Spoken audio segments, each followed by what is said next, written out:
The bloodline of Shaohao, untempered by trials, cannot yield greatness. Chance encounters can lead to the dual cultivation of both martial and mystical arts.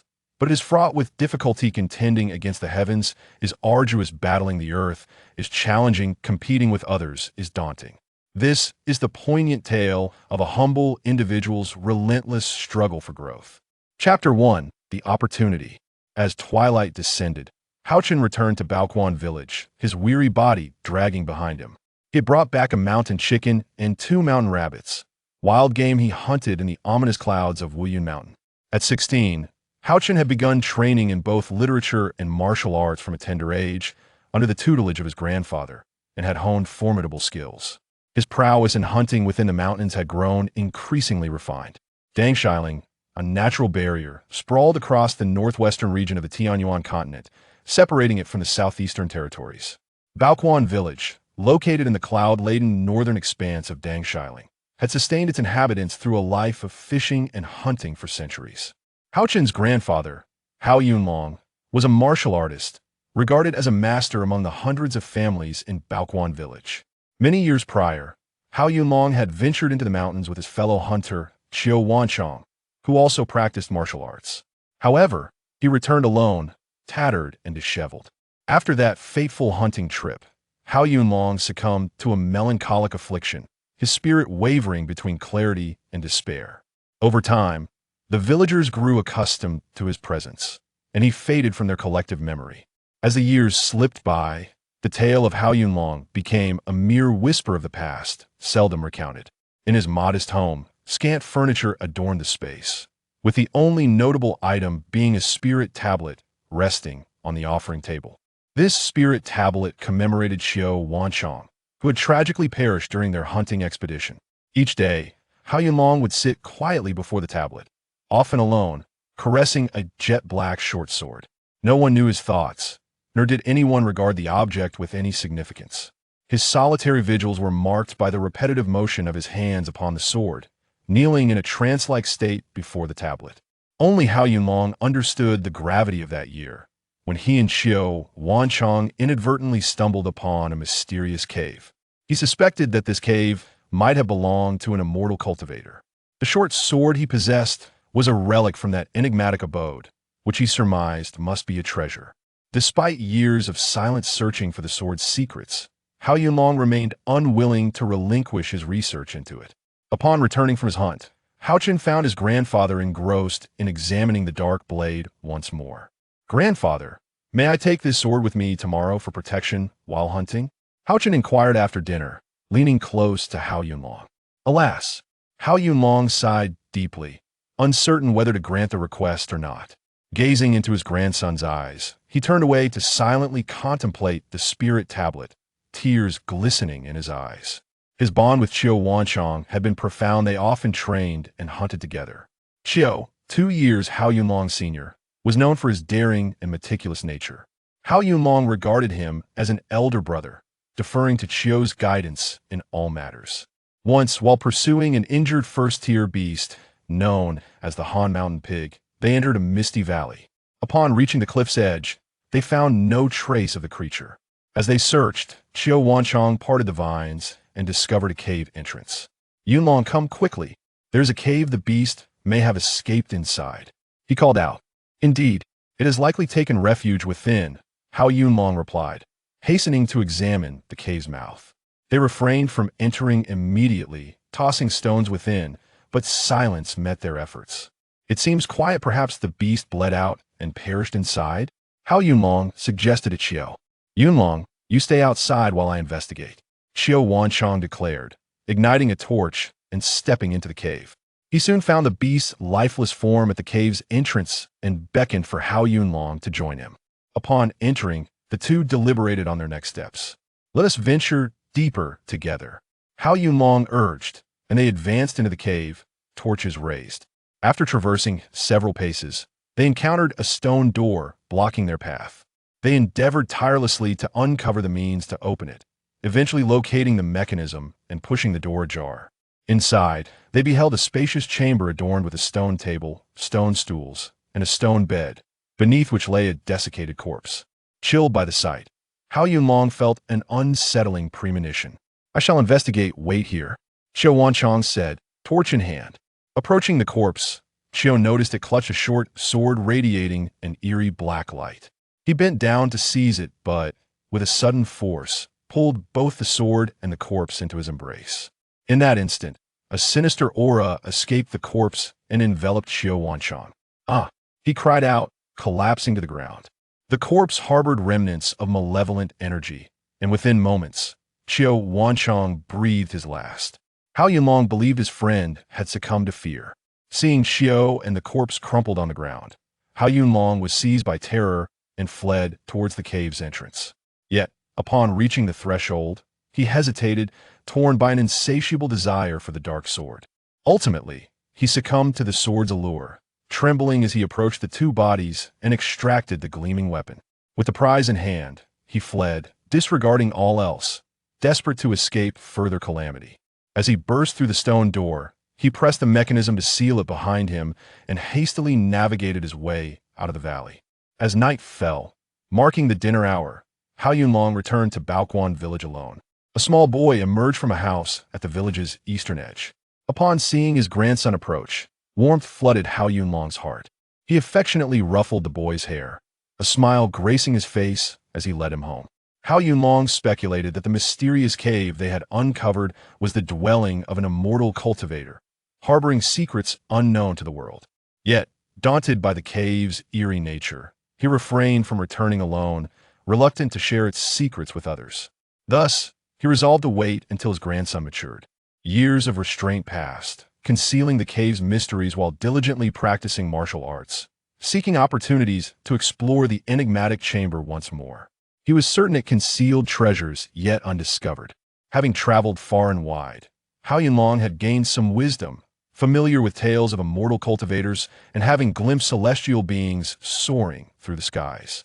As Haochen grew, Hao Long entrusted him with a treasured ancestral jade pendant, hoping it would ensure his health and safety. He imparted martial arts philosophies to Haochen, presenting him with a secret manual titled The Art of Qi Absorption, urging him to begin his cultivation from a young age. And so, a decade passed swiftly. In the span of a decade, the humble-born Haochen faced numerous challenges in his pursuit of joining a sect, yet each assessment yielded no success. Undeterred, his aspiration to cultivate within a sect remained unwavering. He persistently participated in the triennial evaluations for disciple recruitment.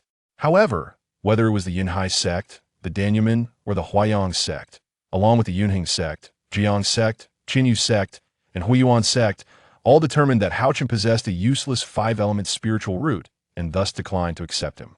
In the Tianyuan continent, many devoid of celestial cultivation talent turned to martial arts, with some achieving remarkable feats through martial cultivation, ultimately breaking through to ascend to the celestial realm. The martial path is delineated into 10 ranks: martial apprentice, martial warrior, martial master, great martial master, martial sect, martial sovereign, martial saint, martial king, martial emperor, and martial sovereign. Each advancement in martial cultivation is marked by arduous trials, with the path of martial arts being notoriously challenging. Only a rare few succeed, enduring hardships beyond the capacity of ordinary individuals. With no sect willing to accept him, Haochen resorted to self-cultivation, adhering to the teachings of his grandfather, Hao Long. He diligently studied the Qi introduction technique, exploring its depths. By the age of 16, Haochen had achieved commendable progress in martial arts, reaching the initial stage of a martial apprentice, a feat that could rival even the older generation. In stark contrast, others who had practiced the Qi introduction technique for an entire decade had seen no tangible advancement. It is time to venture into the nameless valley. After all these years, perhaps no one has taken notice of my movements, Hao Long mused as he observed Haochen grow day by day. For several consecutive days, Hao Long accompanied Haochen into nearby mountains for woodcutting and hunting, noting that the villagers had ceased to observe his movements. Yet, he remained cautious, adhering to the principle of discretion. Upon returning from a hunt one day, Hao Long summoned Haochen to kneel before the ancestral altar and pay his respects to Qiao spirit. This short sword conceals a monumental secret. Now that you have matured, it is time to unveil this secret, Hao Long stated, retrieving the short sword from the altar. He then recounted his accidental discovery of the mysterious cave within the nameless valley. The cave I explored undoubtedly harbors hidden truths, he solemnly informed Haochen. We must journey to the nameless valley and investigate the secrets within that enigmatic cave. Haochen proposed eagerly to his grandfather. Feel the essence of this short sword and discern its uniqueness, Hao Yunlong instructed, handing the dark-hued sword to Haochen. It indeed feels different from an ordinary sword, Haochen remarked, a sense of excitement coursing through him as he caressed the sword. This short sword is the treasure I retrieved from that cave, Hao Yunlong declared, observing Haochen's grip on the weapon. He then instructed, prepare your belongings, we shall venture into the mountains tomorrow. Absolutely. Following his grandfather's wishes, Haochen began to pack, preparing for their expedition to uncover the mysteries of the cave. Chapter 2. Entering the mountains, Haochen followed his grandfather into the mountains. The distant peaks were lush with greenery, yet the tangled vines presented numerous obstacles. Progress through the thickets was slow as they navigated the path etched in memory, seeking the nameless valley. The towering heights and dense woods obscured their view, and it was not until dusk that they arrived at the campsite where they had hunted in years past. The forlorn remnants of walls and the bare framework of a shelter revealed that human activity had once thrived here. Gazing at the wild overgrowth and the desolate campsite, Hao Yunlong felt a wave of melancholy wash over him. Though the tales of that year had faded, the vivid memories of the encirclement hunt remained etched in his heart. The smiles of his companions and the trivialities of life lingered, refusing to be forgotten. Tonight, we shall make do here and seek the nameless valley at dawn, Hao Yunlong declared, picking up a machete to clear the campsite. Haochen was not idle either. He gathered firewood nearby, igniting a flame, while dismantling the shelter and tossing its remnants onto the fire. The thick smoke filled the campsite, for wild beasts feared the light, making the bonfire both a source of warmth and a deterrent. Nightingales sang, partridges cooed, the moonlight cascaded down, and evening mist swirled around, enveloping all in serene beauty, the air fragrant with the scent of grass. In this enchanting night, Haochen felt an overwhelming sense of contentment. Although weary from a day of trekking through the mountains, he practiced a set of tiger roar fist before settling near the bonfire to meditate. Though termed martial arts, it was unclear when the villagers began practicing dragon fist, tiger fist, 8-step linking fist, and killer palm techniques. This eclectic array of styles, lacking any scholarly lineage, served to strengthen the body and prepare for combat, proving quite practical. Meditating and cultivating the Qi introduction technique, despite having achieved nothing in 10 years, Haochen remained steadfast. Following the rigorous demands of the practice, he believed firmly that perseverance would yield success. In truth, the technique he practiced was merely a rudimentary method compiled by the sect for disciples, yet to be formally initiated, not a legitimate martial art. For ordinary folk, mastering it was akin to striking gold. Some capable families could invest in more advanced martial arts, gradually accumulating skills and techniques over time. As their families delved deeper into martial pursuits, the number of cultivators increased, and their clans flourished, eventually forming a significant influence. Haochen, however, was not so fortunate, relying solely on the secrets of the Qi introduction technique. A decade of practice had yielded no results, yet in his heart, he clung to the belief. Persistence is key. The following morning, the grandfather and grandson rose early, hastily consuming some provisions before setting off. The journey from the campsite to the nameless valley would take at least half a day. Many years had passed, and all that remained was a vague sense of direction. Furthermore, at that time, they had been in a frantic pursuit of a heavily wounded first-tier monster, the cold mountain boar. Hao Yunlong could only recall that by moving upstream, they would find the place.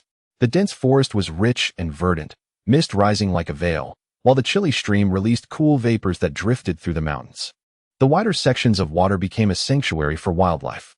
The arrival of the grandfather and grandson seemed to disrupt the animals' grooming rituals, causing them to shyly retreat and hide. Yet, 2 antlered deer by the water, preening themselves, regarded the duo as guests.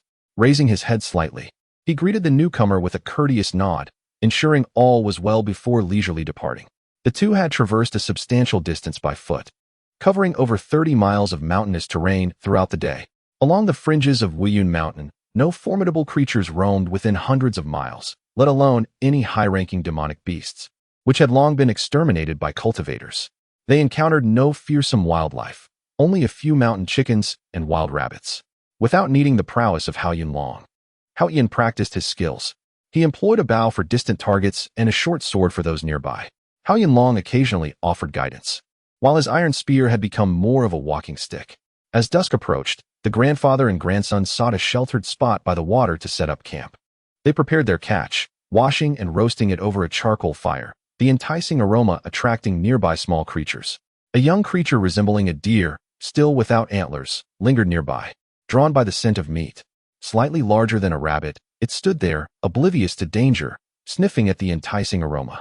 It was a reindeer, typically active only in the early morning and dusk, spending the day hidden among the grass, feeding on grass and fallen fruits. It was curious enough to be tempted by the meat scent. Haochen Long immediately recognized it as a young reindeer. Haochen, with childlike wonder, tore off a small piece of the mountain chicken and tossed it to the young creature. The reindeer, intrigued and unconcerned for its safety, eagerly took the meat and began to chew. The two watched in astonishment as the herbivorous animal savored the meat. It was a rare sight indeed. After finishing the morsel, the little reindeer approached Haochen, making soft sounds as if requesting more food. Haochen tore off another piece of rabbit meat and tossed it over, which the reindeer gulped down without hesitation, gradually closing the distance to within 10 feet of Haochen. Curiously, the young reindeer bore no antlers, but two small bumps on its head suggested the budding of future antlers. Upon closer inspection, Haochen noted its peculiarities and shared his observations with his grandfather. Haochen Long, equally intrigued, paid little heed to the reindeer and continued to sip his drink. Haochen amused himself by playing with the little creature, growing more familiar with it. After their lunch, they resumed their journey, with the young reindeer trailing closely behind, mirroring their steps. Though the valley was nameless, it should have had a name. Only Haochen Long was unaware. The valley's entrance revealed a narrow sky between two towering cliffs. Water flowed from the crevices of the rock walls, forming streams that converged into a brook, cascading out of the valley.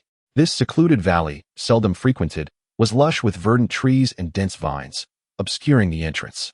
Having visited this place before without paying attention to the terrain, and with the passage of many years since, he was uncertain of any changes that may have occurred. To ensure their safety, they decided to rest at the valley's mouth for the night, planning to enter at dawn. Standing at the entrance, Haochen Long addressed Haochen, "My boy, this is your first time here. We have encountered no formidable beasts along the way, but this valley is different. It has remained undisturbed for many years, and formidable creatures may reside within. Before nightfall, I shall venture into the valley to scout." With that, Haochen Long gracefully entered the valley. Regarding matters of life and death, Haochen naturally heeded his grandfather's advice, diligently meditating and cultivating at the valley's entrance. The little deer nestled at his feet, casting sidelong glances. As dusk descended, Haochen Long returned to the valley's mouth. Observing the joyful expression on his grandfather's brow, Haochen realized that the cave must have been discovered. "I have observed the cave for quite some time and found no anomalies. Rest well tonight to rejuvenate your spirit. We shall venture into the valley early tomorrow to explore the cave," Haochen Long declared before leaning against the stone wall to rest, while the grandfather and grandson took their respite. Far away, thousands of miles distant at the Shilling Peak of the Yunhai sect, two young women were engaged in hushed conversation. "Master has been away for nearly a decade, and there has been no word from him. I wonder what has transpired," mused Xiaoyu, a disciple of the Yunhai sect, who at 17 had already attained the 7th level of qi refinement. "If only Master were here, I miss him dearly. Last year, when I accompanied my master aunt back to Haizhou, I had my family inquire after his whereabouts. Yet I have received no news," sighed Yuan Wenwan. 10 years prior, when Wang Ziyu departed from the Yunhai sect, the two girls were merely 6 or 7 years old. Now, they had blossomed into charming young women. Unbeknownst to them, Wang Ziyu had met with tragedy a decade ago at the hands of her fellow disciple, Luo Yun. While he was not the direct perpetrator, he bore an undeniable burden of responsibility. Wang Ziyu, Luo Yun, Feng Xiaonan, and Gu Yulin were all disciples of Shilling Peak. Among the 5 peaks of the Yunhai sect, only Ziyun Peak was composed entirely of female disciples. The other 4 peaks included both male and female members. Both Wang Ziyu and Luo Yun harbored affections for the junior disciple, Feng Xiaonan, yet it was Feng Xiaonan who favored Wang Ziyu. As the eldest brother, Gu Yulin had his own responsibilities, spending little time with his 3 junior siblings. Wang Ziyu, Feng Xiaonan, and Luo Yun frequently practiced their techniques together, leading to an ever-growing flame of jealousy within Luo Yun. A decade ago, upon Wang Ziyu's return from the trials, She had yet to organize her spoils when she received an invitation from junior sister Feng Xiaonan to visit the Danyun market. Wang Ziyu, having completed the trials, was eager to share the news. Many disciples returning from the trials would visit the market to sell items they had acquired that were no longer needed, in exchange for resources essential for their cultivation. Without hesitation, Wang Ziyu accepted the invitation. In pursuit of Feng Xiaonan's affection, Luo Yun had long been keeping tabs on Wang Ziyu's movements. At that time, Luo Yun had achieved the pinnacle of qi refinement, mere steps away from advancing to the foundation establishment stage. As Wang Ziyu exited the sect, Luo Yun received word and followed closely behind. Both Feng Xiaonan and Wang Ziyu had already reached the initial stage of foundation establishment. After several hours of sword flight, they arrived at the Danyun market. While the two strolled through the market, Luo Yun also arrived, making his way to the Huaiyue Inn, where the innkeeper had already been bribed by Luo Yun. Upon learning that Wang Ziyu and her companion had secured a room there, he plotted his next move. The long-planned scheme was about to be set in motion, and Luo Yun felt an overwhelming sense of joy. He entrusted the prepared sleeping powder to the innkeeper's assistant, awaiting the opportune moment to mix it into the wine. For added safety, Luo Yun also provided the assistant with a packet of bone-softening powder, instructing him to blend it into the dishes as a double precaution. It would be no surprise if Wang Ziyu, despite being merely at the foundation level of cultivation, fell victim to it. Even a cultivator at the Yuan Dan level would be susceptible. Wang Ziyu had spotted a divine weapon at a stall in the market, a sword of exquisite antiquity. Should this sword be presented in the mortal realm, it would be hailed as a formidable weapon. Yet, to those who practiced the art of cultivation, it was merely an ordinary blade. For a cultivator, even the most rudimentary flying sword could exchange for scores of such divine weapons. Wang Ziyu felt a strange affinity for this sword, and the stall owner was eager to part with it, having kept it for years without any interest. After haggling, the originally priced 100-stone sword was purchased by Wang Ziyu for a mere 60 stones. Feng Xiaonan also acquired a satisfactory item, and by the time they finished their shopping, it was already noon. With a sense of urgency, they made their way to the Huaiyue Inn. After half a year, the establishment still thrived with business. Observing the bustling scene, Wang Ziyu turned to Feng Xiaonan and remarked that every time they visited the market, they would dine here. Dining was merely a pretext. Their true objective was to gather information. Only in such a crowded place could they uncover the secrets they sought. From all corners of the world, various sects, martial practitioners, and descendants of noble families converged here to drink and feast. Many strange tales spread from this place, and numerous secrets found their way into the open. Here, one could not only gather intelligence, but also indulge in the delightful rendezvous with his junior sister. This mutual understanding was shared between Wang Ziyu and Feng Xiaonan. Upon arriving in the market, Luo Yun immediately checked into the inn and reserved a street-facing private room on the 3rd floor. At that moment, he sat by the window, observing the patrons entering the inn. Around noon, he spotted Wang Ziyu and Feng Xiaonan arriving together. He quickly signaled to the assistant to proceed with the plan. Chapter 3. Entering the cave accompanying his junior sister on a leisurely outing to the market, the two serendipitously found themselves once again at the Huaiyue Inn, a favored spot for their clandestine meetings. Wang Ziyu had a penchant for sitting in the bustling first-floor hall before meals, listening to guests share tales from distant lands. Simultaneously, he discreetly employed his spiritual sense to probe for unexpected revelations from the world of cultivation. As was his custom, Wang Ziyu sought a seat in the hall to eavesdrop on the intriguing stories of others. Meanwhile, Feng Xiaonan proceeded to the reserved green garden room on the 2nd floor to await him. Once the food and drinks were served, she communicated with Wang Ziyu, informing him that the dishes were ready and encouraging him to hurry back to the green garden room. While waiting for Wang Ziyu, the dishes flowed in continuously. As the wait grew longer, Feng Xiaonan sampled each dish as it arrived, pouring herself a drink as she patiently awaited his return. When Prince Yu arrived at the elegant chamber, Feng Xiaonan had already indulged in the delicacies and consumed a cup of wine. Typically, Feng Xiaonan exhibited her foodie tendencies in front of Prince Yu, but within the inn, she displayed no semblance of a refined lady. After a sip of wine, Prince Yu noticed something amiss with the food, as Feng Xiaonan had already downed 2 cups. "Ziyu, I feel lightheaded and weak all over. Is there something wrong?" she lamented before slumping onto the table, succumbing to slumber. Observing her condition, Prince Yu began to grasp the situation, realizing they had been ensnared in a plot. "Someone has been poisoned in the green courtyard chamber. Summon help," he cried out, then leaped through the window, making his escape. Prince Yu sensed that the assailant had intended to target him, posing no threat to Feng Xiaonan. Scanning the inn with his spiritual awareness, he detected Luo Yun's presence, reassured that she would come to aid her fellow disciple. However, he had not anticipated the delay downstairs, arriving a moment too late, missing a cup of wine and thwarting the poisoner's scheme. Aware that further delay would allow the poison to take its toll and fall into the hands of the malefactor, Prince Yu sprang from the window without hesitation, summoning his flying sword and darting towards Wuyun Mountain. In a fortunate turn of events, while pursuing a demonic beast, he inadvertently stumbled into an unnamed valley where the creature had fled into a concealed cave. To his astonishment, this cave was an abandoned cultivation retreat, and he set about restoring it, keeping its existence a secret even from Feng Xiaonan and his father. With the last remnants of his strength, Prince Yu hastened towards the nameless valley of Wuyun Mountain. As the saying goes, when misfortune strikes, even a sip of water can lead to choking. Upon reaching the valley's entrance, he found himself too exhausted to fly and reluctantly sheathed his sword, descending to the ground. At that moment, unable to stifle the effects of the drug coursing through him, he instinctively sought to drink from the stream at the valley's edge. Alas, fortune turned against him once more, as he was bitten by a small green snake playing by the water's edge. Quickly, he retrieved an antidote pill and drew a short sword from his storage bag, making a small incision to let the venom flow from the bite. With all his remaining strength, he entered the cave and sealed the stone door. He intended to recuperate quietly, yet the effects of the drug, compounded by the bone-numbing powder, began to take hold, rendering him incapable of suppressing the snake venom. With the last vestiges of his energy, he reached the stone bed but lacked the strength to ascend it.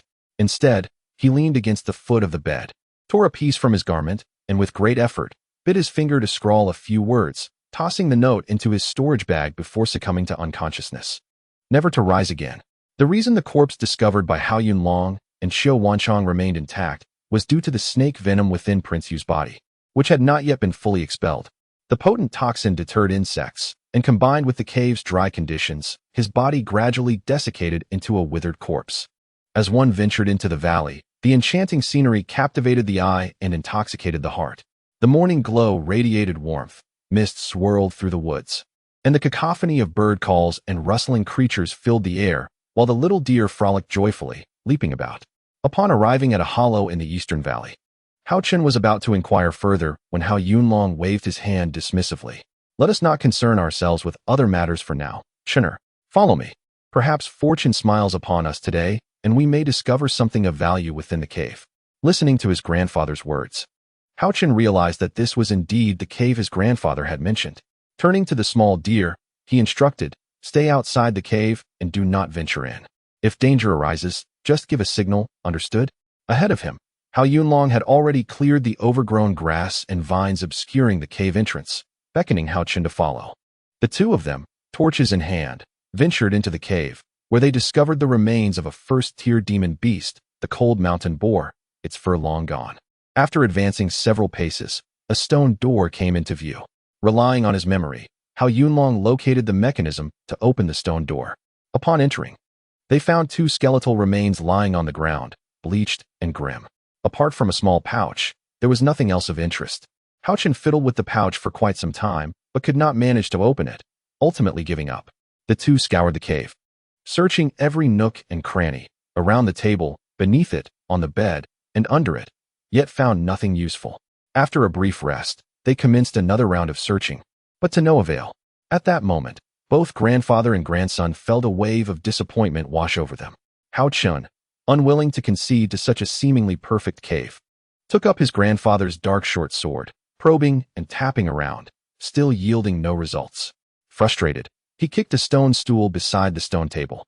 With a resounding crack, a 3-foot square opening appeared in the ground beneath the northern stone wall. A musty odor wafted from the entrance, and once the smell dissipated, they approached to discover a downward passage. For safety's sake, Hao Yunlong retrieved a stone from the corner of the room and tossed it into the passage. After a prolonged silence with no response, Haochen ignited his torch and cautiously descended the steps. The passage was not lengthy, and within moments, they reached the end. There, Haochen encountered another stone door, but it presented no visible means of opening. No crevice or latch was apparent. Deep in thought, he suddenly recalled that the cave entrance was controlled by a mechanism. After an extensive search yielded no results, he decided to return to the surface for further inspection. His mind fixated on how to unlock the door to the underground chamber. As he reached the exit of the underground passage, he neglected to lower his head, and his forehead collided with a protruding stone. At that moment, he heard a noise behind him and turned to see the stone door rising with a grinding sound. What lay before him was a chamber approximately 10 feet square, illuminated by a luminous pearl hanging from the ceiling, casting a clear light throughout the room. On the stone table, in addition to tea utensils, lay a scattering of a dozen or so books. Realizing why the upper area was devoid of treasures, Haochen understood that the true valuables were concealed within this subterranean stone chamber. Eagerly, he called for his grandfather to come and take a look. The two individuals transported the belongings from the stone chamber to the stone bed on the ground in stages. And only when they confirmed there was nothing left to move did they exhale a long sigh of relief. "Let us first tidy up the cave and take a moment to rest," suggested Haochen to Haochen.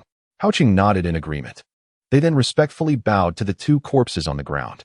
Haochen removed his outer garment, wrapped Xiao Wanchang's body within it, and dragged it outside to bury on the western slope of the mountain. Haochen also wrapped the other corpse in his clothing and laid it to rest nearby. As he did not know the name of this body, he erected a nameless wooden marker. Once the cave was cleaned, they settled down to examine the items placed on the stone bed. Haochen immersed himself in the collection of books, discovering, to his astonishment, that they were all treatises on martial arts and immortality.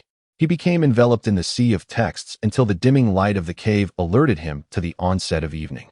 At that moment, he saw his grandfather emerge from the underground passage, holding a luminous pearl, which instantly illuminated the cave.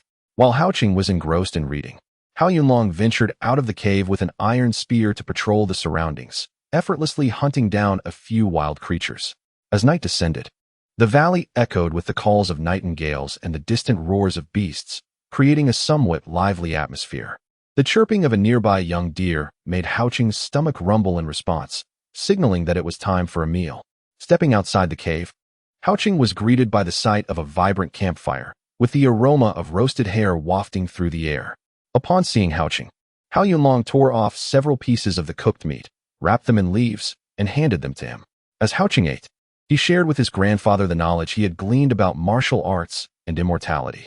The information he relayed was drawn from the book Tian Yuan Yishur. This tome was rich in content, meticulously detailing knowledge primarily related to martial arts and the path of immortality. The techniques were generally categorized into 3 types: cultivation, attack, and defense, and further divided into 4 ranks: heaven, earth, mysterious, and yellow. The techniques of the heaven rank were exceedingly rare and sought after, while the earth rank could serve as a treasured legacy for a sect. Naturally, the effectiveness of these techniques corresponded to the practitioner's level of mastery.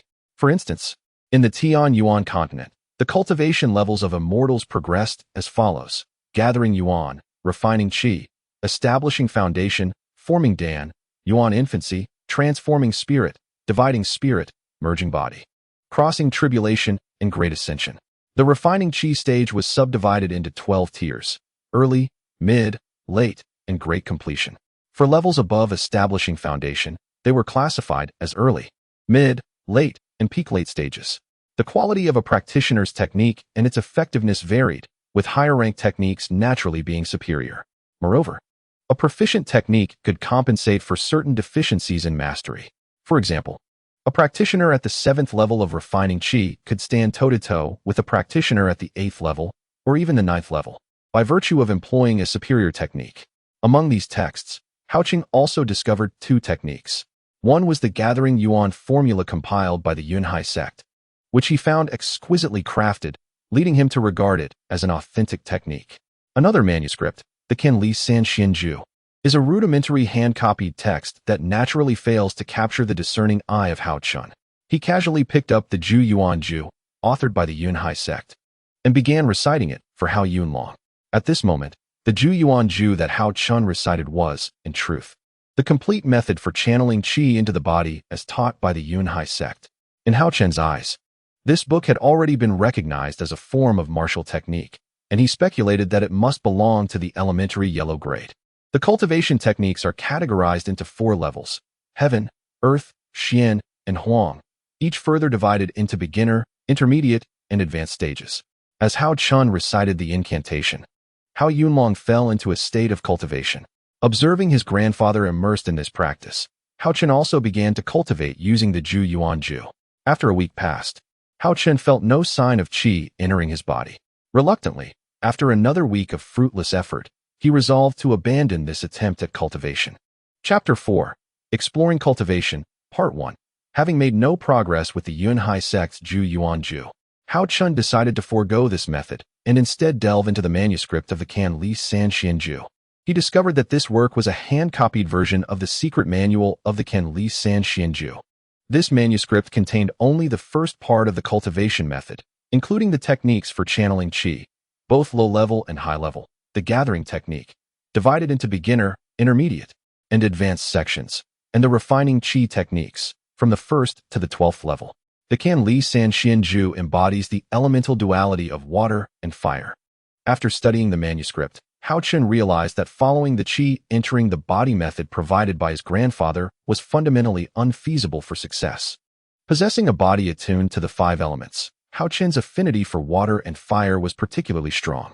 Practicing a conventional technique would inevitably result in a clash between these elements, hindering his cultivation.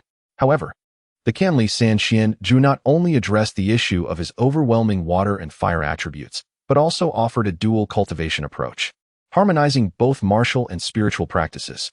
If Haochen could successfully cultivate this technique, it would be tailor-made for him. The foremost challenge he faced was that he had already made some accomplishments in martial arts. His internal energy was robust. Yet the Canli Sanxian Ju required the absorption of elemental qi, rather than the singular refinement of true qi. The dual cultivation demanded a balance and fusion between the elemental qi and true qi within his body. As he studied the Canli Sanxian Ju, Haochen progressed gradually. Each day, he would note down a few characters, slowly grasping the obscure and intricate phrases. After attempting to practice the Canli Sanxian Ju, he felt that perhaps he could truly achieve success through this method. As he comprehended the qi channeling techniques of the Canli Sanxian Ju, over half a month had elapsed. Within the nameless cave, aside from Haochen and Haochen, there were no others present. In his state of cultivation, Haochen lost all sense of time, completely immersed in the depths of the Canli Sanxian Ju. While understanding the literal meanings was not overly difficult, the true challenge lay within the process of cultivation. The qi channeling techniques, though designed to condense elemental qi, required a substantial foundation of elemental power. Haochen still found himself unable to channel the vital energy into his body, nor could he circulate his cultivation method according to the prescribed meridians. Despite this inability to draw energy inward, he persevered with unwavering determination, diligently practicing his craft. His training was marked by an intense dedication, imposing strict standards upon himself. What did this rigor entail? It meant that during meditation, he would not cease until he was drenched in sweat and breathless. Moreover, after a brief respite, he would immediately resume his seated practice on the ground. One must acknowledge that although Haochen's aptitude for cultivation was rather average, he possessed the fortitude to endure the monotony and challenges of rigorous training, something many novices struggle to achieve. He firmly believed that if he persisted, he would ultimately attain significant accomplishments in his cultivation journey. Throughout history, those with great perseverance have achieved monumental feats. The arduous practice of meditation resembled the ascent of a perilous peak. Stagnation equated to regression. Sweat streamed down his face, large droplets cascading with each exertion. When exhaustion became overwhelming, he would lie on the ground to rest. After a brief interlude, he would resume his seated meditation. His relentless efforts eventually bore fruit by the 20th day of practice, when Haochen successfully sensed a faint influx of vital energy entering his body. Though that slender thread of energy merely lingered momentarily before dissipating, it signified progress in his cultivation. After experiencing the entry of energy, he continued his practice for several more days. Yet he found that the energy could not be retained within him. His dantian perpetually rejected its presence. Was this due to his subpar aptitude? Doubts began to swirl in Haochen's mind. Having trained for an extended period, he felt the energy enter his body for over 20 days. Yet after another 10 days of earnest effort, he found himself at an impasse. It had been more than a month since he began his practice, and it was no wonder that Haochen felt anxious. However, he resolved that fretting would yield no benefit, and he would continue to strive in his training. I believe I can achieve this, he silently reassured himself. One must admit that Haochen was indeed a cultivation fanatic. Aside from eating and sleeping, he dedicated his days entirely to practice. Nearly 2 months had passed since his arrival at the Nameless Valley. He had progressed to the mid-level of martial apprentice, and he sensed a burgeoning understanding of the vital energy entering his body. On yet another morning suffused with the auspicious purple aura, Haochen felt he was on the brink of a breakthrough. Having previously experienced the transition from mundane to martial apprentice, he was familiar with the preparation required for such a moment. He made his way to his usual practice area, ready to engage in the Kanli Sanxian Ju cultivation method, focusing on the technique for drawing energy into his body. With the intent of guiding the vital energy inward, he once again felt the familiar sensation of his meridians swelling. Instinctively, Haochen quickened his pace, hastening the absorption of energy. Perhaps he was drawing the vital energy too rapidly, or perhaps he was cultivating the Kanli Sanxian Ju too forcefully. He felt a delicate stream of gas penetrating his body, a cool airflow imbued with inexplicable energy. Overjoyed, Haochen hastened to activate the energy-drawing technique of the Kanli Sanxian Ju, immersing himself in his practice. Gradually, as a complete cycle of energy flow transpired, it appeared that there were no significant obstructions. The energy circulated smoothly within him. He then attempted to guide this energy into his dantian. No matter how he urged, this energy simply refused to settle into his dantian. It seemed as though a formidable repulsive force resided within, obstructing the energy from entering, and there were even signs of it dissipating. Despite his martial physique, the true qi in his dantian was far stronger than the nascent energy just entering his body. The method of guiding energy was insufficient for integration. He needed to cultivate a more advanced technique to resolve the phenomenon of true qi repelling the nascent energy from entering his body. Understanding this principle, Haochen began to comprehend the advanced techniques of the Kanli Sanxian Ju, particularly the section on guiding energy into the body. Fortunately, with a decade of cultivation behind him, he found it relatively easy to grasp. Before long, he had thoroughly studied the advanced portion of the energy guiding technique within the Kanli Sanxian Ju and immediately attempted to practice it. Indeed, the results were immediate. The advanced energy guiding technique propelled the energy like a top spinning at high speed. The ambient energy of the universe began to coalesce, creating a swirling current in the air that rushed fervently into Haochen's body. Simultaneously, he felt the jade pendant on his chest emanating a peculiar energy that fused with his own nascent energy. Go! Haochen suddenly opened his eyes and shouted. In an instant, the integrated nascent energy surged toward his dantian under his mental guidance. Although the true qi cultivated through martial practice wielded formidable power in the dantian, the nascent energy from the external environment, combined with the unique energy emitted from the jade pendant, was beyond the capacity of the true qi to contend with. Boom. Finally, there was a resounding crash within him as the nascent energy broke through the barrier posed by the true qi and surged into the dantian. At that moment, the sea of qi within Haochen's dantian roiled, with true qi and nascent energy clashing incessantly, both types of energy swirling chaotically. This tumultuous struggle caused Haochen immense pain, leaving him in a state of agony. After several hours of turmoil, perhaps the two energies grew weary of their conflict. Or perhaps they were beginning to understand one another. Gradually, Haochen felt the turbulence in his dantian subside. He lay exhausted on the ground, tears of excitement welling in his eyes, experiencing an exhilarating sensation as if he might float away. Indeed, Haochen had broken through. His martial cultivation and spiritual practice had both advanced, reaching the pinnacle of a martial apprentice and entering the realm of energy gathering. This was beyond his expectations, and he found himself astonished. Could the jade pendant have played a role in this? Yet, instead of succumbing to overwhelming excitement, Haochen diligently sought to calm his mind. He then slowly began to draw in the rich ambient energy of the universe, bit by bit, into his dantian. At this moment, his body was no longer filled with mere true qi.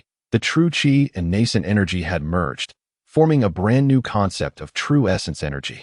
With just a thought, he could unleash this newfound power, which was significantly more potent than the previous singular true power. Haochen exhaled deeply, opened his eyes, and felt invigorated. His senses sharp and clear. Everything around him became bright and distinct, as though he had gained complete control over his surroundings. What a delightful sensation! Haochen savored this indescribably wonderful feeling, realizing that indeed, advanced techniques made a profound difference. Just this brief moment of cultivation had elevated his prowess considerably. Could it be that I have embarked on the path of cultivation? Haochen was both astonished and elated. He promptly took out the fireball technique to study it, eager to attempt to channel the true essence within his dantian. However, to his dismay, the intricacies of the spellcraft proved to be exceedingly profound. It seemed that his true essence was rather uncooperative, making it nearly impossible to manifest any spell power within his body. In his eagerness, he felt a tumultuous surge of blood energy, prompting him to hastily cease his practice. Perhaps it is a case of greed exceeding capacity. I have already succeeded in cultivating the Canli San Xianju. It stands to reason that spellcasting requires a certain accumulation of true essence before one can unleash its power. Thus, it would be prudent to refrain from recklessly experimenting. Mishaps in spell cultivation are no trifling matter. Reluctantly, Haochen stowed away the fireball technique, wary of further inquiry. With the cultivation method settled, Haochen felt an immense sense of joy. By diligently practicing the Canli San Xianju, he would swiftly absorb vital energy, leading to a rapid elevation in his cultivation level. In this manner, his strength surged dramatically. Not only did his true essence become substantially more abundant, but his physical prowess also doubled. His movements quickened significantly, allowing him to leap 2 zhang with a single stride. A punch from the tiger roar fist could create a gaping hole in a small tree. Even more thrilling was the notable enhancement of his spiritual awareness. With closed eyes, he could hear the rustling of insects nearby and perceive the falling leaves behind him. It seemed that the Canli San Xianju had bestowed upon him remarkable effects, rendering everything remarkably different from before. Grandfather, I have attained the stage of vital energy entering the body.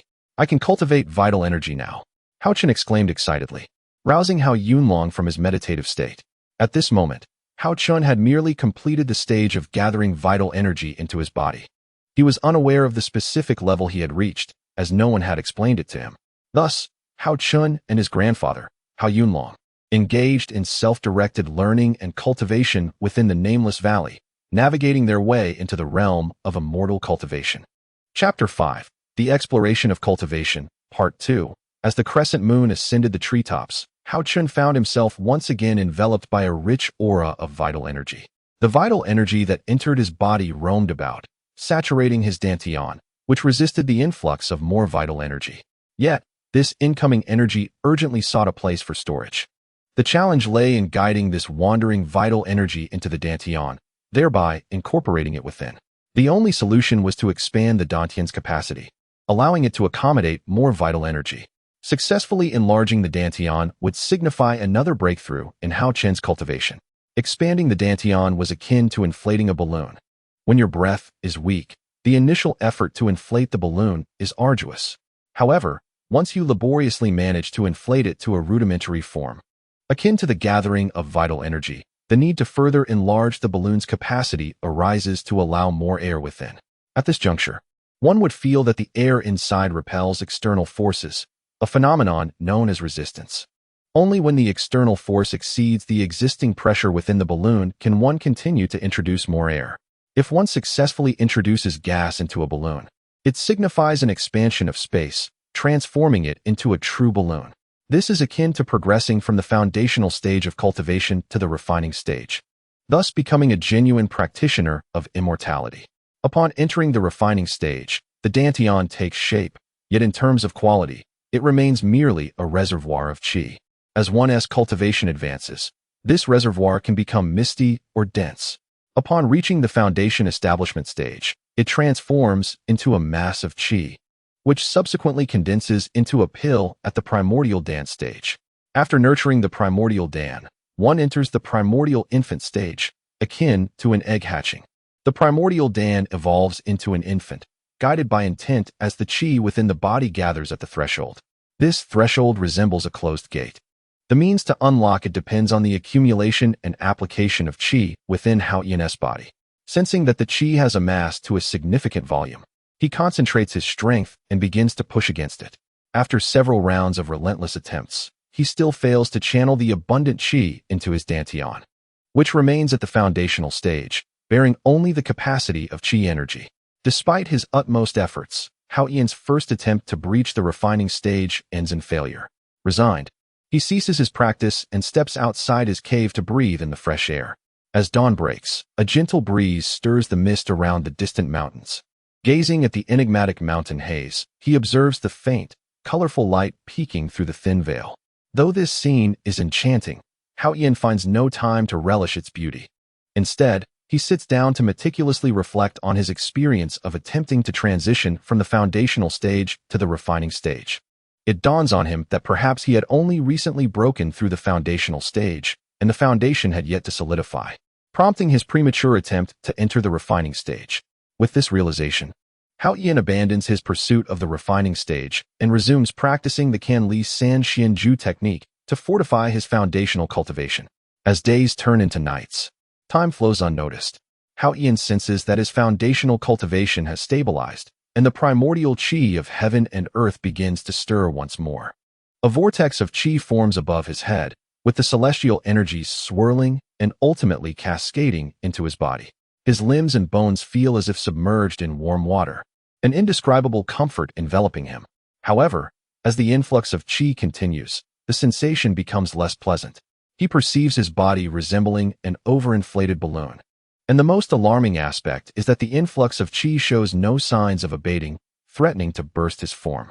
Nevertheless, in the pursuit of becoming a true practitioner of immortality, Haochen grits his teeth and endures the discomfort in his cultivation. Drops of sweat, akin to pearls, emerge on his forehead, falling to the ground unheeded as he fervently absorbs the primordial qi of heaven and earth into his being. The qi within him reaches a critical threshold once more. With intent, Haochen directs the qi to surge toward the threshold. At that moment, a unique energy bursts forth from the jade pendant at his chest, merging with the primordial qi entering his body to strike against this barrier. A resounding boom resonates in his ears as the qi of heaven and earth, alongside the pendant's exceptional energy, floods into his dantian like a tidal wave. At the moment the dantian reached saturation, a stream of genuine essence surged forth, breaking free from the dantian and establishing a new reservoir within the body, accommodating the abundant vital energy that permeated it. However, Haochen remained uncertain whether this newfound storage space was indeed a newly formed meridian. I have broken through. I have finally broken through. A wave of unparalleled comfort enveloped him. Overjoyed, Haochen rose to his feet, laughing joyously.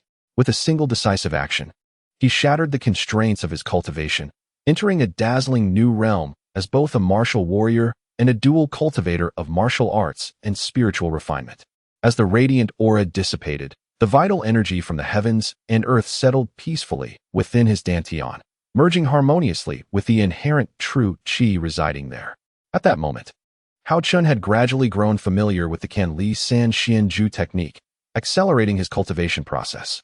After surpassing the first layer of qi refining, he examined the jade pendant hanging before him, only to be astonished to find that its color had significantly dulled. All these years of arduous cultivation had not been in vain. Unbeknownst to Haochen, the pendant had absorbed all the vital energy he had gathered over the years. Today, he finally reaped abundant rewards, as the energy accumulated within the pendant was beyond his imagination. Observing the pendant's faded hue, Haochen decided to pause his cultivation. He was uncertain if the pendant would become useless once its energy was depleted, so prudence was warranted. After adjusting his mindset, he resumed practicing the Canli San Xianju, solidifying his foundation. 3 days later, Haochen stood up, stretching his limbs comfortably, only to realize that he felt somewhat unwell. Upon inspecting his body, he discovered a dark haze and a peculiar odor clouding his senses, prompting him to rush to the water's edge for cleansing. Once refreshed, a sense of invigorating clarity washed over him. A smile broke across his face. Both martial and spiritual cultivation had achieved breakthroughs, particularly in the realm of spiritual refinement, as he ascended into the first layer of qi refining. To be a practitioner of the first layer of qi refining felt truly delightful. Eager to explore his newfound capabilities, Haochen could hardly contain his excitement as he prepared to open his storage bag. The storage bag bore the unique spiritual imprint of its user, akin to a fingerprint, rendering it accessible only to the rightful owner. To unlock it, one would need to erase the user's imprint or decipher the password. For those of higher cultivation, erasing the imprint of someone with lower cultivation was relatively straightforward. The reverse, however, proved challenging. With the cultivation of the first layer of qi refining now under his belt, Haochen retrieved the storage bag, hopeful that he could unveil its contents. Empowered by his true essence, he devoted several hours to painstakingly unlocking the bag. His success was attributed to the lengthy passage of time since the original owner's demise, which had rendered the spiritual imprint faint enough for Haochen to access the bag. Upon opening it and spilling its contents, both he and his companion were taken aback. "Wow, there is truly a wealth of items here," Haochen exclaimed in astonishment. Glistening golden coins, shimmering swords radiating a cold light, and several stones brimming with primal energy, among which one stone stood out, crystal clear and exceptionally rich in vitality. In truth, the stone that Haochen beheld was a yuan stone, a natural creation of heaven and earth. Once a low-grade yuan stone reaches a certain maturity, it ceases to grow. Conversely, a medium-grade yuan stone does not evolve from a low-grade counterpart. We may assume that a medium-grade yuan stone is akin to a different, more advanced fruit, also halting its growth at a certain point, with high-grade and supreme-grade stones following suit. In the realm of cultivation, yuan stones serve a purpose akin to that of salt in remote mountainous regions, where salt is utilized as a general medium of exchange. Yuan stones essentially fulfill the role of salt, facilitating trade while simultaneously acting as consumables. Additionally, there were 3 jade slips, several secret manuals, and a multitude of miscellaneous items scattered about. A piece of tattered cloth on the ground caught the attention of the two.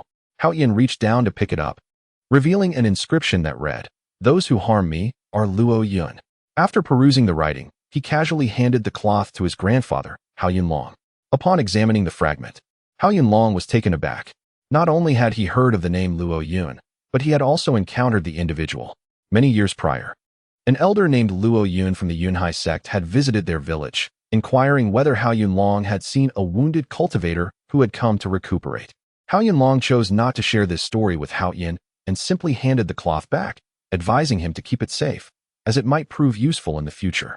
Haochen, however, paid little heed to the cloth, casually placing it in his storage pouch. At that moment, his attention was wholly captivated by the few secret manuals and the 3 jade slips. The manuals contained techniques for swordplay, mysterious formations, alchemy, and more. Currently, Haochen could only comprehend the text of Tian Yuan Chronicles, while the rest eluded his understanding.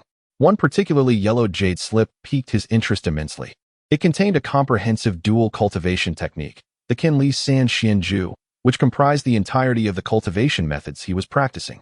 The Qinli San Xianju associates Qin with water, Li with fire, and the 3 Xian with the sun, moon, and stars. Its essence lies in the principle of natural non-action, emphasizing respect for the inherent nature of things. Non-action does not equate to inaction. Rather, it advocates for an active guidance that aligns with the natural course of development. The Qinli San Xianju is a technique for cultivating true essence energy. From the preface inscribed within the jade slip, it is clear that only dual cultivators of true essence energy may practice this method. Martial cultivation focuses on refining physical skills, while spiritual cultivation harnesses the energies of heaven and earth. Practicing this technique necessitates a balance of true essence. The methodology is divided into 5 levels. The first level for refining energy, the second for foundation establishment, the third for forming the elixir, the fourth for the semi-infant stage, and the fifth for the infant stage of cultivation. Chapter 6. Exploring Cultivation, Part 3. The notion of dual cultivation of law and martial arts refers to a specific approach to training. Martial cultivators refine their bodies and combat skills, while spiritual cultivators cultivate essence and magic. In contemporary belief, it is widely held that achieving the pinnacle of cultivation allows one to ascend to the celestial realm. Thus, the path of cultivation and the pursuit of enlightenment is a predominant practice, also referred to as the dual cultivation of both law and martial prowess, known as Yuanwu dual cultivation or Daowu dual cultivation. However, a select few believe that mastering martial arts to the utmost can also lead to ascension into the celestial realm. Consequently, there exists a minority who devote themselves solely to martial cultivation, seeking to attain heavenly ascension in a single moment. The dual cultivation of law and martial arts signifies the simultaneous engagement in both disciplines. By balancing the practice of spells or Taoist techniques with martial skills, one can become immensely powerful upon achieving mastery. Yet, the dual cultivation of law and martial arts imposes stringent requirements.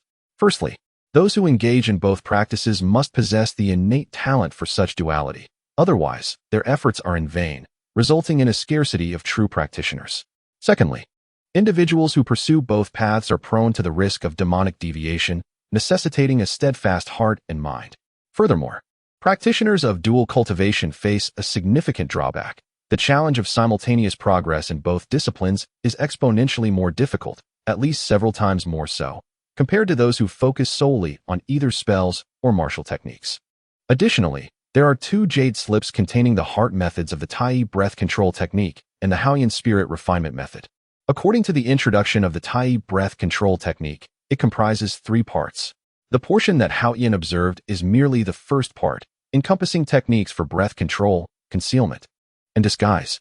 Upon diligent study, Haochen discovered that the application of this initial technique not only allows one to mask their aura, rendering them undetectable to others, but also permits the reduction of one's cultivation level, enabling a practitioner of higher cultivation to overlook any discrepancies.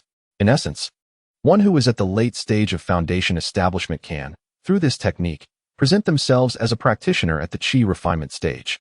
This is a cunning art of deception, a valuable skill that necessitates thorough practice. Haochen devoted a full day to memorizing the contents of the jade slip and subsequently began practicing this technique. After several days of cultivation, he gradually became familiar with the heart method and could employ the techniques of breath control, concealment, and disguise. Although not yet proficient, Haochen felt a sense of satisfaction as he concluded his practice of the breath control technique. He then turned his attention to the Haochen spirit refinement method, a cultivation technique for enhancing one's spiritual consciousness.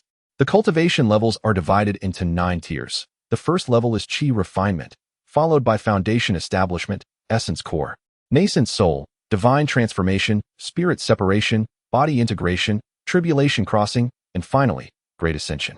Each level of spiritual cultivation is further subdivided into 4 stages: early, middle, late, and peak.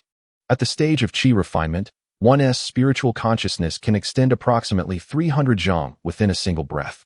In the early stage of foundation establishment, the range of spiritual consciousness can reach 1 to 2 miles, covering 50 to 60 zhang in a breath. At the early stage of essence core, it can extend 50 to 60 miles, reaching 400 zhang in a breath. In the early stage of nascent soul, the range can exceed 100 miles, not surpassing 140 miles, and can cover several tens of miles in a breath. At the early stage of divine transformation, the reach expands to around 1,400 miles, covering 200 miles in a breath. In the early stage of spirit separation, it can extend between 6,000 to 7,000 miles, reaching approximately 900 miles in a breath. In the early stage of body integration, the range can span 20,000 to 30,000 miles, covering 3,000 to 4,000 miles in a breath. Finally, at the early stage of tribulation crossing, one's spiritual consciousness can reach up to 100,000 miles, achieving a distance of 7,000 to 8,000 miles in a single breath.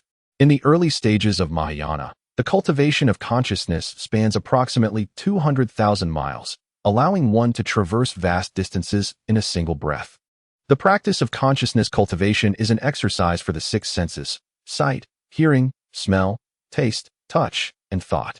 Ultimately, the refinement of consciousness necessitates the cultivation of the practitioner's mental faculties. Through the development of the senses, sight, hearing, smell, taste, and touch, the practitioner ultimately reaches the realm of thought cultivation. By focusing the mind, the liquid of the sea of consciousness is condensed into extremely fine threads, which can be employed to seal objects or inscribe marks of consciousness. The process of spirit refinement enhances the power of consciousness, enabling the practitioner to absorb spiritual substances that nourish the spirit. The transformation of the formless into the tangible manifests as consciousness daggers and consciousness spears. The mastery of consciousness allows for the external projection of awareness, facilitating the manipulation of objects and the wielding of swords. With diligent practice, success is assured. Haochen sat cross-legged upon his mat, concentrating all his thoughts in his mind, achieving a state of profound clarity. Following the principles of his technique, he gradually slowed his breathing and heart rate. Slowly, Haochen felt himself dissipate from the ground, merging into another realm. Before him lay an endless expanse of crystalline ocean. This was the sea of his consciousness. Adhering to the methods of consciousness cultivation, he meticulously condensed the seawater into an exceedingly fine thread, imperceptible to the naked eye. This was the essence of consciousness, the first strand he had cultivated. Subsequently, after arduous effort, he managed to produce several more strands of consciousness, dispersing them into the air above the surface of the sea.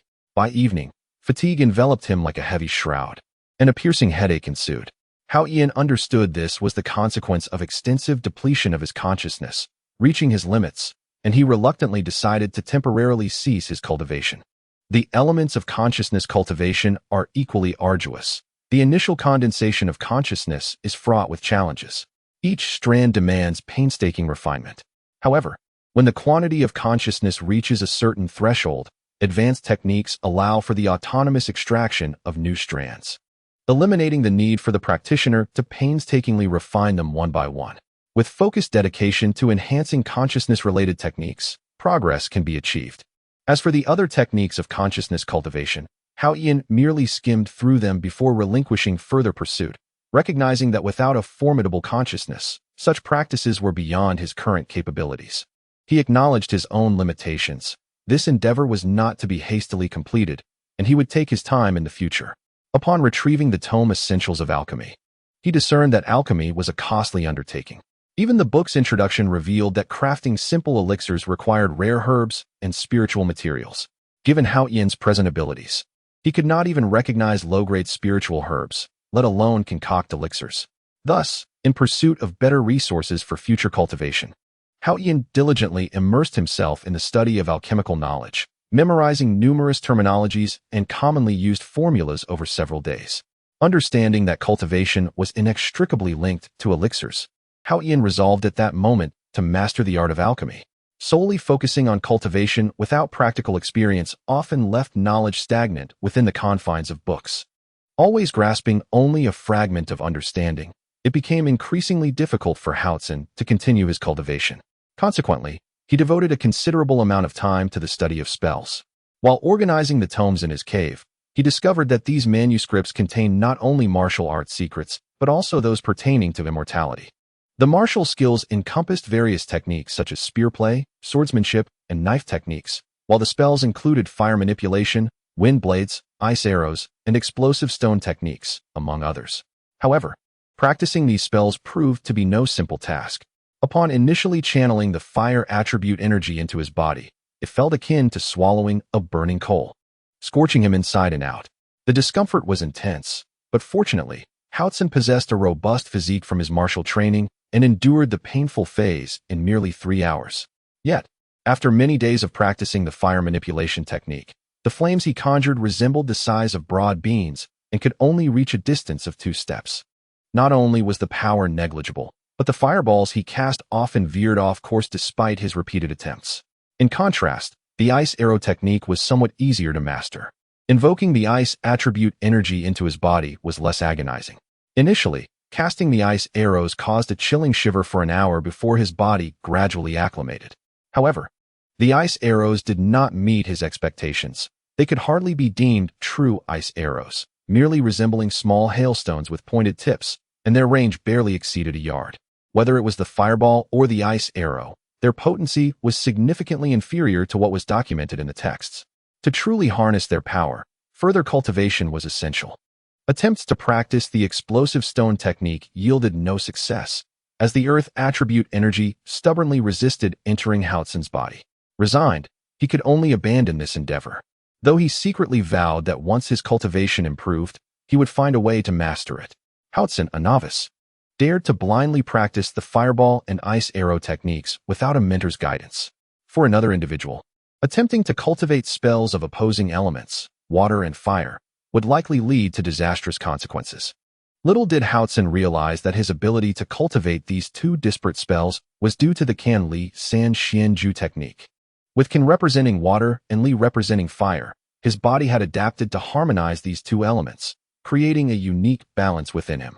During his time in the valley, Haochen occasionally spent several days outside, casting spells that completely depleted his internal energy, only to immediately resume cultivation to replenish his true essence. Additionally, during his free time, he practiced martial skills with his grandfather, Haochen. Although Haochen had already reached the warrior stage, his attempts at swordplay and knife techniques consistently ended in failure. Despite Haochen being merely at the pinnacle of the martial apprentice stage, His years of immersion in spear techniques made him far superior in close combat. In terms of practical experience, Haochen remained a novice. After cultivating in the valley for over half a year and entering the first layer of qi refinement, he found that breaking through to the second layer was no easy feat recently. His progress with the Kenli San Xianju had also shown little advancement. Haochen's cultivation has indeed reached a stagnation point, and to transcend this limitation, he must seek out opportunities. However, he remains unaware of this fact. With the guidance of a master, he could achieve remarkable progress and transform into a different version of himself. Observing Haochen, who has already attained the first layer of qi refinement, his various skills are continuously improving. Haochen sighs, lamenting that his own cultivation speed resembles that of a snail. Unbeknownst to him, having reached the state of vital energy entering the body at over 60 years of age is already a commendable achievement. For an ordinary person to enter the gathering vitality realm solely through the method of drawing in energy is no small feat, making him a standout even within the sect. Especially considering his late start in cultivation, Haochen wishes to impart the Kenli San Xianju technique to Haochen, yet the latter is unable to cultivate this particular method. Currently, he is better suited to practice the gathering vitality technique of the Yunheizong sect. Thus, Haochen must reluctantly allow his grandfather to continue with this approach for the time being. Once his grandfather achieves a certain level of proficiency, should he remain unable to cultivate the Kenli San Xianju, they may then explore other methods for him to practice. What should Haochen do in the face of stagnation?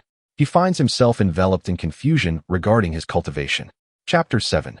Trouble arises from within. Haochen yearns to venture forth, to explore distant lands in search of opportunities. Haochen, reflecting on this, understands the sentiment. With Haochen wishing to leave, his solitary presence in the valley would be profoundly lonely. Moreover, the years of patience were aimed at uncovering the treasures hidden within the cave. Now that the goal has been achieved, it would be prudent to seize the opportunity to return home.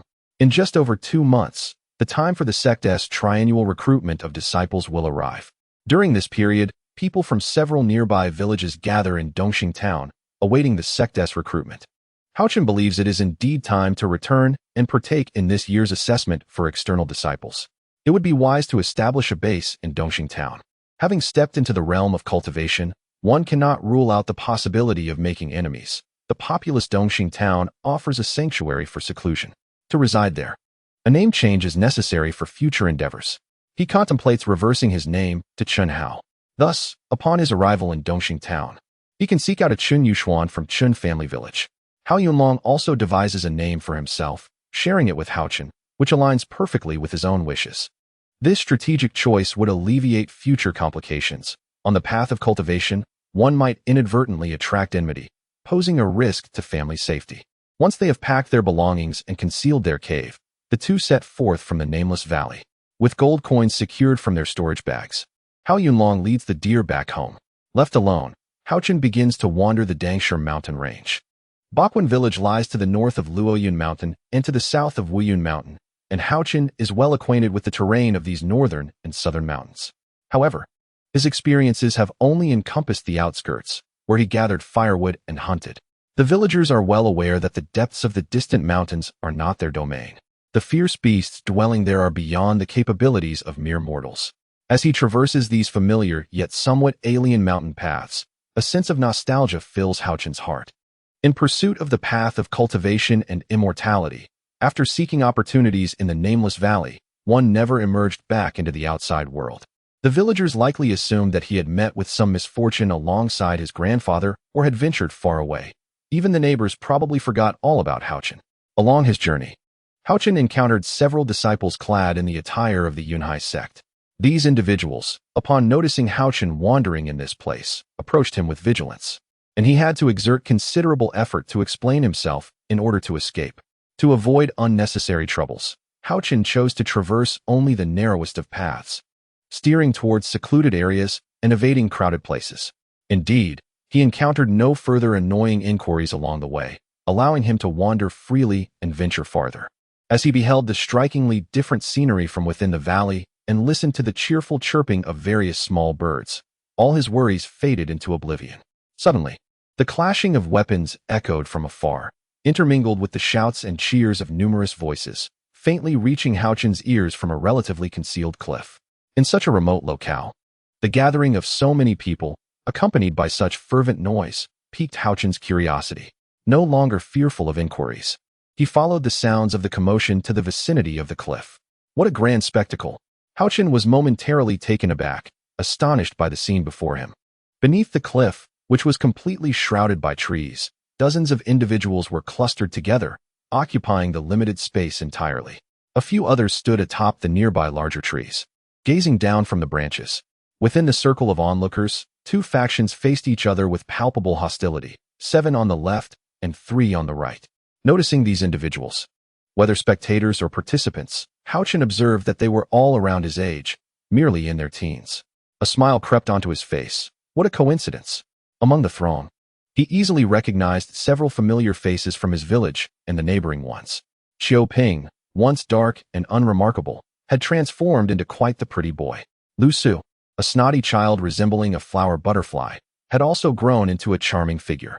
Yi Mei, though unchanged in appearance, still exuded a gentle beauty, her delicate form complemented by her lively eyes, ensuring she turned heads wherever she went. Haochen quietly climbed a tree, taking the opportunity to assess the familiar faces below. 2 bare-handed youths were engaged in a spar between the two groups, one of whom Haochen recognized as his cousin, Li Yu. Despite being regarded as a genius in the neighboring village, Li Yu was merely an average disciple at Yunhai sect.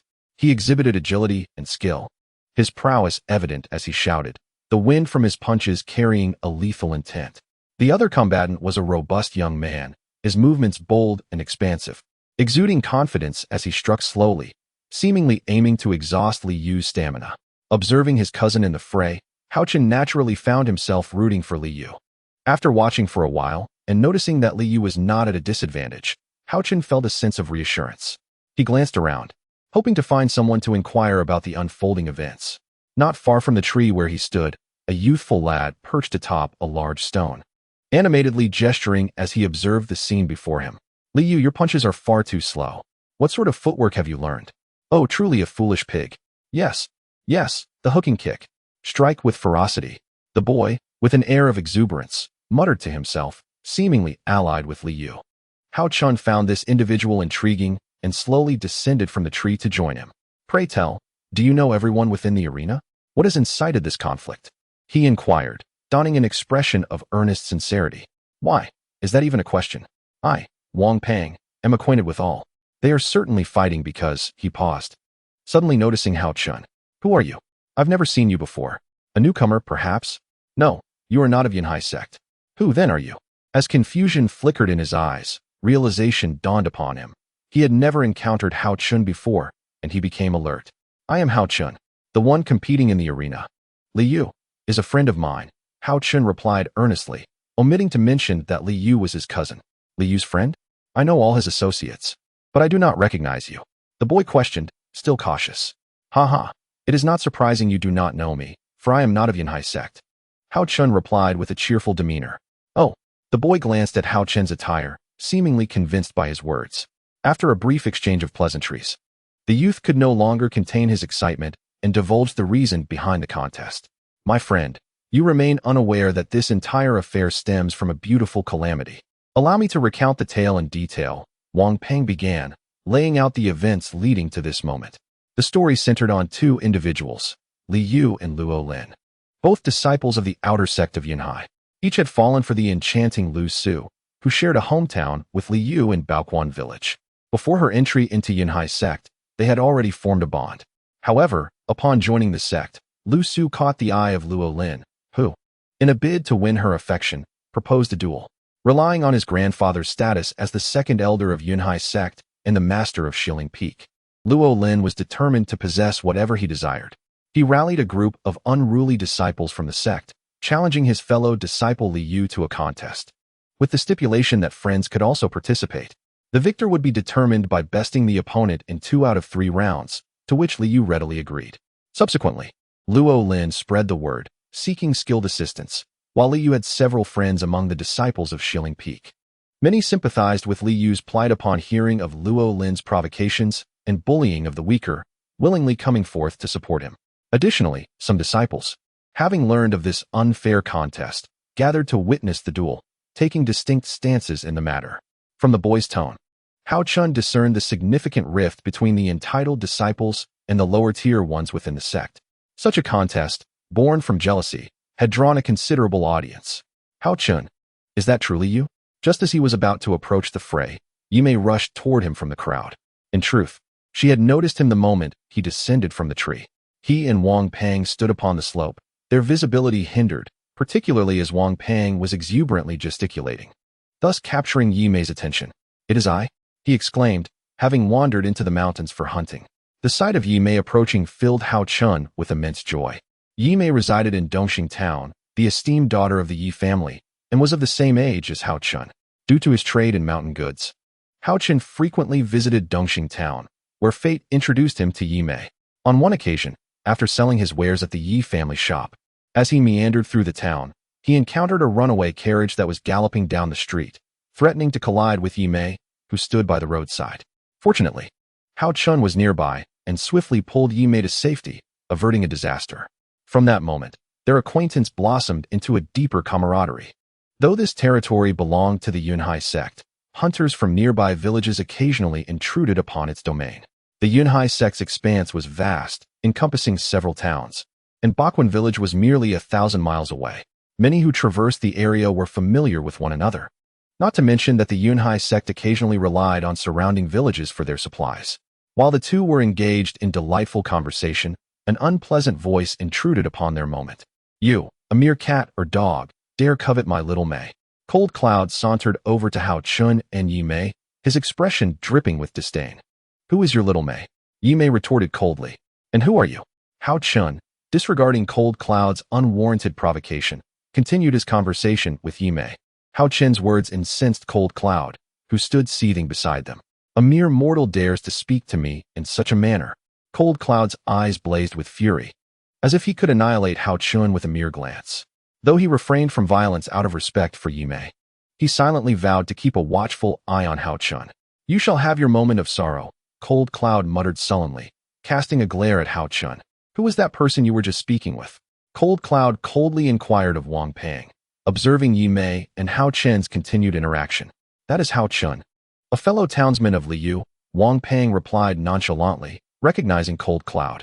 Haochen glanced toward the gambling arena, reassured that there was no mortal danger in the outcome.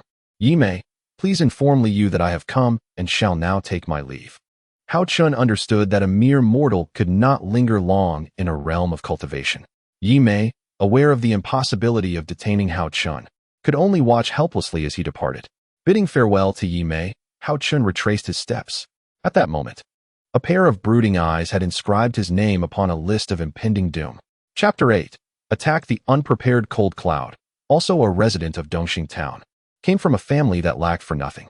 For a long time, he harbored a secret affection for the esteemed daughter of the Yi family, yet lacked the opportunity to approach her.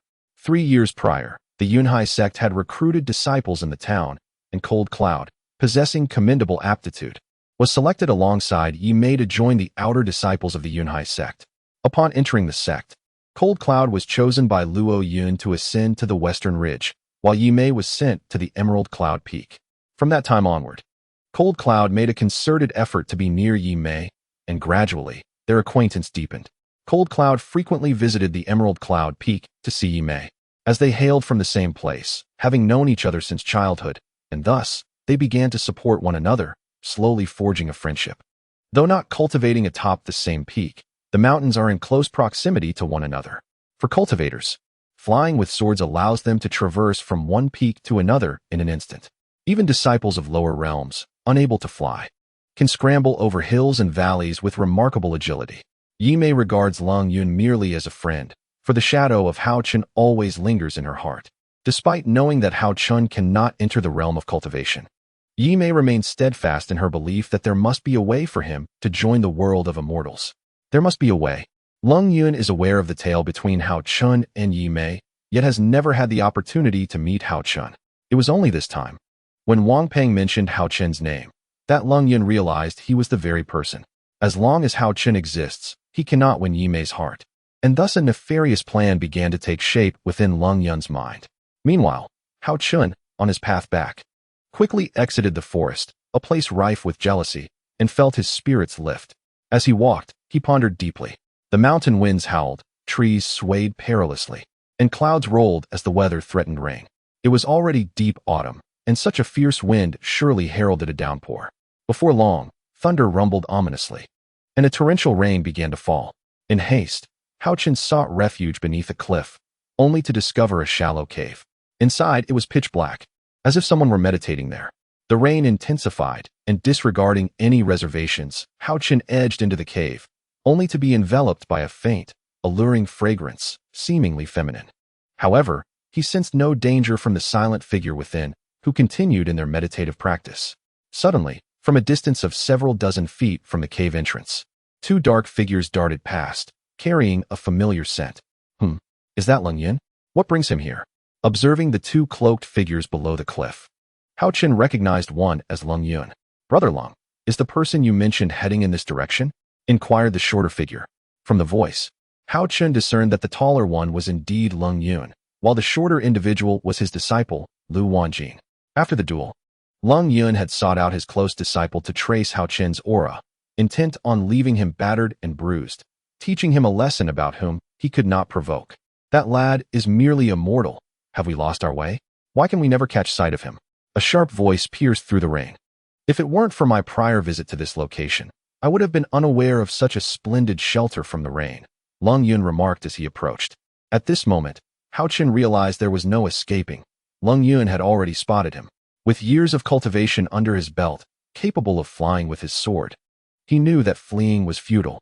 Even if he could use his flying sword to escape, as a novice barely stepping into the realm of cultivation, he could not match Leng Yun's speed, especially being newly initiated into the qi refinement stage.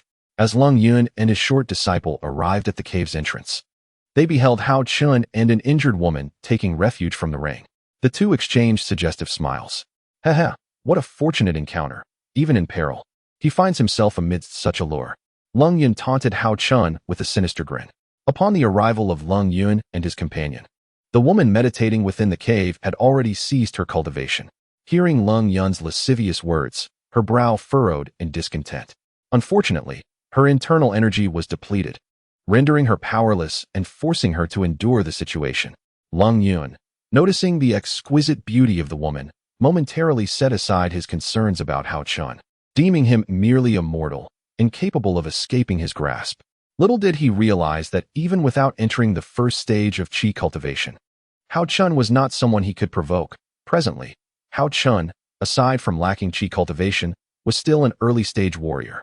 With a playful grin, Leng Yun initiated a conversation with the woman, but upon observing Haochen's peculiar expression, he kicked him aside in irritation, exclaiming, "Get lost for now. I shall deal with you later. Lu Wanjin, take that boy away for a while. I wish to converse with this lady." As he spoke, he exchanged glances and gestures with his junior disciple. Haochen, feeling a sense of despair, realized that escaping was no longer an option. However, fate presented him with an opportunity. He thought to himself, dealing with one adversary is preferable to confronting two. At that moment, Haochen reluctantly followed Lu Wanjin out of the cave, where Lu Wanjin insisted Haochen walk ahead. Sensing the unfolding drama, Haochen refrained from voicing his thoughts, pondering how to navigate this precarious situation. Not far from the cave, a winding, narrow path emerged, flanked by dense forests, with towering trees and tangled vines obscuring visibility. Once they ventured into the thicket, locating one another would prove challenging, even for those with keen perception. As Haochen walked, he contemplated his strategy. What could he do in a life-or-death scenario? He possessed only a short sword, and his magical abilities were limited to conjuring a mere foot-long flame. His ice arrow technique was as ineffective as hail. Deception was his only recourse. He resolved to take advantage of any momentary distraction to strike down his opponent with the short sword. He was no stranger to cunning. As a child, he often employed tricks during games with neighborhood friends, seizing the opportunity to attack while they were caught off guard. Having recently acquired proficiency in spiritual perception, he knew he might have to utilize it when necessary. Back in his home in Baoquan Village, he had ingeniously modified a spring mechanism to enhance the deployment of his hidden blade, a complex principle that took several days to perfect. Concealed within his sleeve, the hidden blade was intended for hunting and self-defense. Now, it might serve its purpose. Estimating that they had traveled a considerable distance from the cave, he felt it was time to make his move. Just then, Lu Wanjin abruptly commanded Haochen to halt. Upon hearing the command, Haochen slowly turned around. Glancing behind Lu Wanjin, he then exclaimed, "Sister Yi, what brings you here?" Upon hearing Haochen's words, Lu Wanjin immediately turned back, but there was no Sister Yi to be found. By the time he realized this, he felt a sharp pain in his chest. A short sword had been plunged into his heart, blood gushing forth uncontrollably, as flames of agony consumed him. With a scream of despair, he lost consciousness. Until his last breath, Lu Wanjin pondered, "How could it be that a mere mortal took my life?" Upon Lu Wanjin's demise, Haochen was utterly drained, collapsing to the ground.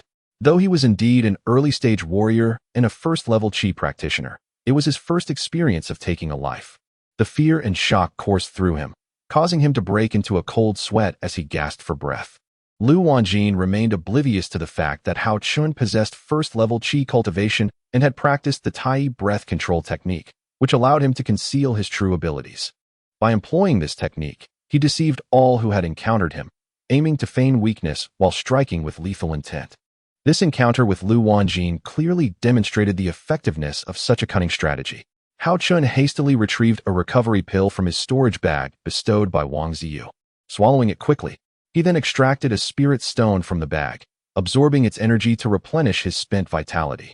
At that moment, Haochen felt utterly exhausted, particularly his consciousness, which throbbed painfully like a piercing needle, causing veins to bulge on his forehead and stars to dance before his eyes.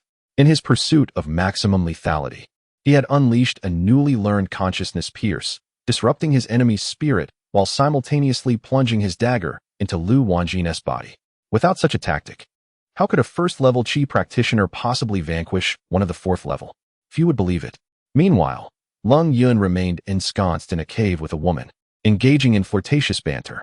However, it was merely Lung Yun's fanciful musings. The woman was simply in a state of tranquil meditation.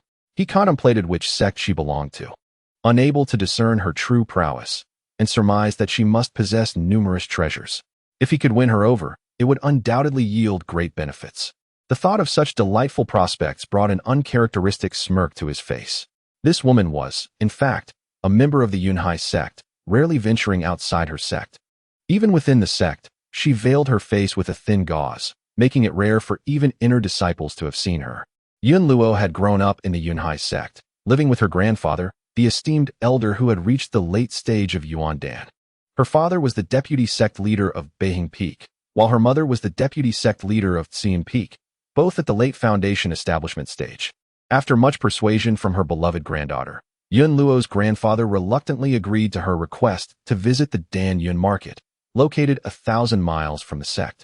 Unexpectedly, while browsing the market stalls, Yun Luo stumbled upon a small treasure, which caught the attention of others. On her return to the sect, she was accosted by a cloaked assailant. Fortunately, she possessed several life-saving items, managing to detonate 2 low-grade magical artifacts and losing a few fire spirit talismans in the process. Ignoring the fate of her attacker, she fled desperately towards the sect, narrowly escaping danger. Exhausted and wounded from a hidden weapon, Yun Luo barely escaped the clutches of her assailant. Just before the impending storm, she arrived at this location seeking refuge from the rain and tending to her injuries. While she was in the midst of her crucial healing process, she was repeatedly interrupted by others seeking shelter. Upon Haochen's arrival, she sensed no malice or sinister intent from him, merely a cautious wariness. However, when Lung Yun arrived, she felt an immediate and chilling aura of hostility directed towards her. Yun Luo had just begun to worry about her precarious situation. A single misstep could lead to irreversible consequences. It's been quite some time, and not a single mortal can be dealt with. Hee. Observing that this woman would not leave anytime soon, she decided to venture outside for a moment. With that, she donned her black attire and swiftly made her way out. Chapter 9. True Feelings in Adversity. Cold Cloud arrived at the winding mountain path and, in the distance, spotted a figure lying motionless on the ground. Approaching closer, she realized it was none other than her junior disciple, Lu Wanjin. A robbery. And he has been stripped of his clothing, no artifacts or storage bags in sight. The hunter had been pecked by an eagle. How unfortunate. Upon witnessing Lu Wanjin's grim state, Cold Cloud felt a pang of unease. She had been so engrossed in enticing the beautiful woman that she had paid little heed to her surroundings. had she kept a vigilant watch on Lu Wanjin's whereabouts, such a tragedy might have been averted. Who could have slain her junior? Was it someone from the sect? A passerby? Or perhaps a hidden guardian? This covert operation had not revealed any flaws, had it? Fear gripped Cold Cloud as she mustered her courage and shouted, "Who is it? Show yourself. What is this? Are you frightened? A practitioner at the 4th level of Qi refinement chasing a mere mortal, and yet you have been slain. Do you not feel a twinge of shame?" As Cold Cloud shouted, a woman emerged from behind her, the very one who had been meditating and healing in the cave. "Stop hiding and come out," the woman called out, directing her gaze toward the spot where Haochen was concealed. At the moment Haochen had taken Lu Wanjin's life, Yun Luo sensed through the aura emanating from him that he was also a cultivator, possessing the 1st level of Qi refinement. She communicated with him telepathically, proposing that they join forces against Cold Cloud. Receiving Yun Luo's message, Haochen agreed to the strategy she had devised. Upon hearing Yun Luo's call, Haochen, clad in Lu Wanjin's black robe, unexpectedly emerged from the thicket, startling Cold Cloud. Seizing the moment of her astonishment, Haochen swiftly unleashed a sleeve sword aimed at Cold Cloud's body. At that precise moment, Yun Luo hurled a fire explosion talisman. Although Cold Cloud was prepared, her attention was solely on Haochen, and she did not anticipate the woman behind her launching an attack. Sensing an assault from behind, Cold Cloud reinforced her body with a diamond talisman, enveloping herself in a protective barrier. She then released a blade of wind toward the rear, while simultaneously tossing several artifacts in an attempt to mitigate the force of the onslaught. What Cold Cloud did not foresee was that her actions had already incited Yun Luo's murderous intent. Without hesitation, Yun Luo employed the talisman against Cold Cloud. However, this was the only talisman she possessed, as all her other spiritual symbols had been expended during the battle with the black-robed figure. It was indeed Cold Cloud's misfortune. Had Yun Luo not previously fought with the dark-clad individual and depleted her ordinary talismans, she might have hesitated to use the precious talisman against Cold Cloud. The talisman and the sleeve sword were both lethal threats to Cold Cloud's life. Even if she were merely at the 5th level of Qi refinement, she would suffer grievously under the explosion of the talisman. Moreover, the sleeve sword's assault was imminent. This talisman was exponentially more powerful than ordinary ones, and the explosive force created a deep crater in the ground. Such a pity, a disgrace, Yun Luo remarked as she assessed the aftermath of the explosion. As Haochen beheld that Lung Yun had been reduced to nothing but bones, with a few remaining magical artifacts rendered utterly useless, he felt a profound sense of loss. After rummaging through the earth for a considerable time, he finally unearthed his concealed sword, which, fortunately, remained largely intact, albeit lacking the luster it once possessed. Now that he had entered the realm of cultivation, the concealed sword, once effective against malevolent beings and wild beasts, would likely serve little purpose in the future. Nevertheless, it could still be employed for skinning and dismembering. Meanwhile, Yun Luo, while Haochen busied himself with the search for his concealed sword, quietly gathered Ling Yun's discarded storage pouch and settled into a meditative posture on the ground to heal his injuries. During the confrontation with Ling Yun, Yun Luo had, due to his unhealed wounds, overexerted himself while activating his talisman, compelling him to focus on recuperating his vitality to avert any unforeseen circumstances. Haochen, too, was in a precarious state, having exhausted himself in the battle against Lu Wanjin, and had yet to restore his energy before re-engaging in the fray. He had expended all the vital energy he had just accumulated through cultivation, leaving his complexion pale and weary. After a brief respite, Yun Luo rose and conjured a small fireball to incinerate Lu Wanjin's remains to ashes. He meticulously surveyed the area again, ensuring no traces were left behind. Only then did he beckon Haochen, and the two of them retraced their steps back to the temporary shelter of a cave. Having removed her veil during the skirmish, Yun Luo had done so to avoid attracting unwanted gazes, though it had also hindered her vision. Upon arriving at the cave's entrance, Haochen took a moment to scrutinize Yun Luo's features. Her enchanting smile exuded a clear and ethereal quality, reminiscent of a pure and innocent neighbor girl. A delicate blush adorned her pale cheeks, and droplets of water shimmered on her skin like morning dew on fresh blossoms. As her lips moved slightly, a deeper shade of embarrassment emerged on her face, rendering Haochen utterly transfixed. It was no wonder he was so captivated. Yun Luo was strikingly beautiful. "I am Yun Luo, a disciple of the Yunhai sect," she said, sensing Haochen's gaze upon her, her voice betraying a hint of awkwardness. "I am Haochen, from Baoquan Village in Dongxing Town," he replied, feeling somewhat taken aback by her presence. He lowered his gaze and began to absent-mindedly kick the dirt beneath his feet, no longer daring to openly admire Yunluo for fear of inciting disdain and attracting unnecessary trouble. Meanwhile, Yunluo, observing Haochen's bowed head, seized the opportunity to study him thoroughly. He was a handsome youth, appearing somewhat bashful, akin to a girl, with striking features and pure, deep black eyes. It felt as though gazing at him for too long could draw one in, as if he were a vortex. His straight nose, with a soft tip, further captivated Yunluo, causing her heart to flutter. As she gazed at the flustered boy before her, her cheeks flushed with warmth and an unfamiliar sentiment began to blossom within her heart. Despite the mutual attraction, their unfamiliarity kept them from engaging in extensive conversation. Upon entering the cave, they each sought a spot to meditate and restore their true essence. Before long, Haochen had regained approximately 70 to 80% of his vital energy, and Yunluo had similarly recovered her strength. Given the commotion from the earlier battle, we may have drawn attention. It is prudent for us to depart from this place, Yunluo suggested as she rose. Instead of allowing Haochen to leave on his own, Yunluo unexpectedly summoned her flying sword, whisking Haochen away with her in a swift flight. As the evening breeze gently caressed the surroundings and the clouds lazily drifted, Haochen marveled at the mountains and rivers rushing beneath him, immersed in the exhilaration of his maiden flight. Standing behind Yunluo, a delicate fragrance wafted through the air, occasionally stirring his heart with its unique allure. For Haochen, it was the first time he found himself so close to a woman, inevitably giving rise to romantic fantasies. As twilight descended, Yunluo gracefully alighted on a hillside. At that moment, Haochen remained lost in the enchanting experience of his inaugural flight. "I have truly soared into the heavens," he mused. It took him quite a while to regain his composure from this extraordinary sensation. Observing Haochen's rapturous expression, Yunluo understood immediately. It was evident that he was indeed a novice, having just ventured into the world of cultivation. Uncertain of how far they had traveled or where they found themselves, Haochen was preoccupied with the joy of flight.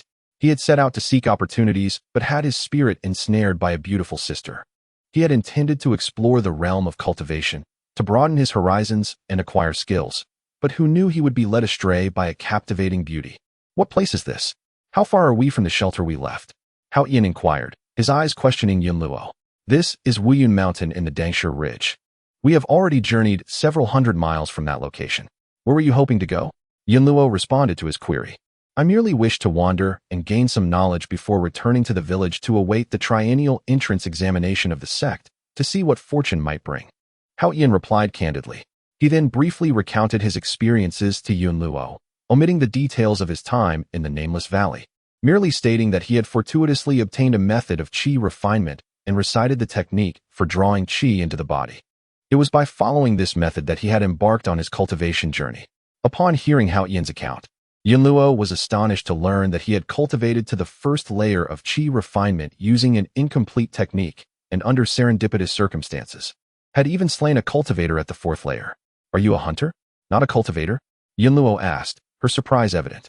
"Indeed, I am a hunter," Haochen admitted without hesitation, revealing the concealed sword hidden in his sleeve. It was with this mundane weapon that he had vanquished the fourth-layer cultivator. While he would never dare to show her the contents of his storage bag, the sleeve sword was conveniently kept for easy access. Not that he doubted Yunluo, for he knew the fragment of cloth bore the name Luo Yun, a person associated with the Yunhai sect. If this individual were connected to Luo Yun, or perhaps even a disciple, he would be inadvertently revealing too much about himself. Furthermore, Haochen understood the wisdom of not flaunting wealth. Yunluo examined the sword he handed her and then returned it to him, stating, "The technique you recited earlier is indeed the method for drawing qi into the body, a mental practice used by the sect to nurture unregistered, secular disciples. Albeit a rather unorthodox one. Haochen merely recited the method of channeling energy into the body, as imparted by Hao Yunlong, for Yunluo to hear. He was not foolish. The technique he practiced, the Kanli Sanxianju, though its rank remained unknown to him, was undoubtedly of at least a yellow-grade level, a technique of considerable sophistication. It was a prized asset within the sect, one he could not afford to disclose to anyone. Yunluo, intrigued by Haochen's account, began to grow closer to him. Their exchanges gradually transformed, with Yunluo being slightly older than Haochen, naturally taking on the role of his elder sister. Haochen's understanding of the cultivation world was still quite limited. He gleaned some knowledge from various texts left behind by Wang Ziyu, yet much remained obscure to him. This serendipitous encounter with Yunluo presented a perfect opportunity to seek her guidance on the cultivation methods he barely comprehended. When Haochen inquired, Yunluo generously shared her knowledge. Elaborating on what she understood, the realm of cultivation was a world inhabited by cultivators, also known as practitioners. These practitioners ascended through several major realms: gathering essence, refining qi, foundation establishment, golden core, nascent soul, transformation, separation, integration, tribulation, and great ascension. Each realm comprised several layers, and Yunluo was a practitioner at the 7th layer of the refining qi stage. In addition to advancing their realms through cultivation techniques, practitioners also hone their spells and martial skills. To elevate their cultivation, they must endure hardships beyond the comprehension of ordinary people, refining both their qi and their bodies. Understanding the essence of the world enhances their cultivation, strengthens their physique, and improves their combat skills. This endeavor requires contending with heaven, earth, and fellow beings, all reliant upon the use of spells. Beyond spells exist Dao techniques, and further still, celestial arts capable of extraordinary feats. Yunluo elucidated numerous aspects, immersing Haochen in a wondrous world. In her eyes, apart from the method of channeling energy into the body, spells like hail technique and fire technique were mere trifles employed by lay Taoists, unworthy of the esteemed cultivation realm. It was indeed remarkable that with a fragmented method of channeling energy, one could gather essence and fortuitously enter the refining qi stage. Since you have already reached the 1st layer of refining qi, there is no need for you to return for the sect's disciple recruitment test. You may directly join the sect, Yunluo assured confidently. Haochen considered this. He had promised his grandfather to return in 2 months for the recruitment test. If he could enter the sect directly, how splendid that would be. Yunluo remarked that her cultivation method was unremarkable, yet the Yunhai sect possessed superior spells and abundant cultivation resources. Only by joining the sect could one truly enhance their practice. Sister Yin, may I join your Yunhai sect? Haochen asked eagerly. Of course. Yunluo replied without hesitation. Is it easy to gain entry? Haochen inquired with hopeful eyes. Yunluo playfully tucked a stray strand of hair behind her ear and said, It's not easy. Many people attempt to breach the gates or leverage connections to enter Yunhai's sect. However, the sect has its rules, and not everyone can gain admission. To gain entry into the sect, one must undergo rigorous assessments and stringent scrutiny. You wish to join our Yunhai sect, which is a mere trifle. Why? Haochen, perplexed, inquired. Because I am here. I am your sister, Yunluo declared, tapping her finger on her nose. From Yunluo's words, Haochen surmised that her status within the Yunhai sect was indeed remarkable. Well, since Sister Yun is assisting me, I shall join the Yunhai sect. Haochen was aware that Yimei, along with fellow villagers Li Yu and Lu Su, were also in the sect, thus dispelling any feelings of estrangement.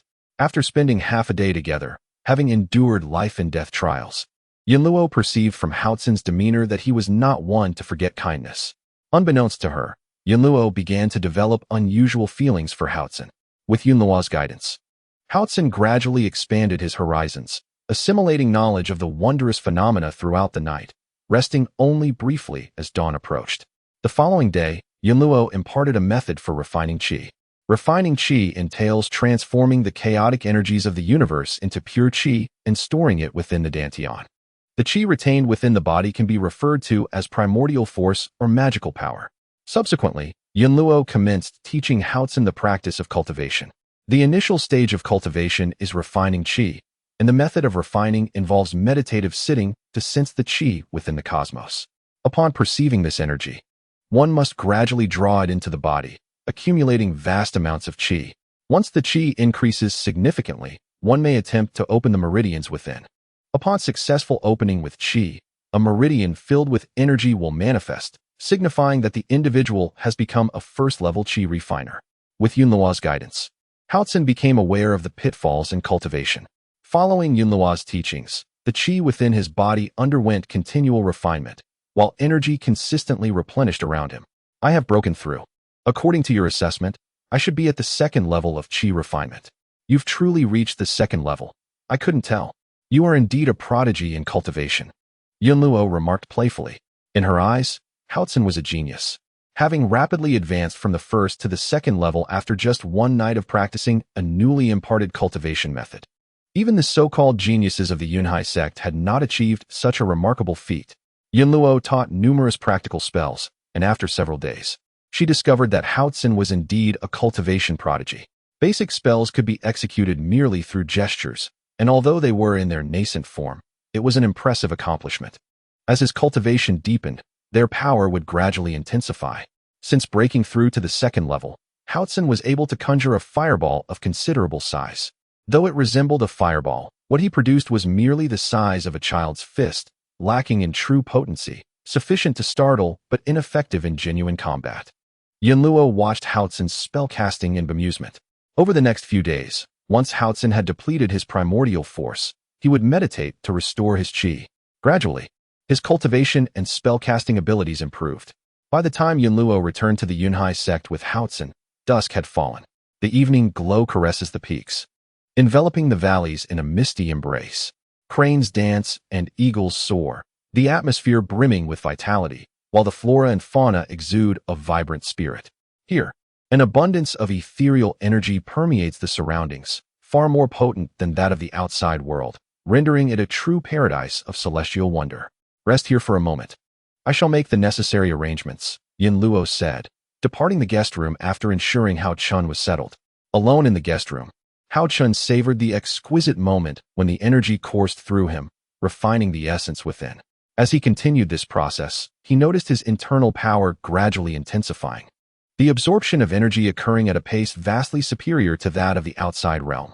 He understood that this was the blessing of the sect's divine sanctuary. Nights slipped away as Haochen immersed himself in his cultivation. The sunlight of the following day soon graced the guest room where he resided. Haochen, are you there? A voice called from outside just as he prepared to step out. Upon opening the door, he encountered a cultivator, older than himself, standing at the threshold. Haochen mused, since my entry into the Yunhai sect, only Yunluo knows of my presence. The one who knows my name must surely be sent by her. I am Haochen. May I ask your name? He inquired with a questioning gaze. I am Su Fei, sent by junior sister Yunluo to find you. Su Fei replied, glancing at Haochen, who was merely a first-layer qi refinement disciple, with a hint of disdain. Come with me. Su Fei thought to himself. What is my junior sister thinking, recruiting such a low-level qi refiner to oversee the spiritual fields? Or perhaps to tend to the spirit beasts? Such a meager cultivation level is hardly adequate. The master only mentioned bringing someone back. She did not specify the tasks involved. No matter, he decided. I shall take him to the sect's assessment hall and let the management assign him as they see fit. Su Fei led Haochen to the assessment hall of the sect. In one corner of the spacious hall sat an elderly man. Master One, the sect mistress sent me to conduct the entrance assessment for this individual. Please proceed according to the regulations. Su Fei indicated Haochen to the elder. Ah, Su Fei. No problem, Wen Hao replied, quickly rising upon seeing Su Fei enter with the youth. After all, Su Fei was a disciple of the sect leader, Gu Yulin. After giving his instructions, Su Fei departed, leaving the elder, Wen Hao, to ponder alone. It was rare for Su Fei to come to the assessment hall, and today he brought a young man for evaluation. Regardless, it was certain that the boy would soon join the sect. However, Su Fei's parting remark about adhering to the rules felt somewhat peculiar. Your name is Haochen? Wen Hao inquired, eyeing the young man before him. Yes, I am Haochen, he affirmed. Good. What is your current cultivation level, and how old are you? Wen Hao asked, already sensing that the young man possessed merely a first-layer qi refinement level. How could Su Fei bring someone with such low cultivation? 16. First-layer qi refinement, Haochen responded. Yet, internally, he reflected, fortunately, I recently achieved several breakthroughs. Otherwise, I would still be at the gathering essence stage today and would have no opportunity to arrive at the Yunhai sect. Of course, Haochen did not reveal the truth. After parting with Yunluo upon entering the Yunhai sect, he had decided to conceal his true cultivation level after much contemplation. Wen Hao was taken aback. Haochen was indeed at the first layer of qi refinement. He glanced at Haochen and thought to himself, there is no need for further testing. The young man has already admitted to being at the first layer of qi refinement. So what is the point of a test? One could sense it intuitively. Nonetheless, the procedure must be followed. Now, use your most adept spell to attack the testing stone over there, Wenhao instructed, gesturing towards a testing stone situated in a designated area of the hall.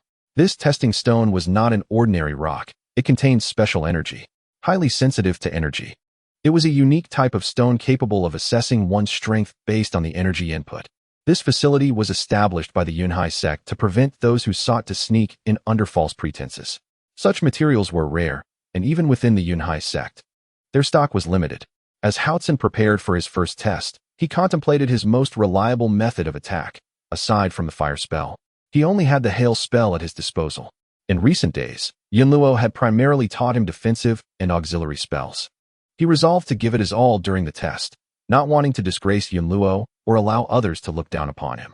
Haochen circulated his cultivation technique, channeling the energy of a second-layer qi refinement practitioner, and conjured a flame that shot forth, resembling a diminutive fire dragon. Observing the spell that Haochen released, Wenhao smirked, thinking, how pathetic. This is no more impressive than a mere sideshow.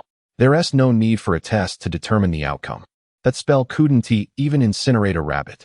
Wenhao did not bother to check the testing stone for the spell's effectiveness. He pondered. This kid was introduced by a disciple of the sect leader. Surely, he cannot be relegated to the service hall to perform menial tasks? While it may be true that he is a low-level practitioner, that is of no concern to me. Recording his information was merely a formality. He ought to at least be granted the status of an outer disciple. This thought crossed Wenhao's mind while creating the Jade token. Had he actually witnessed the effect of Haochen's strike, it would have created a sensation throughout the Yunhai sect. To his astonishment, Haochen's attack reached the strength of an 8th-layer qi refinement. This power was infused with the true essence of both martial and spiritual cultivation. What should be done? Su Fei had not specified where he would be assigned. Wenhao, responsible for the assessment, found himself troubled. After a moment of contemplation, he muttered to himself, well, let us have him reside at Liu Peak for now. Welcome, Haochen. From this moment onward, you are a disciple of the Yunhai sect. Wenhao approached the table, retrieved a blue jade token standardized by the sect, inscribed Haochen's name upon it, and presented it to him. Each disciple's identity token from the various peaks of the Yunhai sect bore distinct markings, detectable by one's spiritual sense. The emblem of Liu Peak was a colorful phoenix feather, while Ziyun Peak bore a green leaf, Shilin Peak featured a soaring white crane, and Beihing Peak was represented by a misty mountain silhouette. Yunhai Peak was symbolized by a white cloud. The Yunhai sect comprised 5 peaks, encircled by 4 mountains surrounding the central peak, where clouds swirled. This central peak was Yunhai Peak, the place where the sect leader and senior members cultivated, and at this moment, Haochen found himself on Yunhai Peak. In the future, while traversing various locations within the sect, one must utilize the Identity Jade token. After refining the Jade token, you will become acquainted with the sect's regulations and essential precautions, all meticulously recorded within it. Take good care of the Jade token and ensure it is not lost. Wenhao proceeded to elaborate on other matters and imparted to Haochen a set of Jade token refinement techniques. Haochen mused, when I arrived, Sister Yunluo did not mention the procedures for joining the sect at all. It seems rather cumbersome. Knowing that Yi Mei and Li Yu are in the Yunhai sect, he wished to inquire if they could assist him. Unfortunately, the place was eerily silent. Apart from the elder in the main hall, no one else could be seen. Unbeknownst to him, this was not the time of the sect's triennial entrance examinations. Thus, very few individuals frequented this area. However, at times, sect disciples would come here to test their cultivation levels. Yet, entering the examination hall required the payment of a contribution point to utilize the testing stone and other equipment. With no other option, he decided to follow Wenhao's instructions for refining the Jade token and sought a secluded spot to carry out the process. After refining the Jade token, he infused it with vital energy, realizing that his cultivation domain belonged to Liu Peak. Wenhao's unintended actions led Haochen to become an overlooked disciple of Liu Peak in the Yunhai sect. Following the map within the Jade token, after several detours, he collected his legal attire, fajian, storage pouch, and other items. Subsequently, he visited the treasure pavilion to claim a tome on cultivating spiritual awareness. After a bustling morning, he finally sought the path to Liu Peak. Chapter 11. The Desolate Land. As he inquired and searched along the way, Haochen ultimately arrived at Liu Peak. Liu Peak was lower than the other 4 peaks. To call it a mountain seemed a stretch, as it resembled merely a larger hill in Haochen's eyes. The silent peak was overgrown with weeds. An ancient and dilapidated grand hall stood there, its weathered plaque inscribed with the words Luyu Hall.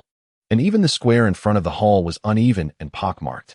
Haochen mused to himself, "This is hardly different from a rundown village temple. I fear that even seeking shelter from rain here would not be safe." Upon arriving, with no one to greet him, he stood alone in the hall's square, puzzled. Just then, a feeble cough echoed from within the grand hall. An elderly man with graying hair emerged from the hall, accompanied by two young individuals. Seeing the elder, Haochen felt a sense of familiarity akin to that of a kind neighbor and hastened a few steps forward to offer assistance. The elder smiled and nodded, saying, "Young man, you must have just been assigned here. This place is not like the other peaks. If you need anything, just let me know. Do not hesitate."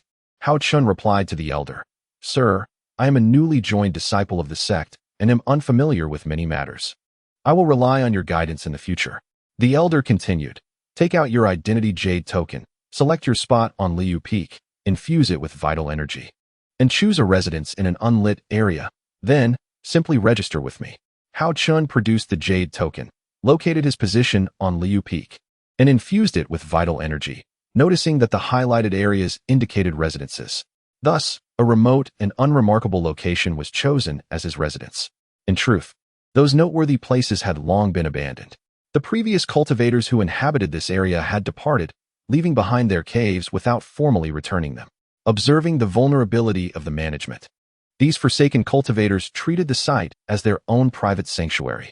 After selecting a residence through the jade tablet, Haochen refrained from hurrying to inspect the cave, silently reflecting, if the main hall is in such disarray, the cave must be no better. Consequently, he adopted a familiar demeanor and lingered in the main hall. With Haochen's arrival, the usually tranquil Liu Peak became lively. After introductions, the three gradually grew familiar with one another, discovering that Haochen was not a disciple sent here for punishment, but rather one assigned to cultivate through legitimate channels.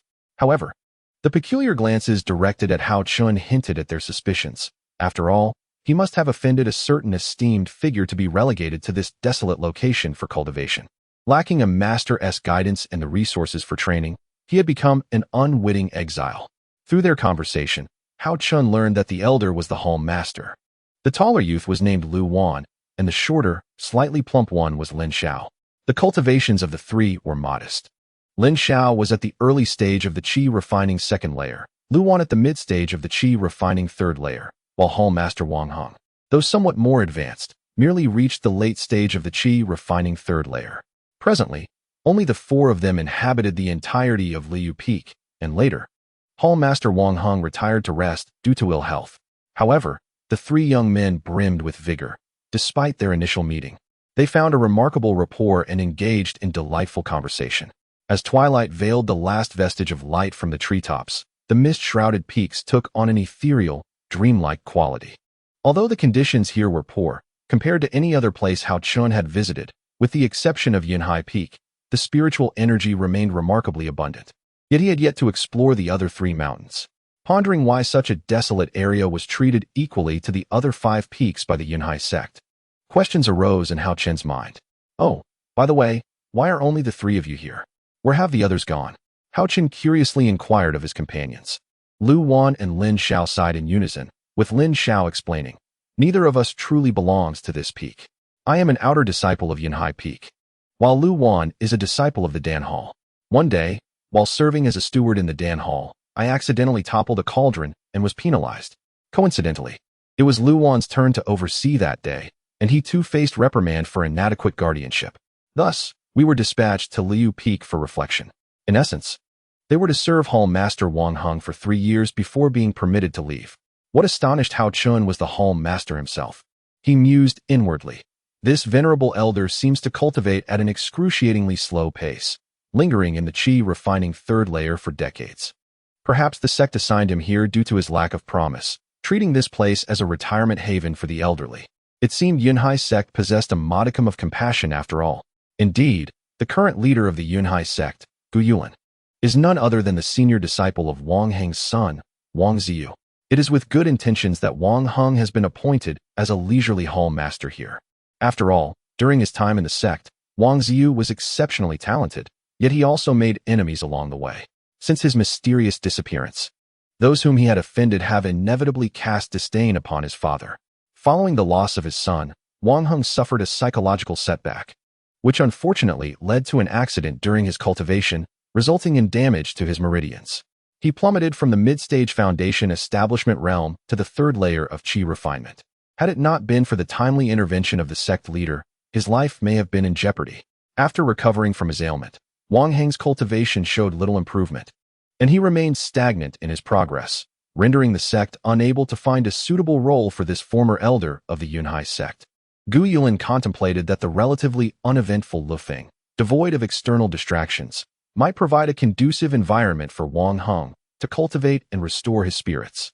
Thus, he was appointed as the master of Lufeng, the so-called lord of the Lufeng Hall.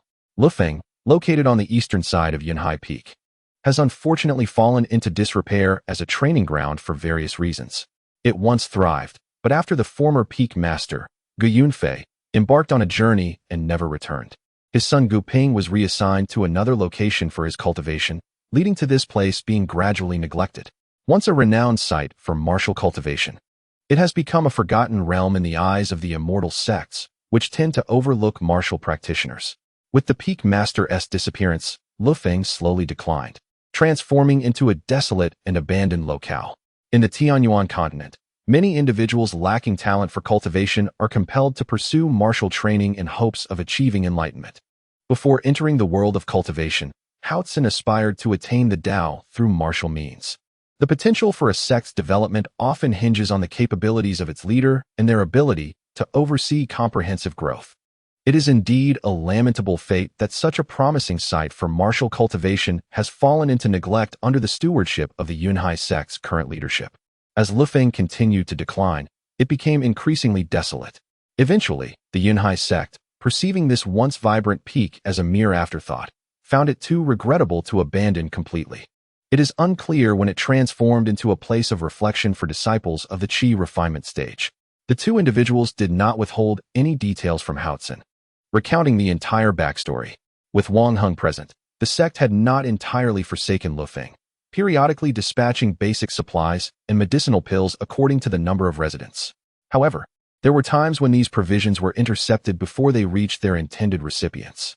Life here is quite austere, with scant resources leading to frequent shortages of food.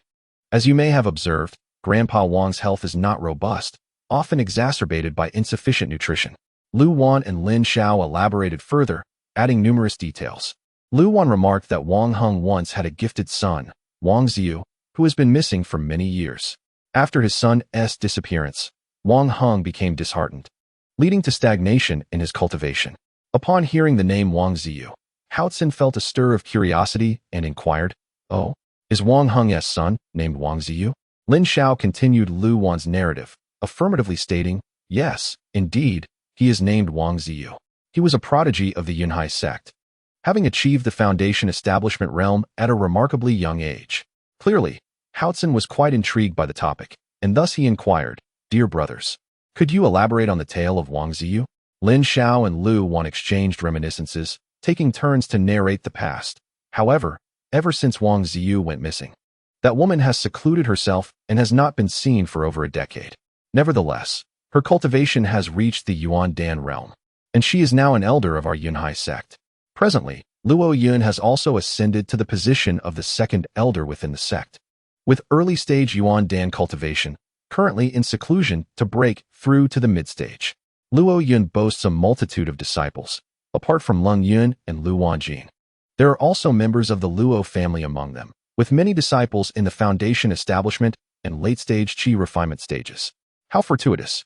Haochen chuckled inwardly, reflecting on the fact that Luo Yun's two disciples had attempted to ambush him, only to meet their demise at his hands. Evidently, fate had a hand in it. Sister Yunluo had not mentioned it, and yet, no one knew the whereabouts of Luo Yun's two disciples. Well, they are likely in seclusion like their master, he mused. Hearing Lin Xiao and Lu Wan mention the scarcity of provisions, Haochen's thoughts shifted, and he changed the subject, asking, "Are there any wild beasts in the surrounding mountains? Perhaps mountain chickens or wild rabbits?" Lin Xiao replied, "Indeed, we have wild boars, mountain rabbits, and mountain chickens, as well as various birds and beasts. though there are no demonic creatures. Haochen remarked, with such a shortage of food, why do you not capture wild beasts to sustain yourselves? Lu Wan awkwardly replied, even if we managed to catch them, we wouldn't know how to prepare them. Haochen was momentarily speechless, thinking to himself, how amusing. These two are truly remarkable. Observing the teasing look in Haochen's eyes, Lin Xiao asked, can you prepare them? All three being practitioners, venturing into the wild for a hunt was but a trivial task. Haochen instructed Lin Xiao to light a fire at the front of the hall and led Lu Wan into the woods. Before long, both returned with 2 or 3 mountain rabbits and chickens in hand. Arriving at the stream, Haochen skinned the game, cleaned the innards, and set them over the fire to roast. Being a hunter by trade, he naturally came equipped with hunting gear and occasionally brushed his concocted seasoning over the mountain rabbits and chickens. In no time, the air was filled with the enticing aroma of sizzling meat, golden and glistening, enhanced by Haochen's carefully crafted marinade. Haochen waved to Lin Xiao, saying, go fetch the Home Master to join us. Shortly thereafter, Lin Xiao supported Home Master Wang Hong as he emerged, the elder slightly taken aback by the scene before him. However, it didn't take long for him to grasp the situation and understand the intentions of the three. What a delightful aroma. I never anticipated you possessed such culinary skills, commented Home Master Wang Hong. Please, partake generously. Lu Wan tore off a chicken leg and handed it to Wang Hong. The four gathered around the campfire, sharing laughter and enjoying the feast in great comfort. A warm atmosphere enveloped the square before the hall. Chapter 12. Unwarranted provocation. Amidst the lively chatter, Hall Master Wang Hong shared various matters regarding the Yunhai sect with the trio. Through Wang Heng's narration, Haochen gained a deeper understanding of the Yunhai sect. In the Yunhai sect, in order to strengthen centralized power, the leaders of the various peaks were appointed from among the elders of the sect long ago. They were required to reside permanently at the Elder Hall located on Yunhai Peak, under the command of the Grand Elder. Presently, the Elder Hall is overseen by Grand Elder Yunxiao. The Yunhai sect boasts 5 principal peaks: the central Yunhai Peak, the western Shiling Peak, the northern Beihing Peak, the southern Ciyun Peak, and the eastern Liu Peak. The sect master, Gu Yulin, simultaneously serves as the leader of Yunhai Peak, while the vice peak master is concurrently held by Qi Yu, the head of the law enforcement hall. The second elder, Luo Yun, presides over Shiling Peak, with the vice peak master being Gu Ping, who is at the mid-stage of foundation establishment. The third elder, Wuyun Peng, governs Beihing Peak, with the vice peak master, Yun Yuetian, at the late stage of foundation establishment. The fourth elder, Feng Xiaonan, leads Ciyun Peak, with the vice peak master being Fang Ping, also at the mid-stage of foundation establishment. However, Liu Peak lacks any significance or influence, with only an aged hall master at the third level of Qi refining present. In every social circle, regardless of the location, there always exist elements of discord. As 4 individuals were engaged in jovial conversation, a sharp reprimand shattered the warm atmosphere. Who dares to brazenly roast here? You are polluting the air. A disciple, boasting a 4th level of Qi refining, swooped down to the plaza before Liu Peak's main hall, arrogantly declaring, "This senior brother, how does our barbecue disturb you?" Lin Xiao retorted, his chubby face slick with grease. "You dare to speak to me like that? You worthless lot." The disciple exclaimed, pointing at Lin Xiao and the others. Seeing the escalating tension, Hall Master Wang Hong, seated by the campfire, interjected, "Young man, our barbecue here will not affect the sect's vitality. You may leave if you have nothing else to do." "Wang Hong, who do you think you are? Relying on past glories?" The disciple responded, showing no respect for the elder. Furious, Wang Hong could only point at the intruder, speechless. Lu Wan and Lin Xiao were incensed. While they could tolerate insults directed at themselves, they would not stand for disrespect towards Elder Wang. Just as they were about to rise and confront the intruder, Haochen stood up, a broad smile plastered across his face as he approached the disciple, and said, "Ah, greetings, senior brother. It seems we were inconsiderate. Please do not be angry. Look at how worked up you are."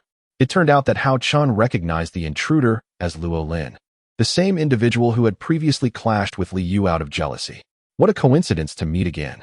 Perhaps it is time to collect some interest from the Luo family. Luo Lin observed Haochen sauntering over with a mocking expression. Senior brother, right?"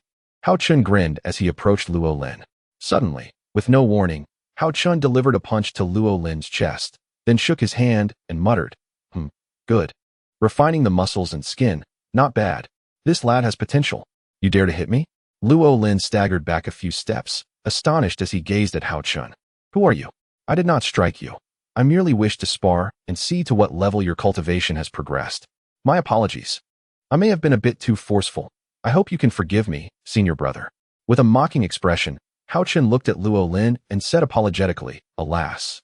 My dear junior brother Haochen, it would do you well to temper your temperament. One should not resort to sparring upon every encounter. It is rather unbecoming. Don't you think? Lin Xiao naturally seized the opportunity to tease. Luo Lin's face darkened to an extreme, feeling the disdain of these individuals who completely disregarded him.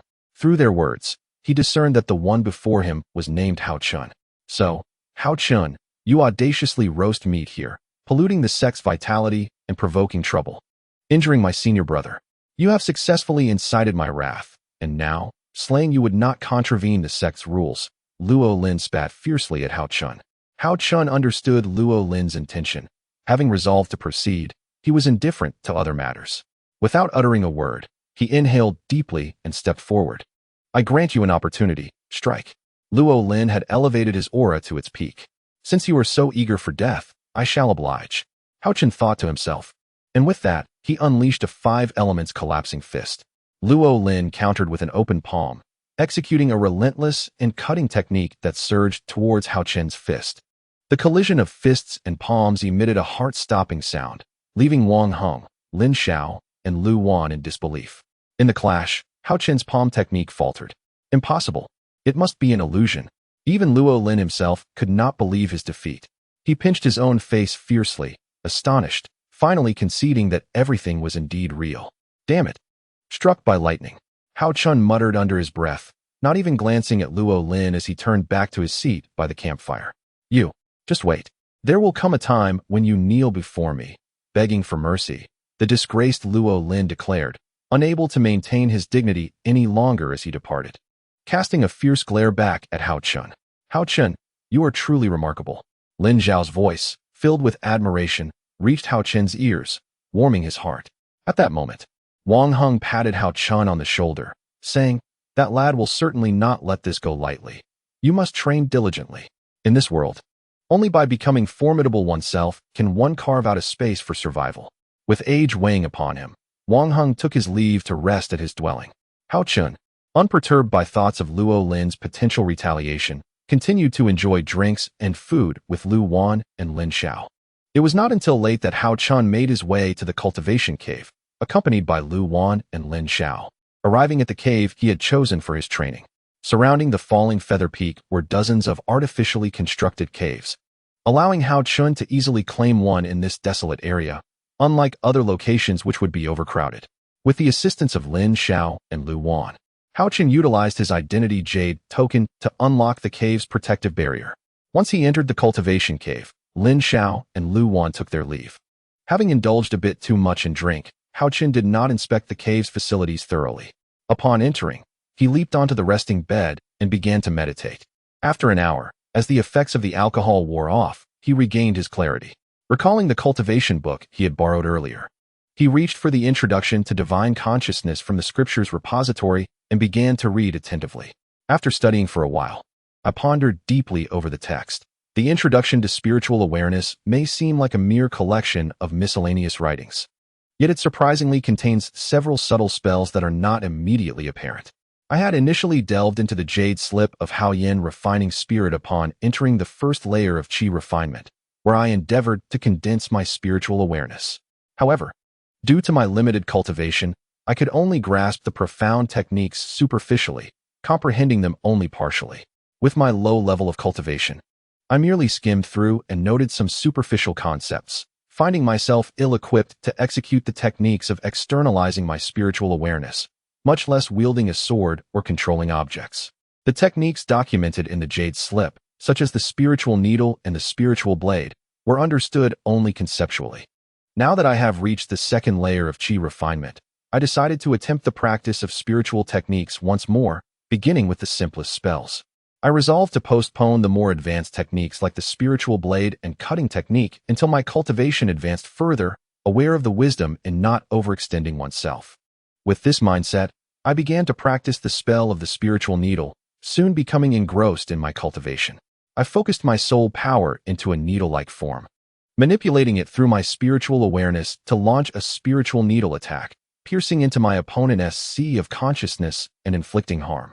Though challenging to master, achieving success in this technique would benefit my practice of others. Before I knew it, over a fortnight had passed. I had made significant progress in the spiritual needle technique outlined in the Introduction to Spiritual Awareness. I was also able to move small objects using the technique of remote manipulation. While I aspired to attain greater mastery, I recognized that I had at least grasped the fundamental techniques. To my delight, after these days of diligent practice, my cultivation had notably advanced to the third layer of qi refinement.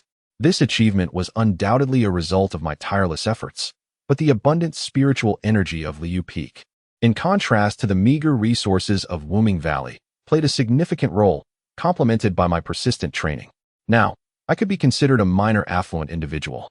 Prior to joining the Yunhai sect, I had acquired Lu Wanjin's storage bag, and the sect had since provided me with a robe, a sword, and another storage bag, alongside the treasures inherited from Wang Ziyu, thus augmenting my wealth considerably.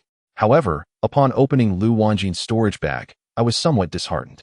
Aside from a useful flying sword, there was little of interest, especially when compared to Wang Ziyu's storage bag. I decided to store the ordinary items in the sect's allocated bag, while all other possessions were carefully concealed within Wang Ziyu's bag, which I kept hidden from others. I resolved to keep Wang Ziyu's storage bag a secret, just as I would refrain from using Lu Wanjin's. As I organized the storage bag, I stumbled upon a book titled The World of Immortal Cultivation, an encyclopedia detailing the current landscape of the immortal cultivation realm, complete with maps and a plethora of illustrations of spiritual herbs and minerals. This discovery significantly broadened my understanding. In truth, the books I found in Wuyun Valley and the jade slips left by Wang Ziyu were indeed treasures of considerable value. Time is fleeting, and coupled with the inadequacy of Haochen's magical prowess, he is yet to find the opportunity to genuinely sit down and study the teachings left by the cultivators. Chapter 13. Farewell to Yi Mei. Having joined the Yunhai sect for over 10 days, Haochen has been secluded in the cave dwelling of Liu Peak, diligently honing his skills. The elemental essence of heaven and earth flows into his body, forming a delicate stream that circulates through his meridians for several cycles, merging with the energy in his dantian. He continues to absorb this energy for a considerable time. As Haochen opens his eyes, which shine like stars, they betray a hint of disappointment. Alas, he remains unable to touch the threshold of the fourth level of qi refinement. With a wry smile, he shakes his head and sighs. When he parted ways with his grandfather at the Nameless Valley, most of the provisions, liquor and food, were stored in his spatial pouch. Having remained within his cave for several days, his supplies are nearly depleted. Reflecting on the passage of time, he recalls that the book Introduction to Spiritual Awareness, borrowed from the Scripture Pavilion upon his entry, is now due for return. Yes, it is time to visit the Scripture Pavilion to return Introduction to Spiritual Awareness. Simultaneously, he intends to select a suitable cultivation method. As for the current practice of Kenli Sanxianju, it is best kept discreet. He will choose another cultivation technique to divert attention, leaving the selection of martial arts methods for another day. With these thoughts in mind, Haochen rises from his bed in the cave, steps outside, and makes his way towards the Scripture Pavilion on Yunhai Peak. The Scripture Pavilion of the Yunhai sect is naturally situated on Yunhai Peak, built into the mountainside. It is more accurately referred to as the Scripture Cave. It is called the Scripture Pavilion due to the presence of an ornate entrance at the cave's mouth. Having visited hastily before, during his initial arrival at the sect, he was unfamiliar with Yunhai Peak and had no time to appreciate the beauty of the surroundings. The day he arrived with Sister Yunlu was already at dusk. In this unfamiliar place, he had no choice but to rest in the guest quarters of the sect. The following day, senior brother Su Fei guided him to the assessment hall for testing, after which he left Haochen on his own. In the vast expanse of the sect, with everything being foreign to him, Haochen hurriedly arrived at this location to collect supplies, without taking the time to observe the pavilion's appearance. Aside from the time spent in his cave, today marks only his third day revealing himself at the Yunhai sect. Having visited the pavilion once, he enters after reaching it. Upon his arrival, the frail disciple from before approaches him and says, "You must be here to return a book to the Scripture Pavilion. This time, what text are you in search of? If you have any questions, feel free to ask me. I am Haochen, here to return a book to the pavilion. My previous visit was quite hurried, and I did not have the chance to browse thoroughly. I have come this time to seek a cultivation method. Haochen replies as he hands the book Introduction to Spiritual Awareness to the slender disciple. Very well, allow me to introduce you to the scripture pavilion, the disciple responds. That would be wonderful, thank you, senior brother. The scripture pavilion is divided into 5 levels, with the first 4 levels designated for storing texts, while the 5th level serves as the cultivation ground for the pavilion master. The outer disciples of the first 2 tiers, as well as the inner disciples, may enter by merely presenting their identity tokens. However, access to the 3rd tier is restricted solely to elite disciples, while the 4th tier is reserved for the sect leader and elders. The collection of books here is organized according to these tiers, with the higher levels containing tomes of increasingly profound knowledge. I understand now. Thank you, senior brother. I intend to proceed to the 2nd tier in search of martial arts and spell tomes, and I would appreciate your guidance. With a polite demeanor, the slender disciple replied. In that case, junior brother, please follow me. He then led Haochen toward the 2nd floor. Here we are, junior brother. This is the entrance to the 2nd tier. Please present your identity token and place it on the verification platform for inspection before you may enter. Upon hearing this, Haochen promptly retrieved his token and placed it on the platform. As soon as the token rested upon it, the air at the entrance shimmered as if a stone were cast into water, creating ripples that soon coalesced into an opening large enough for a person. Haochen hurriedly stepped through. In an instant, darkness enveloped him, only to be replaced by light moments later. Before him lay a hall, measuring over 10 zhang in width, with towering bookshelves lining the walls.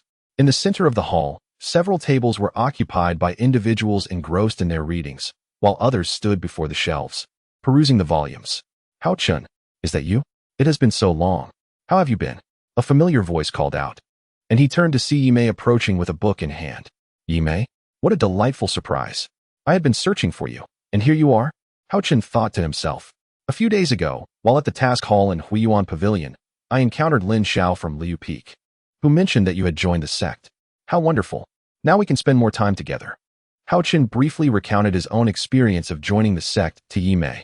She set her book aside and began to assist him in finding suitable martial arts and spells, occasionally enlightening him about the 2nd tier of the scripture repository.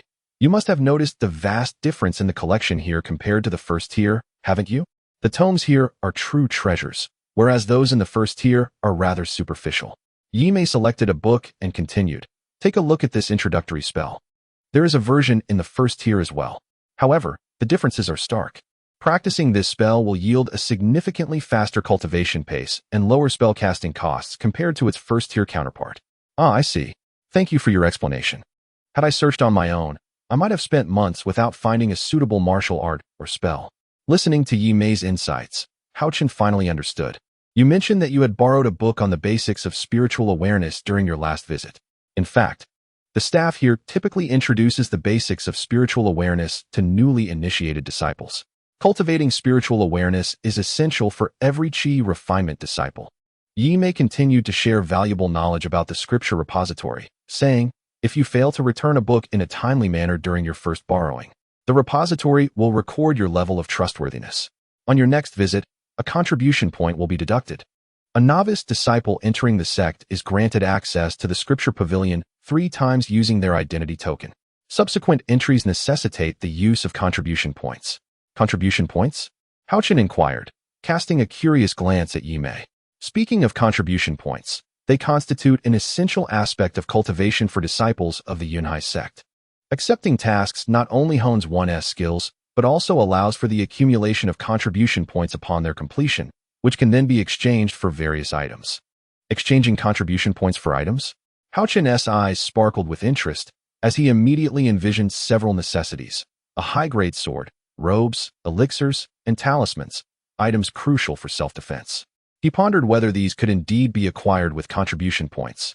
If so, it would alleviate many concerns. Observing Haochen lost in thought about contribution points, Yimei retrieved a task token from her storage bag.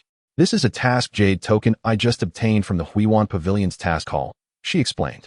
It is crafted from the simplest memory crystal, containing a single task. By taking this jade token, you accept the task it holds. Upon completion, the energy within the token will automatically transfer to your identity token, resulting in the corresponding contribution points. Oh, by the way, you haven't visited the task hall yet, Have you? Once we leave here, I'll take you there to familiarize yourself with it. She handed Haochen a beautifully crafted jade token. As he accepted it, following her instructions, he infused a trace of his spiritual energy into it. Instantly, a peculiar energy flowed into his palm. A slight probing with his consciousness revealed a string of information. Intermediate task: hunt 5-tiered demon tigers. Reward: 5 contribution points. A few days ago, I accompanied Lu Su and Li Yu to the Wildman Valley to hunt beasts. I informed them of your entry into the sect, and they were all delighted for you, saying they would visit when they have the time. You may recount it. In 3 days, I, along with Zhou Ping and others, will return to the Wildman Valley for another task and will need a few helpers. Would you care to join me?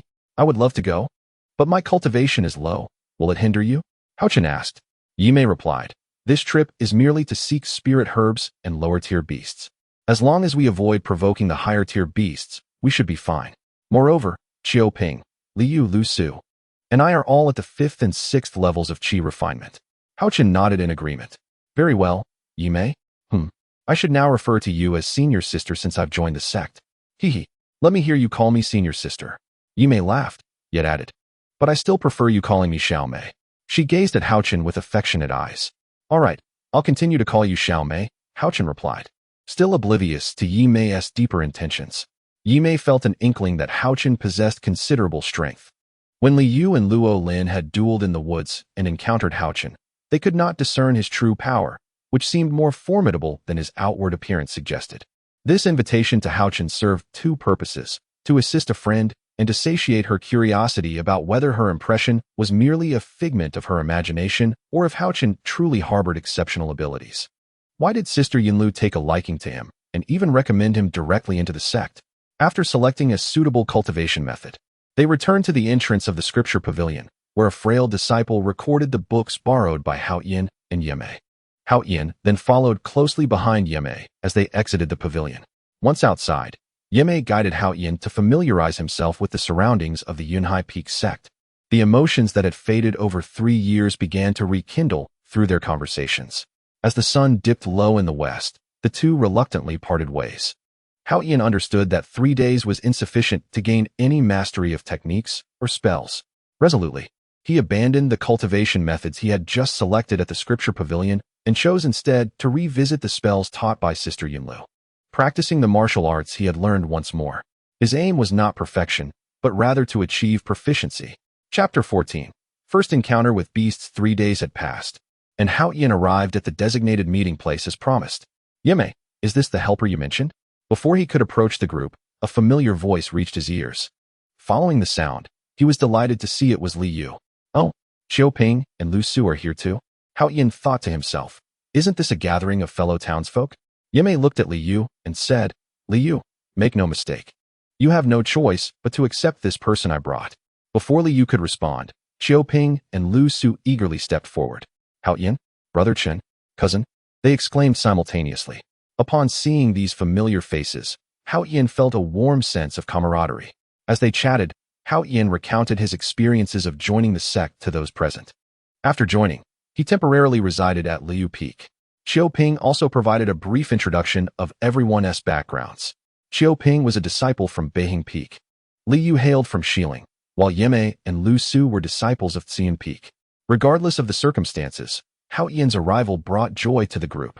Although Haochen's cultivation level was low, they recognized him as a fellow townsman, and with 5 members in their party, they felt a sense of unity.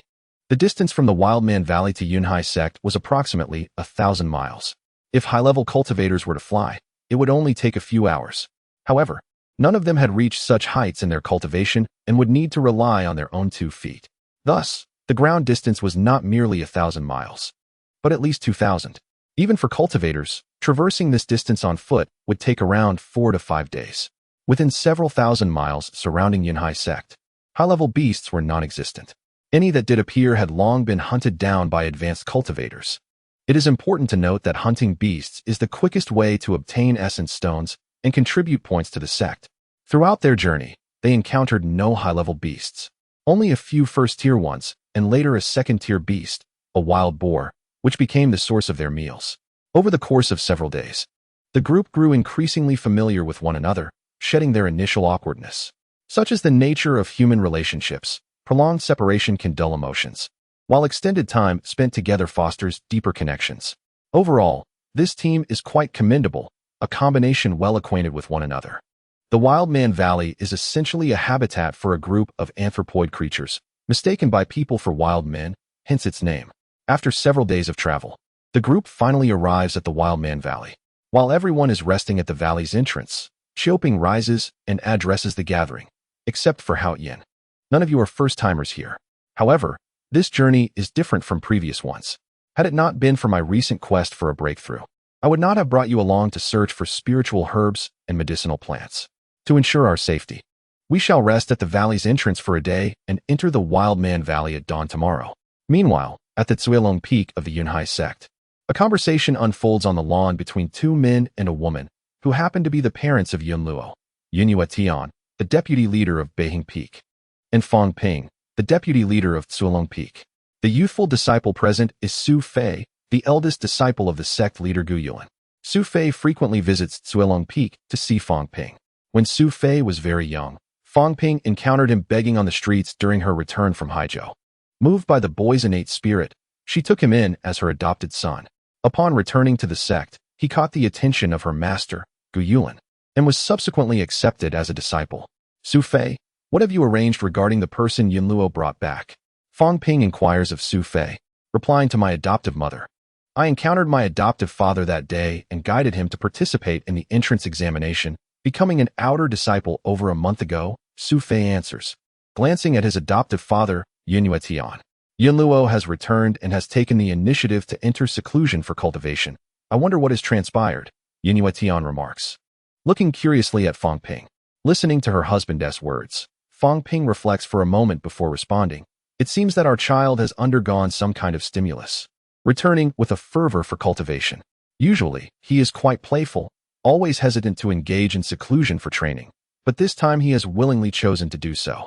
After discussing various matters, Su Fei bids farewell to his adoptive parents and takes his leave. Yunyue Tian and Fang Ping then share some private conversation before returning to their respective cultivation. The following day, Xiaoping is the first to enter the Wildman Valley. The group follows him, hastening towards a particular direction. The path leads them into a dense forest, which is typically home to aged spiritual herbs and medicinal plants. Occasionally, they might even encounter high-value spiritual herbs that have existed for centuries. Xiaoping, having previously ventured here with his fellow disciples, is aware that one can find spiritual herbs over 100 years old in this location. He has even harvested 2 medicinal plants during his past visits. Thus, he comes this time hoping for a stroke of luck, anticipating the chance to discover higher-tier herbal treasures. With renewed vigor, the group quickens their pace towards the forest, and by midday, they reach the fringes of the lush grove. Observing the verdant surroundings, Xiaoping proclaims, the aura here is quite favorable. I hope that each of you realizes your dreams and reaps fruitful rewards. The group then disperses, maintaining a safe distance while ensuring they remain close enough to look out for one another. After speaking, Haochen stepped into the jungle, observing as everyone dispersed in different directions before he too ventured into the thicket. Entering a forest inhabited by demonic beasts for the first time, he felt a genuine sense of trepidation. Although the distance between him and the others was not vast, a certain unease gnawed at his mind. Back home, he had only ventured into the nearby mountains to gather firewood and hunt wild animals. But here, he faced the terrifying prospect of encountering demonic creatures. As he walked deeper into the woods, he was suddenly startled by the sounds of beasts rustling through the underbrush. The cacophony suggested a considerable number were approaching his direction. Despite his nervousness, Haochen proceeded with caution. The sounds grew louder, and soon enough, 3 steel-bristled demon boars emerged before him. These were no ordinary beasts. They were cultivated demon beasts, adept in the art of practice. Haochen quickly recalled the knowledge contained within the tome tales of the Tianyuan, which detailed the classification of demon beasts on the Tianyuan continent. The hierarchy is as follows. First-level demon beasts are akin to the Qi refining stage, with 12 tiers corresponding to the human cultivation realms. Second-level demon beasts equate to the early foundation establishment stage. Third-level demon beasts correspond to the mid-foundation establishment stage. Fourth-level demon beasts align with the late foundation establishment stage. Fifth-level demon beasts represent the early core formation stage, and possess a demon core. 6th-level demon beasts correspond to the mid-core formation stage, while 7th-level demon beasts relate to the late core formation stage, also possessing a demon core. 8th-level demon beasts are equivalent to the early nascent soul stage. Entering the transformation phase, they may either develop a demon core or begin transitioning into demon infants. 9th-level demon beasts correspond to the mid-nascent soul stage, having already transformed their demon cores into infants. 10th-level demon beasts relate to the late nascent soul stage, where demon infants have been successfully refined. Based on this classification, Haochen discerned that the largest steel-bristled demon boar possessed 3rd-tier cultivation, the second largest held 2nd-tier cultivation, while the smallest retained 1st-tier cultivation. Such formidable foes would pose a significant challenge even to a practitioner at the 4th level of qi refining. If not handled with care, the encounter could prove fatal. Today, they were faced with a novice like Haochen, whose meager cultivation and lack of experience with demon beasts rendered him ill-equipped to confront the trio of steel-bristled demon boars. As Haochen grappled with his anxiety, Yimei, having heard the roar of the beasts, recognized the imminent danger and hastened toward him. Upon arriving, she observed the 3 steel-bristled demon boars and, with a smile, declared, "These trifling little demon boars think they can feast on my brother Haochen? Very well, I shall roast you into succulent piglets to nourish him." Naturally, the demon beasts could not comprehend her words, but they sensed her disdainful demeanor and realized this woman was not to be trifled with. The steel-bristled demon boars, understanding the principle of striking first, charged at the two with fierce intent, launching a brutal assault. With a calm smile, Yimei reassured Haochen, "Do not fear. Release your spells." As she spoke, she conjured 3 fireballs, hurling them towards the 3 steel-bristled demon boars. The 2 larger boars opened their massive jaws, unleashing a frigid liquid that met the fireballs head-on, extinguishing the flames with a chilling force. The little demon pig was rather unfortunate, lacking the ability to withstand the fireballs unleashed by Yimei. When the fireball struck, the demon pig attempted to extinguish the flames by rolling on the ground. However, the flames, fueled by condensed energy, were beyond the capacity of a mere pig demon to extinguish. It could only writhe in agony, rolling on the ground. Yet the flames remained unquenched, and soon it perished. The 2 higher-ranked steel-bristled demon pigs, witnessing their companion's demise at the hands of Yimei, charged wildly towards the 2 humans, intent on crashing into them. Simultaneously, they unleashed their unique skill, sending a barrage of metallic quills from their spines towards Haochen and Yimei. Although Haochen activated a protective talisman, he could not fend off the relentless onslaught of the flying needles. Within a few breaths, his energy waned, and several quills pierced his legs, chest, and right arm. Enduring the pain, he hastily consumed a healing pill while conjuring a fireball in his hand. "Beast, do you think me easy to bully?"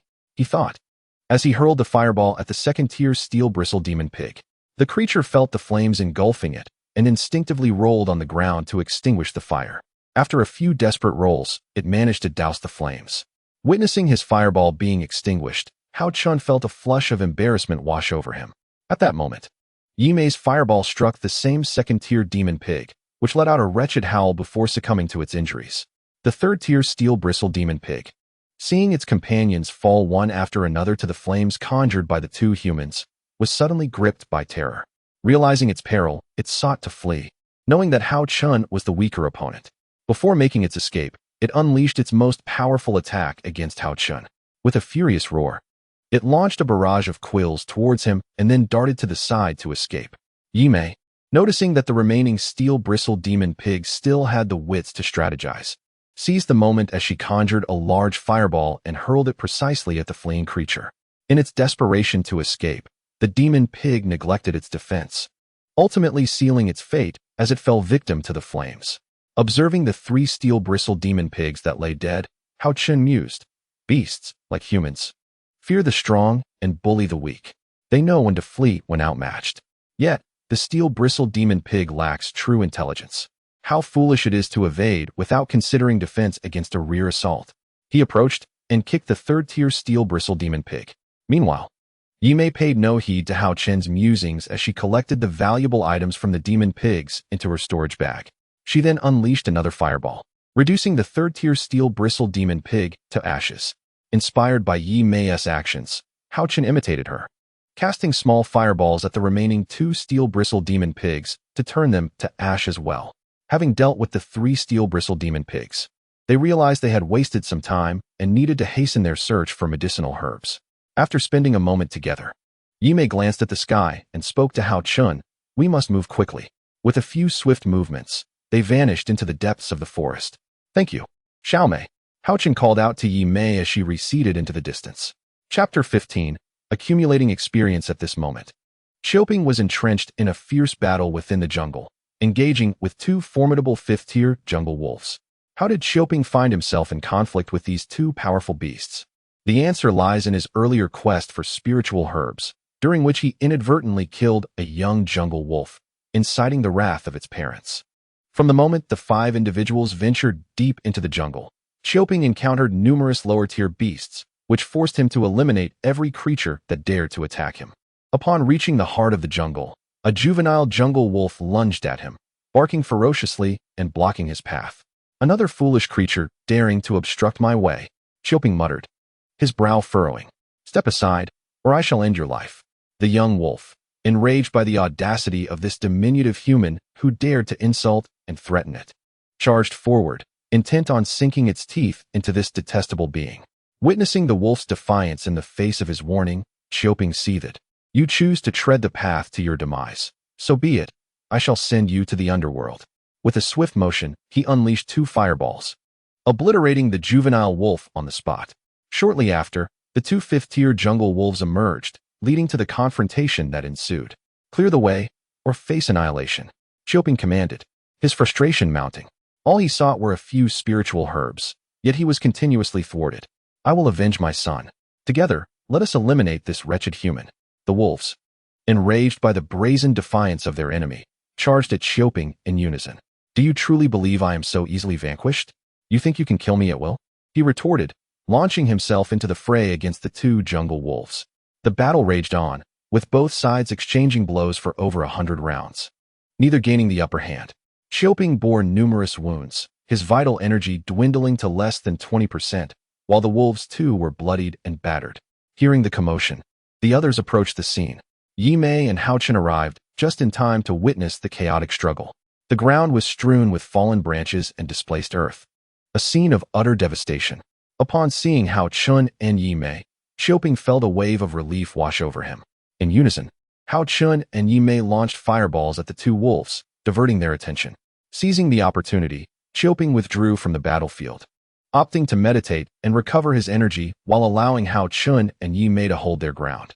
Unbeknownst to them, the jungle wolves, perceiving the arrival of reinforcements, decided to retaliate, declaring, "This battle is ours alone against that shameless human who has slain our offspring. You meddle without understanding. Very well, if you insist on meddling. We shall feast upon you first." The 2 wolves, synchronized in their movements, charged toward Haochen and Yimei. The jungle wolf, unable to articulate its fury, could only roar incessantly. As it lunged towards Haochen, its jaws opened wide, launching a fireball in his direction. Haochen hurriedly wielded his magical sword to defend himself, but the collision left him significantly wounded. A metallic taste filled his throat as blood trickled from the corner of his mouth. His pallid visage did not betray his fear of the jungle wolf. Despite having reached the 3rd level of chi refinement, Haochen had yet to master the magical skills associated with his sword, relying instead on basic hunting techniques. Utilizing the sword provided by his sect, he was limited to fundamental swordplay. Quickly, Haochen recalled the rudimentary sword techniques: thrusting, sweeping, slashing, flicking, and hooking. Among these, he was most adept at the techniques water flows over Gold Mountain and fishing in the bottom of the sea. Water flows over Gold Mountain, he thought, deciding to employ this move. To his astonishment, this strike neutralized a considerable portion of the fireball's power. Haochen executed the technique again, only to find it still dissipated the attack. "Let us see how many fireballs you can conjure," he declared defiantly, launching the technique once more against the jungle wolf. After the 7th attempt, the jungle wolf finally faltered, retreating in fear. Seizing the opportunity, Haochen concentrated all his vital energy into his right hand, directing it toward the wolf's abdomen. With this decisive blow, the jungle wolf could withstand no more and collapsed. The remaining jungle wolf, witnessing the demise of its companion at the hands of a seemingly feeble human, was overcome with grief. no longer interested in battling Yi Mei. It turned to Haochen in a desperate attempt to avenge its fallen comrade. In that moment, the jungle wolf, aware of its disadvantage, resolved to fight relentlessly for vengeance. It had succumbed to madness, disregarding its own safety as it charged towards Haochen, undeterred by Yi Mei's relentless strikes. This is bad. The jungle wolf is going to self-destruct, Haochen thought, urging himself to evade the impending explosion. Yi Mei, noticing the wolf's unusual swelling, shouted a warning. As the jungle wolf barreled towards him, Haochen had no time to retrieve the magical sword embedded in its abdomen. With no chance to evade, he hastily summoned a defensive talisman, infusing it with his vital energy and applying it to himself. The force of the jungle wolf's explosion was overwhelming, its reach extensive. Even with the talisman, the shockwave of the blast impacted his body, causing him to spew blood, his complexion growing even more ashen. He quickly consumed a rejuvenating pill. Grateful for the abundance of high-level talismans, treasures, and elixirs left by Prince Yu, and the substantial collection amassed from Lu Wanjing. Once he ingested the pill, Haochen sat down to meditate and heal. Yi Mei, being at the 5th level of qi refinement, retreated more swiftly and sustained lighter injuries. Only her right shoulder bore a gash from a flying rock. Meanwhile, Qiu Ping, having distanced himself from the explosion, remained largely unharmed. Approaching the corpse of the jungle wolf slain by Haochen, Yi Mei effortlessly extracted the sword embedded in its abdomen and handed it to Haochen, subsequently retrieving the body of the defeated jungle wolf. Regardless of their injuries, the pursuit of the elusive spiritual herbs took precedence, and the trio made their way toward the cave inhabited by the Tsang wolf. Upon reaching the cave entrance, they discovered 2 sprigs of spiritual grass flourishing at the threshold. Xiaoping promptly collected the ordinary herbs into his storage pouch. He then retrieved 2 jade boxes from the pouch, carefully placing the 2 sprigs of spiritual grass within them before returning them to the pouch. Xiaoping mused that the pain and suffering endured were worth it, having acquired 2 precious herbs, one of which was precisely what he needed. After confirming that there were no further anomalies within the cave, the 3 began to meditate and tend to their wounds. Haochen bore only minor injuries, having merely coughed up a few mouthfuls of blood due to internal shock. However, Yi Mei had sustained a gash on her shoulder, the crimson of her blood staining her garment as she attended to her wound. "Let me help you." Haochen approached Yi Mei, casually offering her a rejuvenating pill, which she swallowed.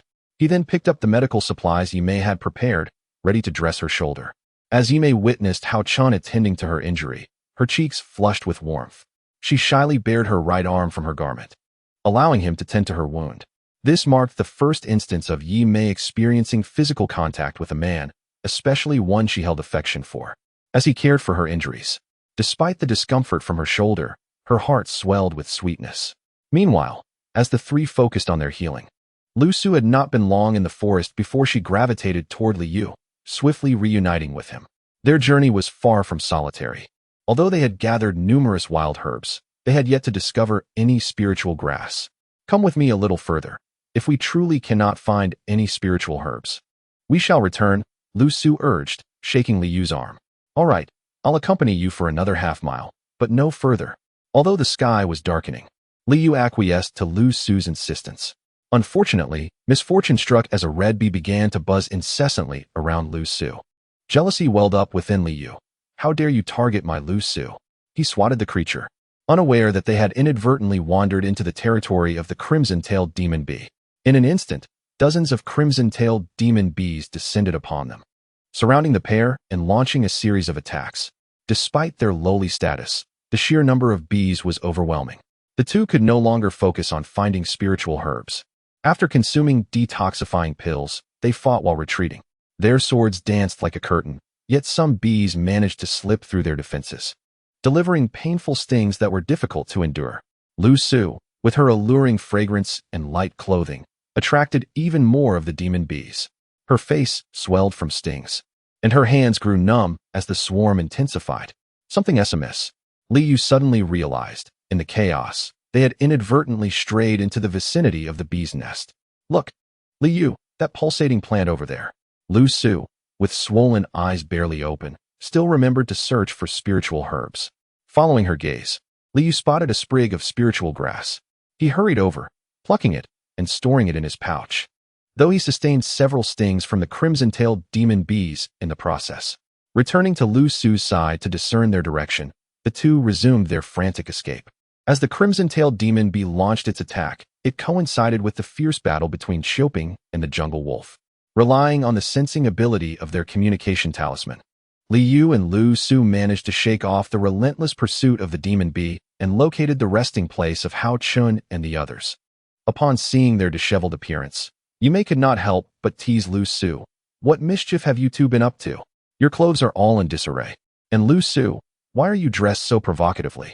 Hee. Xiaoping surmised that they must have provoked the demon bee, resulting in their current state. While being stung by the bee posed little danger, severe poisoning could lead to death. Xiaoping retrieved 2 detoxification pills from his storage pouch and tossed one to each of them. Noticing that everyone had gathered, Xiaoping declared, "Tonight, we shall rest in this cave and return to the sect at dawn. This cave bears the scent of a demon tiger, deterring weaker demon beasts from entering." After a day filled with continuous battles, everyone was weary and somewhat injured. The 5 of them found suitable spots and began meditating to heal their wounds. The events of the past few days replayed vividly in Haochen's mind, particularly the lessons learned today. In terms of martial skills, spell casting, and combat experience, he realized he still lacked proficiency. Recently, he had focused solely on enhancing his cultivation, neglecting the training of his martial techniques. Today's battle had imparted a profound lesson on him. Haochen silently resolved that upon returning to the sect, he would diligently study several formidable spells and techniques. Chapter 16. Enhancing cultivation. In a secluded cultivation chamber of the Yunhai sect, Yun Luo spent considerable time healing, gradually restoring his magical energy. Upon returning to the sect, he hurried back to his cultivation cave to enter a state of seclusion for recovery. He initially believed he would be restored within a few days, but this seclusion extended far beyond his expectations.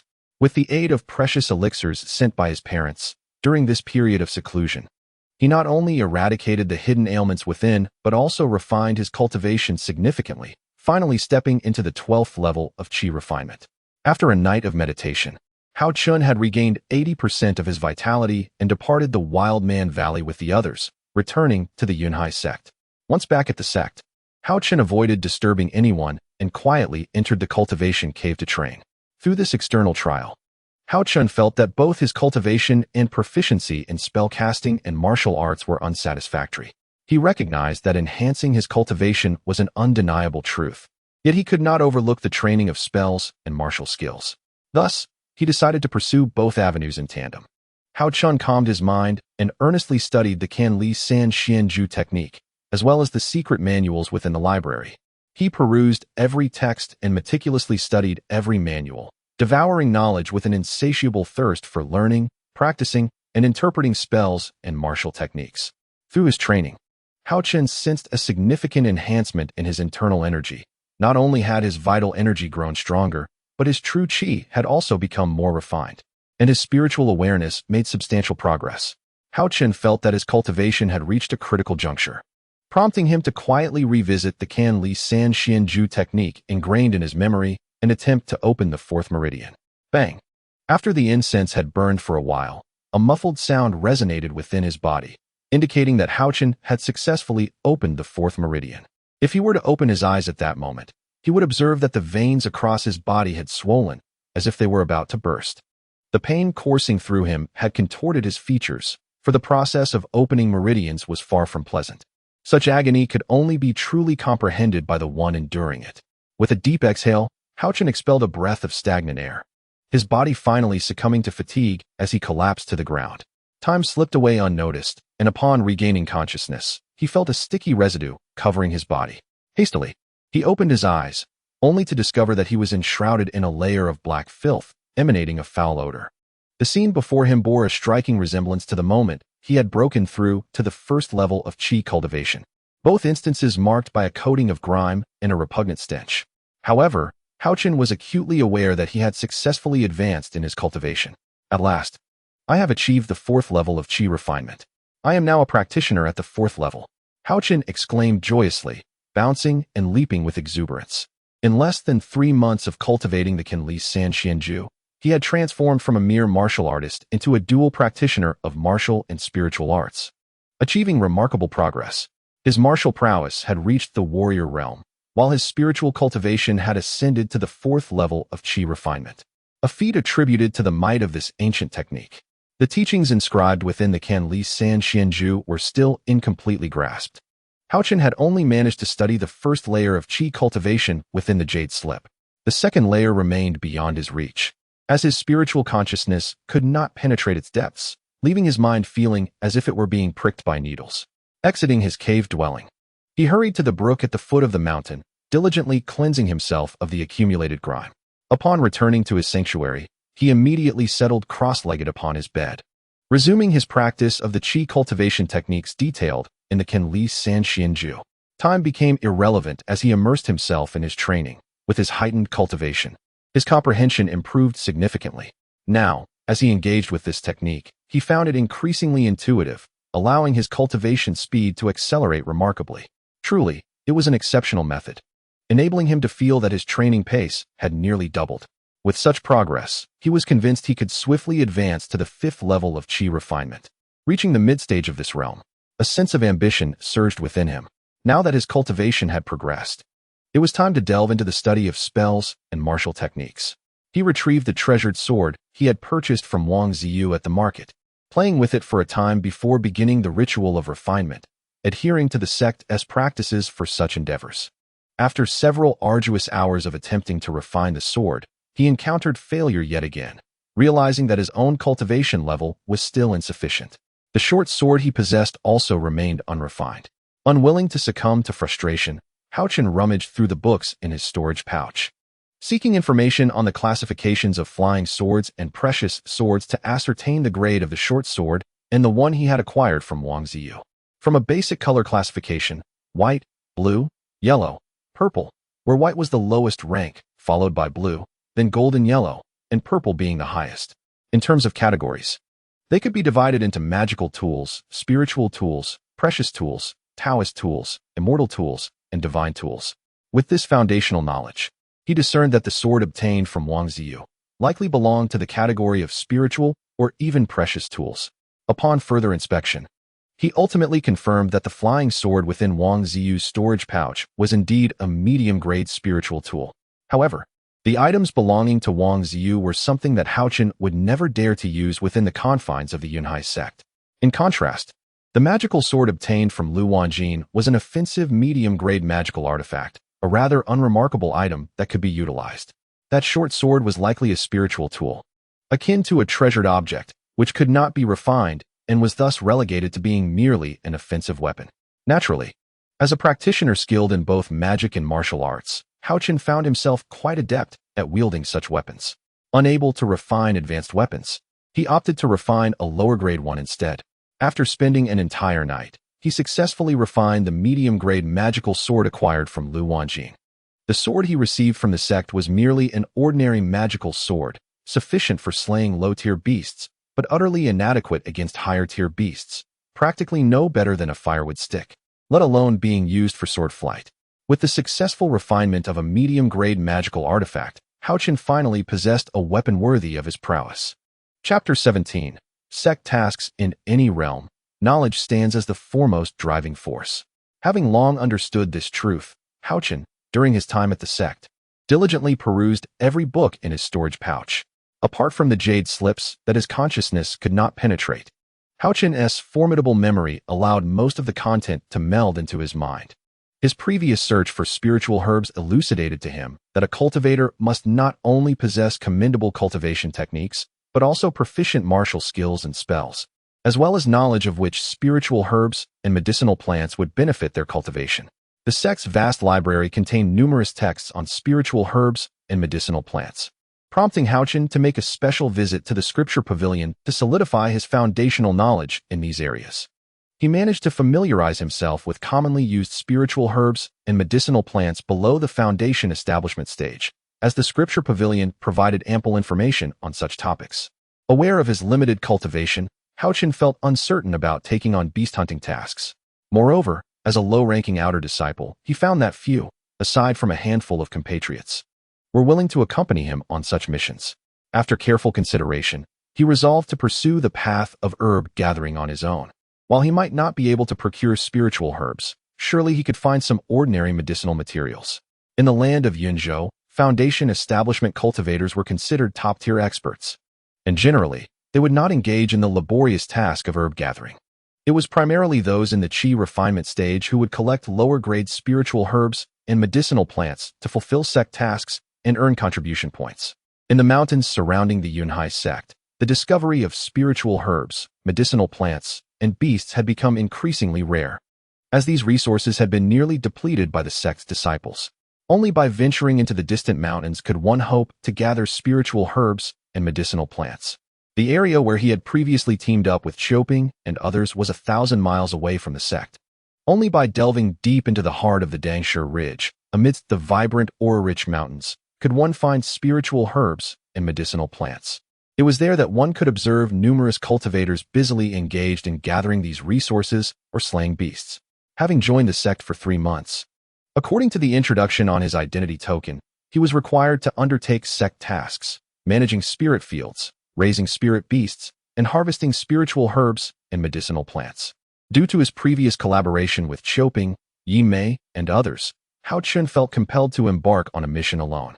Primarily, his cultivation level was insufficient, leading others to hesitate in forming a team with him, and thus he felt reluctant to approach his fellow townsmen. Furthermore, Haochen yearned for solitary practice, seeking to accumulate invaluable experience for his future endeavors in the martial world. Upon arriving at the Wuyun Pavilion's task hall, he selected a mission to harvest spiritual herbs and elixirs. After accepting the sect's assignment, he set off quietly on his own. When Haochen ventured once more into the Wild Man Valley, he encountered a qi refinement stage cultivator engaged in a fierce battle with a jungle gale tiger. Both adversaries bore significant injuries, having fought for an extensive period. Haochen stealthily ascended a nearby large tree, keenly observing the battlefield below. From the nature of the struggle, it was evident that the individual was a late-stage qi refinement cultivator, far surpassing Haochen, who was merely at the 4th layer of qi refinement. The cultivator wielded spells while maneuvering a flying sword, yet he found himself at a disadvantage, with the situation deteriorating rapidly. The jungle gale tiger was no ordinary beast.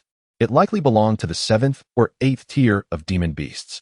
Recognizing his inability to intervene and having a slight understanding of the harsh realities of the cultivation world, Haochen chose to remain hidden. He understood that stepping forward could raise suspicions, and he might be perceived as bait. Thus, he silently observed the combat. This was his first experience witnessing the life-and-death struggles of cultivators at such proximity. The wondrous spells and fierce swordplay ignited a fervor within him. After approximately the duration of a stick of incense, the cultivator, ultimately drained of his magical energy, fell prey to the jungle gale tiger, which seized the opportunity to deliver a fatal bite. Witnessing this, Haochen couldn't help but sigh deeply, lamenting the loss of such a formidable qi refinement expert. It seemed futile to fight against inevitable defeat. Such recklessness was tantamount to courting death. Regardless of the treasures the beast possessed, one's life held far greater value, once lost. Everything else ceased to matter. Haochen, having been raised as a hunter, understood the principles of choice and sacrifice from a young age spent in the wild. He quickly composed himself and shifted his focus to the demon beast, hoping it would vacate the area soon so that he could retrieve the belongings left behind by the fallen cultivator. To his dismay, the jungle gale tiger refused to leave, remaining in place, which distressed Haochen greatly. He realized that while he had been engrossed in watching the struggle between man and beast, his herbal gathering mission had yet to commence. Seizing such a rare opportunity, he felt a sense of urgency. With his background as a hunter, Haochen possessed some knowledge of the behavioral patterns of wild beasts. The jungle gale tiger exhibited abnormal behavior, remaining motionless after the confrontation. Typically, injured animals retreat to their dens for recuperation. Yet this jungle gale tiger, despite its profound injuries, lingered in the area, hinting at an underlying reason. Could it be that there were celestial materials or earthly treasures nearby? Otherwise, the jungle gale tiger would not behave so unusually, Haochen pondered quietly. With such thoughts in mind, Haochen began to meticulously observe his surroundings, and indeed, his keen gaze led to a significant discovery. Not far from the ferocious jungle gale tiger, a centuries-old jungle spirit ginseng nestled beside a rock. Fortunately, it grew near the stone, otherwise, the fierce battle between the two high-tier beasts would have surely destroyed this ancient mountain ginseng. This spirit ginseng was a precious treasure, capable of greatly replenishing vital energy. The tiger demon likely intended to consume this ginseng to facilitate its own ascension when the time came. Otherwise, it would not have refrained from devouring the ginseng despite its grievous injuries. Haochen's conjecture was not unfounded. The jungle gale tiger was indeed no ordinary beast. It had cultivated itself to the pinnacle of the 7th tier, and had it not been for the earlier interruption by the chi-refining cultivator, it would have already broken through to the 8th tier. Such a spirit herb would prove immensely beneficial to Haochen as well, hastening his own cultivation.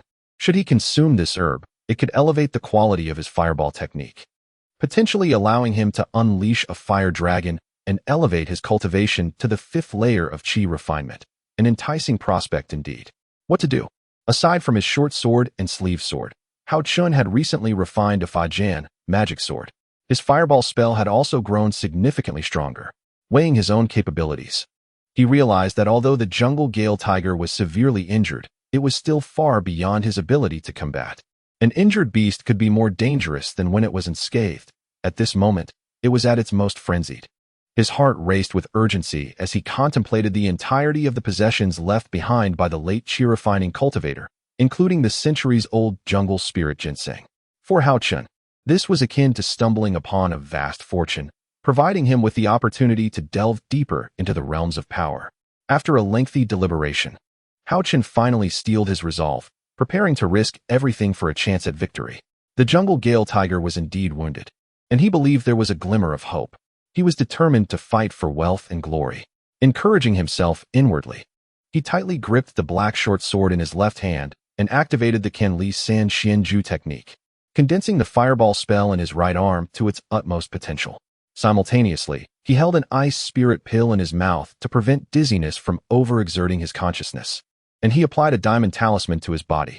This would be his first encounter in a solo battle against a high-tier beast, and he could not afford to be careless, especially considering the formidable nature of his opponent. A slight misstep could cost him his life. Carefully, Haochen stealthily approached the jungle gale tiger. When he was within 10 zhong, the tiger sensed his presence and glanced in his direction.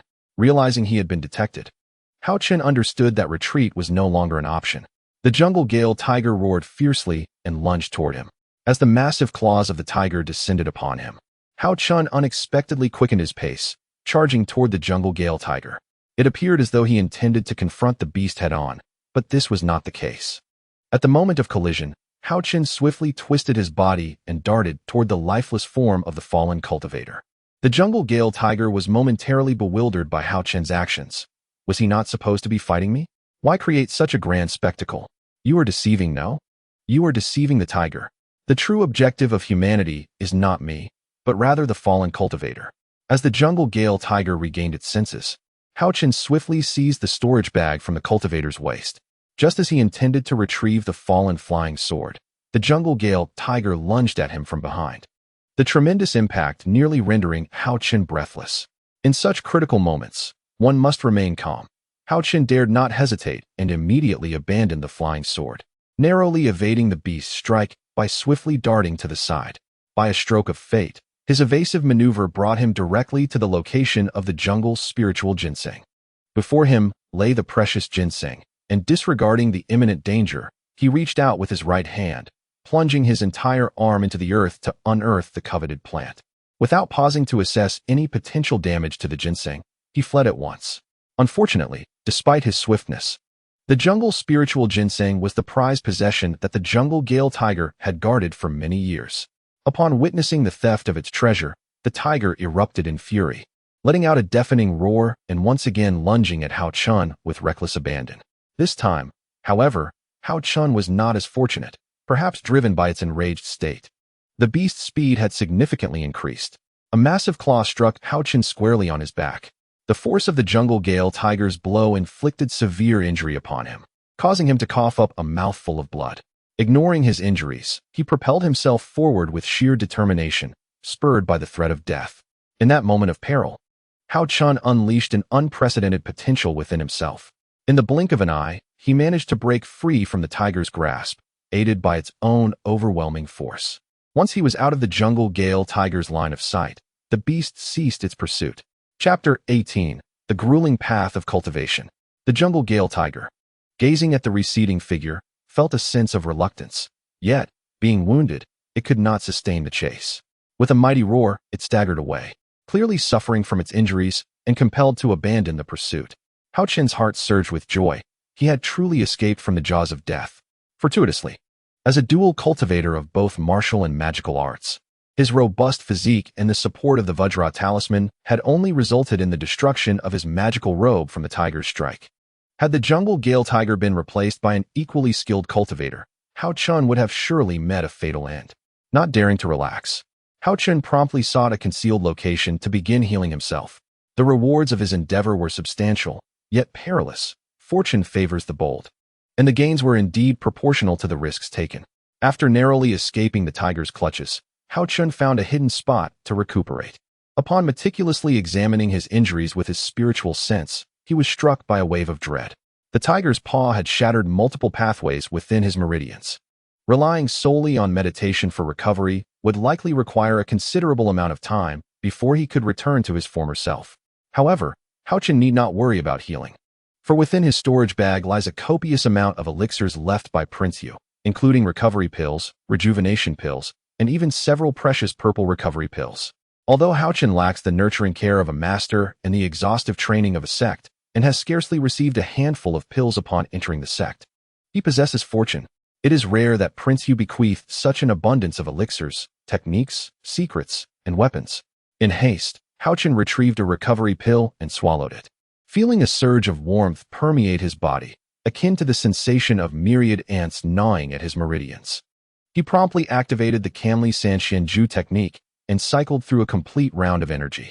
Gradually, he sensed that the fissures in his meridians had significantly mended, and only then did he take out the recently acquired jungle spirit ginseng. This spirit herb is indeed a treasure, rivaling the restorative effects of potent elixirs.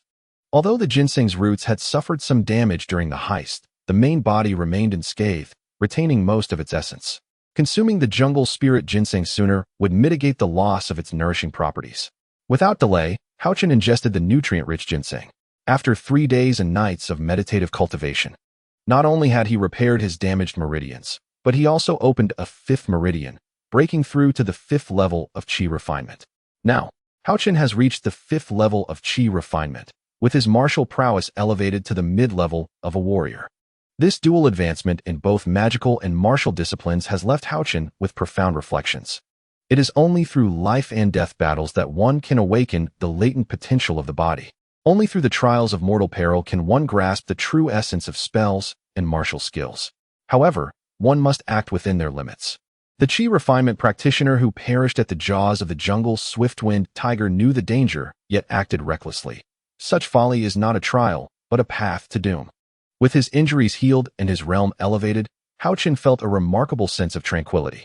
He retrieved the storage bag of the Qi refinement practitioner who had fallen to the jungle's swift-winged tiger, eager to discover its treasures. Initially anticipating a bountiful haul, Haochen's hopes were dashed upon seeing the contents, which proved to be rather disappointing. The bag contained only a handful of low-level spiritual talismans of little use, along with a few bottles of sustenance pills and vitality pills, which could be considered decent finds. There were, however, numerous spiritual herbs and medicines in the bag, which provided Haochen with a slight sense of consolation after the task. Yet, it was a volume titled Dan Yanju that sparked immense intrigue within him.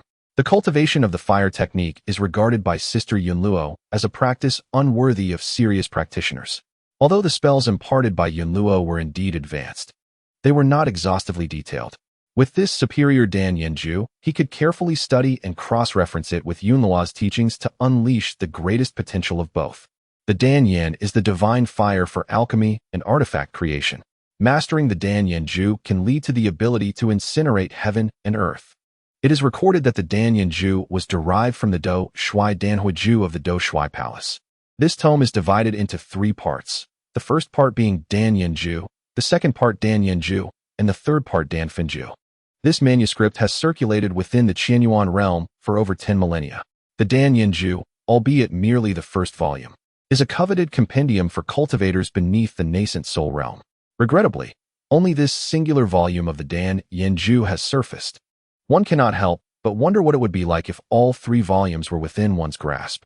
The well-fed cannot fathom the hunger of the starving.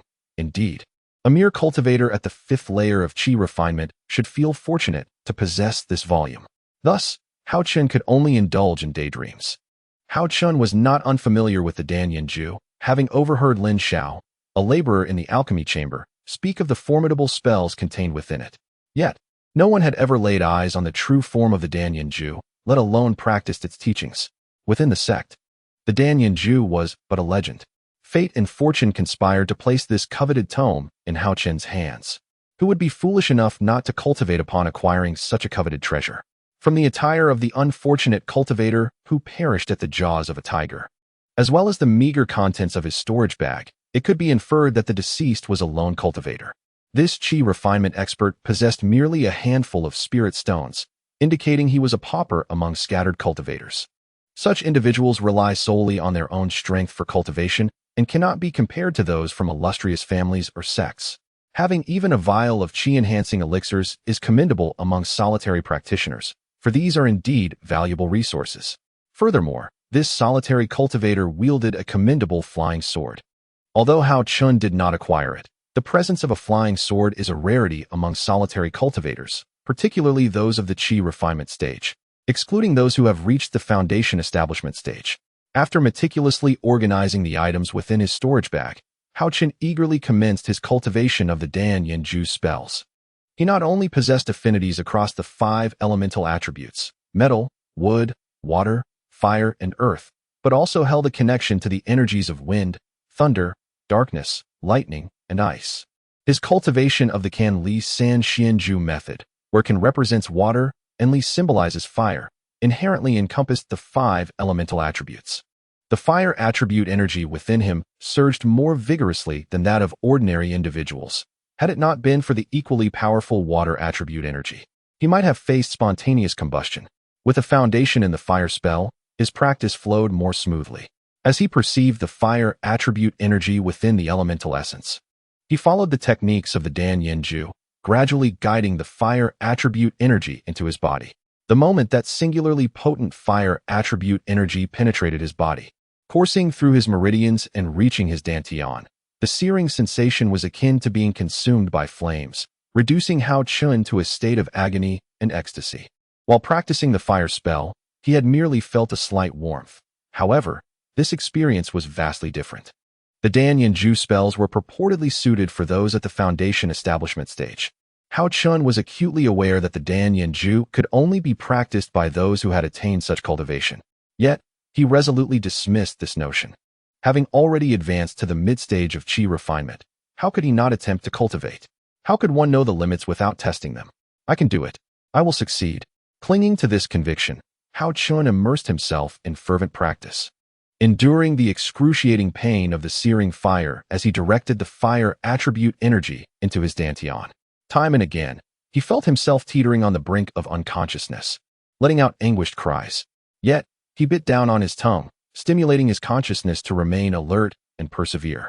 If one were to truly faint, they would inevitably become a roasted pig. Only by enduring this trial could one hope to cultivate the secret art of the Danyan-ju more effectively, thereby unleashing its full potential. During the initial attempt to practice the Danyan-ju, I gradually channeled the fire attribute essence into my dantian and meridians. In mere moments, I found myself on the brink of collapse. Reluctantly, I ceased my efforts in cultivating the Danyan-ju. I took time to comprehend and refine the formidable fire essence brought forth by the Danyan-ju, mitigating the harm it inflicted upon my body. Gradually, I merged the flames of the Danyan with the fire essence within. It took an entire day and night to adapt to this process. On the following day, I refrained from further practice of the Danyan-ju as I needed to recuperate. The flames had scorched my dantian and meridians. It was not until the sun reached its zenith that I managed to restore my injured dantian and meridians to their former state. Instead of rushing back to the Danyan-ju, I devoted some time to practicing Huoyan Shu. I noted that the color of the flames I conjured had transitioned from vibrant red to a shade of azure, indicating a successful integration of the Danyan with the fire essence within me. Feeling a sense of accomplishment, I eagerly anticipated the greater surprises that the Danyan-ju would bring. At this moment, I embarked on the arduous journey of a second attempt at the Danyan-ju. After persisting for the duration of an incense stick, I paused my practice, requiring another day and night to assimilate the experience. On the third day, After practicing for 2 incense sticks, the flames I released resembled a fiery serpent, far more potent than before. Should I encounter a third-tier steel-maned demon pig at that moment, a mere flick of this fiery serpent would ensure its swift demise. By the 4th day, after 3 incense sticks of practice, the flames I conjured had taken on a formidable shape. A small tree, roughly the width of an arm and a distance of 10 feet away, was pierced by the flames. On the 5th day of practicing the Danyan-ju, I began to contemplate how to synchronize the release of the Danyan flames with the launch of my flying sword. Employing a method of spiritual attachment, I flawlessly affixed the Danyan flames to the flying sword, incinerating a small tree, the width of a bowl, from 3 yards away. 9 days later, my skin had become as refined as glazed porcelain, and the 5 meridians had been tempered by the Danyan flames, rivaling the resilience of foundational cultivators. The flames I released had truly manifested as a fire dragon, albeit a diminutive one. Yet this little fire dragon possessed power comparable to that of flames unleashed by foundational cultivators. Having faced perilous encounters with tigers, I had ventured into danger, nearly losing my life beneath a tiger's claws, yet I emerged with substantial gains. Not only had I harvested forest spirit ginseng and broken through to the 5th level of qi refinement, but I had also acquired a storage bag.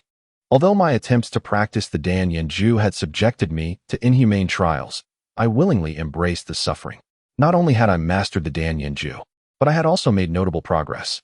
I concluded that the tasks assigned by the sect had been inadvertently fulfilled, and there was no longer a need to linger in the Wildman Valley. Chapter 19. Entering the marketplace beneath the Danyun Peak. Situated between the Yunhai sect and the Danyu sect lies a bustling marketplace. The market in question is a bustling hub jointly developed and controlled by the Yunhai sect and the Danyuba Gate. The peaks surrounding this marketplace, as well as its very name, are derived from the 2 sections. This is precisely the destination that Haochen aspires to reach, the Danyan market. Numerous disciples from various sects, wandering cultivators, and scions of noble families converge here after gathering spiritual herbs, elixirs, and hunting magical beasts.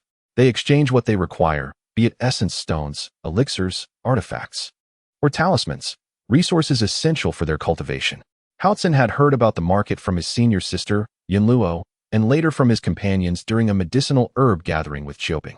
His motivation for visiting the market stems from 2 main reasons. Firstly, the elixirs and essence stones stored in his spatial pouch are not infinite and cannot withstand his reckless expenditures. Secondly, his humble status within the Yunhai sect deprives him of access to substantial cultivation resources.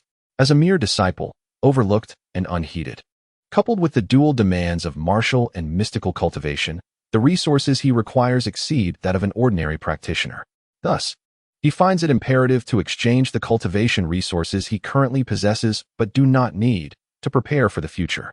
Waiting until he is entirely depleted of resources to gather more would undoubtedly be too late. The tragic fate of the wandering Qi practitioner who perished at the jaws of the jungle's swift tiger deeply affected Haochen. The lengths that individual went to secure that alluring jungle spiritual ginseng, even at the cost of their life, resonated with him. Was he not also nearly turned into a snack for the jungle's swift tiger in his pursuit of that same enticing ginseng? Had he mastered the art of alchemy or possessed abundant cultivation resources, would he still have dared to take such risks? While studying the secret manual Essentials of Alchemy, Haochen resolved to learn the art of alchemy. If he could procure methods or recipes for concocting elixirs within the marketplace, he would no longer be beholden to others. Thus, after his recovery, he was determined to avoid further peril. His visit to the market was primarily to scout the area, to sell the cultivation resources he did not currently need, and to acquire elixirs and recipes. Ideally, he sought to exchange for secret manuals on alchemy or resources related to magical techniques and cultivation methods. Upon arriving near the marketplace, Haochen wandered for quite some time without discovering the entrance. The market was supposed to be here. Yimei had even sketched a route map for him. He retrieved the map from his spatial pouch to confirm the geographical location of Danyan Market. Yet, as he approached the misty forest's edge, it felt as though some barrier obstructed his path, and he was at a loss for how to gain entry. Haochen speculated that this must be a formation or barrier set by the marketplace. The mountains were shrouded in a veil of mist, lush and verdant. Yet he could not locate the portal into the market. I refused to believe it. Surely I can blast a hole with an explosive talisman to gain entry. Haochen declared aloud, his voice echoing in the stillness. He retrieved several explosive talismans from his pouch, poised to launch them when, at that very moment, the mist before him swirled and revealed an entrance. Ah, what? Planning to blast a door open? A young man, clad in a brownish-yellow garment, emerged from the rolling mist. Upon noticing the green grass emblem embroidered on the left side of the newcomer's chest, Haochen recognized him as a disciple of the Danube Gate. Upon his arrival, the disciples guarding the entrance to the market were immediately aware of a newcomer. However, upon observing him retrieving a map for navigation, they discerned that he was an inexperienced novice and decided to have a bit of fun at his expense. To their surprise, the young man, Haochen, produced a stack of explosive spirit talismans, intending to blast open the entrance to the Danyun market. The disciples of the Danyu sect, unaware of the talisman's potency, feared that an explosion might damage the array, leaving them to face the consequences. Thus, they hurried out to intervene. "Ah, I merely wished to experiment," Haochen remarked as he placed the talismans back into his storage pouch. "My apologies, esteemed senior. Please forgive my unintentional indiscretion." With a respectful bow towards the disciples of the Danyu sect, he adhered to the adage that one should not strike a smiling face. Haochen had cultivated this admirable habit since childhood, earning a reputation in his village as a personable youth. "Given your contrite demeanor, I shall let you off this time. But do not let it happen again," the disciple guarding the market's entrance declared, extending his hand. Haochen promptly produced 2 pieces of spirit stone and handed them over. Accepting the stones, the disciple retrieved a spirit talisman from his robes and tossed it to Haochen. "This is your entry talisman for the market. Keep it safe, for it will allow you to access the market upon your next visit." With that, he stepped into the bustling market, followed closely by Haochen. As Haochen entered the market, he was taken aback by the vibrant scene before him. He had anticipated a mere small market akin to the street stalls of Dongxing town. Yet what lay before him resembled a lively town, teeming with people, even more so than the market in Dongxing. It was evident that not all present were cultivators. Many ordinary folk mingled among them. Most of these commoners were affiliated with sects or families, while some were descendants of cultivators. Unable to cultivate due to lack of spiritual roots, they resorted to selling goods to make a living. After casually wandering through the market and gaining a general understanding of its offerings, Haochen was surprised to discover that transactions were conducted using spirit stones rather than gold or silver. Although he possessed a modest amount of spirit stones, he had no intention of spending them just yet. He wished to observe further, as he found the market similar to the secular marketplace of Dongxing. Within the market, sects and esteemed families operated their own shops, while independent cultivators typically engaged in trade at the free market. During his exploration, Haochen noticed an array of treasures, with spirit herbs and alchemical recipes available for sale or exchange. While the available recipes primarily pertained to the crafting of basic elixirs such as chi-boosting pills and fasting pills, they nonetheless broadened Haochen's horizons. However, he did not encounter any high-level alchemical recipes for sale or exchange. Contemplating to himself, he mused that perhaps such recipes might be found in the stores of the sects and families. Yet, lacking sufficient funds, he was hesitant to venture into larger establishments, understanding the wisdom of caution. Thus, he decided to continue perusing the stalls in the free market. After gaining a general grasp of the prices for spiritual herbs, spirit medicines, and elixirs, he observed that many independent cultivators were offering cultivation manuals and techniques for sale. In Haochen's possession lay several cultivation techniques and formulas, acquired from Lu Wanjin and a wandering cultivator who perished in the jaws of the ferocious wind tiger in the jungle. Haochen had already mastered these techniques and formulas, rendering them of little use to him. To a wandering cultivator, these techniques could be deemed of medium to high quality, capable of exchanging for considerable cultivation resources. However, Haochen was well aware that the techniques and formulas from the Yunhai sect, alongside the contents of Wang Ziyu's storage bag, were not meant for sale or barter. Haochen contemplated selling some of the redundant techniques and formulas, as they no longer held any appeal for him. Yet, for smaller sects and families, these techniques were immensely attractive. A superior technique or formula far surpassed the value of a lower-tier one. Particularly, the Danflame technique was invaluable, as both alchemy and artifact forging necessitated the mastery of fire. Within the smaller sects and families, possessing a common fire attribute formula was already commendable, which underscored the rarity and worth of the Danflame technique, though practitioners could challenge their limits. Most wandering cultivators willing to trade formulas were adept at the pinnacle of qi refinement, while Haochen was merely at the 5th level of qi refinement. This disparity could easily incite envy among wandering cultivators, who might resort to unscrupulous means to acquire his techniques, even engaging in acts of violence and theft.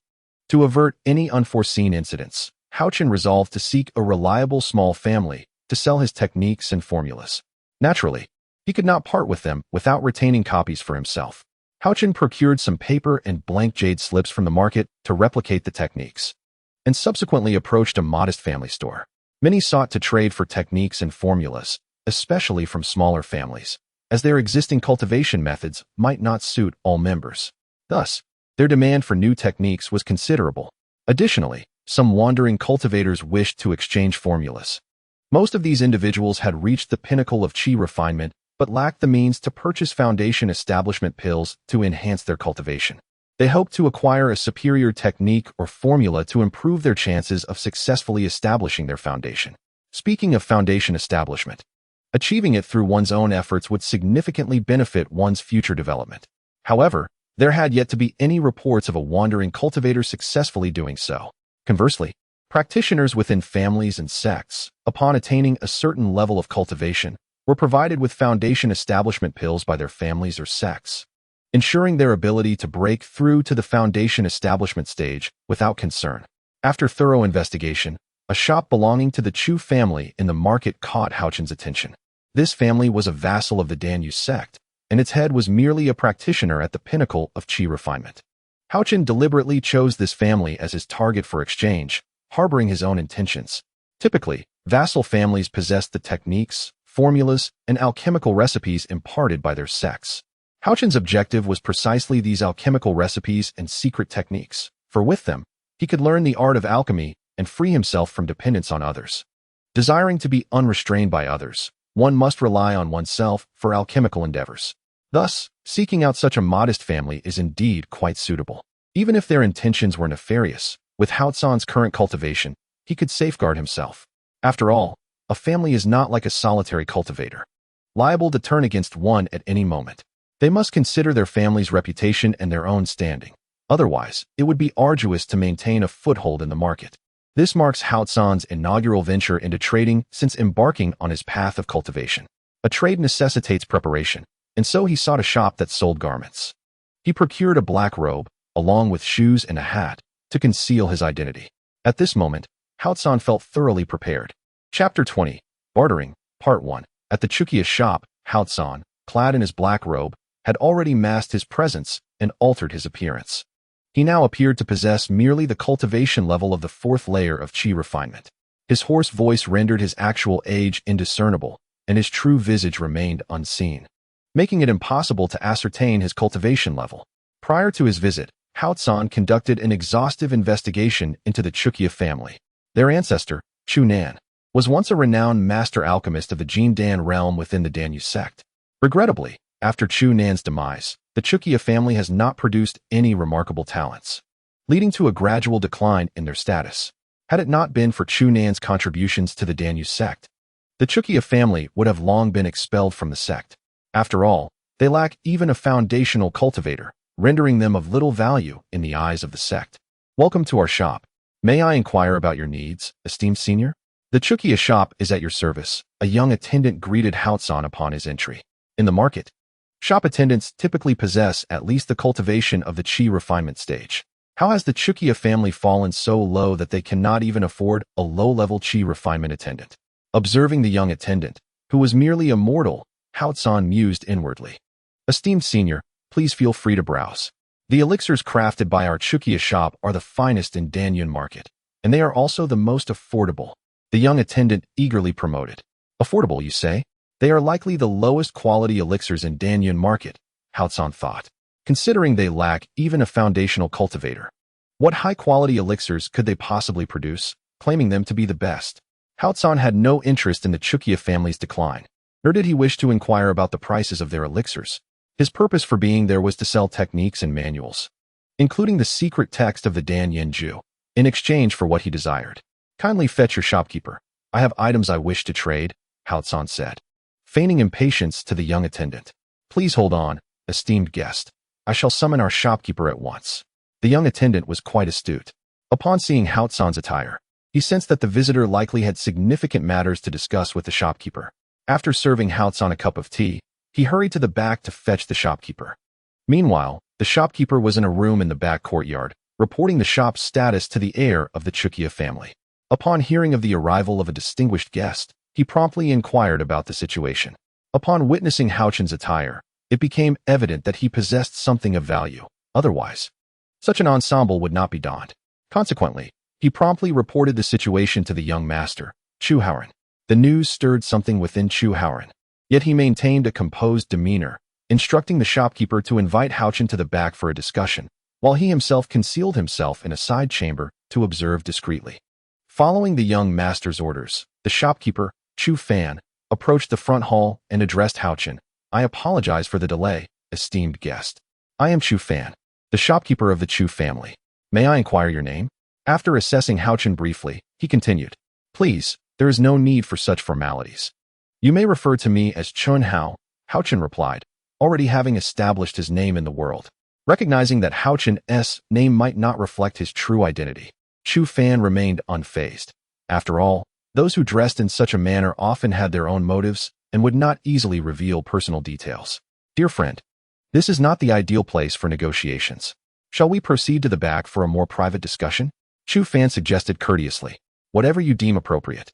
I shall comply with your arrangements, Haochen replied nonchalantly, accepting the invitation. Please follow me, Chu Fan said, rising to lead the way. Haochen followed closely, and in a short while, they arrived at the back hall of the shop. What brings you to our humble establishment? Chu Fan inquired as they took their seats. That is quite modest of you.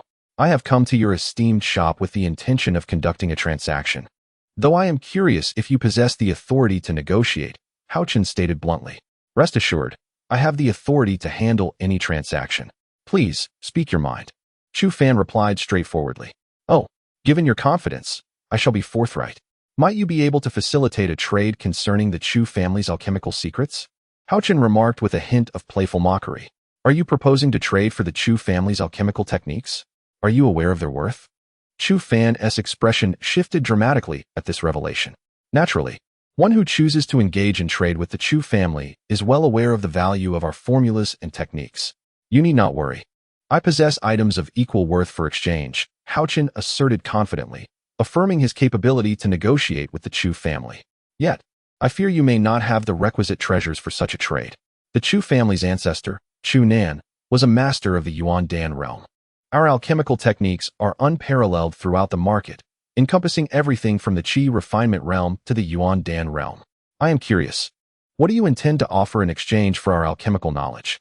Chu Fan, sensing Haochen's audacity, sought to temper his boldness. My ability to engage in trade, here, signifies my confidence, though I shall not disclose what treasures I possess unless you can assure me of your authority. Otherwise, I prefer to avoid unnecessary complications, Haochen asserted firmly. Please, wait here for a moment. I shall return shortly, Chu Fan replied after a moment of contemplation. Take your time, Haochen responded with an air of indifference. Chu Fan rose to take his leave and proceeded to the side chamber to meet the young master, Chu Haoren. Given the gravity of the situation, it was beyond the authority of a mere steward like him, and thus he sought the young master's guidance. Young master, this matter is of great significance. How do you propose we proceed? Chu Fan inquired. Do you believe this individual can offer treasures of equal value? Although Chu Haoren was the heir of the Chu family, his inexperience in handling affairs prompted him to turn to Chu Fan for answers. Young master, since this person has dared to approach us for a transaction, he must possess valuable items. Otherwise, he would not have made such a request. Chu Fan pondered for a moment before responding. Chu Fan, with your extensive knowledge, what do you perceive about this person's origins? Chu Haoren pressed further. Do you wish to subdue him? The question from Chu Haoren sent a chill through Chu Fan's heart. If this individual lacked significant backing, such a possibility could not be dismissed. After all, the alchemical secrets of the Chu family ought not to fall into the hands of others. Chu Haoren nodded in agreement. From my perspective, if this person is not a rogue cultivator, he is likely a descendant of a newly emerging clan. Otherwise, he would not seek out the Chu family. However, Chu Fan expressed his concerns. Such an action could tarnish the reputation of the Chu family. If word gets out, our business would be doomed. and no one would wish to trade with us again. As long as we conduct ourselves discreetly, who would ever suspect? Chu Haochen retorted with a cold smile. On the surface, this individual possesses merely the cultivation of the 4th level of qi refinement. Capturing him would be an effortless task. Young master, such words cannot be taken lightly, Chu Fan cautioned. Though he may appear weak, we cannot guarantee he does not harbor hidden strength. His pursuit of our alchemical secrets indicates he has formidable support behind him. How formidable do you believe this support to be? Chu Haochen inquired, intrigued.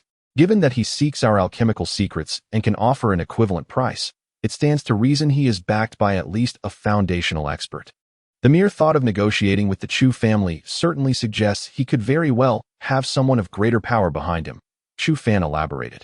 However, the likelihood of this is rather slim. Foundational cultivators are considered powerful figures anywhere. If one were to seek alchemical secrets, they would likely approach Danyu sect, as their alchemical techniques surpass ours. In that case, what do we have to fear? A perfected qi refinement practitioner poses no threat. The Chu family has dealt with such individuals before, and we have the formidable Danyu sect as our ally. Even if this person were to discover our intentions, what could he possibly do? Chu Haochen laughed at the notion. This matter is of great consequence. I believe we should inform the family head and seek his judgment. Chu Fan suggested, still anxious. There is no need for such measures. With that person's cultivation level, we can easily subdue him without disturbing my father. Chu Haochen dismissed the idea with disdain. Chu Fan remained deeply concerned. Observing Chu Haoren's unwavering resolve, he realized that the young master was determined to proceed. Should anything go awry, as the heir of the Chu family, Chu Haochen would likely remain unscathed, while he, as the steward, could find himself facing dire consequences. Chu Fan was unwilling to bear the brunt of Chu Haoren's recklessness. Since the young master has made a decision, I shall proceed with the arrangements. Chu Fan understood that further words would serve no purpose at this moment. Chu Fan, you should prepare yourself. Chu Haochen instructed, acknowledging the urgency. Chu Fan nodded, refraining from further discussion, and turned to leave the side chamber. After departing, however, Chu Fan did not follow Chu Haoren's orders, but instead contacted the family head, Chu Batian, to report the occurrences at the shop and seek his counsel. To Chu Fan's astonishment, the intentions of the family head and the young master aligned perfectly. Upon hearing Chu Fan's account, greed took root in Chu Batian's heart as well, prompting him to instruct Chu Fan to fully cooperate with Chu Haochen, insisting that they must secure their target at all costs. Such overwhelming greed could potentially lead to dire consequences. The adversary, having dared to approach alone, surely must have made thorough preparations. Regrettably, both the family head and the young master were consumed by their avarice, dismissing any advice to the contrary. Should they falter this time, it could spell the end for the Chu family. Chu Fan sighed deeply, contemplating the future. Chapter 21, Barter, Part 2. In truth, Chu Fan had overestimated Haochen. Haochen had merely conducted a cursory investigation into the Chu family, relying on superficial impressions to arrive at the Chu family shop. Given Haochen's current cultivation level, he could hardly have been adequately prepared. His previous bravado was but a facade, and he had unwittingly deceived the seasoned Chu Fan. My apologies for keeping you waiting, esteemed friend. Allow me to present my respects. Chu Fan composed himself and hastily returned to the main hall, bowing deeply to Haochen. Your courtesy is excessive, Master Chu. I am unworthy of such respect. However, I wonder if you have reached a decision? Haochen inquired nonchalantly. To be candid, esteemed friend Chun, I have just consulted with the family head.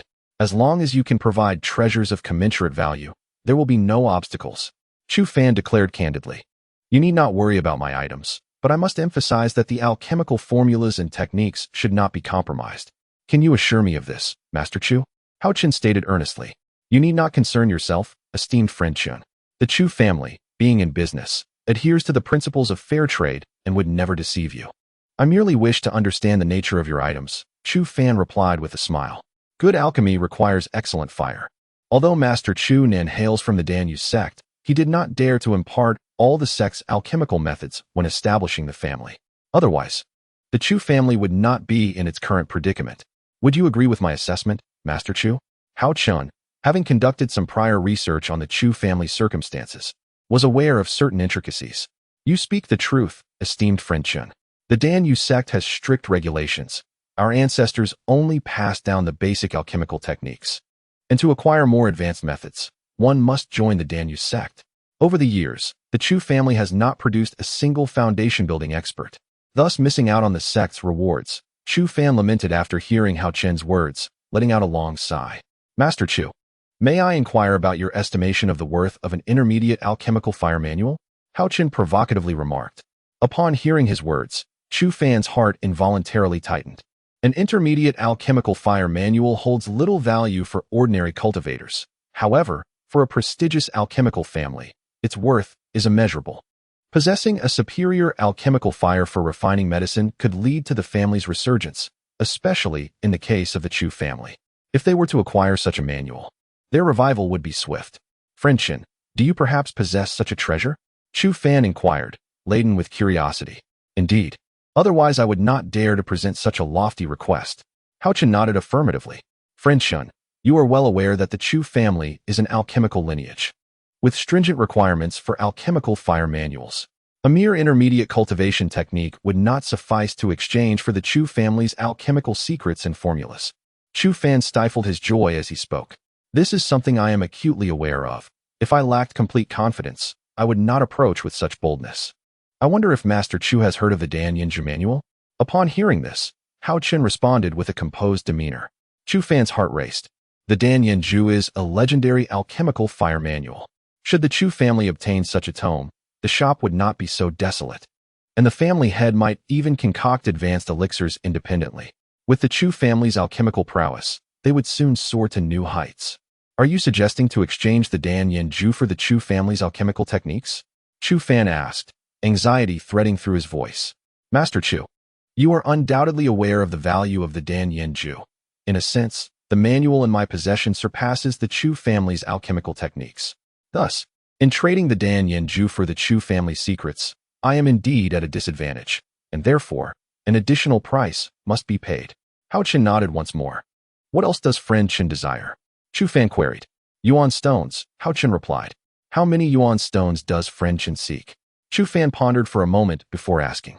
I do not wish to be unreasonable. 300 low-grade yuan stones will suffice. Given the status of the Chu family, providing such a sum should pose no challenge. Haochen stated. Though the Chu family's income is modest, 300 low-grade yuan stones are not a substantial burden. As long as friend Chen can present the Danyanju, all will be resolved. Chu Fan nodded in agreement. That is splendid. Might I request that Master Chu present the Chu family's alchemical techniques for my perusal?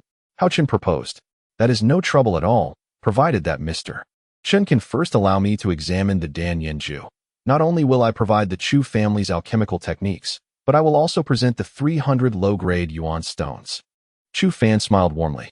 Master Chu, this is a portion of the Danyanju manual for your verification. You may ascertain its authenticity before I receive the Chu family's alchemical techniques for my examination. Haochen had anticipated the Chu family's cautious nature. Upon hearing Chu Fan's words, he retrieved a handwritten copy from his storage bag and handed it to him. Chen Daoyu was indeed honest. Although I have not seen the true form of the Danyanju secret manual, it is evident that this manuscript pertains to a fire attribute technique. Chu Fan took the handwritten copy and examined the recorded technique closely. After a moment of contemplation, he intended to return the manuscript to Haochen. Since shopkeeper Chu had already verified it, he requested to see the Chu family's alchemical secrets. As for this technique, he asked the shopkeeper to keep it, assuring him that once he reviewed the alchemical methods, he would naturally return the other part to shopkeeper Chu. Haochen did not reclaim the paper. Chen Daoyu, here is the Chu family's alchemical technique, along with 300 low-grade yuan stones. Please verify them, and if all is in order, we shall proceed with the transaction. Chu Fan, however, did not elaborate further. He produced a secret manual from his possession and also retrieved a storage bag to hand over to Haochen. Haochen remained silent as he accepted the Chu family's alchemical technique and the storage bag. He did not examine the contents of the bag immediately, but first opened the Chu family's alchemical manual. After a careful review, he found no issues and placed the manual into the storage bag. Only after perusing the manual did he open the storage bag given by Chu Fan and extract the yuan stones, returning the bag to Chu Fan. Chen Daoyu, a storage bag is of little consequence. I shall gift it to you. Chu Fan, however, declined the storage bag. I cannot accept something I did not earn. I shall take not a single coin. As Haochen placed the bag on the table with a serene smile, he could hardly believe the other's generosity, fearing hidden motives. He was acutely aware that one could suffer significant losses from greed, and thus he remained cautious, unsure of the other's intentions. Chu Fan did not anticipate Haochen's prudence. Although a storage bag was not a luxury item, it was still worth several dozen yuan stones. Since the other party had refused the bag, his earlier plans were rendered futile, prompting him to consider alternative approaches. Haochen's caution was well-founded. The storage bag provided by Chu Fan bore a tracking mark set by the Chu family. Should Haochen succumb to greed, his every move would be exposed to the Chu family's scrutiny, and he would be closely monitored the moment he left the city. Shopkeeper Chu, please verify the contents. If all is satisfactory, we shall consider our transaction complete. After organizing everything, Haochen retrieved the remaining half of the Danyanju manuscript and handed it to Chu Fan. Chu Fan accepted the latter half of the manuscript with care, reading it line by line until he was satisfied that there were no discrepancies. Chen Daoyu, our transaction is complete. Should you come across more valuable items in the future, please do not forget the Chu family shop, Chu Fan said politely. Indeed, it has been a pleasure conducting business with shopkeeper Chu. Should I find something worthwhile in the future, I will surely visit the Chu family shop once more. It is getting late. I shall take my leave. Haochen replied nonchalantly. Chen Daoyu, please, do not trouble yourself to see me off. Chu Fan bowed respectfully. Do not worry about it, shopkeeper Chu. As Haochen left the Chu family shop with a serene smile, the young master of the Chu family, Chu Haochen, emerged from the side chamber and entered the rear hall. At that moment, the shopkeeper, Chu Fan, stepped forward to present the secret manual of the Danyanju that had been traded with Haochen to Chu Haochen. Is this truly the Danyanju? Haochen inquired eagerly upon receiving the manual from Chu Fan. Indeed, this is the Danyanju manual. With this cultivation technique in our possession, it won't be long before the Chu family soars once more, Chu Fan affirmed with a nod. Excellent, excellent. You have rendered a great service to the family. Upon your return, I shall surely commend you to the family head. Chu Haochen responded, nodding vigorously at Chu Fan's words. Thank you, young master, for your support. It is my duty, Chu Fan expressed gratefully. In truth, with his 9th level of Qi refinement, Chu Fan had already memorized most of the techniques after merely a single reading of the Danyanju manual. Even if the family head did not bestow this manual upon him for cultivation, he could effortlessly transcribe it from memory. Is everything arranged? Chu Haochen asked Chu Fan. Initially, I presumed that the exchange would involve rare treasures of heaven and earth, and I was prepared to seize them secretly. However, the item we received in return is the Danyanju manual. This has disrupted our original plans, and we must proceed with the exchange. Once this individual departs the marketplace, we shall take action, Chu Fan replied cautiously. Indeed, keep a close watch. The alchemical secrets of the Chu family are not to be taken lightly. To ensure that our techniques do not fall into the hands of others, that person must be eliminated, Chu Haochen declared with a fierce intensity. Chu Fan considered Haoren's words to be overly arrogant. He suspected that Chun Hao was a master concealing his true strength, likely a late-stage Qi refinement expert. Chapter 22. Conspiracy and Deceit. At this moment, Chu Fan overestimated Haochen's prowess. In reality, Haochen was merely a minor figure at the 5th level of Qi refinement. Young master, although we can gather 2 experts at the 8th level of Qi refinement, the opponent also possesses late-stage cultivation. If that individual is determined to escape, he will be beyond our grasp. I urge you to think carefully and not act impulsively, as it may jeopardize the future of the Chu family. Chu Fan implored for the safety of the family. Though Chu Fan's words were well-intentioned, for someone like Chu Haochen, who lacked combat experience, they were perceived as mocking. Had these words been directed at the family head, Chu Batian, they might have held some weight and discouraged him. However, for Chu Haochen, who had always lived under the family's protection, he believed himself to be invincible, dismissing all others, and thus it was impossible to dissuade him from his intentions. Are you growing more foolish with age? Though we have only 2 experts at the 8th level of Qi refinement, we also have 10 individuals at the 5th and 6th levels. Moreover, I am at the 7th level of Qi refinement. With such numbers, do you believe we cannot subdue a single opponent? Chu Haochen scoffed. Chu Fan felt a twinge of dissatisfaction at Haoren's response, but he could only sigh deeply within. What does it matter if you possess the cultivation of the 7th layer of Qi refinement, when your opponent wields a superior magical artifact? This thought, however, remained unvoiced by Chu Fan. He was acutely aware that his earlier remarks had already incited considerable displeasure from the young master of the Chu family. Continuing to persuade him would only deepen that aversion, so he chose the path of silence. This silence led Chu Haochen, the young master of the Chu family, to believe he had successfully swayed Chu Fan, filling him with a sense of elation. He fancied himself intellectually superior, able to convince even a master like Chu Fan. Unbeknownst to him, Chu Fan had no desire to engage further with such an ignorant scion. Chu Fan, is everything prepared? Chu Haochen inquired once more. Indeed, young master. All arrangements are in place. I have dispatched someone to follow him. 10 disciples at the 5th and 6th layers of Qi refinement are assembled outside the market, ready to strike as soon as he exits. Chu Fan replied, nodding. Since you have managed everything, I can rest easy. The shop requires your oversight, so you shall not participate in this mission. Attend to the store well, and await our triumphant return. Upon hearing Chu Fan's response, Chu Haochen nodded in satisfaction.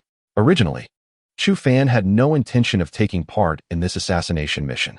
Despite possessing the cultivation of the 9th layer of Qi refinement, he sensed a dangerous aura emanating from the individual who appeared to be merely at the 4th layer. It was prudent to abstain from this undertaking, and at that moment, Chu Haochen's words were precisely what Chu Fan wished to hear. I shall heed the young master's command. Chu Fan expressed with overt servility, his heart secretly rejoicing. Chu Haochen nodded, and, disregarding Chu Fan any further, sought out 2 experts of the 8th layer of Qi refinement before departing the shop, positioning themselves outside the marketplace to await the arrival of Haochen. Upon leaving the Chu family, Haochen quickly discerned he was being followed. He understood that the Chu family likely intended to take action against him.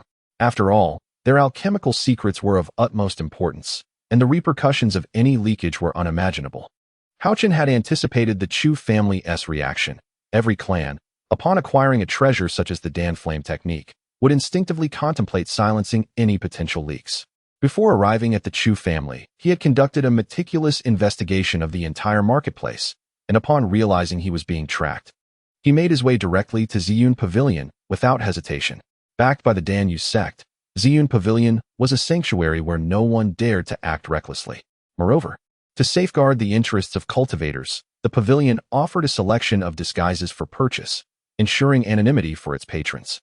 Thus, most individuals opted for protective measures upon entering Ziyun Pavilion, acquiring disguises to shield their identities. Even if one were to procure treasures within the pavilion, their safety remained uncompromised. This practice was widely endorsed by disciples of sects, members of families, and independent cultivators alike. Many cultivators, after gathering superior spirit herbs and medicinal materials, willingly came to Ziyun Pavilion to barter for the items they sought. Although it is true that Ziyun Pavilion offers goods at a significantly higher price than other shops, it guarantees safety, which is precisely why it stands unrivaled in the marketplace. In fact, before engaging in transactions with the Chu family, Haochen had contemplated trading at Ziyun Pavilion. However, the Dan Yenju secret manual is not considered a rare treasure by Ziyun Pavilion. Haochen speculated that Ziyun Pavilion likely possesses secret manuals that could rival the Dan Yenju. If he were to auction it there, he would only receive yuan stones, which clearly did not align with Haochen's intentions. Therefore, he ultimately resolved to conduct private dealings with the Chu family, with the option of retreating to Ziyun Pavilion afterward. Upon entering Ziyun Pavilion, the Chu family disciple who had been tailing him was left dumbfounded. Ziyun Pavilion is not a place where one can act recklessly. Reluctantly, he reported the situation to the young master, Chu Haochen. Upon learning that Haochen had taken refuge in Ziyun Pavilion, Chu Haochen was filled with fury, fearing he would return empty-handed. At that moment, the 2 8th-level Qi refinement experts protecting Chu Haochen, Chu Yuan and Chu Yu, smiled calmly, assuring him there was no need for anger. Young master need not worry. No matter how cunning this individual may be, he cannot escape our grasp. Ziyun Pavilion may shield him temporarily, but it cannot provide eternal sanctuary. He will eventually emerge. Moreover, we have already inscribed a tracking method on that alchemical technique as a precaution, since this individual has interacted with the alchemical secrets during the transaction. We can utilize the tracking method to locate him. Chu Yu informed Chu Haochen. Excellent. He believes that by hiding in Ziyun Pavilion, he can evade our pursuit. This individual will undoubtedly let down his guard, allowing us the opportunity to catch him off guard. Chu Haochen rejoiced upon hearing Chu Yu's words. Indeed, Chu Yu nodded in agreement. Is there any possibility that the other party might detect the alterations we made to the alchemical technique and completely eliminate our tracking? Shaohao inquired, still feeling somewhat uneasy. Young master is unaware this tracking method was devised by our ancestor. Unless the individual possesses the cultivation of a Yuan Dan, he will not perceive any anomalies. Rest assured. The other protector, Chu Yuan, replied with a serene smile.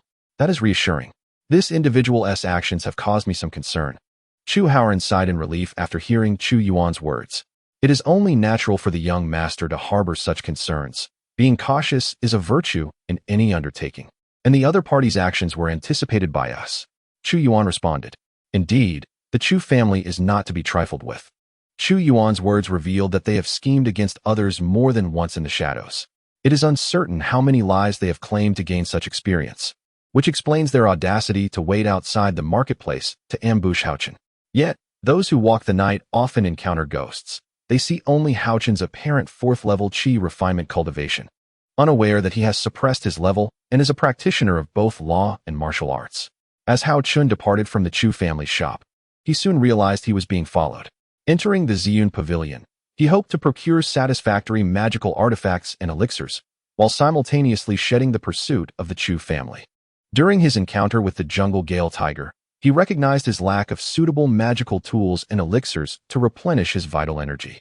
Although he still possessed a few, he understood the wisdom of preparation for the future. His primary objective in visiting the Danyun Bazaar was to replenish his cultivation resources.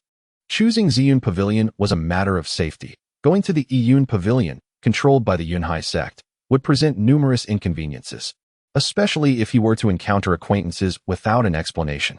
With a purse of wealth, Haochen felt emboldened and began to meticulously search for the items he required within the Ziyun Pavilion.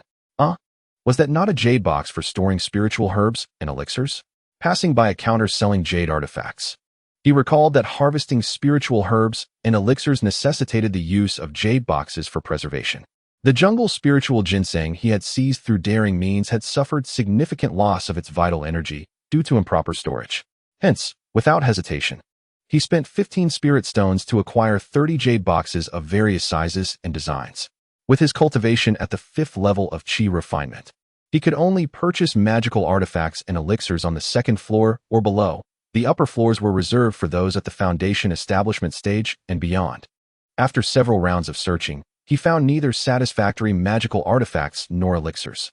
Thus, he approached a demure sales assistant to inquire about where he might procure elixirs to replenish his vital energy. Sensing Haochen's sincerity, the sales assistant readily offered to guide him.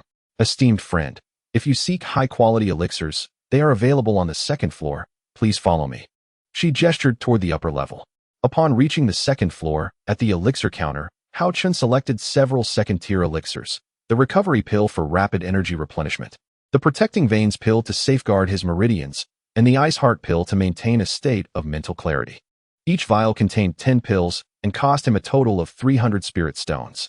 Additionally, he chose a vial of the healing pill for injuries and a commonly used detoxification pill. By this point, he had already spent a substantial portion of his spirit stones. At the counter selling spiritual talismans, he further expended a significant amount on several talismans, each costing 10 spirit stones, including fire rocket talismans, thunderstorm talismans, and immortal vine talismans. Finally, he purchased 2 high-quality diamond talismans, leaving his spirit stones nearly depleted. The wealth acquired from the assassination of Lu Wanjin and the belongings left behind by the qi refinement cultivator who perished in the jaws of the jungle gale tiger, along with items from Wang Ziyu's storage bag, had amounted to no less than 500 spirit stones. Yet, after this spree, he found himself nearly penniless. It seemed he would need to learn the arts of alchemy and talisman crafting in the future. Arriving at the counter for alchemical furnaces, he gazed longingly at the cheapest furnace, which remained beyond his reach, especially now that he had no spirit stones left to his name. With a heavy heart, he exited the Ziyun Pavilion and made his way toward the stalls in the bazaar. Although he had no spirit stones to spend, he still possessed techniques and spells that he could offer in exchange. With this confidence, Haochen ventured to the gathering of scattered cultivators, hoping to barter for some valuable items amidst the stalls. As he approached the bustling market stalls, a group of figures entered Haotian's line of sight, stirring his mind. Among them were familiar faces from the Yunhai sect, including Qiuping and Liu. At that moment, Haochen was not clad in his usual dark attire, deliberately avoiding contact with members of the sect to evade drawing their attention, which could prove detrimental to him. Reluctantly, he turned away from the market and departed without lingering, making his way out of the bustling area. Upon leaving the Chu family estate, Haochen had sensed he was being followed. Entering the Wuyun pavilion, he had hoped to shake off his pursuer. However, despite evading the Chu family disciple, his every move remained under scrutiny. Chapter 23. A swift assassination. Not long after Haochen exited the market, he was covertly trailed by individuals from the Chu family. 100 miles beyond the market, he discovered a secluded valley. Once confirming that the area was free of anomalies, he began meditating to restore his expended vitality. It became evident that he must hasten his cultivation and learn the art of sword flight. Relying solely on his legs was exhausting, and in the face of unforeseen circumstances, escape was impossible. While he practiced, Haochen mused quietly within himself. Meanwhile, 100 feet away from Haochen's resting spot, 3 cloaked figures conspired in hushed tones. "Brother, that young man is likely meditating to regain his energy. With his cultivation at the 4th level of Qi refinement, he can restore himself in half an hour. Thus, while he remains in this state, now is our prime opportunity to strike," one of the cloaked men whispered to his companion. "Indeed, this place is quite suitable, sufficiently concealed and distanced. Moreover, with his mere 4th level cultivation, he would stand no chance against the 3 of us at our full strength, let alone in his current state," the one referred to as brother replied confidently. These 3 cloaked figures were none other than Chu Haoren's bodyguards, Chu Yuan, along with 2 other disciples of the Chu family, brothers who had grown up within the clan, now both at the 6th level of Qi refinement. They had lain in wait here, following Chu Haoren's orders. The young Haochen, with his 4th level cultivation, was of no concern to Chu Haoren. To prevent Haochen from escaping in various directions, they divided into 3 teams, one led by himself with 3 6th level disciples to block the eastern route, another led by Chu Yu with 5 5th level disciples to ambush the southern route, and the last led by Chu Yuan with 2 6th level disciples stationed to the west. In the past, they had engaged in similar acts of ambush and theft in the wild. As long as they executed their plans discreetly, no one would be the wiser. Naturally, they would not be foolish enough to provoke someone stronger than themselves. That would not be seizing treasure, but rather delivering it. At that moment, Haochen was the perfect target for their hunt. Thus, the moment he stepped out of the Wuyun pavilion, he was marked by the Chu family. The pursuing disciple from the Chu family followed him all the way here. Seeing Haochen meditating, the pursuer signaled to his companions. At this moment, Haochen is seated in meditation, replenishing his energy. In truth, the distance he has traversed is but a trifling exertion for him. With his formidable consciousness, far exceeding his realm, he soon discerned the presence of those tracking him shortly after leaving the market. Although he suspected that by displaying his cultivation at the 4th level of Qi refinement, the Chu family would resort to unscrupulous acts, he remained resolute and unyielding. Upon realizing he was being followed, Haochen sought an opportune moment to deal with them. This valley was intended by him as a resting place for the Chu family. However, the conversation among the 3 members of the Chu family sent a jolt of alarm through Haochen. It appeared that the Chu family had engaged in numerous such nefarious activities. Unable to evade them, he resolved to act decisively. For as the adage goes, a killer is invariably pursued by death. Though Haochen is not a benevolent figure, he is not entirely merciful either. He believes that enemies must be eliminated. If one does not offend him, he will not retaliate. However, if one dares to provoke him, he shall not hesitate to strike back. With threats both ahead and behind, he decided to capture the leader among the assailants first. The 3 members of the Chu family received the signal from their pursuers, and upon its reception, they concealed their presence, preparing to launch a surprise attack. As they approached within 3 zhang of Haochen, poised to unleash their spells, he suddenly leapt into the air. Chu Yuan was momentarily taken aback, and in that fleeting instant, a black beam shot towards his head with astonishing speed, akin to a meteor streaking across the night sky, rendering evasion impossible. The black light expanded in Chu Yuan's vision, and by the time he reacted, it had already made contact with his head. A resounding thud echoed as a sword emerged atop Chu Yuan's skull, resembling 2 horns piercing through his temples.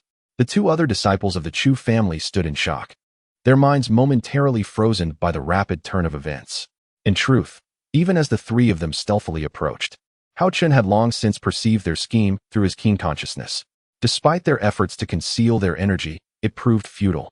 Unbeknownst to them, Haochen had discreetly grasped two thunderstorm talismans in his left hand while wielding a short sword in his right, channeling a wisp of alchemical flame onto the blade. His intent was to eliminate one swiftly, preferably killing or gravely injuring them, thereby making the subsequent confrontation with the remaining two considerably easier, as the last pursuer posed little threat.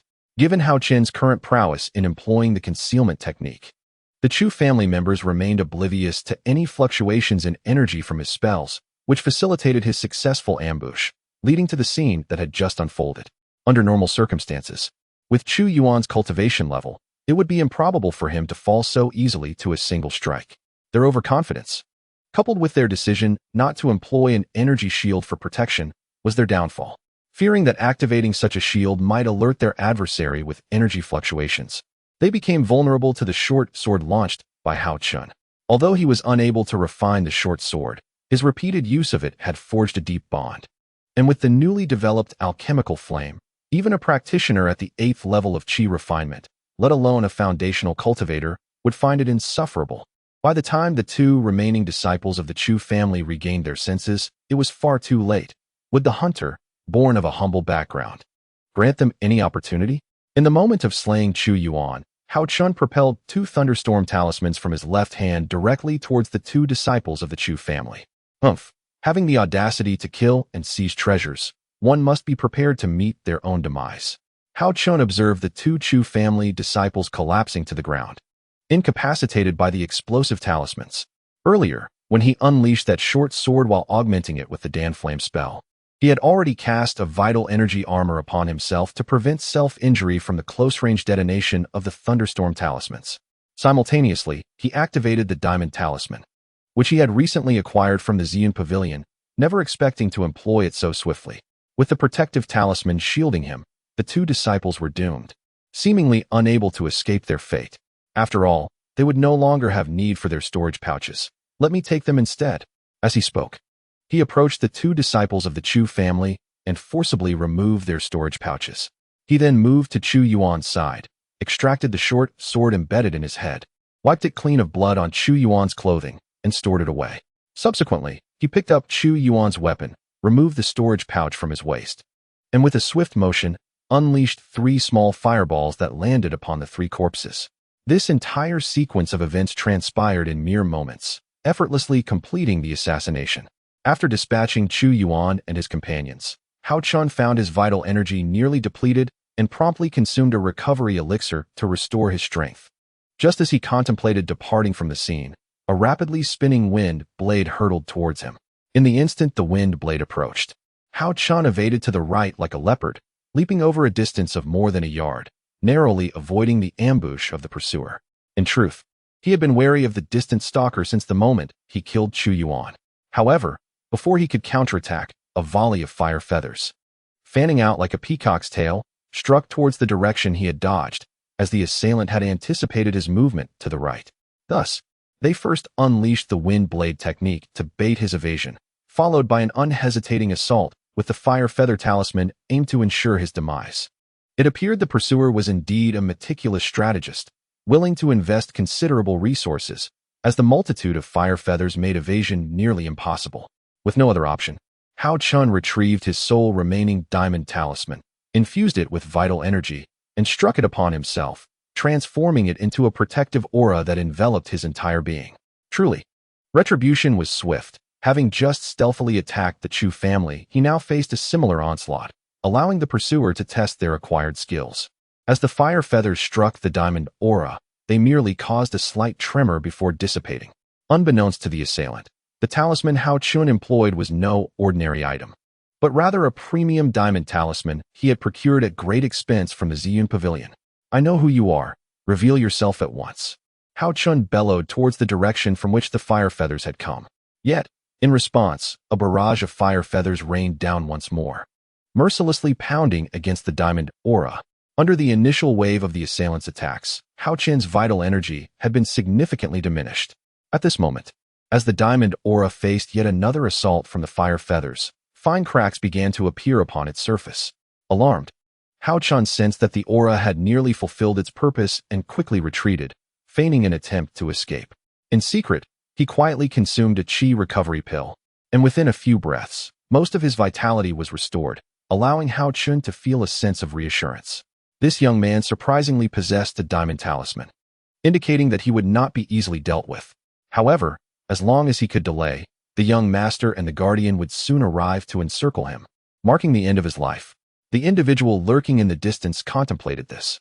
Calculating the time, the reinforcements from the Chu family should be arriving shortly. Any further entanglement with this person would render escape impossible. Understanding the hidden intricacies, Haochen fought while retreating, desperately dashing deeper into the dense forest. At that moment, he disregarded the attacks of the arrows and paid no heed to his injuries. When the diamond armor shattered, Haochen successfully plunged into the depths of the forest. "This fellow runs quite swiftly," Chuyu remarked as he hurried over upon receiving the message talisman. "Humph, he cannot escape our grasp," sneered the pursuing Chu family disciple. Chuyu and the 5 who accompanied him then each took out medicinal pills to replenish their stamina for the pursuit and encirclement of Haochen. As Haochen entered the depths of the forest, he concealed himself atop a large tree, practicing the concealment technique to blend his body with the surrounding environment, rendering himself invisible like a chameleon. When the Chu family members ventured into the forest, they sensed that their target had vanished. Even the highly skilled guardian, Chuyu, was unable to locate Haochen despite several searches. Believing that Haochen had fled deeper into the forest, they began to explore further afield for his whereabouts, completely unaware that Haochen was hiding just above them in the trees. Chapter 24. Surviving the calamity with no trace of Haochen to be found. The tension among the Chu family members began to dissipate. Concealed in the tree, Haochen observed the 7 individuals below, noting their relaxed demeanor. A mischievous smile crept onto his face. After a frantic flight, he had been bubbling with frustration and was finally presented with an opportunity for reprisal. Haochen pondered how best to repay them for their relentless pursuit. However, he was not foolish, aside from the 6th-layer Qi cultivator trailing him. The Chu family now had Chu Yu and 5 others, including 1 at the 8th layer and 5 at the 5th layer of Qi cultivation. Faced with such formidable opponents, escape was the only option. Yet, before fleeing, he resolved to vent his anger. Cautiously rummaging through his storage bag, he set aside the defensive talismans and those reserved for his survival, gathering all other talismans together.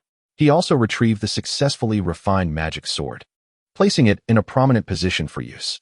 With a talisman in each hand, Haochen suddenly unleashed his magical power, hurling the talismans toward the 7 individuals below. At that moment, they were huddled together discussing how to split up and pursue Haochen when suddenly, the sky above darkened, thunder rumbled, and rain-like arrows descended, as if celestial maidens were showering flowers.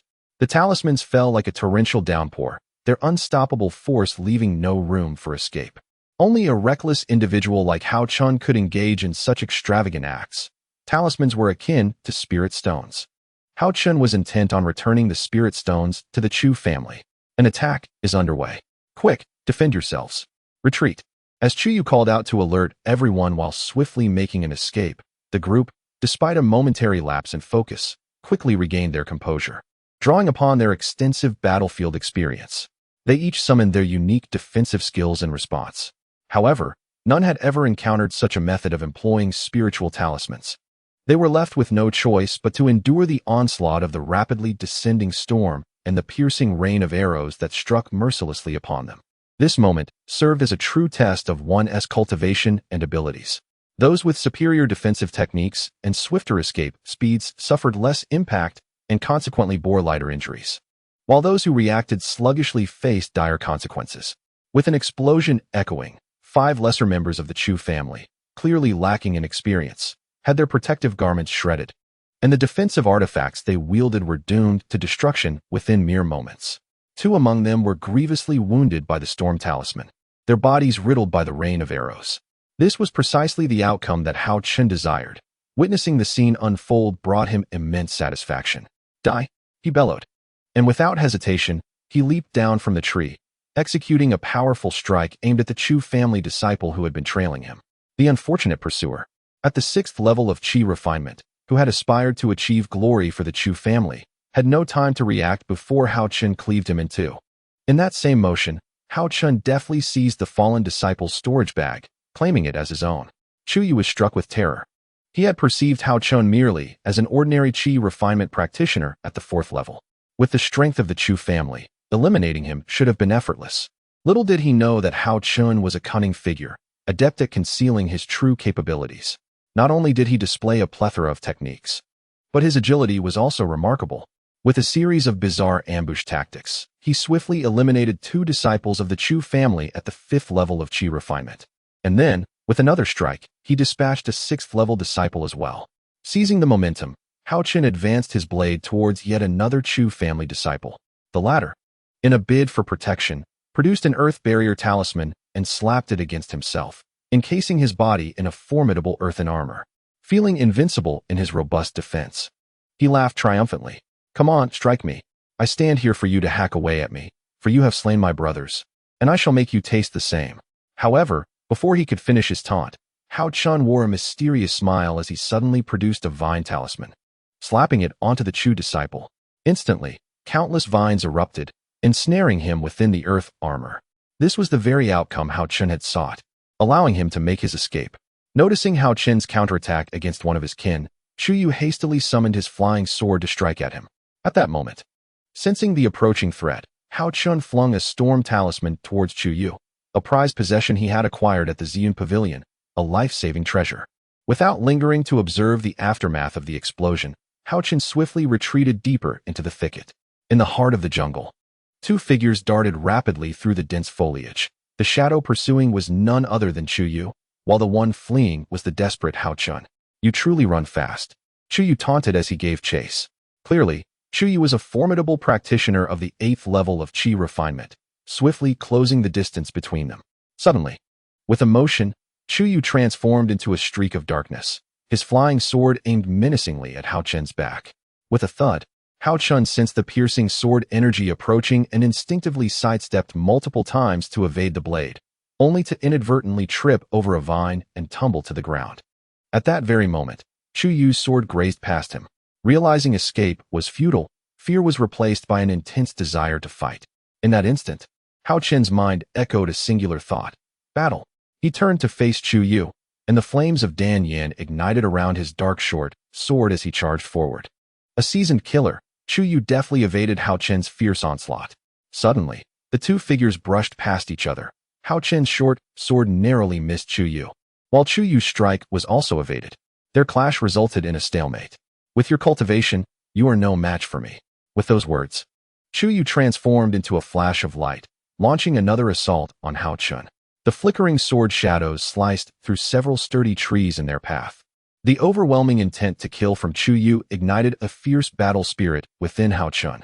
He abandoned his short sword in favor of a combination of martial techniques, the lethal palm strike and the tiger roar fist, merging them with the Dan Yin flames into a singular technique, the Dan Yin fist. His left hand unleashed a deadly palm strike, imbued with Dan Yin fire, aimed at Chuyu, while his right fist, propelled by the winds of the tiger's roar, struck with fury. The alternating punches emphasized speed and ferocity. This technique, still untested in battle until now, served as a perfect opportunity for Haochen to showcase his unique creation, the Dan Yin fist. The clash of their confrontation shattered countless vines, shrubs, and saplings. At that moment, Haochen moved like a flickering shadow, appearing at multiple locations, leaving Chuyu unable to discern his intentions. In the chaos of battle, failing to perceive one's opponent's intent is a grave misstep. As they faced each other, Haochen feigned with his left palm, while his right fist unexpectedly emerged from the left, striking directly towards Chuyu's lower rib. Although Chuyu had activated his Qi armor for defense during their fierce exchange, absorbing much of the impact from Haochen's surprise punch, the combined force of Haochen's martial prowess and the Dan Yin flames still inflicted significant damage. However, with the strength of an 8th-level Qi refinement practitioner, Chuyu merely spat blood and staggered a few steps before regaining his balance. While rubbing his aching rib, he wiped the blood from the corner of his mouth. At this point, Haochen was not faring much better. Despite landing a blow, he too suffered the consequences, having received a palm strike from Chuyu to his chest. Haochen forcefully swallowed the blood that threatened to spill from his lips, yet a surge of excruciating pain coursed through his body, causing him to tremble uncontrollably. "Though your cultivation is formidable, it is still far too early for you to think of killing me." with a sudden thrust of his foot. Haochen transformed into a shadow, launching himself once more at Chuyu, shouting, "What does your strength matter? Since I embarked on my path of cultivation, I have never feared anyone. The advantage of martial practitioners lies in close combat, and Chuyu, being merely a cultivator, found himself at a disadvantage in such encounters." It was precisely this understanding that emboldened Haochen to engage in close-quarters combat with Chuyu. Despite possessing the dual advantages of martial and magical prowess, Haochen was acutely aware of his limitations. Thus he fought, while simultaneously seeking an opportunity to escape. Thus, the two were embroiled in a fierce struggle, moving from the edge of the forest into the depths of the thicket. In every fleeting moment, they exchanged blows, with Haochen's speed, palm strikes, and punches reaching a pinnacle of perfection. Since entering the realm of cultivation, he had never experienced such exhilarating combat. The flame fist technique had reached an extraordinary level in that instant. With a mere flick of his wrists, Haochen unleashed several techniques, flawlessly disrupting Chuyu's swordplay with a combination of strikes. Each time Chuyu attempted to wield his sword, it was met with Haochen's fists against his arms, forcing him to sheath his long sword and engage in a brawl. This was the moment Haochen had been waiting for. Harnessing the combined might of martial and magical arts, he unleashed the flame fist technique, colliding with Chuyu. At that moment, Chuyu felt a piercing pain in his arm, as if his bones were on the verge of shattering. The intricate flame fist technique flowed effortlessly, alternating between palm and fist, each strike growing more exhilarating. Each blow unleashed an unprecedented force, sending ripples of trepidation through the air. Within the depths of the forest, dust and stones flew, and creatures of all kinds fled in terror. The fierce battle shattered the tranquility of the night. The once serene woods had turned to chaos, with towering trees missing chunks and branches strewn about. Within 100 paces, the ground was churned up, and remnants of broken trees lay scattered. Suddenly, Haochen sensed the arrival of reinforcements from the Chu family. "Take this," he exclaimed, delivering another punch. His fist collided with Chuyu's abdomen, instantly causing him to lose his balance. In quick succession, Haochen swept his leg against Chuyu's thigh, sending him crashing to the ground. Before Chuyu could react, Haochen placed a foot on his abdomen, using the momentum to vault over him and flee deeper into the thicket. Die. Seeing Haochen's retreating figure, Chuyu found himself too weary to pursue, desperately hurling his flying sword in a bid to strike him down. Despite exhausting all his trump cards, Haochen could not evade the onslaught of Chuyu's flying sword. The protective aura conjured by the diamond talisman was shattered, and his magical attire was torn to shreds. After spitting out several mouthfuls of blood, Haochen finally managed to escape the Chu family's ambush. Chapter 25. A modicum of gain having evaded the Chu family's pursuit, Haochen moved stealthily through the wilderness. His injuries were severe. Although aided by the recovery pill and the vitality pill, he could only stabilize his condition. At this juncture, he acutely felt the inadequacy of his cultivation. Even in the dense forest, his escape was marked by constant evasion, moving stealthily and halting intermittently, making it difficult for anyone to pinpoint his whereabouts. At this moment, Haochen had concealed his presence and altered his appearance, resembling an ordinary, powerless hunter. Yet the short sword concealed within his sleeve remained firmly gripped. This dagger was an excellent tool for treachery, to be wielded only when one could ensure a fatal strike. However, during his escape, nothing untoward transpired. Days later, Haochen, in a state of frantic desperation, stumbled into the Wuyun Mountain. As merely a practitioner at the 5th level of Qi refinement, he appeared rather feeble amidst the rampant beasts of Wuyun Mountain, where a moment's inattention could lead to his demise. On the outskirts of Wuyun Mountain, he sought a secluded spot where beast activity was minimal, to meditate and mend his injuries. Since the fierce battle with the Chu clan, he had not rested, only now feeling the weight of exhaustion. In that encounter, Haochen had repeatedly exceeded his cultivation limits, unleashing the fire of alchemical flames, which left his body and consciousness scorched and damaged to varying degrees. Engrossed in his healing practices, he lost all sense of time, and before he knew it, a month had slipped away. Fortunately, he had a substantial supply of fasting elixirs to stave off hunger and the mountain spring water to quench his thirst. Although more than a month of seclusion had allowed his physical wounds to heal, the toll on his consciousness from overexertion remained, requiring a significant period for full recovery. Haochen was acutely aware that he must bear a tracking mark from the Chu clan. Without such a mark, How could they possibly be so well informed of his whereabouts? Whether in the mundane world or the realm of cultivation, tracking methods typically involve techniques such as mental imprints, tracking talismans, medicinal scents, or the unique odors of an individual. Generally, the efficacy of such tracking marks lasts a minimum of 3 months, and in some cases, it may persist for a year or longer. Given the Chu clan's expertise in alchemy, Haochen surmised that they likely employed a method involving medicinal tracking. Thus, even while meditating to heal, he dared not let down his guard. In his haste to flee, he had collected a few spoils of war without taking the time to inspect them. Now, with his condition stabilizing, he retrieved the storage bags he had gathered to assess his bounty. Storage bags are spatial items that cannot be nested within one another. Thus, each bag must be kept in one's possession or carried in a simple wrap. To ensure security, every practitioner inscribes their own mental imprint upon their storage bags. This mental imprint, a unique essence of one's consciousness, must match the bag's imprint in order to open it instantly. Consequently, to access these bags, one must eliminate the original owner's mental imprint, which becomes increasingly challenging if the original owner possesses formidable consciousness. Upon opening these storage bags, Haochen was filled with delight. From the bags of the Chu clan's disciples, he not only acquired dozens of vials of various elixirs suitable for the Qi refinement stage, but also over 100 spirit stones. For someone as financially constrained as Haochen, this constituted a considerable fortune. He had previously worried about what he would do when his elixirs ran out, but now, those concerns were entirely allayed. With these elixirs in hand, Haochen believed he could swiftly elevate his cultivation from the 5th to the 6th level of Qi refinement. Upon reaching the 6th level of Qi refinement, one can indeed stand a chance against a master at the pinnacle of Qi refinement. Haochen suppressed his racing heart, and, after spending an entire hour, finally managed to open Chu Yuan's storage bag. The space within Chu Yuan's storage bag was expansive, measuring 3 zhang in width.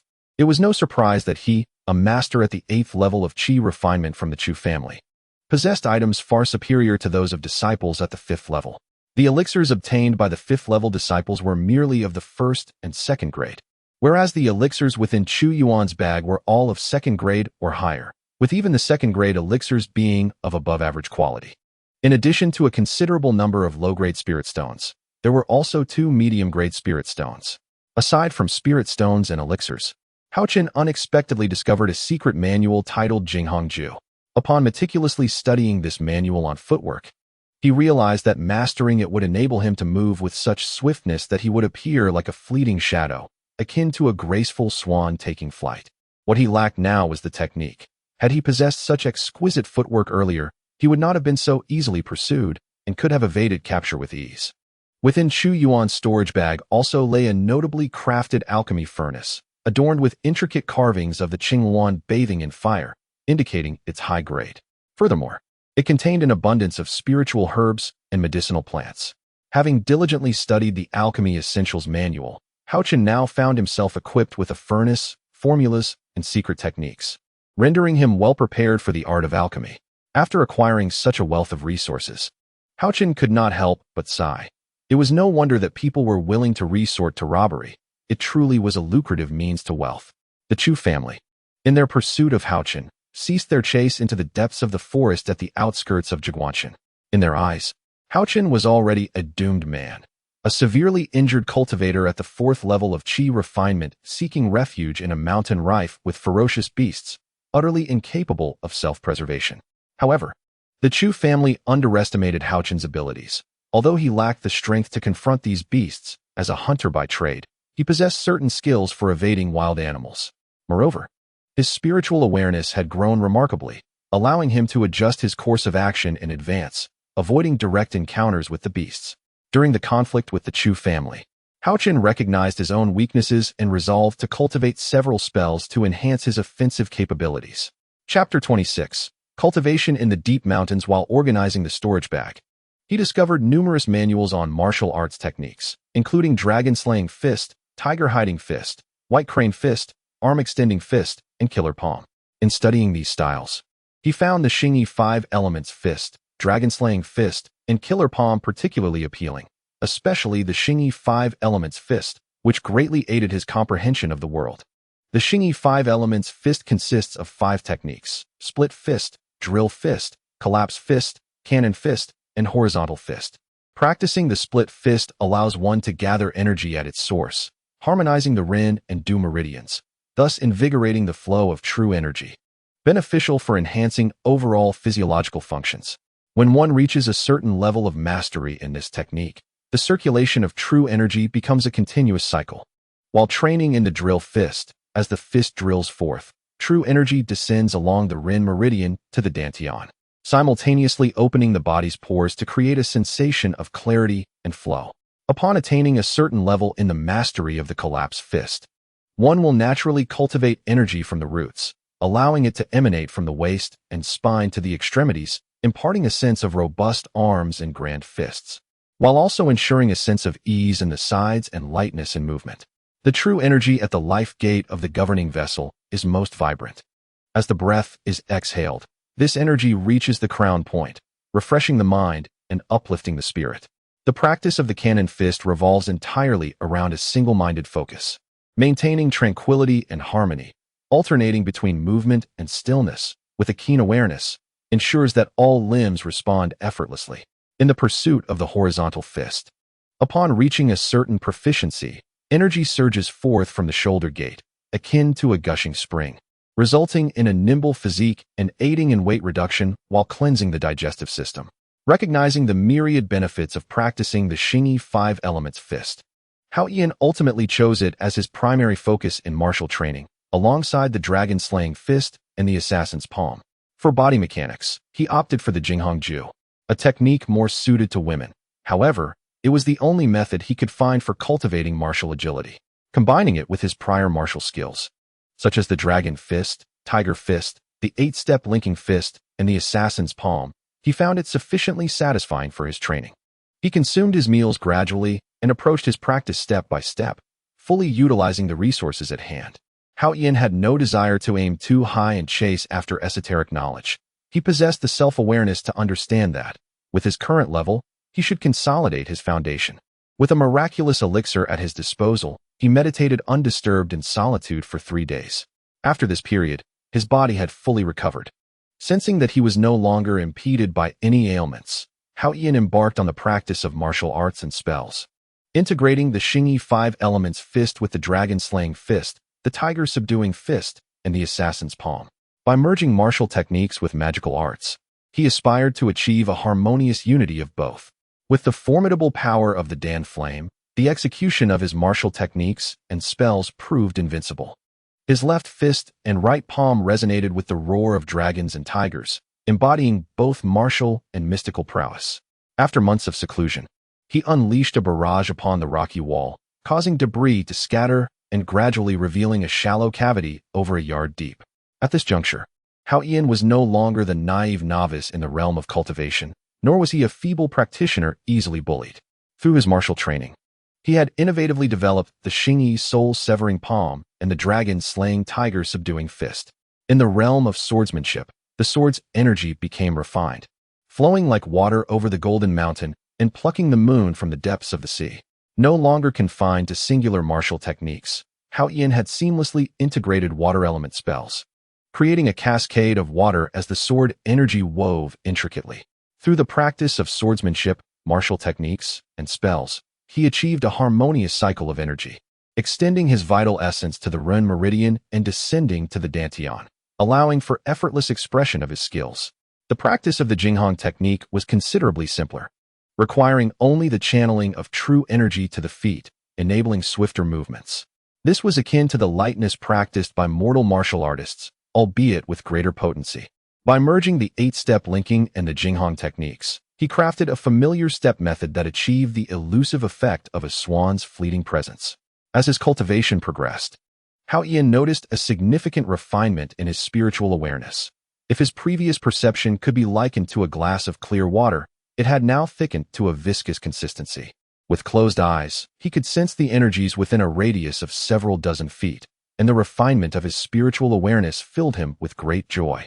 Due to the previous limitations of his spiritual awareness, he had only mastered a few rudimentary spells, such as Fireball and Ice Arrow, alongside some rudimentary techniques. Recently, he had also learned the Dan Flame technique.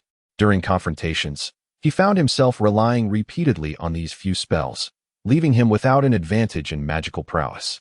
He had struggled to grasp the essence of the wind blade technique, and the blades he conjured were akin to a child's pencil sharpener, evoking envy when he witnessed the elegance of the wind blades wielded by a pursuer from the Chu family.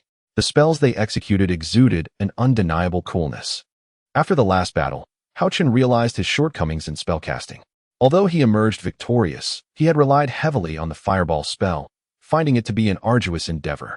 Thus, acquiring more life-preserving techniques became paramount. Both fireball and danflame could unleash fierce flames to assault foes, while windblade produced razor-sharp gusts to vanquish enemies. In truth, the windblade technique was not difficult to master. It followed a method similar to that of fireball. The latter required channeling his internal fire attribute energy to his palm, condensing it into a fireball for release. In contrast, wind blade necessitated channeling wind attribute energy to his palm, forming a blade of wind that he could control and launch with his spiritual awareness. Following the incantation of the wind blade technique, Haochen began to practice it, envisioning the method of execution while recalling how he had previously summoned fire attribute energy to his palm. Suddenly, enlightenment struck him. He sat cross-legged, clearing his mind of distractions, and concentrated on sensing the wind attribute energy within him. Drawing from his past experience with fire attribute energy, he found this endeavor surprisingly smooth. Before long, he detected the wind attribute energy within, and employing the same method he had used for fire attribute energy, he directed the wind energy to his palm. As it gathered, a small wind blade took shape. Observing the blade in his hand, he exclaimed joyfully, "Wonderful! I have finally conjured a wind blade. Though the speed of formation could improve, with more practice, I shall master it." Haochen diligently practiced the wind blade technique for several days and began to comprehend its intricacies. He could now condense a small wind blade in a short span of time, achieving a minor level of mastery. It was remarkable how quickly he progressed. Having taken half a month to reach a similar level with fireball, he had managed to attain proficiency in wind blade within just a few days. Surprised by his rapid advancement, he felt elated at reaching this new milestone. With the wind blade technique now at a minor level of mastery, he looked forward to further honing his skills, aspiring to achieve a greater mastery of the technique as soon as possible. Though he had yet to demonstrate his new abilities, he was eager to showcase the fruits of his labor. Haochen wished to test the might of this technique. Spotting a grand tree ahead, he declared, "You shall be my target and witness the power of the wind blade." With that, he concentrated his energy in the palm of his hand, forming a swift wind blade, which he unleashed upon the tree standing 3 paces before him. The blade soared rapidly, striking the trunk and immediately cleaving a deep gash into its bark. In all, Haochen inhaled sharply, realizing, to think that the wind blade, merely at a minor completion, could inflict such a profound wound on a tree. If wielded against a practitioner of equal standing, the victim would likely perish instantly. The power of the wind blade is indeed terrifying. Encouraged by the potency of the technique, he redoubled his efforts in mastering it. Haochen, an exceptional talent, could emulate anything he set his mind to. Few, even those gifted, could achieve his level of proficiency. As a body of the 5 elements, his potential remained untested due to the limited resources of his sect. With the aid of a precise instrument, it could be determined that he possessed an all-encompassing aptitude. Not only did he embody the 5 elemental forces, wind, thunder, ice, darkness, and void, he could also harness various energies upon contact. His consciousness refined, Haochen not only learned spells with remarkable speed, but also magnified their potency. He began to contemplate refining the flying sword he had received from Prince Yu. The process of refining the sword progressed smoothly. However, despite following the sword flight technique imparted by senior sister Yunluo, he struggled to master it and ultimately abandoned the practice of sword flight. Though the short sword remained unrefined, a certain affinity developed between them, and he decided to utilize it as a weapon for martial cultivation. Currently, Haochen's training circumstances mirrored those of the wandering cultivators without sect affiliation. Without guidance, he relied solely on his intellect to navigate challenges. Since joining the sect nearly 6 months ago, he encountered numerous unsatisfactory experiences amidst the worldly intrigues of ambition and competition. The realm of cultivation was even more perilous, where murder and theft were commonplace. A mere misstep could lead to fatal consequences. The path of cultivation was fraught with tribulations. If one could not surmount even minor obstacles, what hope was there for true advancement? In the northern region of the Tianyuan continent, Haochen perceived a scarcity of advanced cultivators. This was not due to a lack of energy, but rather a waning of ambition. Few could ascend to the nascent soul stage. Even those who achieved this level often lacked the drive to venture beyond their familiar surroundings, ultimately succumbing to their inner demons. For cultivators, the most crucial elements were not mere techniques or energy, but a steadfast heart, and Haochen possessed such resolve. In his heart, he believed that living each day with tranquility, nurturing one's spirit, and attaining enlightenment were the true essences of cultivation. All else was but ephemeral. During this time, Haochen devoted himself to his practice and found great joy in mastering both the wind blade and the sudden phoenix step. Chapter 27. Consolidation and Advancement. The successful cultivation of the wind blade technique and the stunning swan art has further solidified Haochen's confidence in his training. He is acutely aware that both the casting of spells and the execution of martial skills are inextricably linked to one's spiritual consciousness. Previously, due to his low cultivation level, he faced considerable challenges in the refinement of his awareness. Now, having ascended to the 5th level of Qi refinement, his spiritual consciousness approaches that of a foundation establishment practitioner. Upon entering the 1st level of Qi refinement, Haochen diligently studied and practiced the Haoyan spirit refinement technique, honing his spiritual awareness. However, due to his limited cultivation at the time, his grasp of the esoteric phrases within the technique was superficial. In those early days, he only engaged with rudimentary aspects of cultivation, struggling to adapt to the intricacies of spiritual awareness, which hindered his ability to extend his consciousness outward or master sword manipulation. Consequently, he could only achieve a basic understanding of techniques such as the spiritual needle and spiritual blade recorded in the Haoyan spirit refinement method. At the 2nd level of Qi refinement, Haochen attempted once more to delve into the techniques of spiritual awareness. He practiced the spiritual needle technique, focusing his soul's energy into a needle-like form, enabling him to manipulate this spiritual needle. After several days of diligent effort, he began to achieve some proficiency in the spiritual piercing spell. He could now move small objects at a distance, and he had gained a rudimentary understanding of the techniques within the Haoyan spirit refinement, including the spiritual blade. Although the results were not entirely satisfactory, he had nonetheless grasped the fundamental techniques, leading to a slight enhancement of his spiritual awareness. However, due to various circumstances, he had not engaged in systematic cultivation thereafter. Now, secluded in the depths of the mountains, free from disturbances, and with his storage pouch containing restorative elixirs such as the soul-nourishing pill, which could mend damaged spiritual consciousness, and the ice heart pill, which maintained mental clarity, he recognized this as an opportune moment to cultivate his spiritual techniques. With the assurance provided by these healing elixirs, he resolved to seize the chance to refine his spiritual awareness. Haochen began by immersing himself once more in the Haoyan spirit refinement technique, revisiting the knowledge concerning the cultivation of spiritual awareness. Spiritual consciousness is a form of mental power. The higher one's cultivation, the stronger their consciousness becomes. By concentrating the mind, one can generate images within their intellect and even manipulate objects. This may seem mysterious, yet it remains unattainable for ordinary mortals who lack the specialized training that cultivators possess, resulting in a spiritual awareness vastly superior, by dozens or even hundreds of times, compared to that of ordinary individuals. Having deepened his understanding of the methods for cultivating spiritual awareness, Haochen was prepared to re-engage with these practices. He recognized the paramount importance of spiritual consciousness for a cultivator, often outweighing the significance of sight and hearing. Only those who have faced life and death truly appreciate the value of existence. Only those who have battled know the limitations of their skills. This sentiment resonates deeply with Haochen, who has endured the relentless pursuit of the Chu family, nearly losing his life in the process. To thrive, one must become stronger than others. To achieve greater strength, one must cultivate to surpass all beings. Seated within the cavern he had carved through his martial practices and spells, Haochen closed his eyes, gradually calming his mind.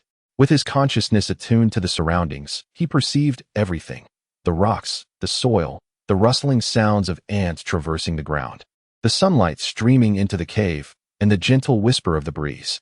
Everything was so vividly clear, more so than what could be seen or heard with the naked eye. Time seemed to stand still in that moment as distances stretched endlessly: 100 feet, 100 yards, 150 yards, until the sensations began to blur and, with further extension, darkness enveloped him. Suddenly, he jolted awake. The previous experience, so wondrous that he realized his consciousness could only detect up to 150 yards. Any further was beyond his reach. After several attempts, he still found himself in the same predicament, feeling mentally fatigued, as if on the verge of slumber. A sharp pain surged in his mind, leaving him inexplicably exhausted, his complexion turning ashen. His spiritual energy had been entirely depleted. Fortunately, within his storage pouch lay the ice heart pill left by Prince Yu, a remedy capable of swiftly restoring one's consciousness and maintaining alertness.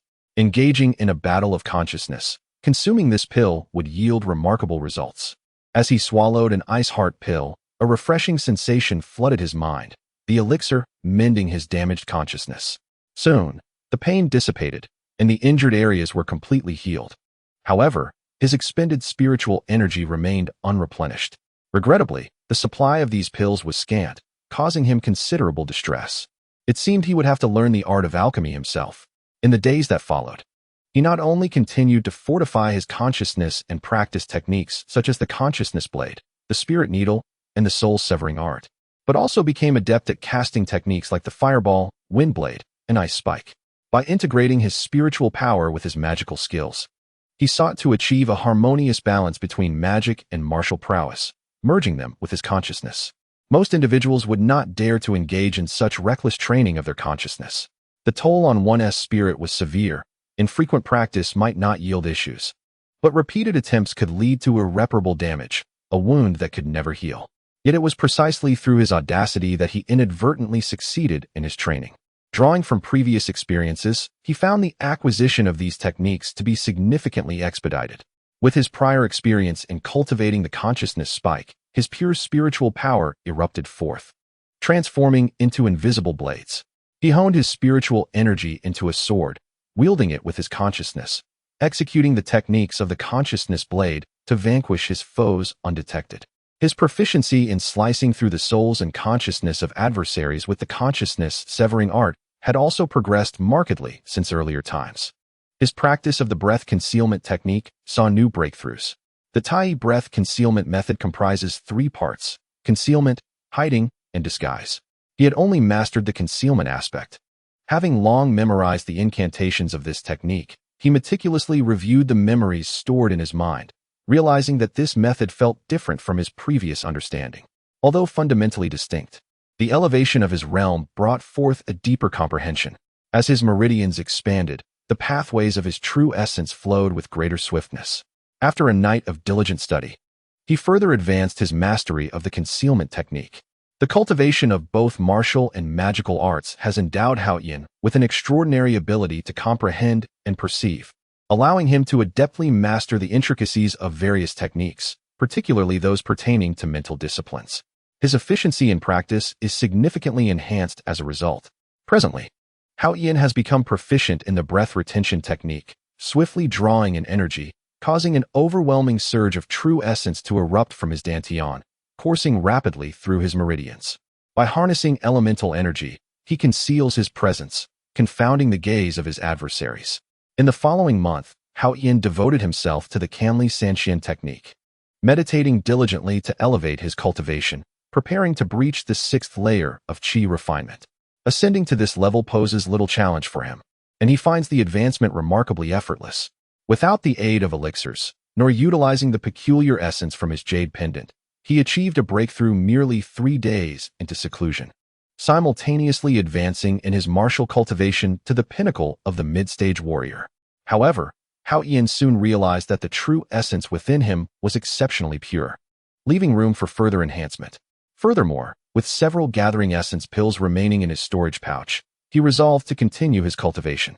His training, however, was intermittently disrupted by the interference of demonic beasts, all of which he incinerated with fireballs, opting to conserve his elemental energy by avoiding the use of more taxing spells such as ice arrows and wind blades.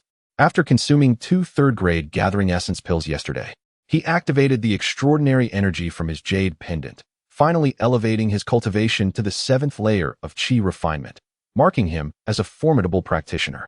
His martial cultivation also ascended to the late stage of the warrior realm.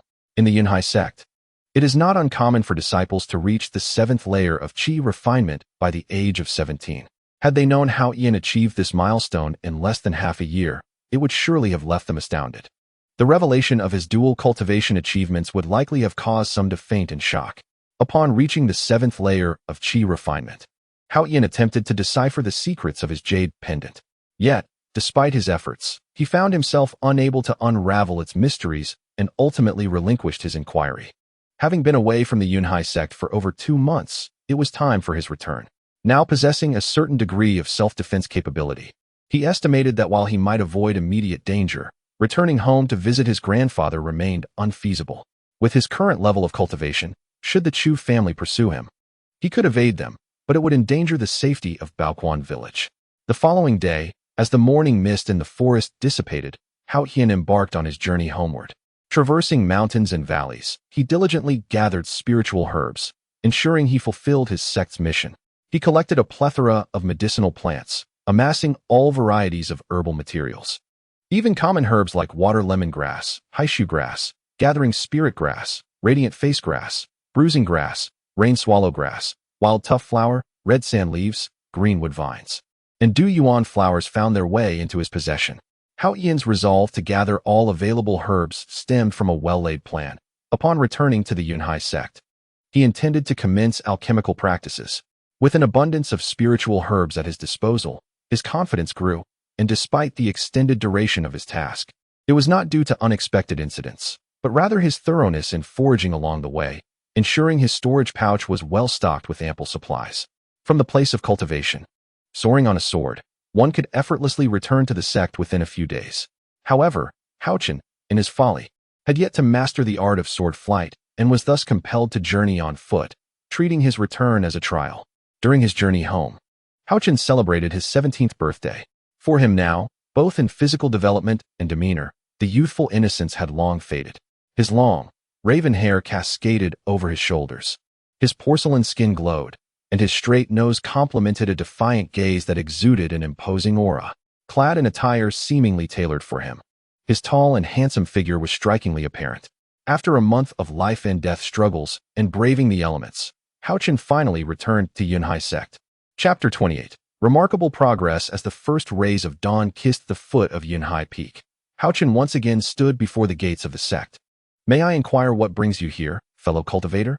This is the sacred ground of our sect. No unauthorized personnel may enter. A disciple tasked with guarding the gates approached Haochen, questioning him upon noticing the young cultivator lingering at the entrance. This fellow disciple. I am an outer disciple of Yunhai Peak. Here is my identity jade token. Haochen produced the token from his pocket and presented it to the inquisitive disciple. I don't recall seeing you before, the guardian remarked after verifying Haochen's identity, confirming he was indeed a disciple of the sect. You must have joined recently. I haven't seen you around the sect. I've been away on missions, hence my absence from the sect, Haochen replied. That explains it. You looked unfamiliar. As he spoke, he gestured toward the mountain gate, and amidst the swirling mist, a portal manifested before them. Haochen swiftly entered, making his way to his residence. When Haochen once again stood before the long-lost entrance of his cave dwelling on Liu Peak, a myriad of emotions surged within him. Yearning for home, yet feeling homeless. Weary yet sheltered by the sect, he could finally rest in peace. Entering his cave, he cast aside all reservations and succumbed to slumber. Exhausted from his solitary travels, he had slept with one eye half open, ever vigilant against surprise attacks, and now he finally surrendered to the depths of sleep. Lost to the world until midday the next day when he emerged from his training abode, bleary-eyed, gazing at the undulating mountain mists. Haochen found himself in a state of lingering unrest. A delicate visage floated in his mind, the subtle smile ever before him. Sister Yunlu, are you well? Since joining Yunhai sect, he had not glimpsed Yunlu's figure again. During his time at the sect, apart from a few fellow townsfolk, Yunlu had been the only one he truly knew. It was she who had come to his aid during a moment of peril, rescuing him from calamity and guiding him into the sect, fulfilling his long-held dream of entering the realm of cultivation. After leaving his training cave, Haochen made his way to the Elders' Hall on Liu Peak to greet Elder Wang and request leave. Upon witnessing Haochen's return, who had endured countless hardships, Elder Wang inquired with genuine concern, akin to a grandfather's affection for his grandson, providing Haochen with a comforting sense of solace. When informed of Haochen's advancement to the 7th level of qi refinement, Elder Wang could scarcely believe his eyes. In just half a year, he had leaped from the 1st to the 7th level of qi refinement. Do not assert that there is no one comparable within the Cloud Sea sect. Even within the realm of cultivation in Yunzhou, few dare to claim equality. This is a prodigy, a genius, far surpassing my own son, Wang Ziyu, by several magnitudes. If Wang Ziyu can be likened to a talent, then at this moment, Haochen's cultivation is nothing short of extraordinary. Wang Heng silently commends him. He then murmurs to himself, how could the sect cast such talent into obscurity at the falling feather peak? Alas, is it the misfortune of the sect or a blessing? It seems that the leadership becomes less capable with each generation. I must have a word with that girl, Shaonan. We ought to safeguard such talent with all the resources at our disposal. Leaving aside Wang Heng's reflections in the grand hall of Falling Feather Peak, let us turn to Haochen, who, after bidding farewell to Grandpa Wang, returned to his residence, deep in thought. Although he finds himself somewhat disregarded within the Cloud Sea sect, relegated to this desolate place for cultivation, it is nonetheless one of the 5 peaks of the sect, where the essence of vitality is far denser than in the outside world, making each breath feel as if it cleanses the body like pure water. Never mind. Let us focus on cultivation. With strength, nothing else matters. He then calms his mind, sits upon his bed, and begins to practice the Kan Li San Xianju technique. In meditation, he restores the vitality lost through hardships and battles. After a week's time, Haochen feels a notable increase in his internal energy. Surely, even the absorption of essence stones and elixirs could not match such rapid growth. Pondering deeply, he still cannot discern any peculiarities, and thus concludes that his cultivation is advancing through combat experience. Since he has chosen to enter the Cloud Sea sect, he must seize this opportunity diligently. In his past cultivation, Haochen has always grown through battle, enhancing his prowess through conflict. Although he possesses a number of essence stones, he has been reluctant to use them extensively, only employing 1 or 2 during breaks to restore his energy. This recent venture into the market, though perilous, yielded considerable rewards. From the storage bags of the Chu family disciples, he acquired over 100 essence stones, particularly from Chu Yuan's bag. Not only did he find a wealth of elixirs, but also a substantial number of essence stones, sufficient for his cultivation needs. Haochen retrieved 50 essence stones from his storage bag, placing them before him, preparing to harness the pure essence within them, combining it with the abundant energy of the sect's land to intensify his cultivation. If only he had a gathering essence array, it would significantly accelerate the absorption of energy from the stones. He must devise a way to study this in the future, yet for now, it is futile to dwell on such thoughts. He should focus on his cultivation. Gripping the essence stones in his hands, he clears his mind of distractions and begins to slowly circulate the Kan Li San Xianju technique. Immediately, pure energy surges into his body through his palms, coursing through his veins and arms to his chest. He then directs this refined energy into his dantian. Feeling the energy within him multiply continuously as the stones turn to ash, all 50 stones absorbed within a single day. Haochen distinctly senses that once his cultivation reaches the 7th layer of qi refinement, he can absorb energy from essence stones without any limitations, freely drawing upon it.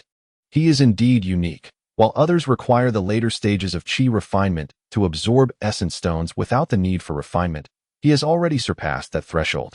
At the 7th level of qi refinement, Haochen was already capable of directly absorbing the essence of primordial stones, which surged seamlessly into his meridians. This energy melded perfectly with what he had previously drawn from the heavens and the earth, sinking into his dantian. Even the excess energy was swiftly absorbed by the jade pendant resting against his chest, leaving no trace of waste. In that moment, Haochen felt an extraordinary clarity in his mind. With his eyes closed, he could perceive the gentle sound of flowing water 300 zhang away, even noticing the movement of ants traversing nearby. Suddenly, Haochen realized he no longer needed to breathe through his mouth or nose. The capillaries within his body directly connected him to the cosmos. The essence of qi infiltrated him, as the jade pendant seemed to join in this divine communion, allowing pure strands of energy to permeate his being, nourishing him and expanding his meridians. A resounding boom echoed deep within his consciousness, as if the qi from all directions had found an entrance. Centered on his body, the sounds of cicadas and birds filled the air, and the rustling of grass danced in the wind. In that moment, an indescribable sensation blossomed within his heart, a feeling too profound for words yet unmistakably vivid. Breaking through the barrier of the 7th level, Haochen unveiled an 8th meridian, thus ascending to the 8th level of qi refinement. Even after this breakthrough, the energy within him remained abundant, while the jade pendant continued to fervently channel qi into him. Under the influence of this energy, Haochen made yet another leap, advancing to the 9th level of qi refinement, with his martial prowess simultaneously reaching the latter stages of a warrior. At this juncture, Haochen had opened 9 meridians within his body, granting him immeasurable advantages in both martial techniques and spellcasting, beyond the true essence stored in his dantian. The true essence coursing through his 9 meridians, under the impetus of his dantian, could unleash tremendous explosive power in an instant. Just as he transcended to the 9th level, the jade pendant transformed into a beam of light and surged into his body, startling him momentarily. However, he understood that there was a reason for its entry, and he would ponder its significance later. For now, he would revel in the joy of his ascension to the 9th level of qi refinement. The energy within him was now robust, exponentially stronger than it had been just days prior. Not only had his qi intensified, but his consciousness and perception had also seen considerable enhancement. The 9th level of qi refinement marked a significant milestone in the journey of cultivation.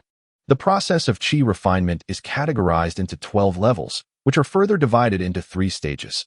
Levels 1 to 4 represent the early stage, levels 5 to 8 the middle stage, and levels 9 to 12 the late stage. Previously, cultivators could only absorb qi from elixirs and primordial stones for refinement. Even if they managed to draw the energy of the heavens and earth into their bodies, absorption remained impossible without refining and converting it through their physical forms. However, at the 9th level of qi refinement, one could directly refine the energy of the cosmos within. Although the quantity of celestial qi was significantly less than that of refined stones or elixirs, its integration into the body marked a preliminary acknowledgement from the universe itself. This was a stark contrast to his previous levels. Haochen sensed every subtle change within his being, struggling to contain his elation. He had never anticipated such a direct and consecutive breakthrough to the 9th level of qi refinement, entering the late stage of cultivation. At this moment, Haochen had been at Yunhai sect for less than a year, having just turned 17. At such a tender age, and with his remarkable cultivation, one could deem him an extraordinary disciple within the Yunhai sect, a prodigy even among the most gifted in other sections. However, Haochen entered the sect through the introduction of senior sister Yunluo from Wuyun Peak, shortly after joining. Before he could fully acclimatize to the sect or mingle with his fellow disciples, he found himself relegated to Liu Peak, a secluded abode housing merely 4 residents. Like the others, Haochen arrived at this forgotten corner, a place that, while labeled neglected by the sect, was rather a destination for disciples who had erred in their paths. The sect was certainly aware of its existence. Since his entrance, Haochen had maintained a low profile. Aside from a few acquaintances from his past, he had little interest in bustling locales or forging new bonds with unfamiliar fellow disciples. Arriving at Liu Peak was indeed a fortuitous turn, as he sought a tranquil retreat. Yet fate had other plans when the elder in charge of assessments could not determine his placement. All disciples entering the sect underwent rigorous trials, after which each peak master selected their preferred candidates from those who passed. Recruitment occurred every 3 years, with peak masters eagerly claiming the successful candidates. Haochen's entry, facilitated through connections and not during the official recruitment season, was likely an unprecedented occurrence since the establishment of the Yunhai sect. Furthermore, as he had been introduced by senior sister Yunluo of Wuyun Peak, which comprised solely female disciples, his assignment was indeed perplexing. Consequently, the elder could not assign him elsewhere and sent Haochen here instead. Thus, the majority of the sect's disciples remained oblivious to Haochen's existence, let alone the administrators, who were entirely unaware of his identity. Chapter 29. Seeking truth and practicality in a scenario devoid of attention or inquiry, Haochen diligently pursued his cultivation. Nevertheless, the master of Liu Peak, Wang Heng, extended numerous favorable conditions to him, which warmed Haochen's heart. Wang Heng had succeeded Hao Yunlong, and Haochen cultivated with the same tenacity as he would in the Nameless Valley. With no one to impart teachings or clarify doubts, he faced challenges in solitude. traversing the path of cultivation through trial and error, investing significantly more time than others in his earnest pursuit of truth and practicality. During this period of seclusion, his cultivation experienced an unexpected surge, a testament to the heavens' favor upon tenacious cultivators. As he ascended to the 9th level of qi refinement, Haochen felt every subtle change within his body, an elation he could not quell. He had never anticipated such a consecutive breakthrough to the 9th level.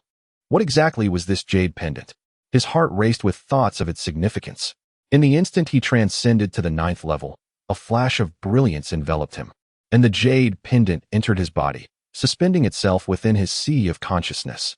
Whether this was fortuitous or otherwise was of little concern. Had it not been for the pendant's formidable energy, even with extensive efforts and the absorption of spirit stones over many days, reaching the 9th level would have been an impossibility. Without the pendant's immense aura, such a significant elevation in his realm would have been unattainable, and the richness of his internal energy could not have flourished to such an extent. Clearly, the pendant was no ordinary treasure. The recent cultivation has elevated my realm at a pace surpassing even the prodigies of my sect. I feel that my current strength could rival that of Sister Yunluo. The true nature of this jade pendant remains shrouded in mystery. My grandfather mentioned that it is an heirloom. I wonder what kind of family the Hao clan once was. In my mind, the radiant moment of breaking through to the 9th level of qi refining resurfaces, akin to a balloon infused with vital energy entering my sea of consciousness, filling my meridians and mind with pure qi. At that instant, I felt an unparalleled euphoria, as if I had consumed a miraculous elixir. This pendant has hung around my neck for a full 17 years. Initially, it showed no remarkable changes, merely providing warmth in winter and coolness in summer, without any other discernible effects. Since I began my journey in the realm of cultivation, this jade pendant has often contested with me for vital energy. In the early stages, when I intended to absorb some qi, it would often consume more than I could provide, occasionally even siphoning energy from my own body. Now, the pendant remains motionless, floating in my sea of consciousness, impervious to my mental commands. It appears that I cannot yet exert control over it. I ponder that once I have the means to satiate this gluttonous artifact, perhaps communication may become possible. Occupying my sea of consciousness without contributing is untenable. At this moment, I find myself contemplating the potential of the pendant. If it proves to be a steadfast ally during my breakthroughs, it could indeed be a source of fortune, perhaps even facilitating my ascension to the foundation establishment stage and beyond. I understand that answers cannot be gleaned merely from imagination. I must enhance my cultivation to unlock its secrets. This artifact is more wondrous than the fabled spirit gathering array, as I required a significant amount of spirit stones to reach the 8th level, while the pendant's release of pure qi allowed me to instantaneously break through to the 9th level of qi refining. It seems that with sufficient spirit stones, I could rapidly advance my cultivation. The jade pendant in my sea of consciousness has become an extraordinary treasure, a secret that must remain concealed. Should this secret be unveiled, I cannot fathom how many would covet it, nor how perilous my existence would become. Henceforth, I shall proceed with utmost caution, living honestly and cultivating diligently. Only by elevating my cultivation will I secure a place in the realm of immortals and possess the ability to protect myself. Cultivation necessitates spirit stones. How can I acquire them? In this moment, spirit stones have attained a significance I have never before experienced. Without hesitation, I retrieve the last 2 medium-grade spirit stones, clasping them tightly in my hand, centering my thoughts as I cultivate the Kan Li San Xian Ju technique. Now, with my cultivation at the 9th level of qi refining, the speed at which I absorb spirit stones has markedly increased. An entire hour passed, and I felt a tremor coursing through my body. Suddenly, I opened my eyes, their brilliance flickering incessantly. I naturally wish for the pendant to continue absorbing the qi from the spirit stones, yet despite my efforts, it remains unmoved. I suspect that the pendant has developed a preference, and perhaps only high-grade elixirs or top-tier spirit stones can entice it now. It appears that the pendant, much like a person, has developed a taste for the finer things. If this is indeed the case, then acquiring spirit stones will prove to be quite a challenge. The heart raced violently once more. Regardless of the circumstances, as long as you could eat and were willing to work, even if you desired the moon from the sky, I would pluck it down for you. Haochen mused. Consuming the jade pendant would only fortify me, never weaken me. Elemental stones. Elemental stones? As long as I possess sufficient elemental stones for cultivation, my progress cannot be slow. With this treasured jade pendant in my possession, my cultivation will surely rival that of the esteemed disciples. At this moment, Haochen could no longer remain seated. His plan to cultivate for a month yielded results in merely 7 days, allowing him to attain the 9th level of qi refinement. Moreover, heaven knows a series of unforeseen events transpired as the jade pendant inexplicably entered his consciousness. He intended to explore whether he could exploit this cave dwelling for some purpose. After settling into this abode, Haochen had not yet taken the time to thoroughly inspect the surroundings before he began to explore. In the courtyard, there existed a patch of spiritual farmland, where a few scattered spiritual herbs swayed gently, remnants seemingly left by the previous occupant. It was prudent to tidy up the spiritual field.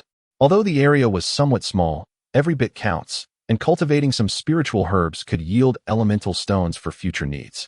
After surveying the residence, he found no other opportunities for wealth aside from the spiritual field, so he resolved to seek out tasks that could swiftly accumulate riches.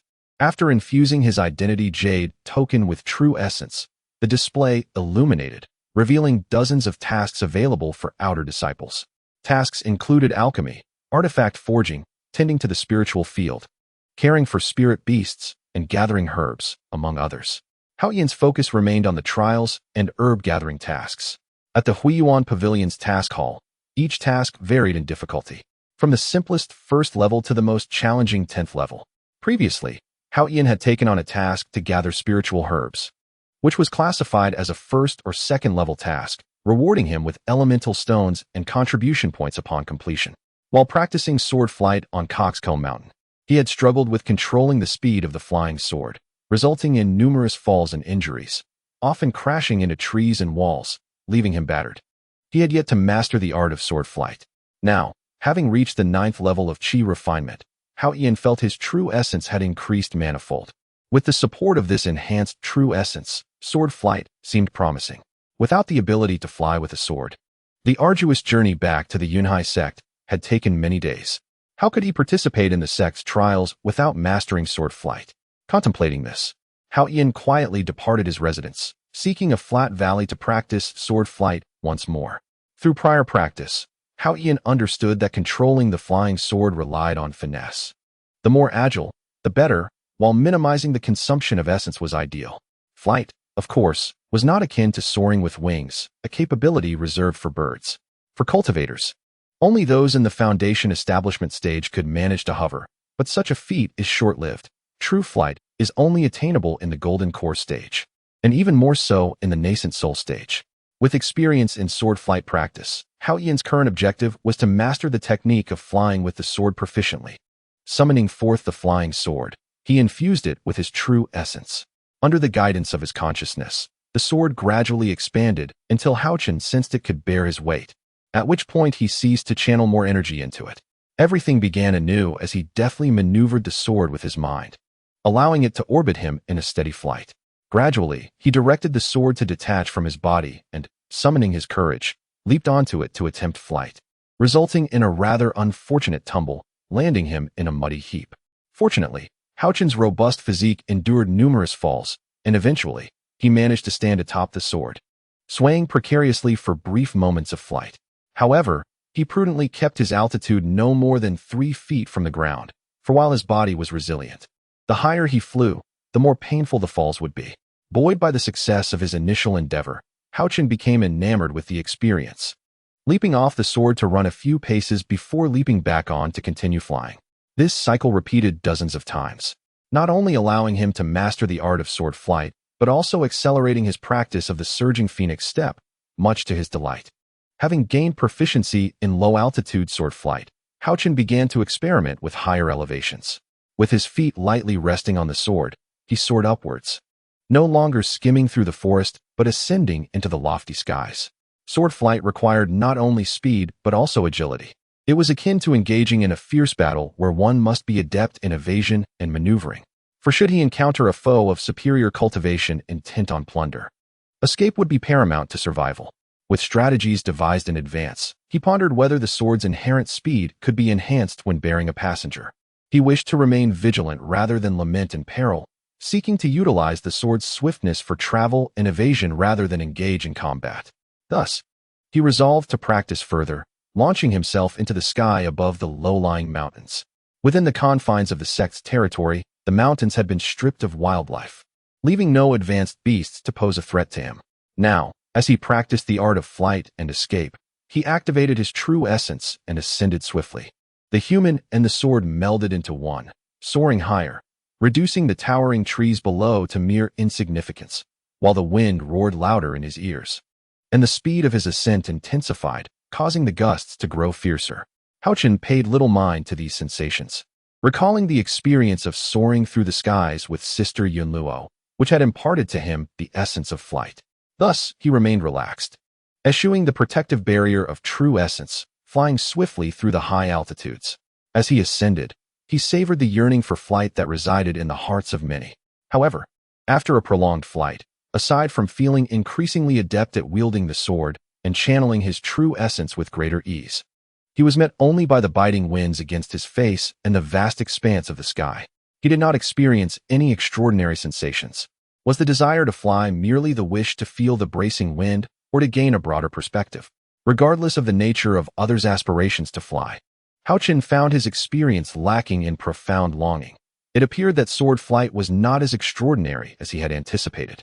Chapter 30. The art of alchemy. Having mastered the art of sword flight, Haoyen's horizons expanded significantly. The practice of flying on a sword necessitates the support of true essence. What should one do if that essence runs dry midair? The solution lies in absorbing the energy from elemental stones, a remedy to the insufficiency of one's vital force. Elemental stones. Elemental stones. The path of martial arts and immortality is inextricably linked to these stones. Upon returning to his dwelling, after a day of contemplation, Haoyen concluded that the swiftest method to acquire elemental stones was through alchemy. Thus, he resolved to embark on the journey of refining elixirs. He retrieved the secret manual Essentials of Alchemy and delved into its pages with meticulous attention, reading and memorizing its contents repeatedly. He cross-referenced this with the alchemy techniques of the Chu clan, ensuring a comprehensive understanding of both texts. 3 days passed in relentless study and deep reflection, during which Haoyen's theoretical knowledge of alchemy flourished. When he felt he had internalized the essentials of alchemy and the alchemy techniques, he dared to commence his first attempt at elixir refinement. Theoretical knowledge alone is insufficient without practical application. Only through the synthesis of theory and practice can one yield fruitful results.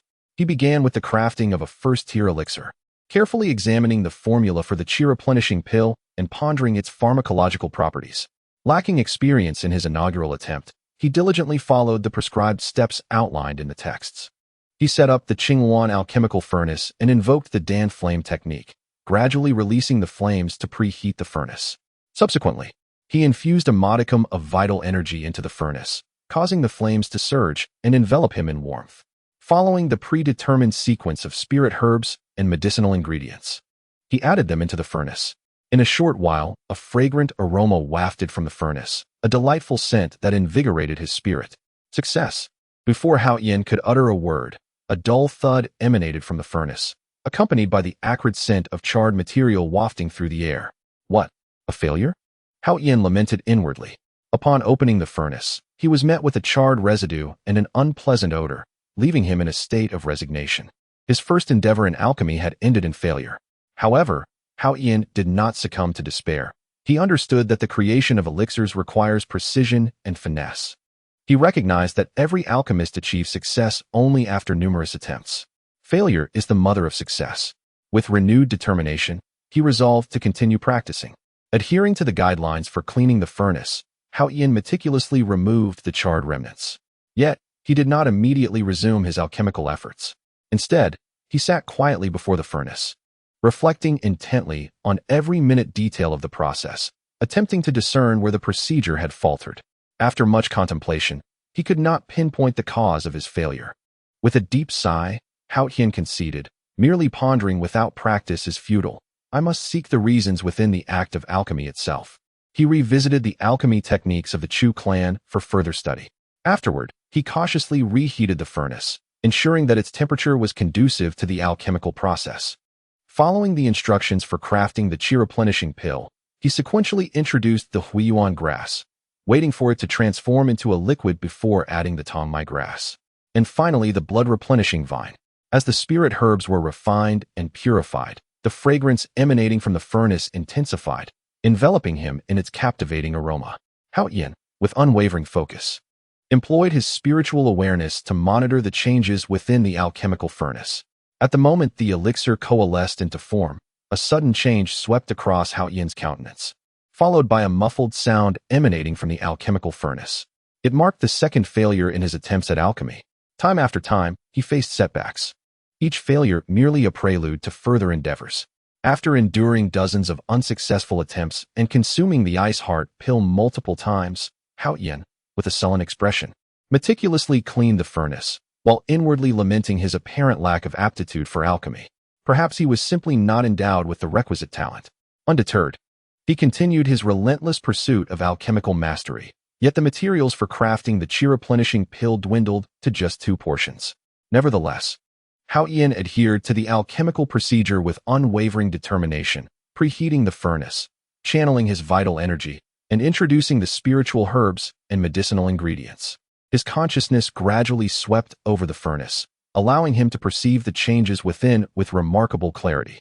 In his eyes, the spiritual herbs and medicinal ingredients transcended mere combinations.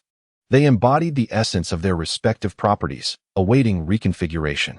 Alchemy, a craft honed by countless cultivators through innumerable trials and practices, had been meticulously refined over generations, even spanning several decades.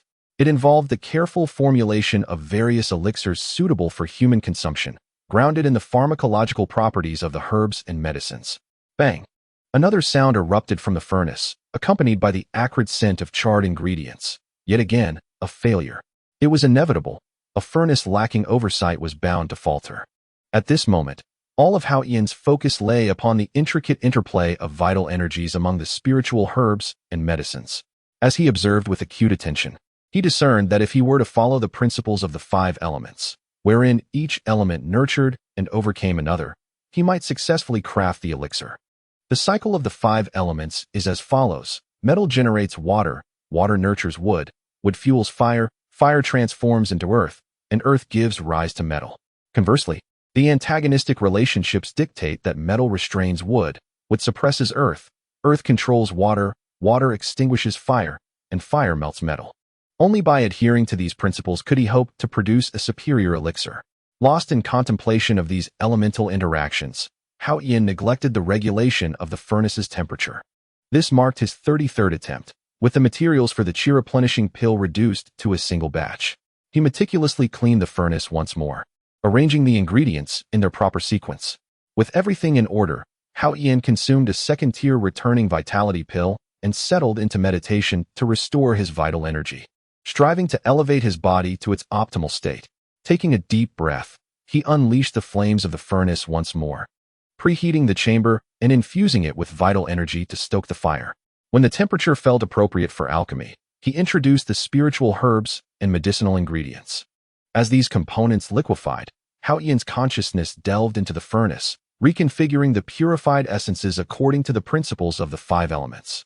He meticulously arranged and analyzed the components of the elixir, and soon, a rich aroma wafted forth from the furnace. As the fragrance intensified, he sensed that the elixir was nearing completion. No longer releasing the flame or channeling vital energy, he gradually concluded his work and allowed the elixir to mature. At the moment he opened the furnace, a luminous elixir appeared before him. Tears of joy filled Haochen's eyes. He had finally succeeded in crafting his first elixir. Although the quality may not be high, it is undoubtedly a product of one's own efforts, forged through numerous failures. This marks a new beginning on the path of cultivation. After a considerable time, Haochen managed to calm his excited heart, contemplating the elixir in his hand. The quality of elixirs is categorized into 3 tiers: upper, middle, and lower. The elixir he crafted can scarcely be deemed as even a low-grade one. His alchemical skills remain in need of refinement, yet he has successfully produced an elixir. However, the appearance of this elixir is quite unappealing. Neither round nor square, it exudes an aura of clumsiness. It is likely that any cultivator would dismiss it without a second glance. Regardless of its aesthetic shortcomings, This elixir is undeniably his, born from his arduous toil and dedication. The disdain of others does not equate to a lack of value. Haochen, feeling a sense of pride, swallowed the unsightly chi-replenishing elixir. As the elixir slid into his body, awakening its medicinal properties, Haochen experienced the effects of this chi-replenishing formula. The abundant vital energy surged forth, and he realized that its efficacy was no inferior to that of commercially purchased chi-replenishing elixirs. Through continuous practice in alchemy, Haochen has mastered the techniques and skills of elixir crafting, successfully creating another elixir. Moreover, he utilized his spiritual awareness to uncover the intricate combinations and arrangements of the 5 elements within the elixirs. This discovery heralds a new frontier in the realm of alchemy. Although it is a creation of Haochen, this unique alchemical technique can only be wielded by him, as only those with a body attuned to the 5 elements can master such a secret. To validate his discovery, he must continue his alchemical endeavors. His storage pouch contains only 4 portions of the materials needed for crafting the protective pulse elixir, which are indeed the raw materials for a second-tier elixir. Presently, the elixir he has concocted is merely a low-grade one among first-tier elixirs, barely qualifying as such. The ambition to craft a second-tier elixir, having only just succeeded in producing a low-grade first-tier elixir, may seem impractical. However, he is left with no alternative, as these few portions of materials are all he possesses. With determination, he decided to forge ahead. After a considerable respite, he revisited the principles of the alchemy secrets in his mind. Filled with an insatiable desire for alchemy, he retrieved the 4 portions of materials for the protective pulse elixir. After arranging them meticulously, he once again seated himself before the alchemical furnace, calming his mind and body to attain an optimal state. The furnace warmed, and he infused it with vital energy, sequentially introducing the spiritual herbs and medicinal ingredients.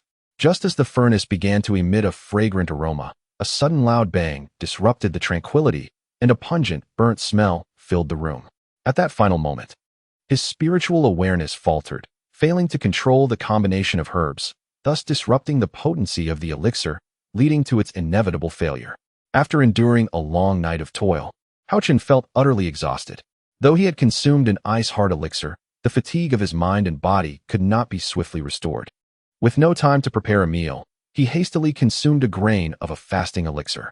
He continued to meditate for recovery, gradually returning to a normal state by evening.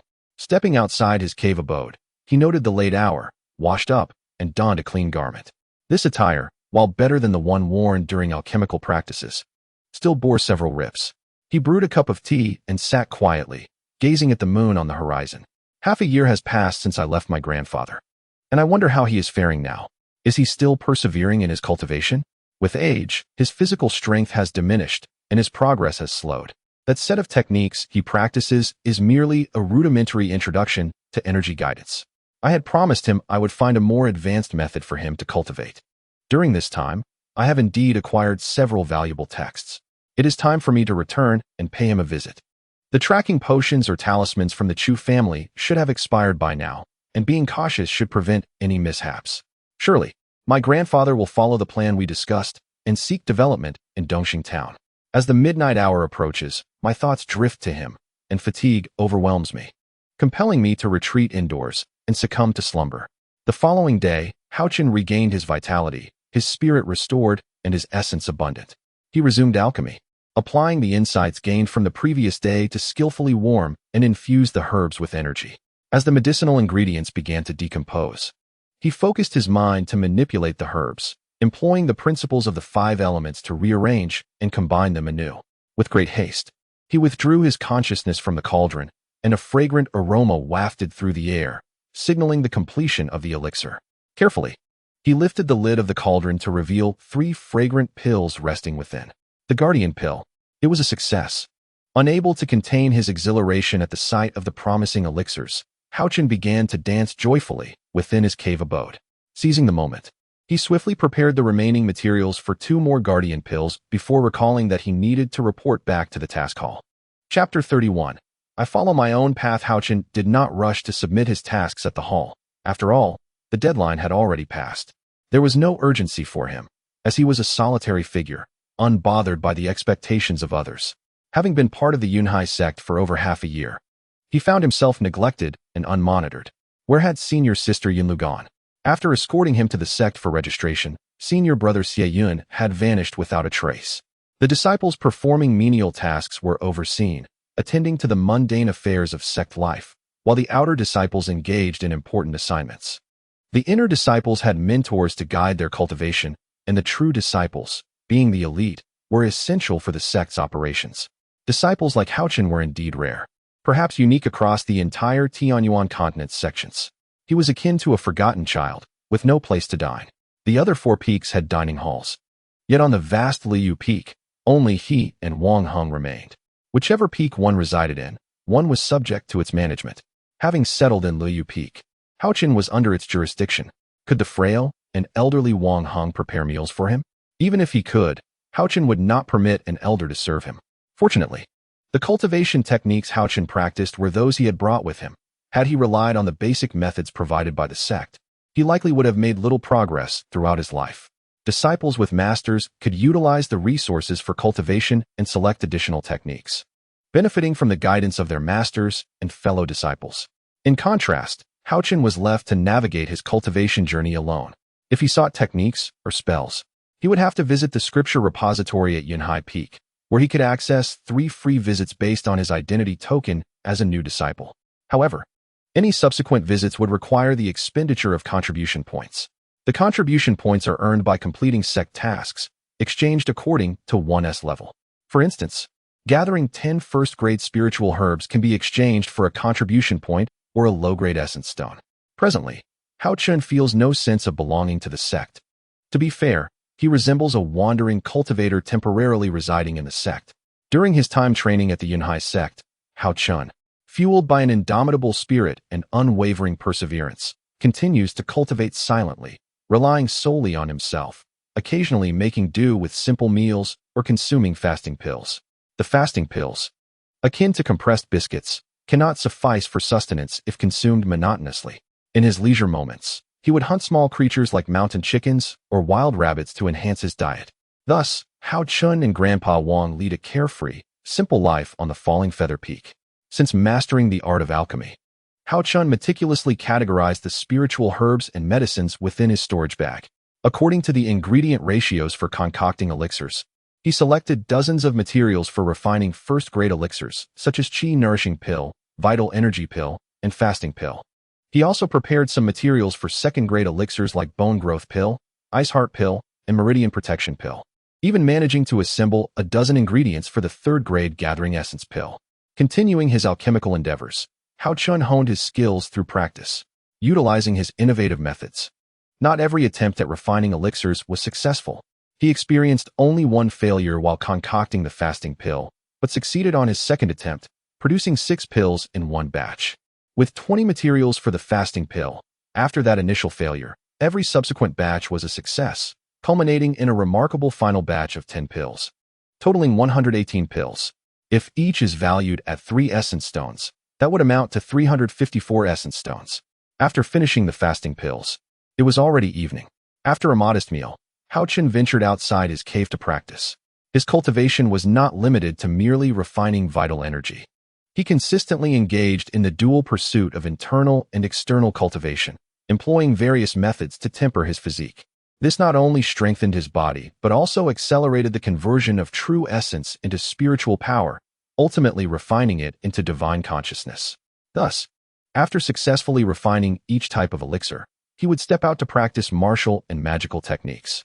The flying sword bestowed by Wang Ziyu was now under his complete control. Haochen named this sword the Flying Swan Sword, as he comprehended a sword technique, Falling Feather Swan, while practicing the Flying Swan technique. The sword moved like a drifting feather, elusive and unpredictable, merging the essence of elixir flames into his swordplay, with true essence fueling the flames to become one with the sword.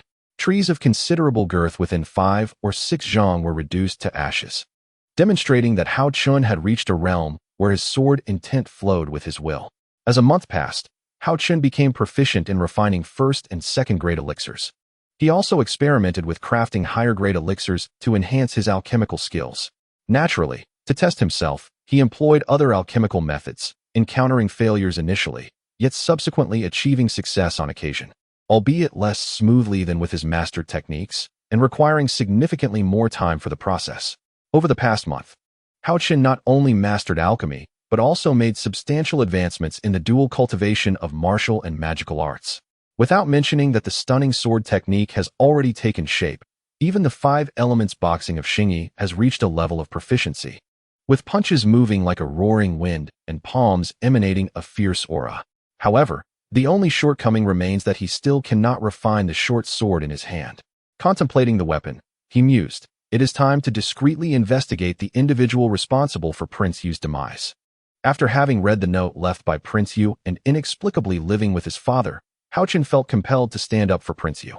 Although his cultivation was currently insufficient, one must always strive for progress. Debts must be repaid. Yet, Haochen was reluctant to reveal his true strength at this moment, as doing so could invite considerable trouble.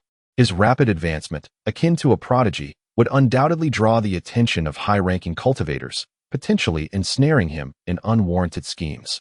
The techniques he practiced, the spells he wielded, and even the treasures in his possession would surely incite the envy of other cultivators.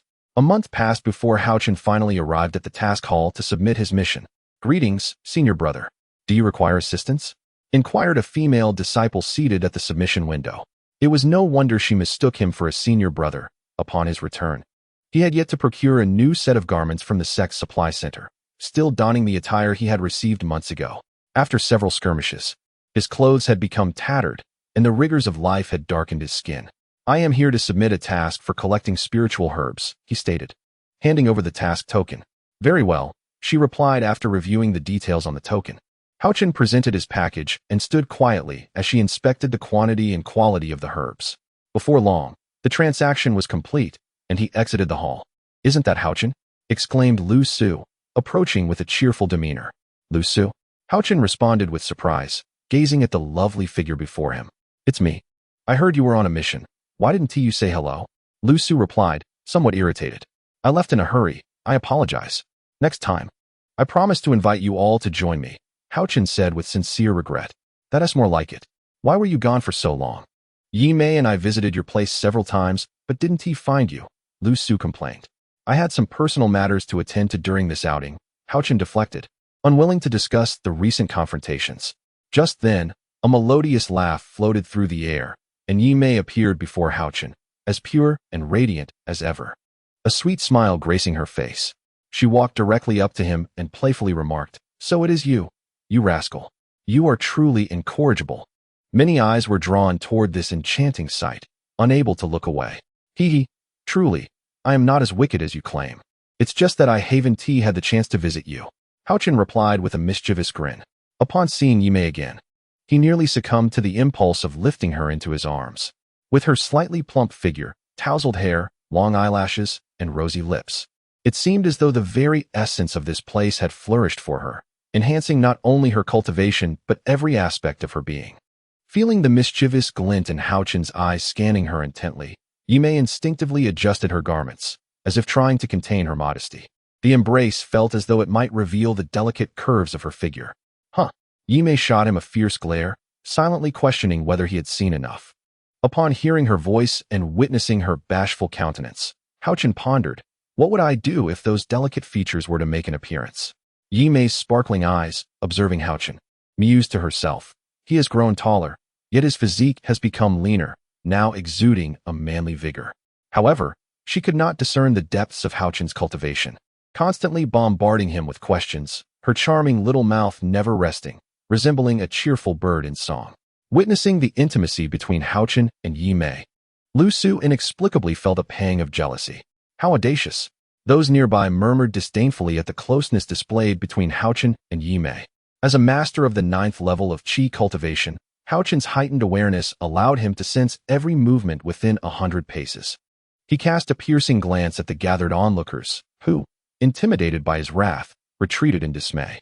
"Cousin, why didn't you announce your return?" Li Yu approached with a beaming smile. "Was caught up in sleep, my apologies," Haochen replied, clasping his fists in greeting.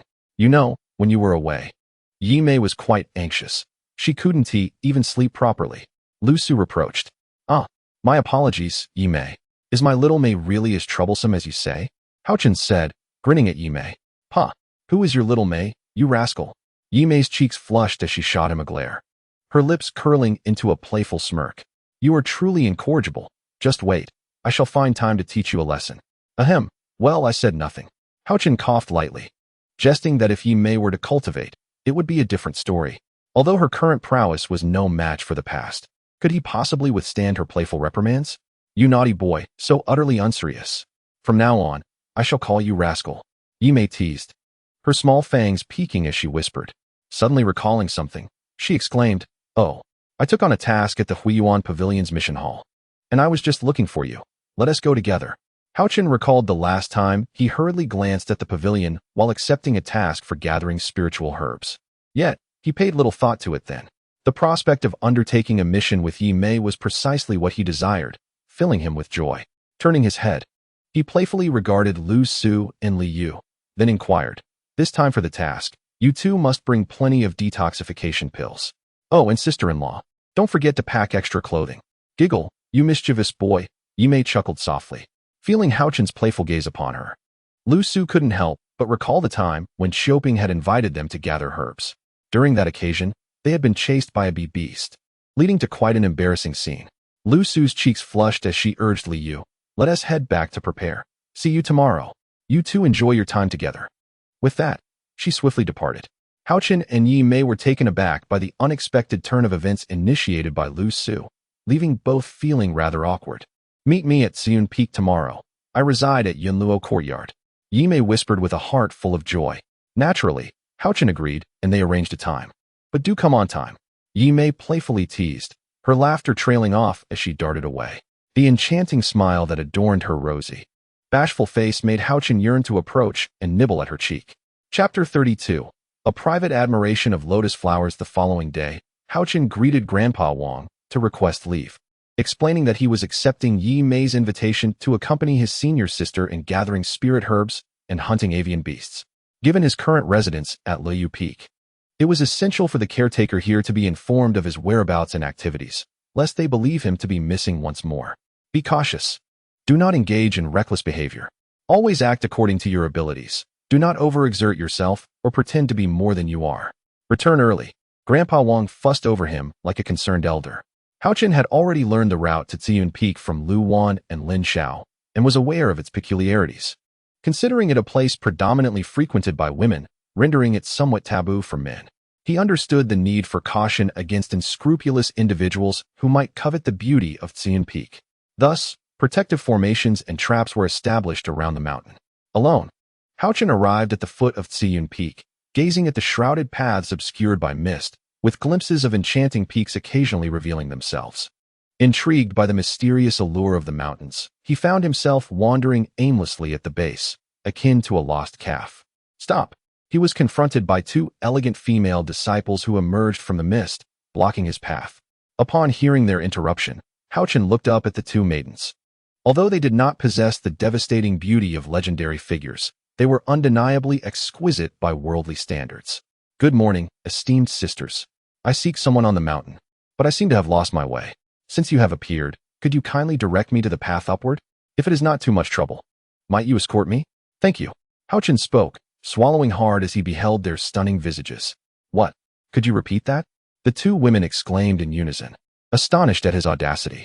It was rare for anyone to speak so boldly to the guardians of the peak, especially someone who dared to request their assistance in finding a way. I have a friend residing here, and I need to see her. However, I am unfamiliar with this area, so I kindly ask for your guidance. Haochen continued, undeterred by their stern demeanor, still smiling. Absolutely not. We cannot allow you to enter, let alone guide you. The two women retorted, taken aback by his boldness. If it weren't for Haochen's unwavering smile, they might have assumed he was there to cause trouble. Why can't I go up? Haochen inquired, tilting his head in curiosity. Xiyun Peak is a sanctuary for women, and men are prohibited from entering, they firmly stated. Two senior sisters, could you perhaps show a little leniency? I swear to the heavens, I am indeed a good person, Haochen said with a beaming smile. What you asked for is simply out of the question. The two women suddenly assumed stern expressions. Given their demeanor, it seemed impossible to ascend. Haochen felt a wave of frustration wash over him. It was his first appointment with a girl, and to break it would be rather unfortunate, especially since it was Yi Mei who had invited him to the Yuntua Garden at Xiyun Peak. What was he to do? Could a living soul be left in such a predicament? He refused to believe it. He would wait for the mist to clear before devising a plan. After parting from the two women, he strolled leisurely around the base of the mountain. After all, no one could reprimand him for enjoying the scenery, he mused. Indeed, the scenery here was not to be taken lightly. Suddenly, someone approached and blocked his path, inquiring, "What are you doing here, you little rascal? Wandering about in a place swarming with women?" The guardians of the mountain were indifferent to whether one was merely admiring the views. In the vast Yunhai sect, there were numerous places to wander, yet he chose this spot, which certainly warranted a scolding. A group on the left drove him away, while another on the right scolded him, yet Haochen continued to meander, refusing to leave. As a ray of morning light pierced through the summit, Wuyun Peak gradually unveiled its splendor. The layered mountains exuded an ethereal aura, and Haochen concluded that the protective array of the sect would not activate unless there was a significant threat. Normally, watchtowers were established at the four corners of the mountain to monitor aerial incursions, enabling swift interception by flying swords when necessary. To prevent ground intruders from trespassing, certain critical entry points were manned by rotating guards, and traps were set in various locations. For outsiders, navigating the mountain without prior knowledge was a daunting challenge. He chuckled to himself, "Aren't you preventing me from ascending? I am determined to see what lies above." With that thought in mind, he began to search for a secluded spot to attempt his ascent. After wandering for quite some time, he discovered that the rear cliff was unguarded. Selecting a concealed location, he estimated the cliff to be around 8 to 10 zhang high, a reasonable challenge. With skills honed from mundane hunting and experience in gathering herbs during his cultivation, climbing the cliff appeared to him a trivial endeavor. Although he wished to soar upwards, any use of his flying sword would undoubtedly attract attention. Thus, he resolved to ascend the cliff manually, filled with confidence. He inserted his short sword and treasured sword into the rock face. At first, it felt as soft as tofu, but halfway up, it became as sturdy as brick. He began to expend his true essence, which drained rapidly. When he was merely a couple of zhang from the summit, sweat soaked his clothes, and fatigue overwhelmed him. The energy within him had nearly been depleted, leaving him too exhausted even to employ his flying sword. Without the aid of his treasured sword and short sword, he would have been unable to scale the cliff. Surely, this cliff at Wuyun Peak was not left unguarded? They were not foolish enough to neglect the security measures here. The cliff had indeed undergone special treatment, designed as an obstacle for disciples beneath the foundation stage.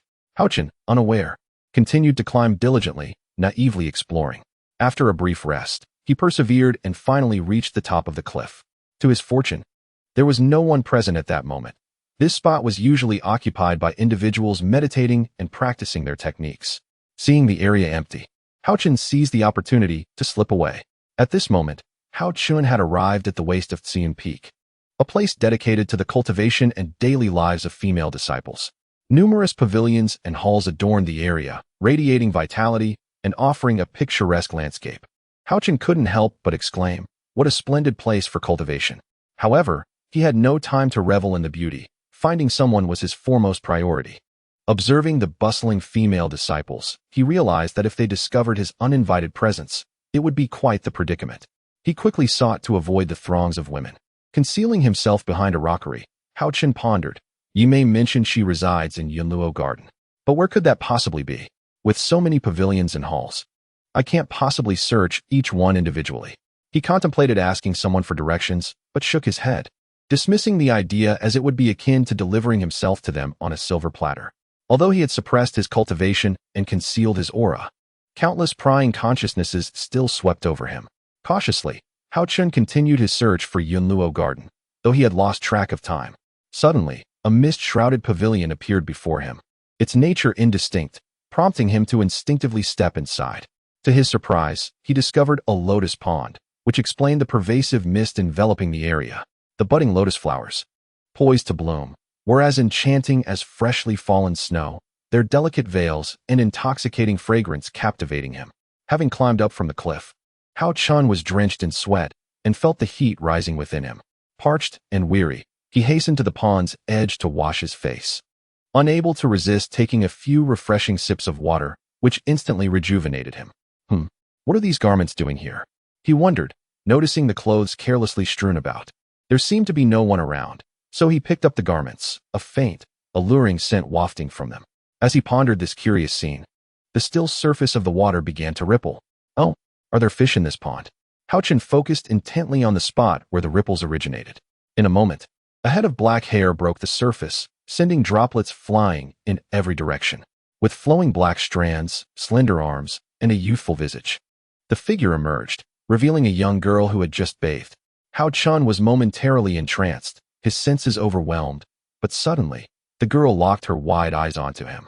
Realizing he held her clothes, it dawned on him that she was bathing in the pond, and the garments were left at the water's edge. Observing the girl's expression shift from astonishment to embarrassment, it seemed as if the droplets cascading down her face were tinted with the hue of lotus petals. I was just passing by. I saw nothing, he stammered, dropping her clothes and fleeing without a second thought. Ah! A piercing scream echoed behind him, freezing the very air around them. Haochen dared not linger, fleeing in a panic from the enchanting courtyard. He never anticipated that someone would be bathing in the lotus pond.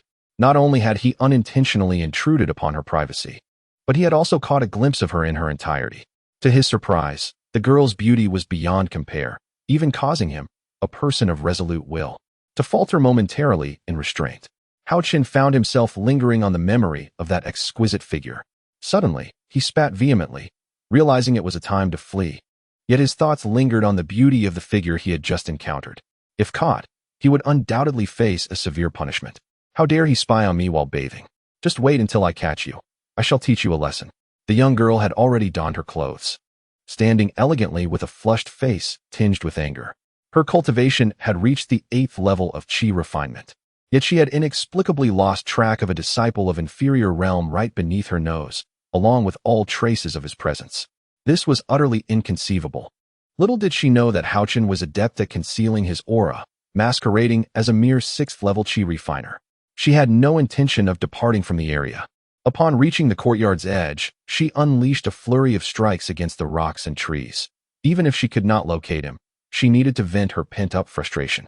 Haochen sensed that the young girl was drawing nearer to his hiding spot, and he pondered whether he should emerge and apologize. However, upon glimpsing her sullen visage through the crevice of the rocks, he swiftly dismissed the thought. For reasons unknown, the sight of her dark expression sent shivers down his spine, causing a cold sweat to break out across his body as he fervently prayed that she would not approach any closer. Chapter 33. Redeeming Misdeeds. Haochen, concealed behind the artificial mountain, continued his fervent prayers, perhaps earning the favor of the heavens. A familiar, melodious voice wafted through the air. Little sister, why are you so furious? Yimei appeared, accompanied by Lu Su, both casting puzzled glances around. Hearing that sweet voice and spotting that familiar figure brought tears to Haochen's eyes. Yimei, before the young girl could utter a word, Haochen sprang forth from behind the rocks. Had it not been for Lu Su and the young girl's presence, he would have embraced Yimei and poured out his grievances about the hardships he faced in seeking her on the mountain. Pervert. Before Yimei could speak, the young girl was already enraged, brandishing her sword and charging at Haochen. Quick-witted, he deftly executed a graceful maneuver to evade her attack, leaving both Yimei and Lu Su astonished at his astonishing speed, the elegance of his movements mesmerizing. In truth, the young girl had not exerted her full strength. To her, dealing with a lowly chi refiner was child's play. Yet, she was taken aback when Haochen managed to evade her strike. When they observed Haochen's current hiding position, their expressions shifted, particularly the young girl, who regarded Haochen with a mixture of envy and incredulity. This is a misunderstanding. A pure misunderstanding. Haochen stammered, feeling his cheeks flush as he realized the awkwardness of his hiding spot behind Yimei. At that moment, he felt utterly humiliated. How had he ended up hiding behind a woman? Little sister, what did this scoundrel do to provoke you? Why do you call him a pervert? Yimei inquired, glancing at Haochen before directing her question at the young girl. The young girl's eyes bore into Haochen, as if she wished to obliterate him with her glare. Prompted by Yimei's question, she recalled the earlier incident at the lotus pond, her face flushing crimson. Yuan, what exactly transpired? Lu Su gently asked upon witnessing the young girl's flustered demeanor. Nothing. Yuan's expression was icy, her eyes radiating a fierce intensity as she glared at Haochen. She could never bring herself to disclose the embarrassing incident of being seen, as it was simply too humiliating. Amused, Haochen speculated that this little girl, Yuan, would certainly refrain from mentioning such a scandal in public. Observing the camaraderie between Yuan and Yimei, he discerned that she would not retaliate in front of them. With a puzzled glance towards Haochen and then at Yuan, Lu Su inquired, "How did you come to be here?" Haochen, fully aware of what she was alluding to, felt too bashful to divulge the details. Lu Su, half amused and half exasperated, chided, "Yimei, you are quite reckless. How could you allow a man to wander freely on Tsian Peak, and to have Haochen seek you out at Yunluo Courtyard?" With a sheepish grin, Yimei admitted, "Oh dear, I completely forgot about that." She had never considered the implications of inviting Haochen. In truth, when the Yunhai sect was established, it was decreed that males were prohibited from entering Tsian Peak, a sanctuary primarily for women, to deter unscrupulous individuals from coveting beauty. Any man caught trespassing without permission would be apprehended and subjected to severe punishment. In the moment, Yimei was oblivious to such concerns, playfully tugging on Haochen's ears and hair, seemingly enjoying herself. Thanks to Yimei's influence and Lu Su's mediation, Yuan found herself tightening and loosening her grip on her sword repeatedly, wrestling with the urge to act, but ultimately refraining. While few are aware of your audacious intrusion, it would be prudent to quietly descend the mountain, Lu Su suggested to Haochen. "It is entirely my fault for not foreseeing this. I was so focused on our meeting that I overlooked the rule against male entry. Alas, what shall we do now? Since no one knows how Chun has ascended, let us have him disguise himself as a woman and accompany us down," Yimei proposed, glancing at the two girls beside her. "I think that could work. I have a few oversized robes that I haven't yet taken to the refining hall for alterations. They would suit this young man perfectly," Lu Su chimed in cheerfully. Reluctantly accepting the notion of cross-dressing, Haochen acquiesced, and thus, hand in hand with Yimei, the four of them ventured back to the mist-laden pavilion. As the fog lifted, the enchanting characters of Yunluo Courtyard materialized before Haochen, their flowing script reminiscent of a graceful dance, inviting him to immerse himself in the essence of the place. Enthralled by the elegant movements and intricate footwork, he lost track of time, forgetting the transgression of trespassing upon Tsian Peak, as he became absorbed in the artistry of the Jinghong step. Initially, one could still glimpse Haochen's light and agile form, but gradually, he transformed into a swirling mass of energy, soaring upwards like a startled swan, drifting gracefully above the distant pavilion. In a span of mere moments, he exquisitely embodied the essence of the Jinghong step. Observing his remarkable talent, Yuan found herself surprisingly unfazed by Haochen's reckless behavior. Captivated by his ethereal movements, her eyes sparkled with admiration. Even Yimei and Lu Su, witnessing Haochen's execution of the Jinghong technique for the first time, were left in awe. At this moment, Haochen had gracefully descended from the pinnacle of the pavilion, and the three women instinctively gathered around him. "I apologize for being lost in thought and wasting everyone's time," Haochen expressed with a hint of embarrassment. "Oh, I wish I could be as distracted as you and attain the ethereal essence of your footwork," Liu teased playfully. "What kind of footwork was that you just performed? It was swift and graceful like a woman's form. Would you be willing to teach me?" Yimei, aware that martial art secrets are seldom shared, felt an irresistible urge to learn after witnessing Haochen's elegant technique. The three women fixed their gaze upon Haochen's face, hoping to hear words that resonated with their desires. "Well, how should I put it?" Haochen stammered, caught off guard. "What do you mean by well and how? Just tell me if you can teach it or not." Yimei, unfazed by his evasions, suddenly tugged at his ear. "Ouch, that hurts. Let go," Haochen pleaded, desperately grasping Yimei's hand. Yimei tightened her grip on his ear. All right, I'll teach. Is that enough?" Haochen winced in pain, begging for mercy. "That's more like it. You, a grown man, secretly learning a woman's dance. Explain yourself." Yimei jested, playfully referring to the footwork as a dance. "Hee. I stumbled upon this footwork by chance, and I have no other techniques to practice, so I've been rehearsing this one," Haochen defended himself. "What happened in front of Yunluo Garden just now?" Yimei inquired. "Inspired by the elegant characters of Yunluo Garden, I performed this footwork, which is naturally suited for women. I modified it into what I call the Jinghong step," Haochen responded candidly to Yimei's question. "Oh, I thought so. It resembled a woman's dance," Yimei teased. "After acquiring this footwork, I intended to teach you for your secret practice. Now look, I've been discovered by all three of you," Haochen lamented. Upon hearing this, Yimei thought, at least he has a conscience, while Liu pondered the nature of the relationship between Yimei and Haochen, questioning whether she could share in this knowledge. The one most eager was Yuewan, who had been fiercely competitive moments ago, but now felt excluded. She took a hesitant step back, pouting in frustration, realizing she was still unfamiliar with him and questioning whether he would truly share such an exquisite technique. "Little sister, why are you pouting over there? What is bothering you?" Yimei remarked, noticing Yuewan sulking in the corner. "I'm not angry," Yuewan replied, her cheeks flushed and flustered. "I'm not unaware of your little thoughts. Are you envious of his footwork? Humph. If he dares not let you learn, I shall pull his ears off for you to play with." She shot a fierce glare at Haochen's ears. Feeling Yimei's menacing gaze, Haochen instinctively covered the ear Yimei had just tugged, shivering as he thought, "Goodness. Do as you please. I'm terrified of you." Yet, he pondered, even if it means atoning for his transgressions, he must show some sincerity and offer a token of goodwill. "Here, this is the Jinghongju footwork," Haochen said, handing a jade slip to Yimei.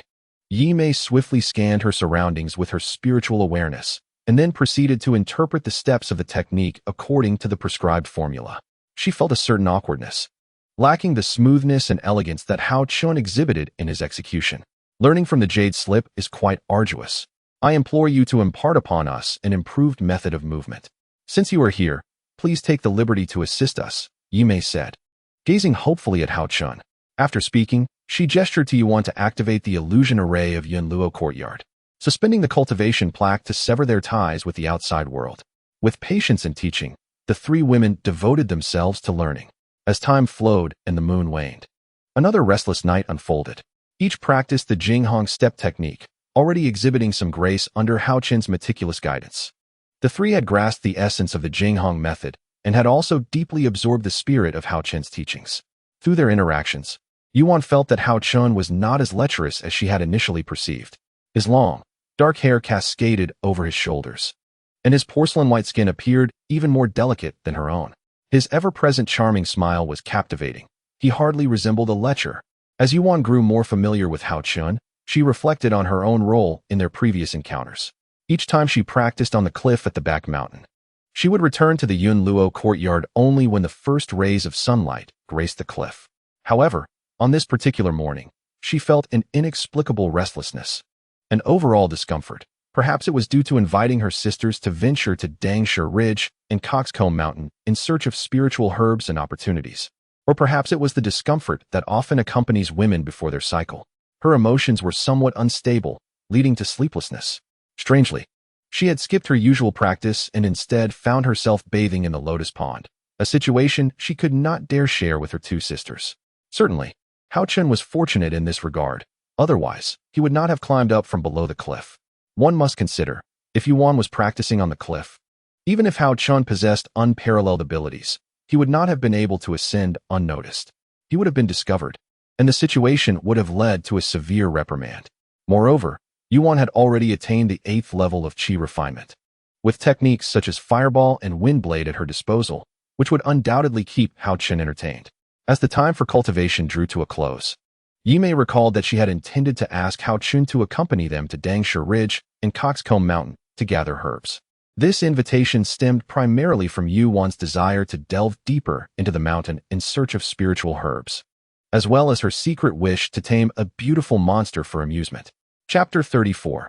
Making a mountain out of a molehill the following dawn, to avoid attracting unnecessary attention. The four women descended the mountain early, cloaked in the dense fog. Of course, Haochen was disguised as a woman. Otherwise, the discovery of a male disciple spending the night at Wuyun Peak would surely cause a significant uproar. Upon reaching the base of the mountain, they found Liu already waiting for them at a distance from Wuyun Peak. It goes without saying that this location was often a rendezvous point for Lu Su and Liu. After descending, the four were led directly to Liu by Lu Su. When Liu beheld Haochen's disguised appearance, she was momentarily taken aback, pondering to herself, wasn't it agreed that only 3 people would participate at Wuyun Peak? Why is there an additional little junior sister? Unbeknownst to her, this woman was none other than Haochen in disguise. The day prior, in their attempt to infiltrate Wuyun Peak, Yimei and her companions had opted for Haochen to don female attire to avoid detection. Was there truly such a delicate beauty hidden within Wuyun Peak?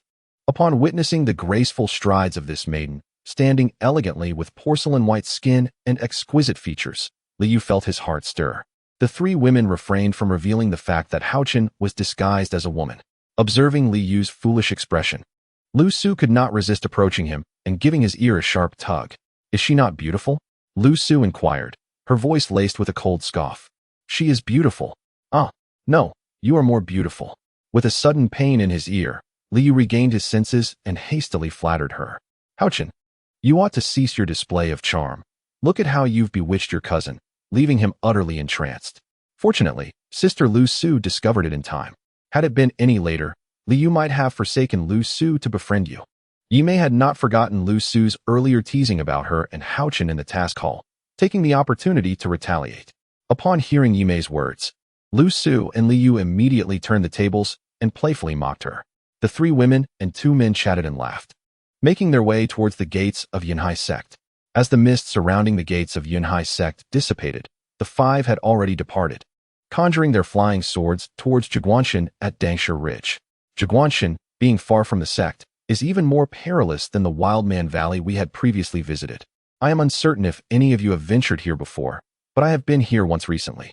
This place is rife with hidden dangers, being an active region for high-level demonic beasts, so we must exercise utmost caution. Haochen, having visited this locale before, is familiar with its circumstances. Thus, he is well equipped to provide insight to the group.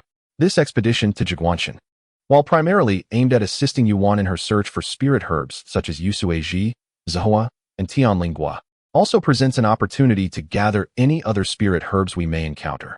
We hope to return laden with our findings.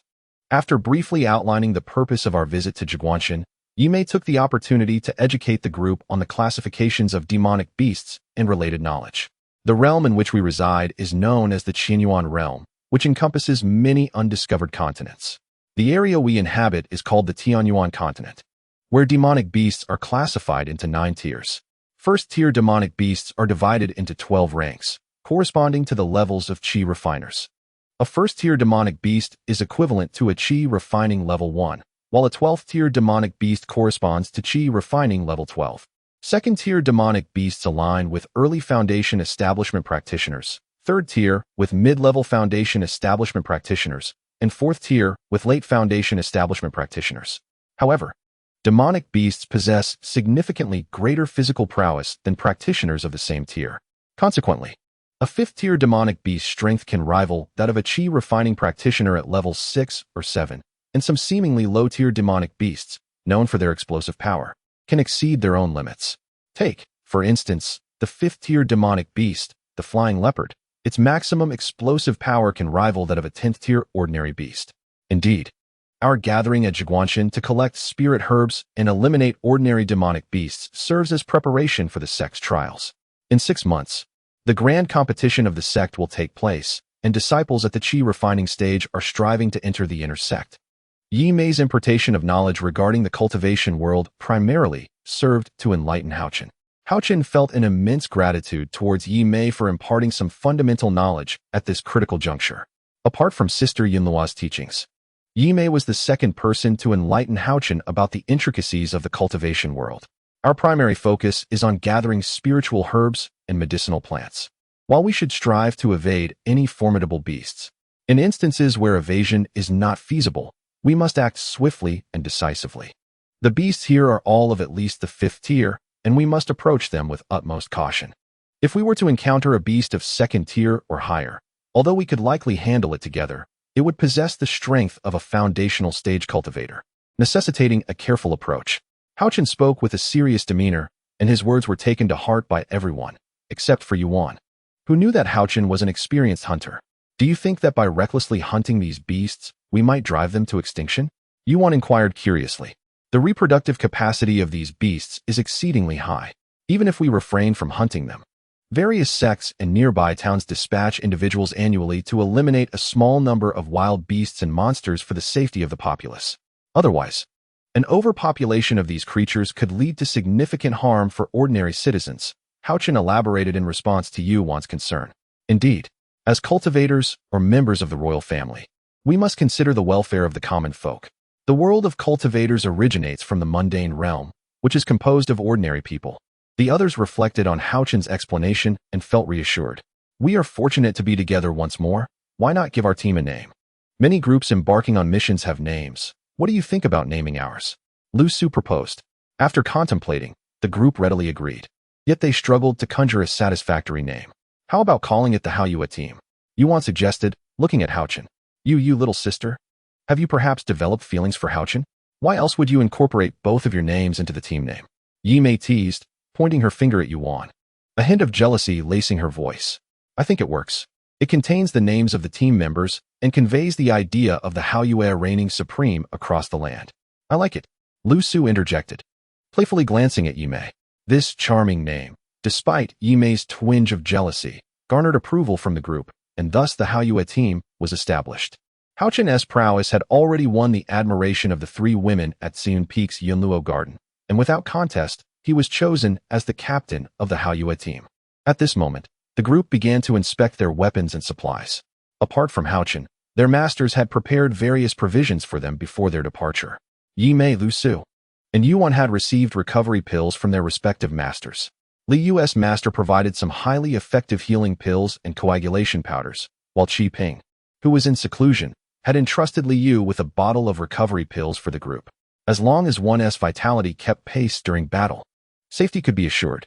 The weapons were standard-issue low-grade swords from their sect, except for Yuan, who had earlier received a high-grade sword, the Moonshadow Sword, as a reward from her family upon reaching the 8th level of Qi refinement. In the presence of a distinguished family or a commendable master, Haochen could not help but feel envious. He possessed numerous admirable qualities, yet some remained undisclosed, save for a short sword he could brandish in public. Upon inquiring about Li Yu's cultivation level, it was revealed that she had reached the 7th layer of Qi refinement, capable of vanquishing demon beasts below the 7th rank, though only clumsily defeating those at the 7th rank. Yi Mei and Lu Su also stood at the 7th layer of Qi refinement, yet they could only contend with beasts of the 6th rank or lower, fleeing from any creature exceeding that threshold. Yuan, having attained the 8th layer of Qi refinement, could slay beasts below the 7th rank, but her lack of combat experience necessitated assistance from others to secure victories. The three women, having practiced the stunning hummingbird steps the previous day, felt emboldened, reasoning, if we cannot win, we can always flee. Besides, there are 2 strong men with us. What is there to fear? Thus, the group resolved to assist Yuan in locating spiritual herbs, followed by engaging with some 5th-rank demon beasts to hone their practical combat skills, thereby bolstering their confidence for future encounters with higher-ranked foes. As the 5 of them traversed the terrain, a steel-maned demon pig suddenly charged from the grass ahead, prompting laughter among the group.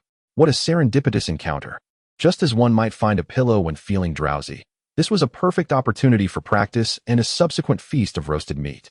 It was their first encounter with a demon beast since entering Rooster Crown Mountain, and surprisingly, it was a steel-maned demon pig. However, this particular specimen was smaller and less formidable than the pig demon Haochen and Yi Mei had previously faced in the Wildman Valley, clearly a non-mutated 3rd-rank beast, presumably in its early stages. Upon spotting the steel-maned demon pig, Yuan's excitement surged, and with a flash of red light, a flame talisman struck the beast squarely on the head. Following the explosion, the majority of the pig's body was obliterated, and Yuan posed dramatically, anticipating the praise of her companions. Haochen playfully flicked her forehead with his middle finger, chiding, Yuan, could you possibly use your brain? It's merely a 3rd-rank beast.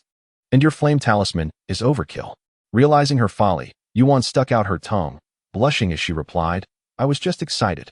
I thought it would be fun. As they collected the spoils, Haochen took it upon himself to sever the remaining hind legs of the pig, which were now the only parts left, and stored them in his spatial pouch. He remarked, there will be plenty of good things ahead. We only need to gather items of value. What I've collected today will merely serve as our meal later this evening. With their sights set on the deeper regions of Rooster Crown Mountain, the group hastened their pace, unwilling to squander time. Chapter 35. Taming demon beasts. Laughter accompanied them on their journey. Upon discovering spiritual herbs, the ladies were prioritized. When encountering lower-ranked demon beasts, the 3 women took turns engaging in combat to enhance their practical experience. In the face of higher-ranked beasts, Haochen and Li Yu took the lead, while the 3 women collaborated to confront the challenges, ensuring that the gentlemen refrained from showcasing their prowess unless absolutely necessary. Only in prolonged battles would the 2 men step in to assist in resolving the conflict. The collaboration between men and women in labor is indeed less burdensome. as several individuals possess a cultivation level above the 7th layer of qi refining. Those lesser than 5th-tier beasts stand no chance against them. Even when encountering formidable beasts, they are no match for the combined onslaught of the 5, led by Haochen. However, they have yet to face any beasts above the 8th tier since entering the Rooster Crown Mountain. Upon their arrival, Haochen took the lead, tasked with scouting ahead, while Liu assumed the role of rearguard. As they progressed, Haochen suddenly halted, turning to the group with a gesture for silence. He beckoned Liu, who was trailing behind, to come closer and whispered, "Cousin, fortune smiles upon you." The group followed Haochen's pointed finger to behold a stunning phoenix-tailed demon chicken perched upon a grand tree. After a moment of careful observation, before Liu could speak, Yuan interjected, "This is a phoenix-tailed demon chicken, likely around the 6th tier, still in its juvenile phase." She continued, "The phoenix-tailed demon chicken possesses incredible speed in flight, excels in fire-based assaults, and boasts formidable combat prowess.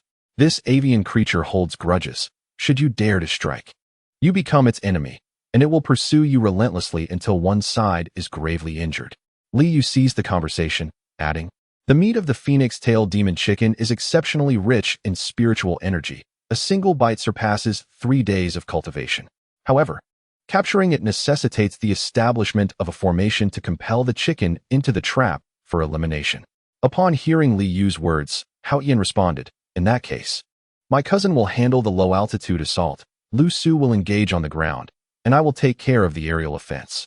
Yi Mei and Yuan, prepare the array here. Move." With that, Haochen deftly maneuvered to the front, while Liu and Lu Su flanked the sides, closing in on the tree where the phoenix-tailed chicken resided.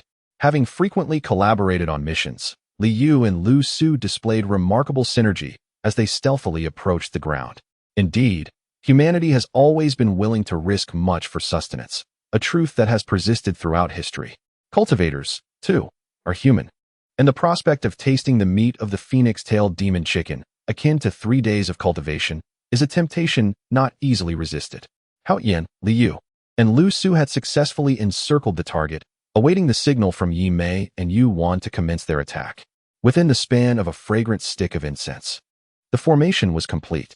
With Yuan's commanding shout, "Now!" the phoenix-tailed chicken, startled from its perch, fluffed its feathers, and entered a state of battle readiness. Liu was the first to reach it, unleashing a blade of wind towards the chicken.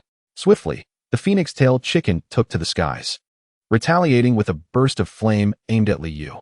Reacting promptly, he evaded and defended, yet his initial strike yielded no desired effect. As the wind blade missed its mark, Haochen, with a powerful thrust of his foot, soared forth like an arrow released from its bow, wielding his long-anticipated sword technique, the featherfall from the stunning swan. Having cultivated the secret art of the stunning swan, he had yet to engage in true combat practice. His blade descended like a drifting feather, uncertain of its eventual landing. However, this time, he did not infuse his sword techniques with the flames of the elixir, but rather employed his sword skills to vanquish the phoenix-tailed demon chicken. Haochen feared that the combination of his sword moves and the elixir's flames would reduce the chicken to ashes, rendering the delicacy unattainable. The long sword trembled, emitting a resonant hum, and the intangible sword energy transformed into a wavering apparition at the moment of the strike, suffused with an aura of annihilation. The rapidly rotating sword light made the air feel almost scorching. In the first round of confrontation, Haochen unleashed his most formidable technique, fully aware that only by doing so could he compel the demon chicken to ascend. Capturing it on the ground was essential, should it escape into the skies. His chances of victory would diminish significantly. The sword light darted towards the body of the phoenix-tailed demon chicken, which turned its head, intent on spewing flames once more. However, before it could react, the sword light had already cleaved into it. The demon chicken was sent reeling by the sword's force, its feathers scattering in disarray, crashing onto the ground and flattening a swath of bushes before it staggered to its feet. As it stood, Haoyen's gaze followed the direction in which the demon chicken had been flung. The fallen feathers obscured his view, and while he could not see clearly, he surmised that the demon chicken would not be so easily subdued. With a piercing cry, the phoenix-tailed demon chicken soared into the sky. It was only at this moment that Haochen discerned that the area struck by the swift falcon sword technique was merely ruffled and sustained no significant damage. Indeed, The resilience of demon beasts was remarkable. Haochen could not allow the demon chicken to take flight. In an instant, he executed the swift falcon step, launching a series of flames towards the ascending creature in an effort to thwart its ascent. However, the phoenix-tailed demon chicken, a creature of speed, responded with astonishing quickness, evading his attempts entirely. Frustrated, Haochen drew forth a short sword and, raising it, unleashed a strike. The short sword, accompanied by a small fire dragon, descended from above towards the demon chicken. At this juncture, Liu also stood atop the flying sword, unleashing a flurry of wind blades. Faced with this onslaught, the demon chicken had no choice but to descend. Their collective assault yielded the desired effect, forcing the phoenix-tailed demon chicken to fly at a perilously low altitude. Yet, it soon fell victim to a surprise attack from the willows, leaving it with no option but to navigate through a narrow space between the three of them. Two burly men unable to subdue a mere bird. Must we women intervene? Yi Mei and Yuan chuckled as they had already set up a trapping formation. Upon hearing the playful banter of the two women, Haochen recognized that the formation was complete. He laughed heartily, disregarding their remarks, and continued his relentless pursuit of the phoenix-tailed demon chicken. Among the trio, Haochen possessed the greatest speed, executing the swift falcon step with agility that matched that of the demon chicken. With the short sword enveloped in wind blades, each strike dislodged a few of the demon chicken's feathers. Haochen's objective was to coordinate with Liu and Lu Su to form a pincer attack, gradually constricting the demon chicken's range of movement. Together, the three of them progressively diminished the phoenix-tailed demon chicken's available space, ultimately driving it into the trapping formation. Once the demon chicken entered the formation, it was akin to a bird ensnared in a cage. Haochen swiftly followed suit into the trapping formation, where both he and the phoenix-tailed demon chicken found their ability to cast spells severely hindered. Close-quarters combat was Haochen's forte.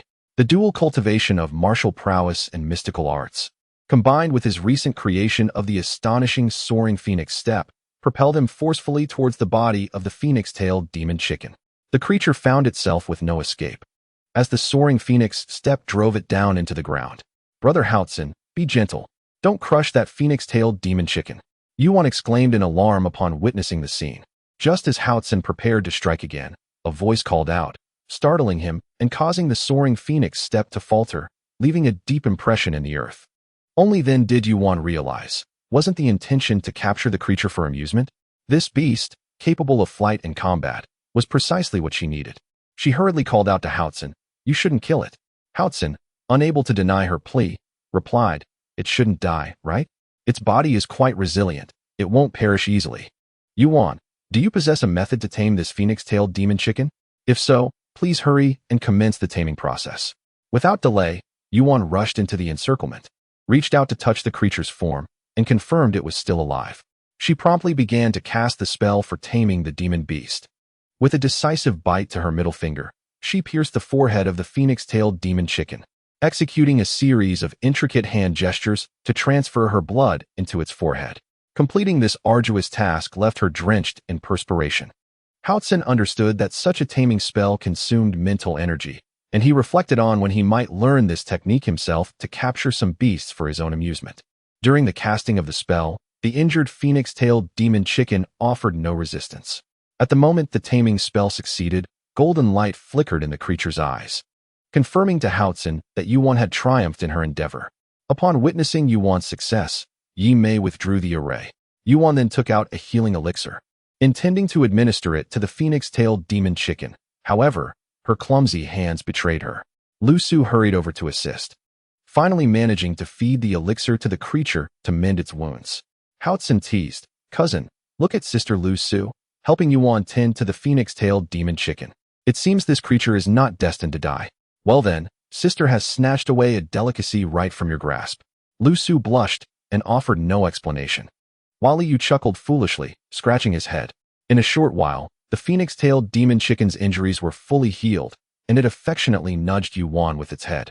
Among the five of them, Yuan became the first to gain a demon beast companion, eliciting envy from the others. Gratefully, Yuan thanked her companions, evidently pleased with her success in taming the phoenix-tailed demon chicken. After frolicking with the creature for a while, she felt a surge of inspiration, and the phoenix-tailed demon chicken transformed into a beam of light, entering her beast-taming pouch. All right, we have lingered here for quite some time. It would be prudent to depart swiftly. The commotion we caused might attract formidable beasts that we cannot contend with. Haochen reminded everyone before leading the way deeper into the Rooster Crown Mountain.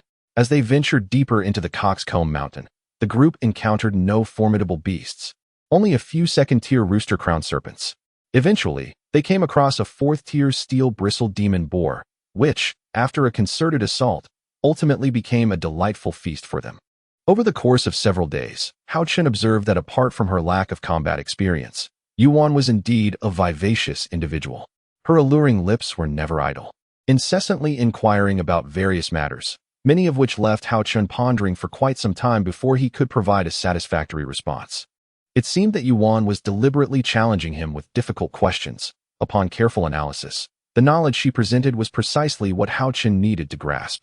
Born into a family of cultivators, Yuan had been steeped in classical texts since childhood, and her extensive knowledge left Haochen in awe.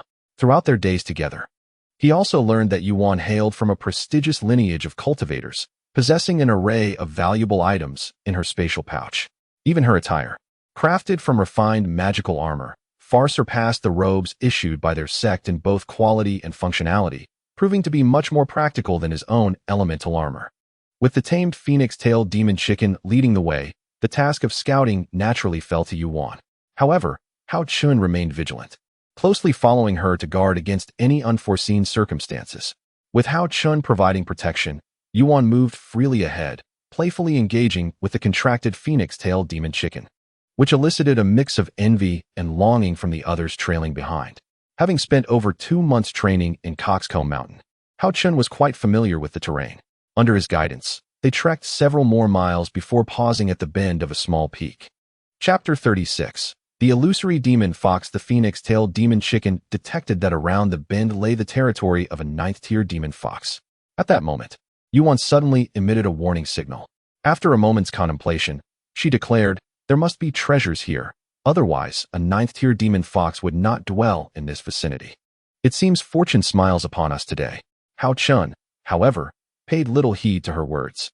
Instead, he extended his consciousness outward, confirming the presence of the 9th-tier demon fox territory, just as Yuan had asserted. He relayed his findings to the others, setting aside the matter of potential wealth for the moment, as they needed to address the imminent threat.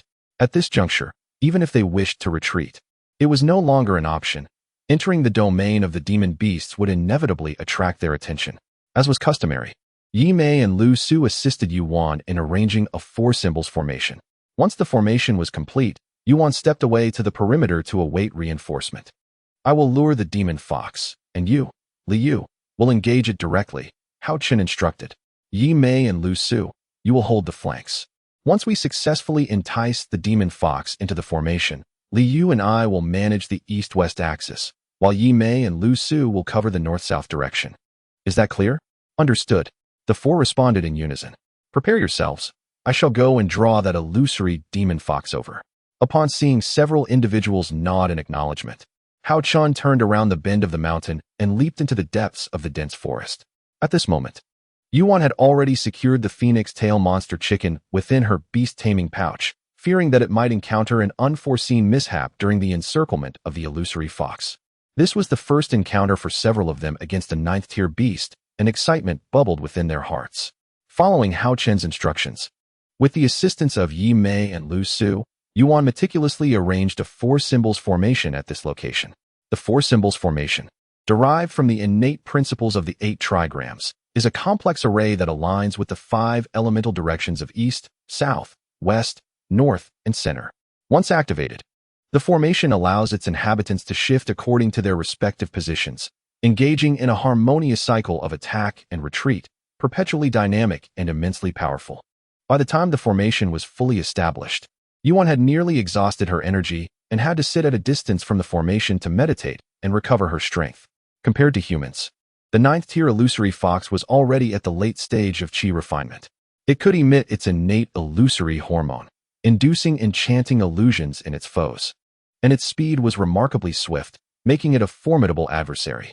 Had it not been for Haochen's cultivation level, which had reached the 9th layer of chi refinement, they would have long fled from this territory, avoiding the danger posed by such a beast. Even with Haochen's formidable prowess, without meticulous preparation, their collective strength might not suffice against a ninth-tier beast. While there was no imminent threat to life, injuries were a different matter. One misstep could lead to unforeseen calamities. Liu, Lu Su, and Yi Mei were already prepared, eagerly anticipating action when a sudden voice pierced through the air. Move, Haochen commanded, executing the swift hawk step with remarkable agility, simultaneously shouting, attack. Before his voice had fully dissipated, the trio caught sight of the illusory fox, its snow-white fur glistening, with a striking crimson mane trailing behind. Under the hue of its crimson mane, the approaching 6-foot-long illusory fox evoked a shiver of trepidation. Haochen, employing the swift hawk step, moved with astonishing speed, the fox only a few paces behind him. In an instant, both Haochen and the pursuing illusory fox entered the four symbols formation. Liu and the others activated the formation, sending their magical artifacts soaring into the air. A riot of colors erupting as various flames, water arrows, wind blades, and sword beams assailed the illusory fox. According to the formation's designated positions, Haochen and Yi Mei took the southeast, while Liu and Lu Su stood in the northwest, each demonstrating their unique prowess. True to its status as a ninth-tier beast, the illusory fox seemed undeterred by its wounds. Its combat prowess remained largely intact. The lower-tier spells merely slowed its attack speed momentarily, but inflicted no real damage. Bang! After a brief pause, the illusory fox lunged forward, crashing into a wall of qi conjured by Haochen, which dissipated almost instantaneously, as the illusory fox unleashed a barrage of innate fire attacks. The other three members of the formation found themselves thrown into disarray. At this moment, the illusory fox had leaped to Haochen's side, having developed a degree of sentience. It understood that in order to breach the formation, it must first dismantle it. The crux of breaking the formation must address the formidable beings within it. Thus, the phantom demon fox determined that Haochen was the strongest among the quartet. After unleashing a torrent of flames, it charged directly at Haochen. Realizing the intent of the phantom demon fox, Haochen swiftly produced a spirit talisman, activating it with a tap against his body, which instantly adorned him with a layer of earth-based armor, bolstering his defenses. The group had still underestimated the terrifying might of a ninth-tier demon beast. Despite Haochen being shielded by a double-layered earthen armor talisman, the onslaught from the demon fox pierced through a significant portion of it in mere moments, binding celestial vines. Just as the phantom demon fox was about to leap beside Haochen, Liu finally unleashed a spell. A celestial vine descended from the void, swiftly ensnaring the phantom demon fox. As the vine tightened, it effectively bound the creature temporarily. Unleash your most powerful spells. My binding celestial vines can only hold for a short while, Liu's anxious voice urged. Heeding her words, the others intensified their attacks. Although each strike bore minimal destructive force, the relentless barrage proved overwhelming. At last, a wound appeared on the phantom demon fox, blood seeping from its abdomen. Seeing the demon fox injured, Yi Mei exclaimed joyfully, "It's wounded. Quickly, attack the injury." With that, she hurled a fireball towards the creature's abdomen. At that moment, Yuan regained her stamina and approached the four symbols formation, joining forces with Yi Mei and Lu Su to assault the phantom demon fox with an unceasing barrage of flames, water arrows, and wind blades. With Yuan's participation, the group glimpsed a flicker of hope for victory. However, just as victory seemed imminent, Liu's spell lost its magical potency, and the binding celestial vines dissipated. It appeared that casting the spell had drained a significant portion of her energy, forcing her to sit and recover her elemental power. Meanwhile, Haochen, stationed on the eastern side of the formation, found his own true essence dwindling, and the earth armor talisman began to fade without the support of his elemental energy. Sensing an opportunity, the phantom demon fox unleashed a fierce flame toward Haochen's position. With a grunt, Haochen felt a deep gash appear on his shoulder, blood pouring forth from the wound.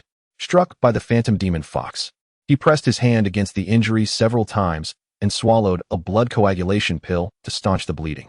Just then, Liu regained a modicum of energy and cast another binding celestial vine spell, ensnaring the demon fox once more as it attempted to break through to the east. Haochen quickly retreated a few steps, consuming another essence recovery pill, while gripping a spirit stone in his left hand to replenish his energy. Meanwhile, His right hand discreetly conjured a blazing white flame, aimed at the phantom demon fox.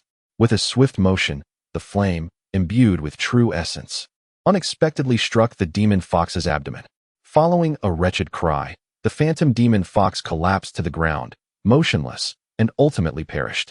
The group was taken aback by Haochen's formidable attack power, yet it appeared that this spell had left him with little true essence remaining. Upon witnessing the lifeless form of the phantom fox, Haochen felt a wave of relief wash over him, prompting him to settle down and restore his internal essence. In that fleeting moment, he realized that a substantial portion of his energy had been depleted. Just then, an ominous sense of danger crept upon him, compelling him to roll forward and narrowly evade a surprise attack from the phantom fox. As he rose, he beheld the seemingly deceased creature releasing a faint aura, drifting toward Liu, Lu Su, and Yi Mei. "Be cautious. It's poisonous," he shouted, immediately hurling a dagger at the phantom fox, striking it in the head. Hearing Haochen's warning, Yi Mei conjured a fireball that surged toward the mist, igniting it. However, she still inhaled some of the mild toxin, and soon felt a surge of heat coursing through her body, making it difficult to breathe. She had no choice but to focus on detoxifying herself. In that instant, it became evident to everyone why the phantom fox had refrained from employing its enchanting illusion technique. It had feigned death, seizing the moment when human vigilance waned. It intended to unleash its illusionary spell to escape or ensnare humans within a dreamscape, to conquer them one by one.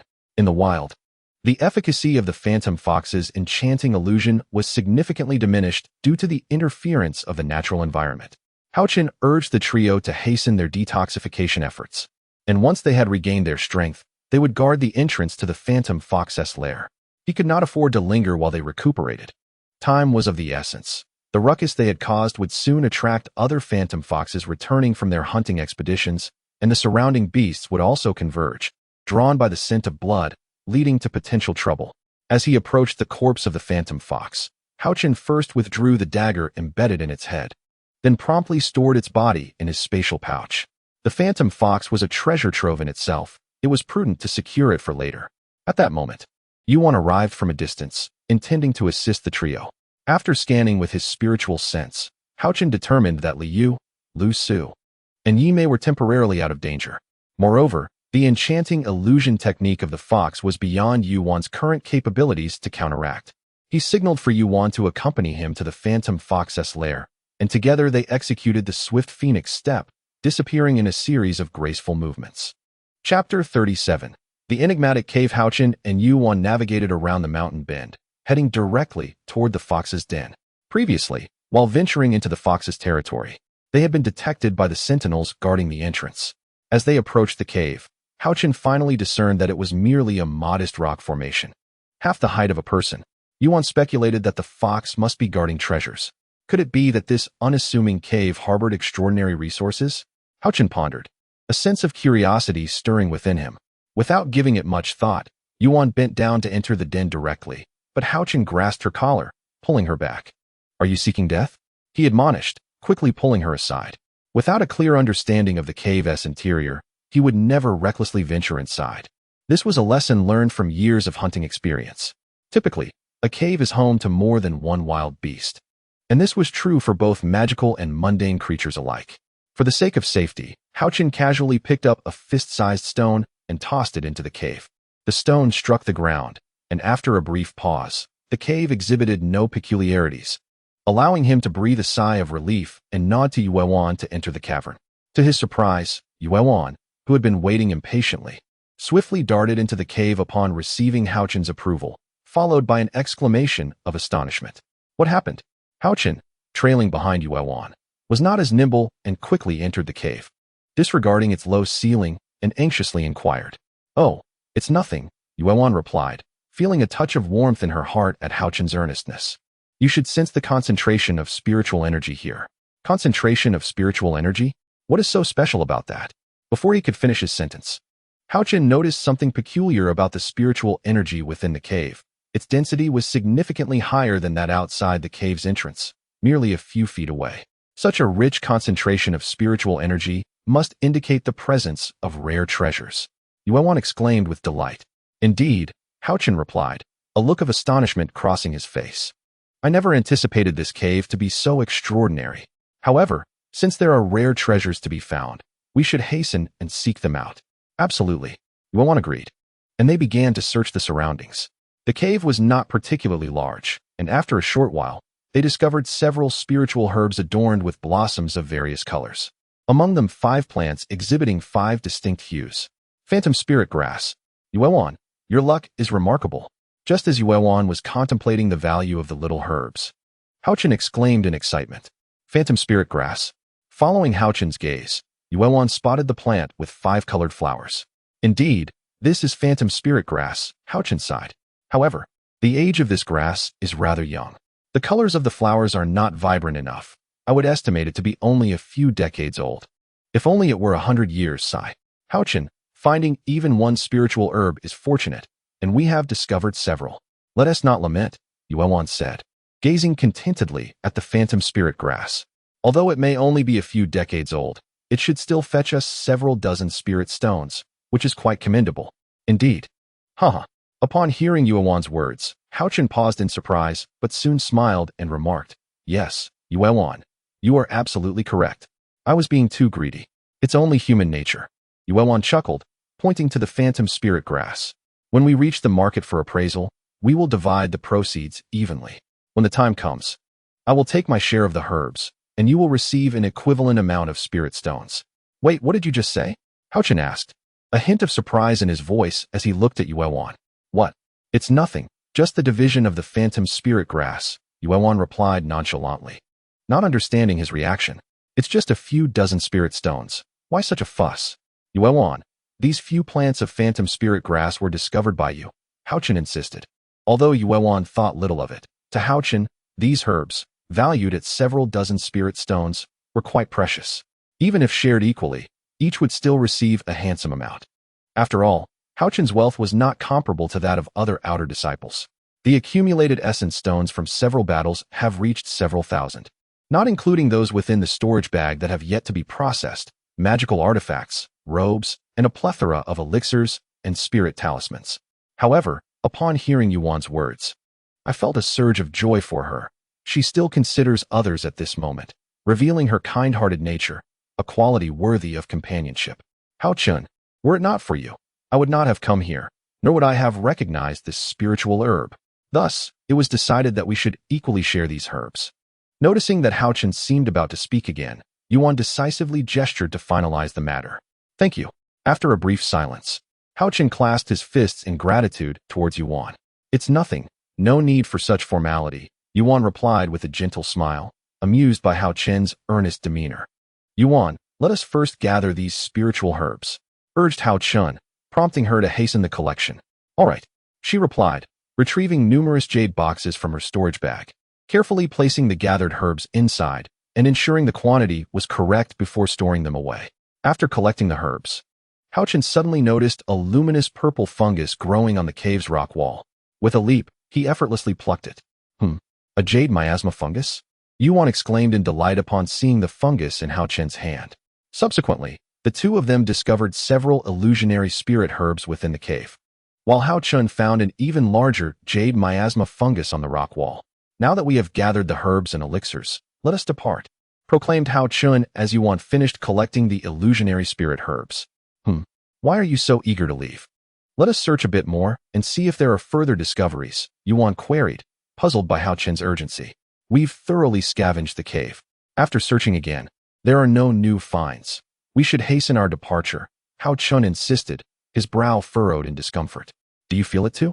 Ever since we entered the cave, I have felt disoriented, Yuan admitted, her heart racing. Seeing Haochen's composed expression, she initially thought it was merely her imagination, but upon hearing his discomfort, she realized it was not an illusion. What could be the cause? Now I feel it too, she murmured, clutching her chest, her face flushed. What are you saying? Yuan, Haochen asked, concern etched on his face as he approached her. You were talking to yourself? Is something wrong? Oh, no, it's nothing, Yuan stammered, waving her hands to dismiss his worries. But we should leave quickly. This place feels too strange. All right, then let us go, Haochen replied, sensing something was amiss in Yuan's demeanor as he grasped her hand, leading her towards the cave's exit. However, at that moment, Haochen found himself unable to leave. Yuan had already collapsed into his embrace. Haochen, too, felt a sense of bewilderment, as they had both fallen under the enchanting influence of the illusionary fox's alluring pheromones. Each time the illusionary fox ventured out to hunt, it would release these enchanting pheromones within the cave to deter humans or beasts from entering and stealing its treasures. As Haochen and Yuan found themselves unwittingly ensnared by the intoxicating allure of love's essence, it was only as this enchantment began to dissipate within their beings that Yuan awakened from her reverie, tears cascading down her cheeks. Stepping out of their cave, they were momentarily blinded by the brilliance of the sun, taking a while to acclimatize to their surroundings.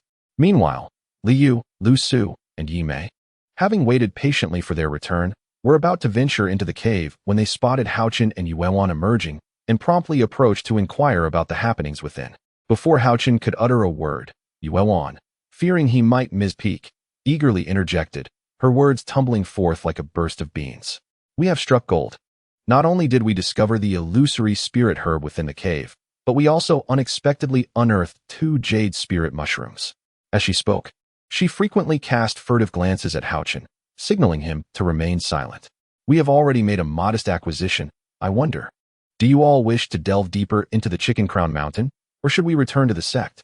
Haochen felt compelled to speak, disregarding Yuan's subtle hints, and posed the question.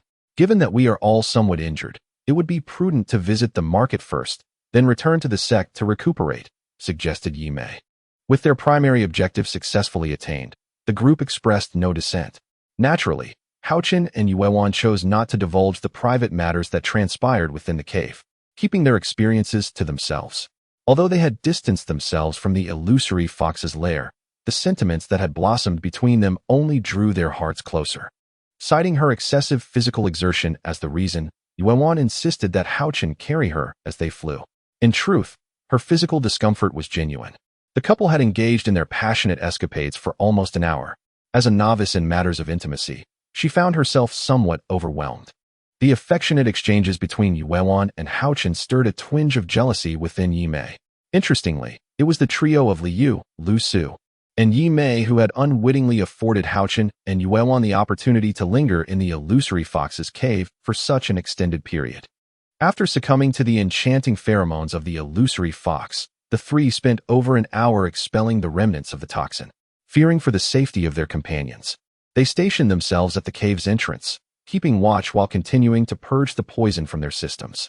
Coincidentally, as they sat at the cave's mouth, the residual toxins wafting from the cave were again absorbed into their bodies.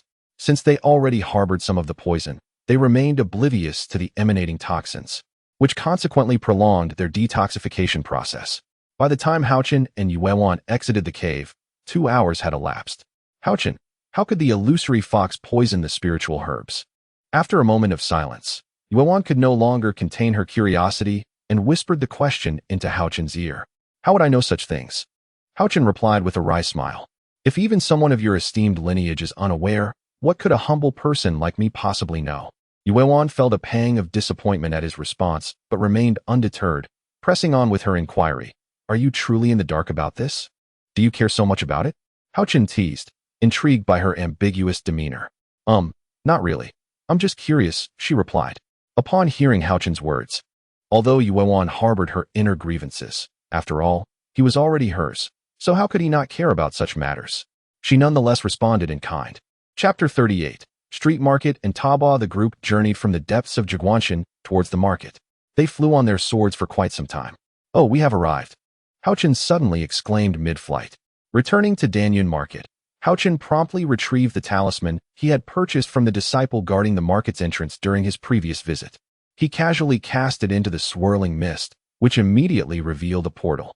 Upon witnessing someone activating the market's entrance, a disciple stationed nearby approached to conduct a thorough inspection. Each individual was charged 2 yuan stones.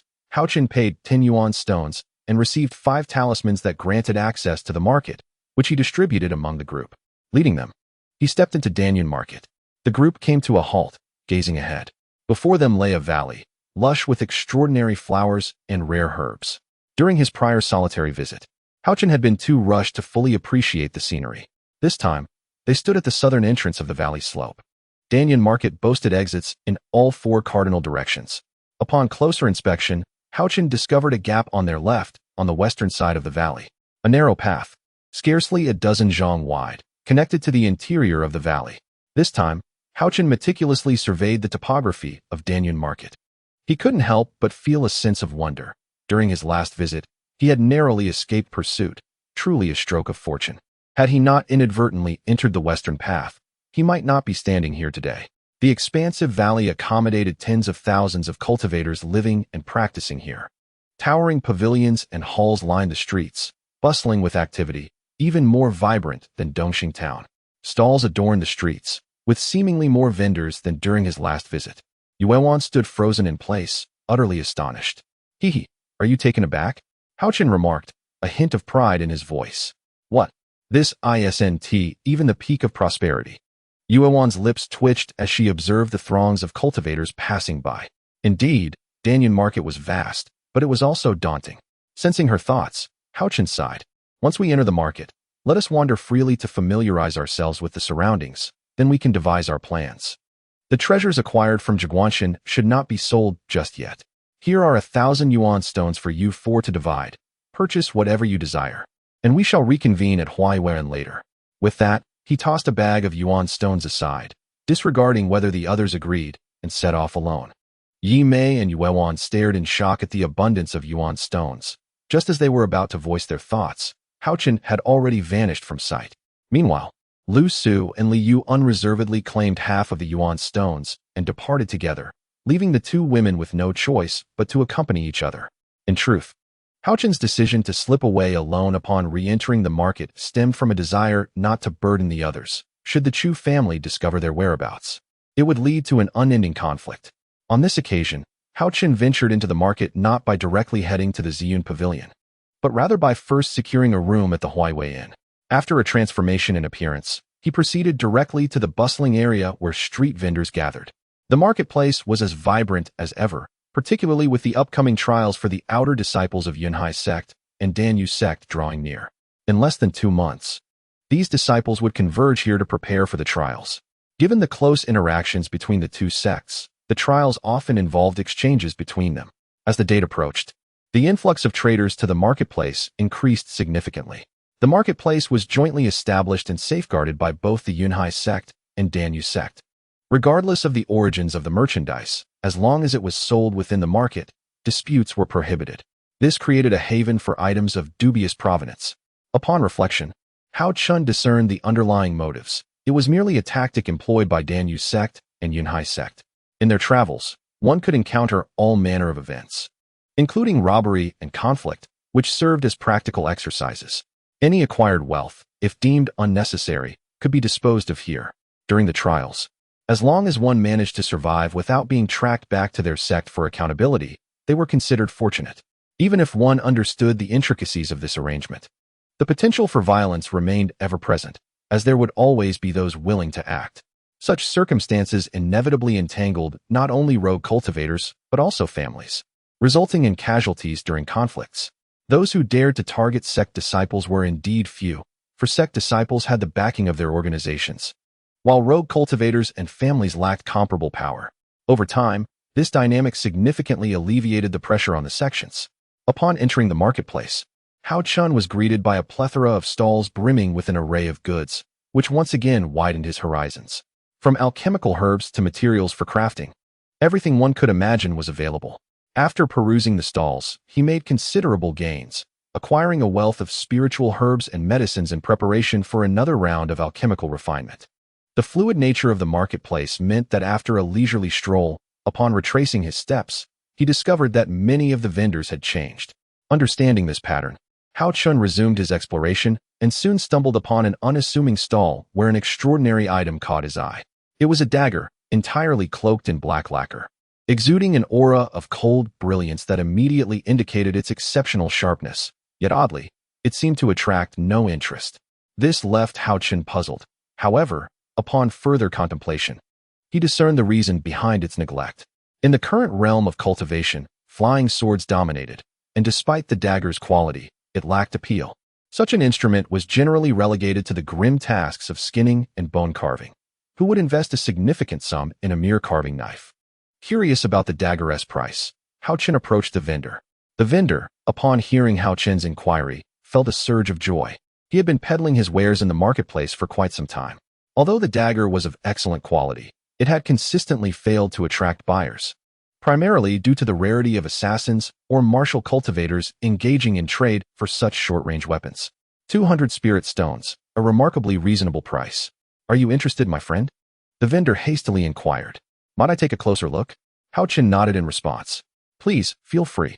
The vendor replied with a smile.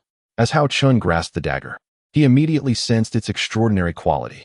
This dagger contained a spiritual energy akin to that of his own short sword, and its material appeared comparable as well. May I inquire where you acquired this dagger? Could you share its origin with me? Haochen asked, contemplating its significance.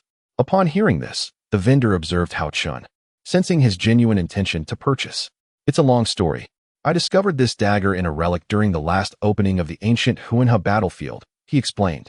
To be candid, based solely on its material, this dagger is worth 200 spirit stones.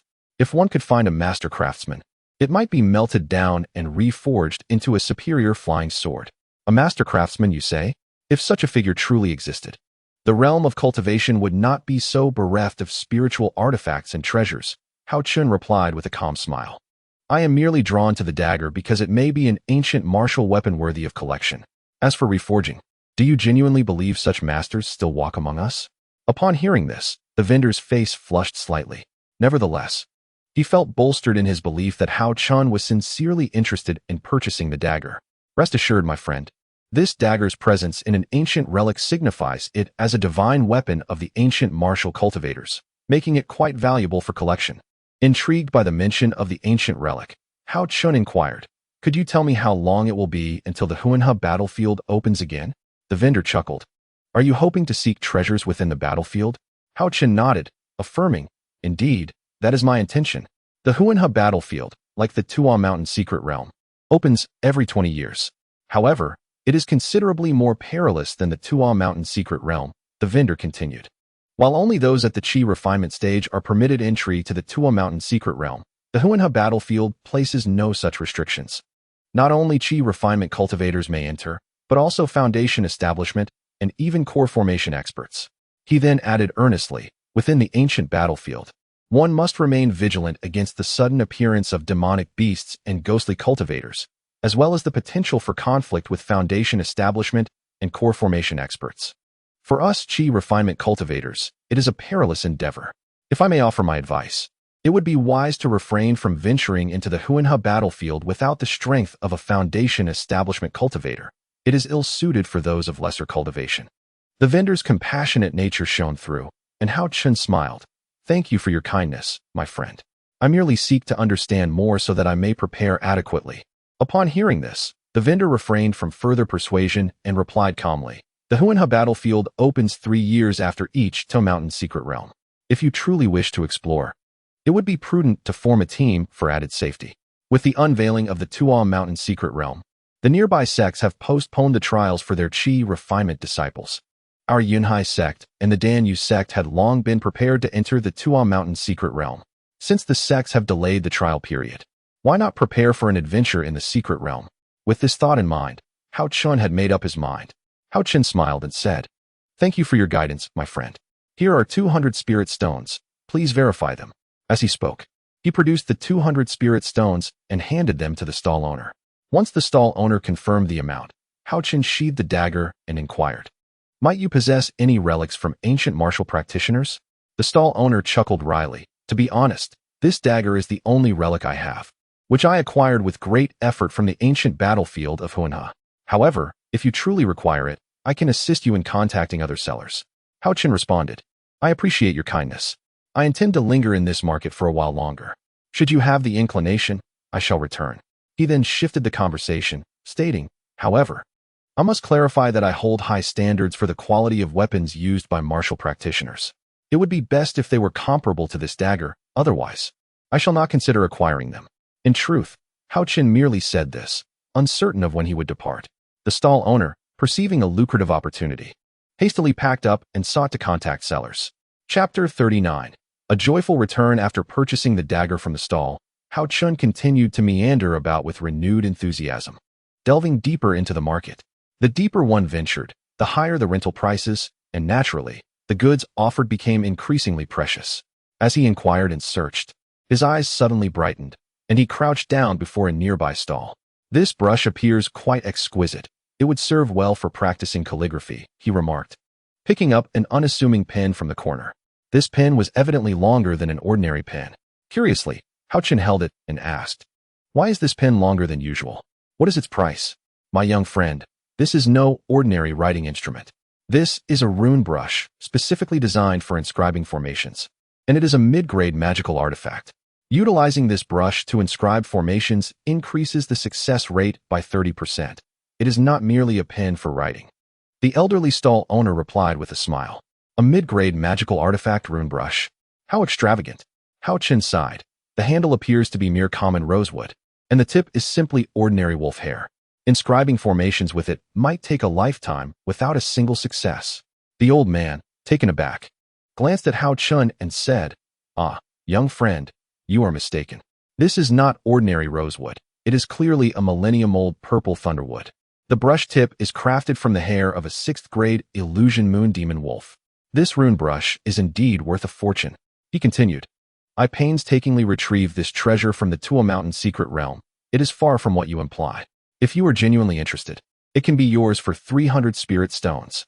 Haochen chuckled, not wishing to argue, and simply set down the rune brush, preparing to move on to the next stall. "Hey, young friend, don't be in such a hurry to leave. If you are sincere in your purchase, the price is negotiable," the old man called out, slightly anxious. The demand for inscription brushes is inherently limited, and it is rare for someone to inquire about them. The elderly man hurriedly remarked, "Young brother, the price is negotiable. Are you interested in learning about formations?" "I have a slight interest and wish to delve into it," replied Haochen casually. The inscription brush was indeed one of his objectives in this transaction, and a crucial one at that. Naturally, he did not wish to miss the opportunity upon seeing it. Ultimately, Haochen purchased the medium-grade inscription brush for 200 yuan stones. Having mastered alchemy, Haochen set about studying formations. After meticulously perusing the secret manual Mystic Formations, he realized that he needed to acquire materials necessary for learning formations, including inscription brushes, inscription paper, and formation diagrams. Formation masters not only possess the profound ability to set up formations to ensnare and eliminate foes, but also employ special materials to inscribe formation patterns onto weapons and equipment. Artificers utilize these inscriptions to enhance weaponry. If one were to truly become a formation master, it would undoubtedly lead to a steady stream of wealth. In Yunzhou, formation masters are scarce, though not entirely absent. Thus, some ordinary materials for setting up formations can still be found. After a thorough exploration of the market, having familiarized himself with the prices of all required materials, Haochen began to purposefully select the items he needed. Any materials associated with formation masters, whether it be inscription brushes or formation materials, commanded prices nearly double that of comparable items. The medium-grade inscription brush he had previously purchased was initially quoted at 300, which Haochen had thought was exorbitant. However, upon further inquiry, he discovered that while the price was somewhat inflated, it was not entirely unreasonable. He had indeed stumbled upon a bargain. He had initially hoped to find an inscription brush of medium grade or higher, or at the very least, a low-grade one. Upon further investigation, he realized that such quality brushes were virtually non-existent in the market. Even if they were available, their prices were prohibitively high, far beyond his current means. Haochen was in dire need of yuan stones. After leaving the market stalls, Haochen made his way to Ziyun Pavilion, ascending directly to the second floor, where he fortuitously encountered the salesgirl from his previous visit. "Is it you, senior?" The salesgirl recognized him immediately. "Yes, I wish to process some items and seek your steward," Haochen informed her. "Please follow me," she said, leading him to the staircase leading to the third floor. She addressed the disciple stationed at the foot of the stairs. "This friend seeks the steward regarding some matters. Please inform her upstairs." The disciple cast a glance at Haochen before ascending to the third floor. Shortly thereafter, a graceful woman descended the stairs. Her skin was as fair as snow, and her eyes resembled tranquil pools of water. With each glance, she exuded an aura of refined elegance that captivated those around her, leaving them feeling inadequate and hesitant to intrude upon her presence. Yet, The ethereal charm in her demeanor was undeniably enchanting, drawing the beholder into a reverie. The salesgirl spoke to the woman, "Steward, this friend wishes to process some items and would like to discuss them with you in detail." The woman, who was now studying Haochen, noticed the handsome young man with long, flowing black hair and a tall, striking figure, his charming smile radiating youthful vitality.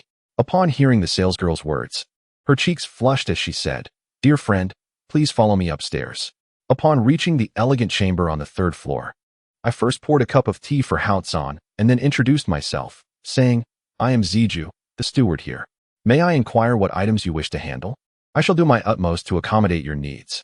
Haochen replied candidly, "Dear sister, I am in urgent need of elemental stones for an upcoming auction and, regrettably, I must part with a few of my possessions at your esteemed establishment.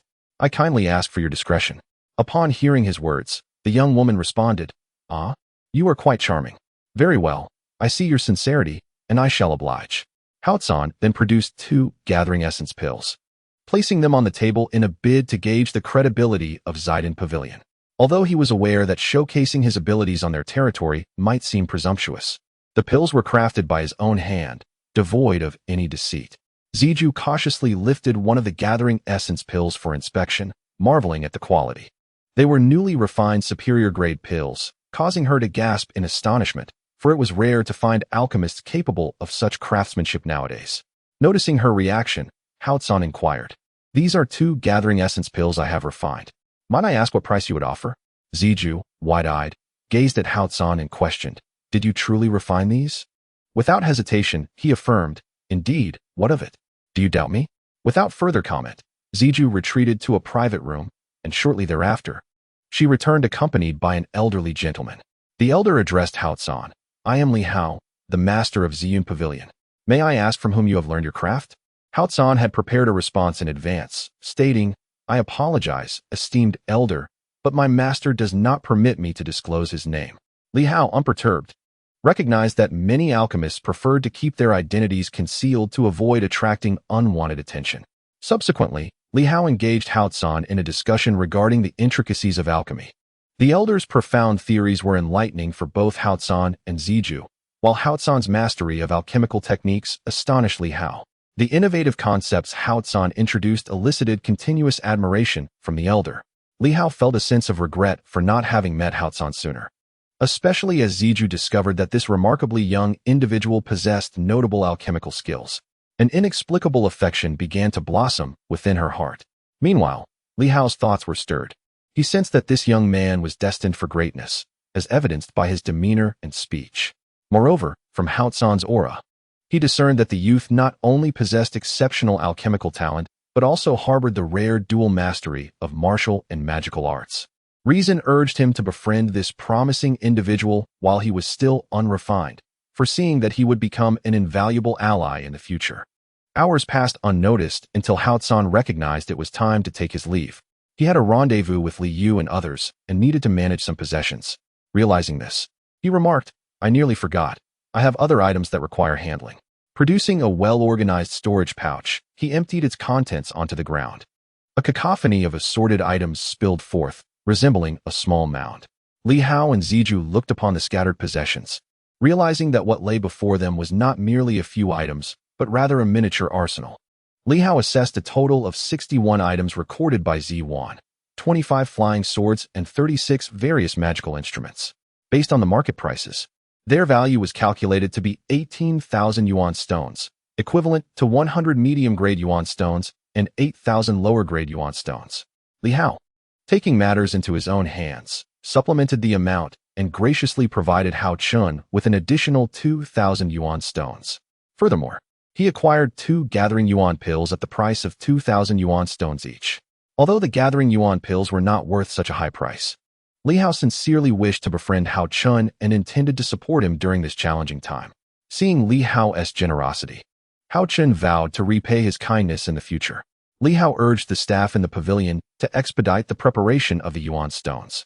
He then produced an item from his pocket and handed it to Haochen, saying, "Take this, do visit me often." Upon receiving the item, Haochen discovered it was a crystal stone gold card and remarked, "What merit do I possess to be bestowed with such a treasured card from your esteemed pavilion?" The so-called crystal card is a universal currency on the Tianyuan continent, crafted from the finest crystal stones. When the amount of yuan stones reaches a certain level, the card can be used as a substitute. Holders of the crystal card can exchange yuan stones or use the card directly for purchases at any commercial establishment across the Tianyuan continent. Furthermore, possessing a crystal card signifies a certain social status. The crystal cards are categorized into silver, gold, and purple cards, with holders of silver cards valued at 300,000 yuan stones, gold card holders at 3 million, and purple card holders at 30 million yuan stones. Li Hao looked at Haochen and said, "This is a small token of my appreciation. I hope you will accept it. With this card, you will be a distinguished guest of our Wuyun Pavilion, entitled to various privileges in all your dealings with us." Grateful, Haochen accepted the gold card, collected the yuan stones, and expressed his thanks before taking his leave. As he departed, Li Hao and Ziyuan were each lost in their own thoughts. Upon leaving the Wuyun Pavilion, Haochen promptly entered a shop named Xuanji Pavilion, which specialized in trading formation materials. Noticing his arrival, a saleswoman quickly approached to greet him. Without unnecessary preamble, Haochen stated, "Do you have a first-level formation diagram in your esteemed shop?" "Indeed, we do," the saleswoman replied, momentarily taken aback but then nodded eagerly, saying, "Our Xuanji Pavilion is well-stocked. Whether it be martial arts manuals or formation materials, we have a comprehensive selection. A first-level formation diagram, of course, is readily available. Please follow me." The saleswoman led Haochen to the counter where formation materials were sold, where an elderly man dressed in gray attended to him. The old man glanced at Haochen and casually handed him a catalog, saying, "This contains the complete directory of all first-level formation diagrams in our store, with explanations of their grades and effects. Young brother, please take your time to choose." As Haochen carefully perused the first-level formation diagrams, he asked, "Esteemed elder, my understanding of formations is rather limited. I would greatly appreciate your guidance." The old man smiled faintly, seemingly recognizing Haochen as a novice in formations, and his demeanor became more relaxed. He then elaborated, "As for the types of formations, there are many: illusionary traps, confinement arrays, killing formations, and auxiliary formations, each differing significantly. Even among first-level formations, there are high, medium, and low grades, and the prices vary greatly according to their quality, so one cannot generalize. So many intricacies truly exist?" Haochen was astonished. Although his mind was saturated with numerous insights from the mystical array manual, his actual understanding of fully formed formations was rather limited, and simplistic array diagrams were even scarcer. The mystical array manual primarily contained profound and esoteric formations. Sigh. I merely wish to casually peruse a few primary array diagrams without pondering too deeply. As Haochen flipped through the array diagram catalog, he inquired, "I wonder, what are the prices of these array diagrams?" The old man smiled faintly and replied, "If the young brother is just beginning to delve into formations, it would be prudent to start with the most elementary, low-level formations. A typical low-level diagram would generally cost around 50 yuan stones. However, should the grade elevate, say, from low-level to mid-level, or from ordinary to exquisite, the prices would indeed double." After a meticulous selection process, Haochen chose 3 sets of formation diagrams: the Gathering Yuan Array, the Illusion Array, and the Immortal Trapping Array, spending a total of 1,500 yuan stones. "My young brother, your selections are rather peculiar." The old man cast a more scrutinizing glance at Haochen's chosen diagrams, his expression revealing a hint of casual curiosity. Individuals who make such choices are either utterly ignorant of formations, selecting at random, or they possess immense confidence in their abilities, believing that mastery of the low-level diagrams will swiftly enhance their spiritual awareness. Given Haochen's previous inquiries, the gray-clad elder could not help but conclude that Haochen was likely the former, an unknowing individual, blindly choosing his diagrams. Once the transaction was finalized, Haochen received 3 tomes documenting the formation diagrams. These were not the originals, but rather hand-copied versions produced by the array masters of the Xuanji Pavilion. Such hand-copied manuals could also be found in other shops within the market, which offered everything from inscription brushes to inscription paper and formation diagrams. However, discerning their authenticity and quality remained the buyer's responsibility. Haochen chose Xuanji Pavilion primarily for its reputation for integrity. Should there be any misleading modifications during transcription, it would not merely be a waste of money and time, but could lead to severe consequences in cultivation. Having procured all desired items, Haochen returned with satisfaction. Chapter 40. Each seeking their needs to explore the market, it was only fitting to adorn themselves appropriately.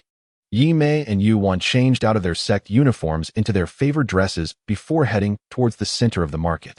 Although Yi Mei had previously visited the market, it had always been in the company of her master and senior sisters. For Yu Wan, however, this was her inaugural visit, and she was filled with wonder, eager to collect everything she laid eyes upon into her storage pouch. The market served as a venue for cultivators to exchange goods and yuan stones, with a plethora of spiritual herbs, medicinal elixirs, refining materials, and rare treasures available. Naturally, it was also a place where danger lurked, with incidents of murder and theft not uncommon. Nevertheless, both Yunhai sect and Danyumen had stationed numerous skilled experts in the area, ensuring a semblance of peace. Various factions dared not overstep their boundaries, as the market was shadowed by the influence of these two major sects. While Yuan and Yi Mei were selecting their purchases, they suddenly sensed several strands of spiritual awareness scanning in their direction. Indeed, there were many proficient cultivators present, ensuring the market's stability. Yi Mei and Yuan, both possessing the cultivation of the 7th layer of qi refinement, naturally sensed that someone was probing their whereabouts within the market. Just as they were immersed in their thoughts, a voice drew their attention. "Fair maidens, please pause a moment. I am Xiang Puze. May I inquire your esteemed names?" The speaker was a young man, aged approximately 23 or 24, with a cultivation level at the 8th layer of qi refinement. "I am Yi Mei, and this is my younger sister, Yuan. May I ask what advice you seek?" Yi Mei replied, stopping to assess the newcomer. Noticing his prominent brow and wide eyes, which exuded an air of sincerity, she felt somewhat reassured. "Fair maidens, you are too humble.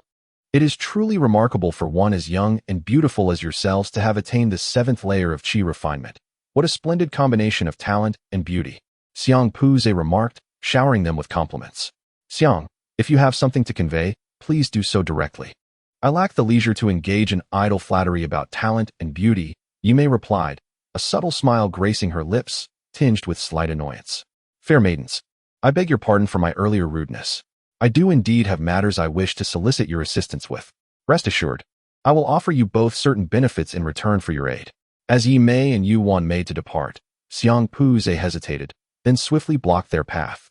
"Oh, this piques my interest. Pray, enlighten me about your request and the promised reward," Yi Mei said, her curiosity piqued, though she masked it with a playful tone to avoid revealing her intrigue. "Esteemed maidens, the crowd here is rather large and watchful. Might we speak privately for a moment?" Xiang Puze asked, a hint of urgency in his voice. "Given your earnestness, it seems this matter holds great significance for you. Lead the way.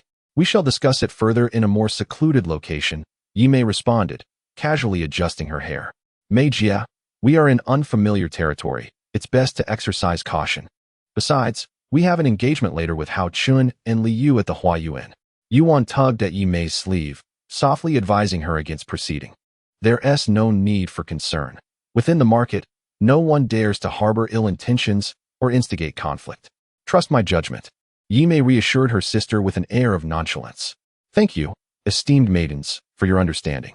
I have also invited 2 other friends to assist, whom I will introduce to you shortly." A flicker of joy crossed Xiang Puze's face as he led the way ahead. "My other companions are gathered nearby. Please, esteemed maidens, follow me." He guided Yi Mei and Yu Wan to a somewhat secluded manor, gesturing towards the slightly dilapidated structure. "Ah, Xiang, you are too courteous.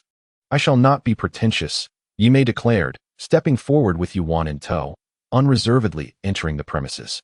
Seeing the maiden's unguarded demeanor, Xiang Puze felt his wariness towards them dissipate somewhat. With a slight shake of his head, he followed them into the manor. Before entering, Yi Mei and Yuan had already scanned the entire estate with their spiritual senses, especially Yuan, whose higher cultivation granted her a formidable awareness. She would not easily allow Yi Mei to lead her into a perilous situation. Only after confirming that there was no danger did she resolutely follow Yi Mei into the estate. At this moment, 2 individuals were seated beneath the foam mountain in the courtyard, a carefree middle-aged man, whose cultivation had reached the 7th level of qi refining, and a woman with a fair and exquisite visage, exuding an air of coldness, perhaps due to the differing nature of their cultivation methods. She too possessed the 7th level of qi refining. As Yi Mei was assessing these two, the woman had already opened her eyes, casting a somewhat unfriendly gaze upon Yi Mei and Yuan, tinged with a hint of wariness. "Allow me to introduce you to these two esteemed friends," Xiangpu said. "Esteemed ladies, this is Cold Moon, the cold fairy from Danyu sect, and this is Daoist Chui from Beiqing sect. Both of their abilities are quite remarkable." Upon entering the courtyard, Xiangpu introduced the two individuals to Yi Mei and Yuan. "Daoist Xiang is too courteous." The middle-aged man named Chui promptly stood up. "This fairy Yi is remarkably young, yet possesses the 7th level of qi refining. And the other is even more impressive, having attained the 8th level at such a young age. I feel somewhat embarrassed. May I ask which sects you two ladies are affiliated with?" he inquired. The cold fairy nodded slightly towards Yi Mei and Yuan, acknowledging them. "Daoist Chui, your praise is unwarranted. My companion and I are merely practitioners from a humble sect, unworthy of your esteemed attention," Yi Mei interjected, noticing the animosity between the cold fairy and Daoist Chui dissipating. Seeing Yi Mei's reluctance to disclose her sect, the man refrained from further inquiries. "Now that all esteemed friends are present, allow me to explain the purpose of my invitation," Xiangpu began earnestly. "I am a solitary cultivator who has come to the market seeking to purchase elixirs for breaking through my current realm, which requires a substantial amount of spirit stones. I was fortunate enough to discover several rare treasures in an ancient ruin and wish to auction them at the Ziyun Pavilion. As you all know, a commoner who possesses a treasure is often in danger. For safety's sake, I would like to request your assistance in escorting me during my time in the market, though it would suffice if you merely accompany me to the market's exit." Xiangpu openly shared his intentions with the four of them. "Daoist Xiang, your request is merely for us to ensure your safety in the market?" asked the young woman with a hint of skepticism. "It is well known that most individuals do not dare to cause trouble in the market. Your precautions suggest that those seeking to trouble you may not be benign, correct?" Yi Mei inquired, her brow slightly furrowed. "You are astute, Daoist Yi, and I admire your insight. I consider my movements to be discreet, and I sought out a few esteemed friends merely as a precaution," Xiangpu replied, a hint of embarrassment in his demeanor. "Moreover, I believe the compensation I offer will satisfy you all. Rest assured, I will spare no effort in ensuring your safety. But you must fulfill your promise regarding the Foundation Establishment elixir in a timely manner," the cold fairy said, her voice melodious and soothing. "You need not worry. At the auction, I will secure a Foundation Establishment elixir for you. As for the items promised to Daoist Chui, I will certainly deliver those as well," Xiangpu assured. Xiangpu solemnly made a promise to the two individuals, as if the matter held little significance. Although the exact benefits of his commitment to the middle-aged man with the surname Chui remain unclear, the request made by the cold fairy for a Foundation Establishment pill is anything but ordinary. This pill is renowned throughout the realm of cultivation. The rise and fall of any sect is primarily determined by the number of Foundation Establishment and Yuandan cultivators, as they form the backbone of any sect. The Foundation Establishment pill can significantly enhance the probability of a late-stage qi refinement cultivator advancing to the Foundation Establishment realm by threefold. This has incited a frenzy among all late-stage qi refinement cultivators, particularly those of lesser aptitude. While Xiangpu had already discussed the rewards for the burly man surnamed Chui and the cold woman, he had yet to mention the compensation for Yi Mei and her companion, which felt somewhat awkward. "Fairies Yi and you, I possess 2 items obtained from that ancient ruin. After your examination, you may decide whether they suffice as your reward. Should they not meet your expectations, I am willing to exchange them for other treasures or spirit stones. What do you think?"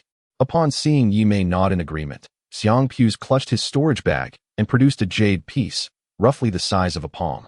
The jade, somewhat hazy in appearance, emanated a faint, mysterious aura. The middle-aged man with the surname Chui and the cold woman showed little surprise at this item, indicating they had likely encountered it before and seemed unimpressed. Yi Mei appeared indifferent, but Yuan was taken aback. This small piece of jade seemed to resonate with her, stirring something within her heart. "Senior Sister Yi, I am fond of this jade. I wish to claim it," she declared. Initially, Xiangpu harbored concerns that neither fairy would accept the item. He was uncertain what other treasures could possibly entice them. However, upon seeing Yuan's interest in the jade, he felt a sense of relief. Since Fairy Ye's junior sister has chosen this jade, the remaining item is a short sword. Please take a look to see if it piques your interest." He then revealed the short sword, which he had procured from the ancient ruin after much exertion. The moment Yimei laid eyes on the sword, she was struck by its striking resemblance to the one used by Haochen. Had it not been in Xiang Pu's hands, she might have mistaken it for Haochen's display. In that case, I shall opt for the short sword. Though it may not serve a significant purpose, it is surely more practical for skinning and butchering during our excursions than a flying sword. Yimei said with an air of resignation, "Dear friends, I entrust this matter to you. Let us meet tomorrow at the entrance of the auction house," Xiang Pu said as he stored away the jade and short sword. The three then parted ways to pursue their respective endeavors. As Yimei and Yuan wandered through the various shops in the market, they failed to locate the items they sought. However, they did acquire numerous trinkets favored by young women, as well as cosmetics and other feminine goods, which brought them a modicum of satisfaction. It appears today's haul was not so bad. We shall try our luck at the auction tomorrow, Yimei mused.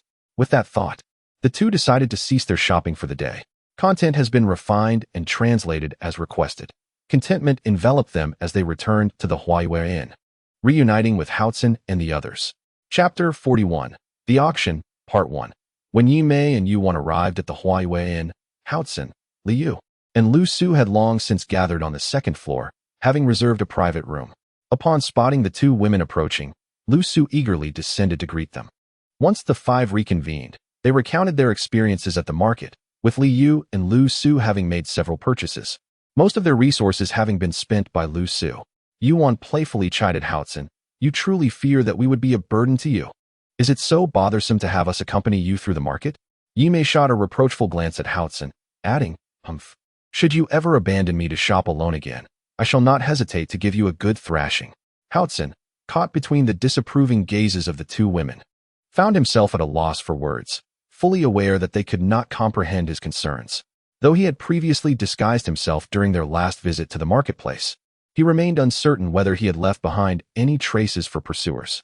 After a few rounds, he felt reassured. It seemed that any tracking spells or potions had expired. Yimei recounted her encounter with Xiang Pu's to Haochen, Liu, and Lu Su, with Yuan interjecting to ensure no detail was overlooked. Upon hearing their tale, Haochen remarked, "You two are indeed audacious. For a young lady to be coaxed into becoming a guard, do you not recognize your own worth? Should you fall victim to abduction, regret would come too late. Henceforth, refrain from interacting with strangers, do you understand?" Having barely escaped significant trouble, he pondered the dangers of their naivety in this unfamiliar world. Yet, since they had already committed to this course, he resolved to see it through. Moreover, Yimei had mentioned that Xiang Pu's possessed a short sword identical to his own. Thus, he contemplated ways to acquire it. While others might be oblivious to the sword's secrets, Haochen understood that this ancient weapon harbored profound mysteries. However, with his current level of cultivation, he was unable to wield it. What secrets did this second short sword hold? Given that he already owned one, could this new arrival indicate a set of divine weapons? As night deepened, Haochen quietly slipped into Yuan's chamber. The taste of forbidden fruit lingered in his mind, rendering him restless. Yuan, too, found herself unable to rest. Just as she tossed and turned, Haochen's figure emerged in her room. Lying on her bed, lost in thought, Yuan gazed upon the infatuated face before her, her heart swelling with passion. At that moment, her mind was devoid of any other thoughts, and she leapt into his embrace. With a flourish of his hand, Haochen summoned a barrier using his true essence, then pressed his lips fiercely against Yuan's enticing mouth. Yuan responded to the fervent kiss, melting into Haochen's arms, her breath growing increasingly ragged. The following day, as a ray of sunlight filtered through the willow branches, the lingering excitement of the night dissipated. The valley of the marketplace was infused with refreshing vitality. Cultivators knew that the first beam of morning sunlight contained the purest essence of fire, a boon for those practicing fire-based techniques. Having returned to his room, Haochen quietly sat in meditation to recover from the fatigue of the previous night. When he completed his practice and emerged from his chamber, Liu, Lu Su, and Yimei had already been waiting in the hall for quite some time. "Why is that wretched girl, Yuan, still not up?" Yimei exclaimed, making her way towards Yuan's room. "Oh dear, what is all the noise about?" Yuan, still groggy, called out as she opened the door. "Quickly get dressed. We must head to the auction house," Yimei urged. "Oh, how could I forget about that?"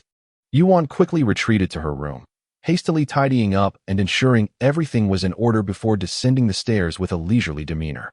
After breakfast, the five of them left the inn, strolling at a relaxed pace towards the Wuyun Pavilion auction house. The auction house was situated in the northern central area of Danyan Square, adjacent to the Wuyun Pavilion.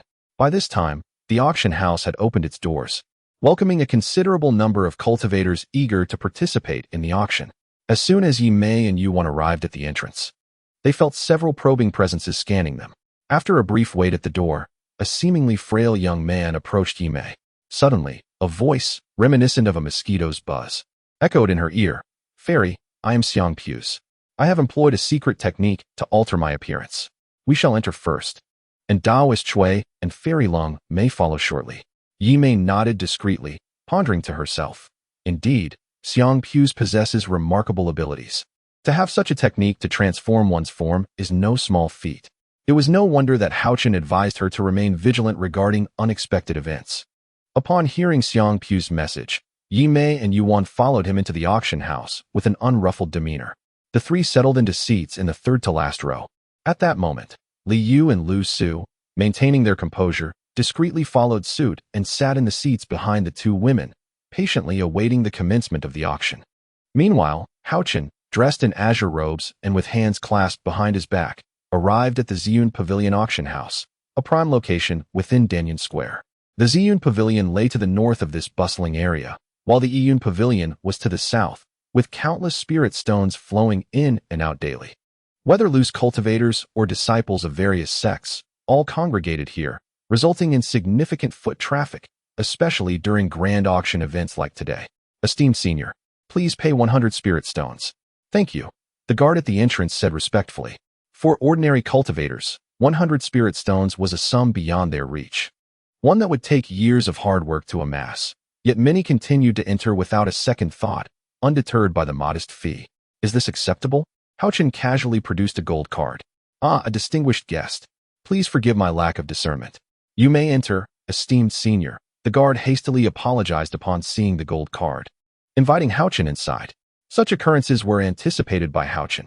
After all, sects, prominent families, and customers who engaged in significant transactions here naturally enjoyed certain privileges. In the realm of Tianyuan, there exist silver, gold, and purple cards, each corresponding to the status of certain individuals. Only a select few possess a gold card, and only a rare individual holds a purple card. Naturally, the Silver Cloud Pavilion auction house acknowledges the identities of cardholders. Upon entering the auction house, a charming maid adorned in a pink dress, which accentuated her alluring curves, approached swiftly. After verifying the authenticity of Haochen's gold card, she graciously bowed and said, "Esteemed guest, please follow me." With a smile illuminating her face, the maid led the way, her steps delicate and rhythmic, her rounded form swaying enticingly. The slit of her dress extending from her calf to the upper thigh, a depth of allure that left Haochen swallowing hard in her wake. Ascending to the third floor, they eventually arrived at box number 10, where the maid opened the door, ready to usher Haochen inside. However, as he turned to enter, a familiar figure caught his eye at box number 6, a member of the Chu family, none other than Chu Fan, the proprietor of the Chu family shop. With a sense of curiosity, Haochen stepped into the private room, while the maid quietly closed the door behind them. Yet, she was puzzled when Haochen did not immediately indulge in the delectable spirit fruits within the room. Standing silently by the door, he remained lost in thought.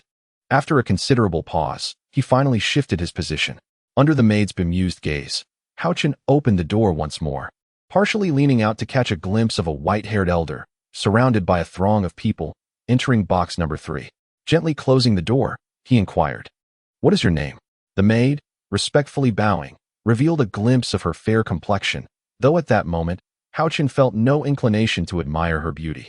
With a soft smile, she replied, "I am called Dong." "What sort of guest occupies box number 3? Haochen asked in a low voice. The maid's expression shifted dramatically, and she exclaimed, "Esteemed guest, we cannot divulge any information regarding our patrons." "Oh, not even a morsel?" Haochen narrowed his eyes, an oppressive atmosphere beginning to envelop them, rendering Dong visibly pale. "Esteemed guest, I truly cannot. If I were to speak, I fear I would be expelled from the auction house by tomorrow. Please, do not put Dong in such a predicament." She fell to the ground, her tear-stained face resembling a weeping pear blossom as she pleaded with Haochen. Observing the distressed Dong, Haochen spoke gently, "Please rise. I shall refrain from questioning you. Thank you, esteemed guest. Thank you. She repeatedly expressed her gratitude, her delicate hands brushing away the traces of tears, causing her upper body to sway slightly. Haochen offered her a medicinal pill, softly saying, "It seems I have wronged you. Take this gathering essence pill as a token of my apology." "I cannot accept this. The steward has instructed us not to take guests' belongings," she replied. His words brought a smile to Haochen's lips, his demeanor warm and kind, leaving Donger entranced. She had never anticipated that someone of such high status would treat her with such courtesy, especially one as handsome as him. This thought brought a flush to her delicate, tear-stained face. "Just take it. If neither of us speaks of it, who will know?" Haochen insisted, extending the pill toward her. "Esteemed guest?" "Yes," he replied with a glare. Reluctantly, Donger accepted the offering. "Esteemed guest, the auction is about to commence. I shall return shortly after I prepare," she said, bowing gracefully. "Yes, do make yourself presentable." Haochen responded affirmatively. After Donger departed, Haochen fell into a contemplative silence, his mind whirling like a dense fog, difficult to unravel. Aside from his attention on Xiang Pu's and others, he noticed two individuals within the auction house. One was an elderly man with white hair whom Haochen had seen entering box number 3 from the corridor on the 3rd floor. Although he appeared to possess only mid-stage foundation establishment cultivation, Haochen sensed the aura of a late-stage foundation establishment master. The other was a mysterious figure cloaked in black, who followed a familiar silhouette into the adjacent box number 10. Although Haochen could not discern the depth of this person's cultivation, the strange aura emanating from them instilled a vague sense of danger. Pushing these thoughts aside, he decided to focus on Yi Mei and the others. Haochen entered box No. 10 on the 3rd floor, closely observing the movements of Yi Mei and her companions. At this moment, Haochen had undergone a transformation in appearance. Had he not informed Yi Mei and the others, they would not have recognized him as the one who had altered his visage. The auction house was quite spacious, capable of accommodating approximately 500 attendees. After an hour had passed, nearly 90% of the seats were filled. Among the crowd, Yi Mei recognized two familiar faces, the middle-aged man with the surname Chui and the woman with the surname Long. Yi Mei had long discreetly conveyed the auras of Xiang Pu's, as well as that of the Chui surname middle-aged man and the Lung fairy, to Haochen. Chapter 42. The Auction, Part 2. Ladies and gentlemen, may I have your attention, please? It is my honor to join you for today's Ziyun Pavilion auction, announced the auctioneer, Lu Yongyan, who also happened to be a master of weapon refinement. I trust that today's offerings will not disappoint. Lu Yongyan's words, backed by his late-stage foundation establishment cultivation, brought a hush over the auction hall. Is this what a weapon refiner is like? His presence as the auctioneer certainly elevates the credibility of the items being auctioned, Haochen mused, appreciating the intent behind the auction house's choice. With the crowd now quiet, Lu Yongyan nodded slightly and continued. Our first item for auction is a magical artifact, the mid-grade low-tier god-slaying spear, with a starting bid of 500 yuan stones. As soon as he finished speaking, the crowd began to bid fervently, and the spear ultimately fetched an impressive price of 2,000 yuan stones. The second item was introduced, the Hunyuan armor. It is widely known that the higher the grade of a defensive weapon, the greater its protective power. The Hunyuan armor is capable of withstanding a full-force strike from a master at the Yuandan realm without being destroyed, making it an exceptionally rare defensive item. Bidding begins now, with an opening bid of 1,000 yuan stones, and each subsequent bid must exceed 100 yuan stones. The auction is now underway. Haochen glanced toward the auction stage, where a captivatingly beautiful woman held a radiant piece of armor. A momentary silence enveloped the auction, as most of the attendees were relatively powerless and of modest cultivation. Mere cultivators seeking to procure life-saving items. The allure of an item capable of enduring a strike from a Yuandan realm expert without damage was irresistible. In no time, the price of the Hunyuan armor began to soar. 1,001, 1,003, 1,005, 2,000. In the span of merely a TS worth of time, the price of the Hunyuan armor escalated to 2,000 yuan stones. Such life-preserving treasures are typically serendipitous encounters, and the current price may not represent its ultimate value. At this moment, the esteemed alchemist Lu Yongyan surveyed the crowd within the hall and proclaimed, "Is there anyone willing to bid higher than 2,000 yuan stones? 2,000 yuan stones for the first time. 2,000 yuan stones for the second time. 2,000 yuan stones. 2005.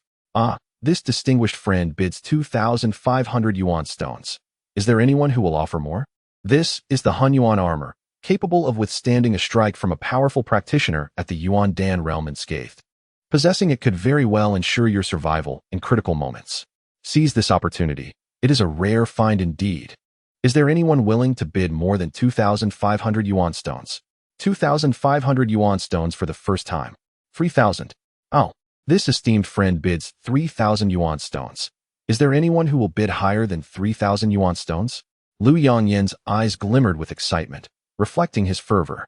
Initially, he believed that the Hun Yuan armor would fetch a mere 2,000 yuan stones, but it had astonishingly surged to 3,000. The thought of the commission to be earned left him elated. 3,000 yuan stones for the first time. 3,001. 3,003. 4,000. The entire auction hall erupted in fervor as attendees turned to glimpse the identity of the generous bidder. Could a mere inferior-grade Hun Yuan armor truly be worth such a sum? In a corner of the auction hall sat a cloaked figure, shrouded in black, wearing a wide-brimmed hat. The astronomical bid of 3 million gold coins had emanated from his lips. 4,000 for the first time. 4,002 for the second time. 4,003 for the third time. Realizing no further bids were forthcoming, Lu Yongyan declared, "Congratulations to the friend in box 10 on the third floor." The auction saw but a single superior-grade dual-attribute flying sword, which momentarily stirred excitement. Next, a Dan furnace of unknown grade was brought forth, starting at 1,000 yuan stones. As the atmosphere grew tense, Lu Yongyan loudly announced, "A Dan furnace of unknown grade has emerged." Haochen ultimately expended 3,000 yuan stones to acquire this furnace. Once the attendant presented the furnace to him, Haochen lost interest in the subsequent items being auctioned. Instead, he meticulously examined the Dan furnace, his spiritual sense probing for any remarkable features, yet finding none except for the inconspicuous engraving of the characters Wuyun on the lid. After a brief period of contemplation, he stowed it away in his storage bag. The appearance of a fifth-level beast core ignited a fervent bidding frenzy. Beast cores, also known as spirit beast Dan, are exceedingly rare. One might encounter a multitude of beasts without finding a single one capable of forming a beast core. Only beasts of 5th level or above can condense such cores, requiring the right circumstances to absorb the essence of heaven and earth for their formation. A beast that has successfully formed a core experiences a formidable enhancement in strength, making them nearly invincible against human practitioners at the same realm unless the latter possesses exceptionally powerful spells or artifacts. The essence contained within a beast core harbors immense power. If refined, it could significantly benefit one's cultivation, rivaling even the finest spiritual herbs and medicines. Once the demon pill was auctioned off, tranquility returned to the auction hall. Esteemed friends, this time our auction house has acquired several extraordinary treasures, which will be the highlight of this event. I presume some of you have come specifically for these rare artifacts, Lu Yongyan remarked with a semblance of a smile. He gestured toward the backstage, and a group of maidens emerged, each gracefully bearing a wooden platter adorned with a crimson silk cloth. These maidens were not only charming, but also possessed cultivation levels of the 3rd or 4th layer of qi refining. Dear friends, it is my honor to preside over the auction of these extraordinary treasures, guided by the principles of transparency, fairness, and integrity. I encourage everyone to bid enthusiastically and wish you all good fortune. Lu Yongyan began to showcase his persuasive skills. I shall reiterate the auction rules. First, this auction will adopt a rising price format, with increments announced by the auctioneer. Second, participants must raise their bidding cards during the live auction and bid at or above the announced increment. Otherwise, the bid will be deemed invalid. Third, after announcing the item, the auctioneer will introduce its characteristics before stating the starting price. Lastly, successful bidders may not retract their bids after the auction concludes. We will now officially commence the auction of these extraordinary treasures. There are 5 items in total, so seize the opportunity. To start, we shall auction a set of primary materials for refining foundation establishment pills, the jade mica mushroom, the purple monkey flower, and the heavenly spirit fruit, 3 types of spiritual herbs. As you all know, these spiritual herbs have stringent growth conditions and are quite elusive, especially when sold as a set, making this collection exceedingly rare. The starting bid is 1,000 stone coins, with increments of 100 stone coins. The bidding begins now. 1,001. 1,003. As Lu Yongyan's words echoed. The bidding commenced. led by cultivators of the Qi refining stage. The foundation establishment cultivators, including a white-haired elder and a mysterious figure in a black robe, remained unperturbed. Ultimately, the set of primary materials for refining foundation establishment pills was purchased by Haochen for the impressive sum of 6,400 stone coins. At this juncture, it is worth discussing the classification of stone coins in the cultivation realm. Stone coins are categorized into lower grade, middle grade, and upper grade, with the exceedingly rare top-grade stone coins. In terms of elemental properties, stone coins primarily encompass 5 attributes: metal, wood, water, fire, and earth, but also include attributes such as wind, lightning, ice, and darkness. Stone coins are indispensable to cultivators. They not only facilitate the swift recovery of vital energy, but also serve as the essential energy source for various formations and restrictions. The higher the grade, the better the quality, and correspondingly, the energy of the stone coin improves. In the cultivation world, the exchange rate for stone coins is standardized, with one grade being convertible to 100 of the preceding grade. For instance, one middle-grade stone coin can be exchanged for 100 lower-grade stone coins. Additionally, one stone coin can be exchanged for 100 gold coins, yet 100 gold coins cannot be exchanged for a single stone coin, as stone coins are exceedingly rare in the secular realm. We are about to auction several extraordinary treasures at our auction house, so please listen attentively. The highest bidder will prevail. If you lack sufficient yuan stones, you may exchange elixirs, magical artifacts, or raw materials for alchemy and artifact crafting, converted into yuan stones. The first item up for auction is known as the soul-nourishing wood, one of the 3 sacred trees of heaven and earth. The 3 divine woods, heavenly thunder bamboo, spirit eye tree, and soul-nourishing wood, have not been seen for thousands of years. Today, those present are fortunate to witness such a divine tree, a testament to the heavens' favor upon us. The soul-nourishing wood can be worn to nurture the soul and spirit, gradually enhancing one's consciousness. It also serves as a dwelling for the soul, ensuring mental clarity. The starting bid is 5,000 yuan stones, with increments of 500 yuan stones. Let the bidding commence. 8,000 yuan stones. A piercing voice rang out, causing everyone to shudder. It was the figure in the black robe making the bid. All eyes were drawn to this mysterious individual, clearly intent on securing the item at any cost, raising the price to 8,000 without hesitation. A superior yuan stone. Haochen decided to participate in the bidding as well. The soul-nourishing wood was a rare find, and his spirit currently required its enhancement. Spending a superior yuan stone was worthwhile, especially since he had discovered it in Prince Yu's storage bag. Previously, he had only perceived the immense yuan power contained within this stone, unaware of its grade until he later encountered a superior yuan stone at the Ziyun Pavilion, realizing he possessed one himself.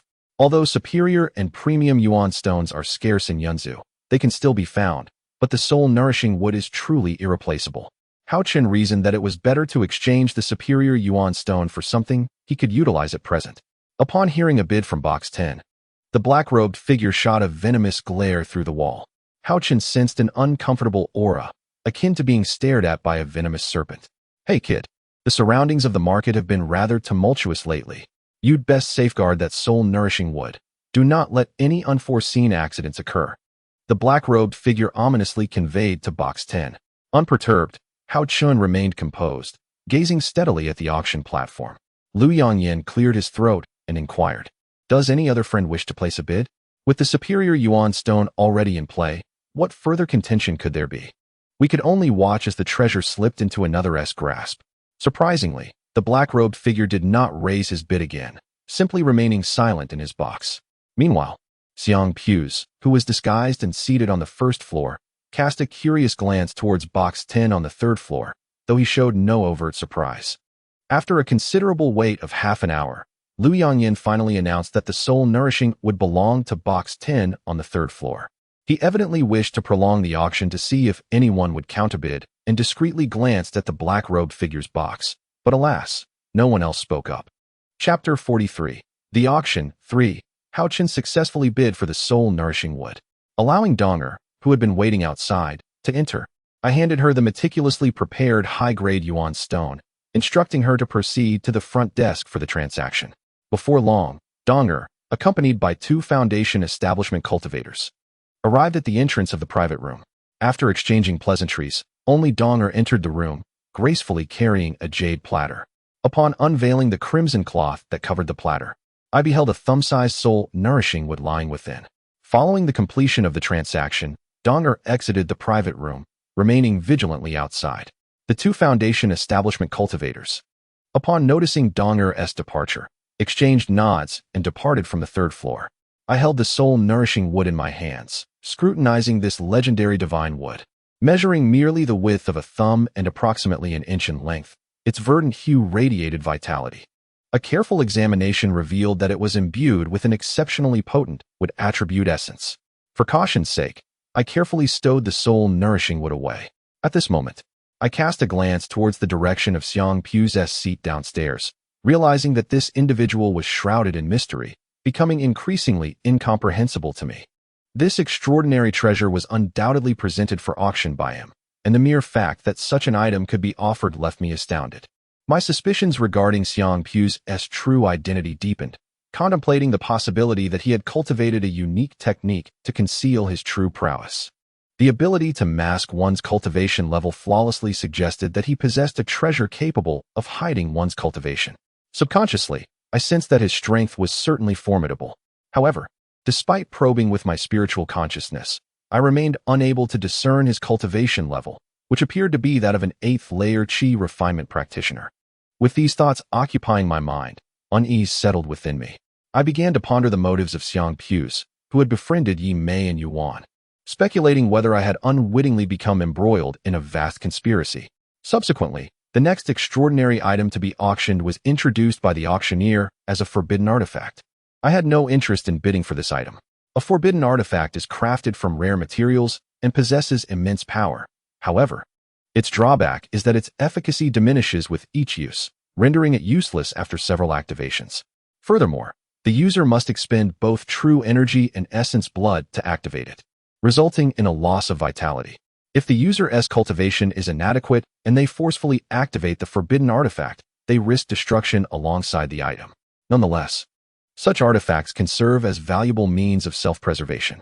Ultimately, this forbidden artifact was won by a young master from a prominent family, who departed the auction house in jubilant spirits.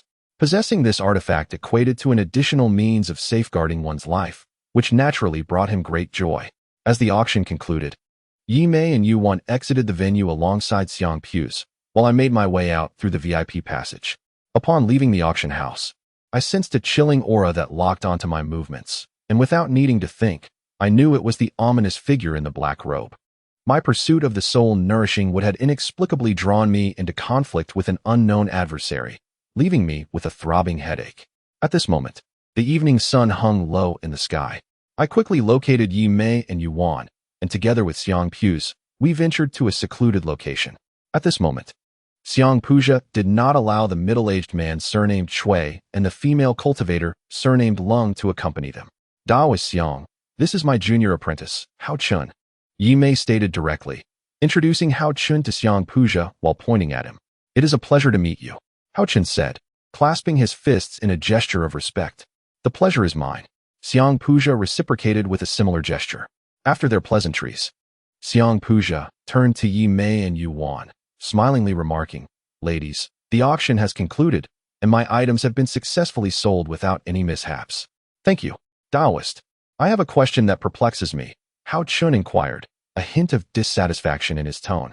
"Given your cultivation level and the extraordinary treasures in your possession, why would you invite several low-level Qi refining stage cultivators to act as temporary guards?" Xiang Puja appeared somewhat taken aback, as few could discern his true cultivation level. Thanks to a treasure he possessed that concealed his power.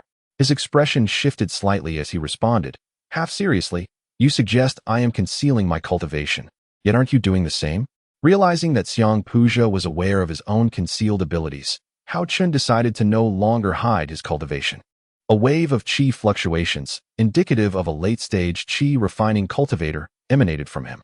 Yi Mei and Yuan gasped in astonishment, with Yuan sharply pinching Yi Mei at her waist. "Ouch, Yuan. What was that for?" Yi Mei exclaimed, wincing. "Hee. I just wanted to see if this was truly the case," Yuan replied, sticking out her tongue. Upon witnessing Hao Chen's authentic cultivation level, Xiang Puja expressed no surprise. Instead, he calmly remarked, "To have reached the pinnacle of the 9th layer of Qi refining at such a young age, It seems that foundation establishment is within your grasp. I truly admire your talent. Perhaps you should disclose the true purpose of seeking my senior sisters as temporary guards. Surely, you are aware that they did not come to the market alone, Haochen stated bluntly. Since you have brought it up so directly, it would be rather pretentious of me to feign ignorance, Xiang Puja replied with a sincere smile. Indeed, I spotted your group in a corner outside the market. Among the 5 of you, only you seem to be an extraordinary cultivator. It is unlikely that you are merely at the 7th layer of qi refining. Therefore, I genuinely sought your companions to serve as protection should any unforeseen incidents arise in the market. I knew approaching you directly would be futile, so I focused on those around you. Consequently, I discreetly followed your senior sisters. Then, with a look of earnestness, Xiang Puja continued, to demonstrate my sincerity. Please accept this piece of jade and this short sword. He handed the jade and the sword to the 2 women. Xiang Puja intentionally diverted the conversation from the topic Haochen had raised, unwilling to reveal the true intention behind seeking Yi Mei and her companion as temporary guards. Here, I have no need for this short sword. Take it for your protection, Yi Mei said, accepting the dagger from Xiang Puja and casually passing it to Haochen. Haochen said nothing as he placed the short sword into his storage bag. Well then, the promised items have been presented. I am prepared to leave the market immediately. Would you 3 fellow Taoists care to accompany me? Xiang Puja suggested to Haochen. Well, since the auction has concluded and we have nothing pressing to attend to, let us depart together. Having accepted the items from others, I feel a twinge of guilt for not having performed any substantial protective duties. Haochen nodded in agreement. As he did so, he glanced back, pondering that Li Yu and Lu Su should be arriving soon. Just as Haochen and his companions were preparing to leave, 3 individuals in a corner of the marketplace were being besieged by a throng, seemingly intent on capturing them alive. The 2 among them were a middle-aged man with the surname Chui and the ethereal maiden known as Cold Fairy. The third was none other than the simple-faced Xiang Puja, who, at that moment, appeared dazed and vacant, like a living puppet. Coincidentally, as Li Yu and Lu Su passed by, they witnessed this scene and quickly made their exit, adhering to the secret signal left by Haochen to exit the city. In a room at an inn, 2 individuals were engaged in a clandestine conversation. One of them was the white-haired elder Haochen had encountered on the 3rd floor of the auction house, who seemed to hold a higher status than the other. They had been discussing matters for some time when the elder instructed, "You should head down and prepare thoroughly. This operation must not falter. We cannot allow other factions to seize the initiative. We must capture that young man in box 10. Simultaneously, in a secret chamber of the Ziyun Pavilion auction house, 2 figures were also deep in conversation. One was Lu Yongyan, and the other was Li Hao, clad in a robe of azure. Lu Yongyan, with a serious demeanor devoid of his usual cunning, respectfully stated, "Pavilion Master, it appears that the young brother you mentioned has become embroiled in this affair. Should we not retrieve him first?" "No need," Li Hao replied calmly. "Continue to feign ignorance of him. It would be beneficial for him to experience some trials on his own. I have great faith in this young man, but he lacks experience. Let him hone his skills, and I will ensure his safety is discreetly monitored." "Understood. I will convey the instructions to remain vigilant regarding the movements of various factions. And we must locate the Xiong family's young lad before any factions take action," Lu Yongyan assured. Meanwhile, Haochen and his 2 companions were making their way towards the outskirts of the marketplace, entirely oblivious to the brewing storm that directly concerned them. Haochen expanded his senses, wary that the figure in the black robe would not let him off easily. Thus he proceeded with heightened caution. Just as they were about to exit the marketplace, Li Yu and Lu Su hurriedly caught up with them. However, upon seeing Xiang Puja, both were taken aback. Li Yu quickly signaled to Lu Su, who nodded in understanding. "At last, we caught up with you," Li Yu panted as he drew closer to Haochen. He then communicated telepathically. "I witnessed this Xiang Puja along with 2 others being ambushed in the marketplace. The individual among them appeared somewhat daft. He is likely a puppet in disguise. This could be part of Xiang Puja's ploy to make a swift escape." Is that so? Haochen felt as though he had been manipulated by Xiang Puja. The latter had enlisted Yi Mei and the others as temporary guards, with the intent of having them shield him during any unforeseen circumstances, thereby enabling his escape. "Li Yu, you 2 should return to the sect immediately. Do not question why, hurry." Haochen then communicated with Yi Mei. "You and Yuan must swiftly return to the market and seek refuge at Yiyun Pavilion. Depart at once."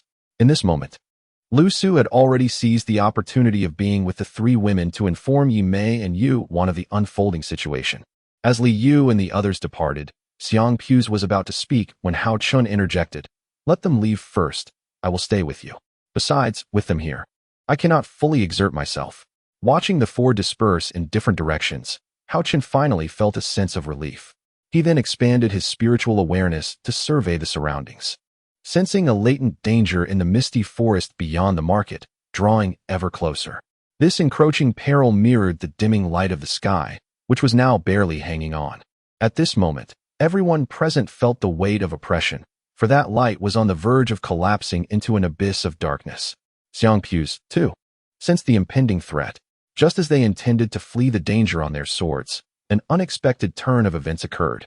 Chapter 44. Encountering danger again at this juncture. The evening mist thickened. Suddenly, a figure emerged from the fog-laden woods, revealing the man in the black robe. It is you? In this instant, Haochen finally discerned the identity of his pursuer. Ever since departing from the auction house, he had sensed he was being followed. From the moment he bid on the soul-nurturing wood, the black-robed man had harbored murderous intent. It appeared that this individual's purpose was to kill and seize the treasure. The black-robed man was evidently intent on acquiring the soul-nurturing wood. He had locked on a Haochun's presence since the third floor of the auction house. This man must have meticulously tracked Haochun's movements from the auction house to this very place. Fortunately, Haochen had already ensured that Li Yu and the others left from different directions. Xiang Daoist, it seems we cannot let this matter rest. Let us confront him together. Haochen addressed Xiang Pu's. In light of this, let us join forces to face our adversary. Xiang Pu's, recognizing the gravity of their situation, responded without hesitation. Haochun's speculation proved accurate. The black-robed man not only sought to seize the soul-nurturing wood, but also aimed to capture Xiang Pu's. The black-robed man had already bribed an attendant at the auction house and conducted thorough investigations into the items being auctioned. While Haochen was unaware of Xiang Pu's identity, the black-robed man was fully cognizant of who he was. Xiang Pu's was the second young master of the Xiang family in the western regions, a powerful lineage that had thrived for centuries. Eager to establish an independent kingdom in Yunzhou, the Xiang family had long conspired with the blood god cult. 30 years prior, the blood god cult wreaked havoc across the Tianyuan continent, inciting widespread disdain among the populace.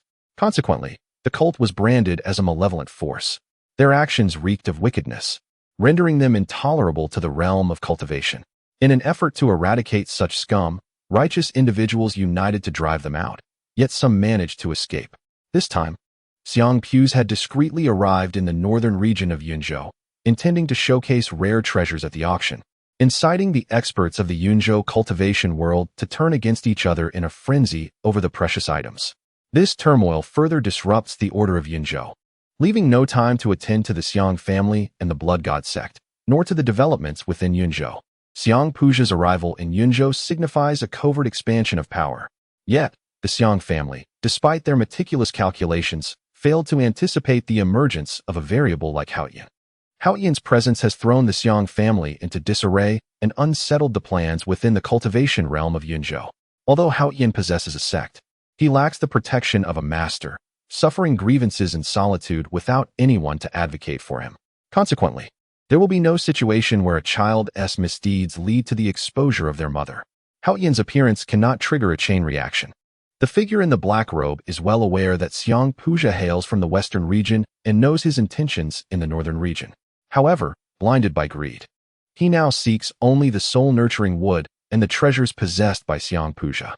The black-robed man knows that the second young master of the Xiang family holds considerable value.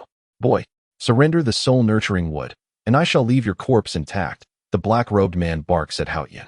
Then it remains to be seen if you possess the capability. Haotian retorts coldly, taking a deep breath, his body tensed as he reflects. Evasion is not an option. It seems I can only fight to the bitter end. In an instant, he imbues himself with 2 golden armored talismans and conjures a true essence armor, channeling all his true essence to every part of his body. His aura rapidly ascending. A mere late-stage chi refinement dares to be arrogant before me, not knowing the peril. Witnessing Haotian's intention to resist, the black-robed man scoffs, transforming into a leopard-like figure as he lunges at Haotian. Dragon transformation palm. the black-clad man exclaims coldly, executing the technique in an instant. The dragon transformation palm produces a series of slicing sounds as the black-robed man moves with blinding speed, leaving a trail of afterimages before quickly reaching Haochen. Horizontal mountain fist. Aware of his disadvantage against the black-robed figure, Haochen nonetheless launches into the 5 elements form intent fist, unhesitatingly countering the dragon transformation palm.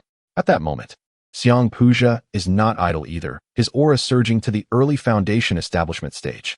Black Fiend Palm. Seeing the black-robed man rushing at Haochen, Xiang Puja refuses to be outdone. With a light shout, he channels his true essence into his entire arm, striking from the side at the black-robed figure.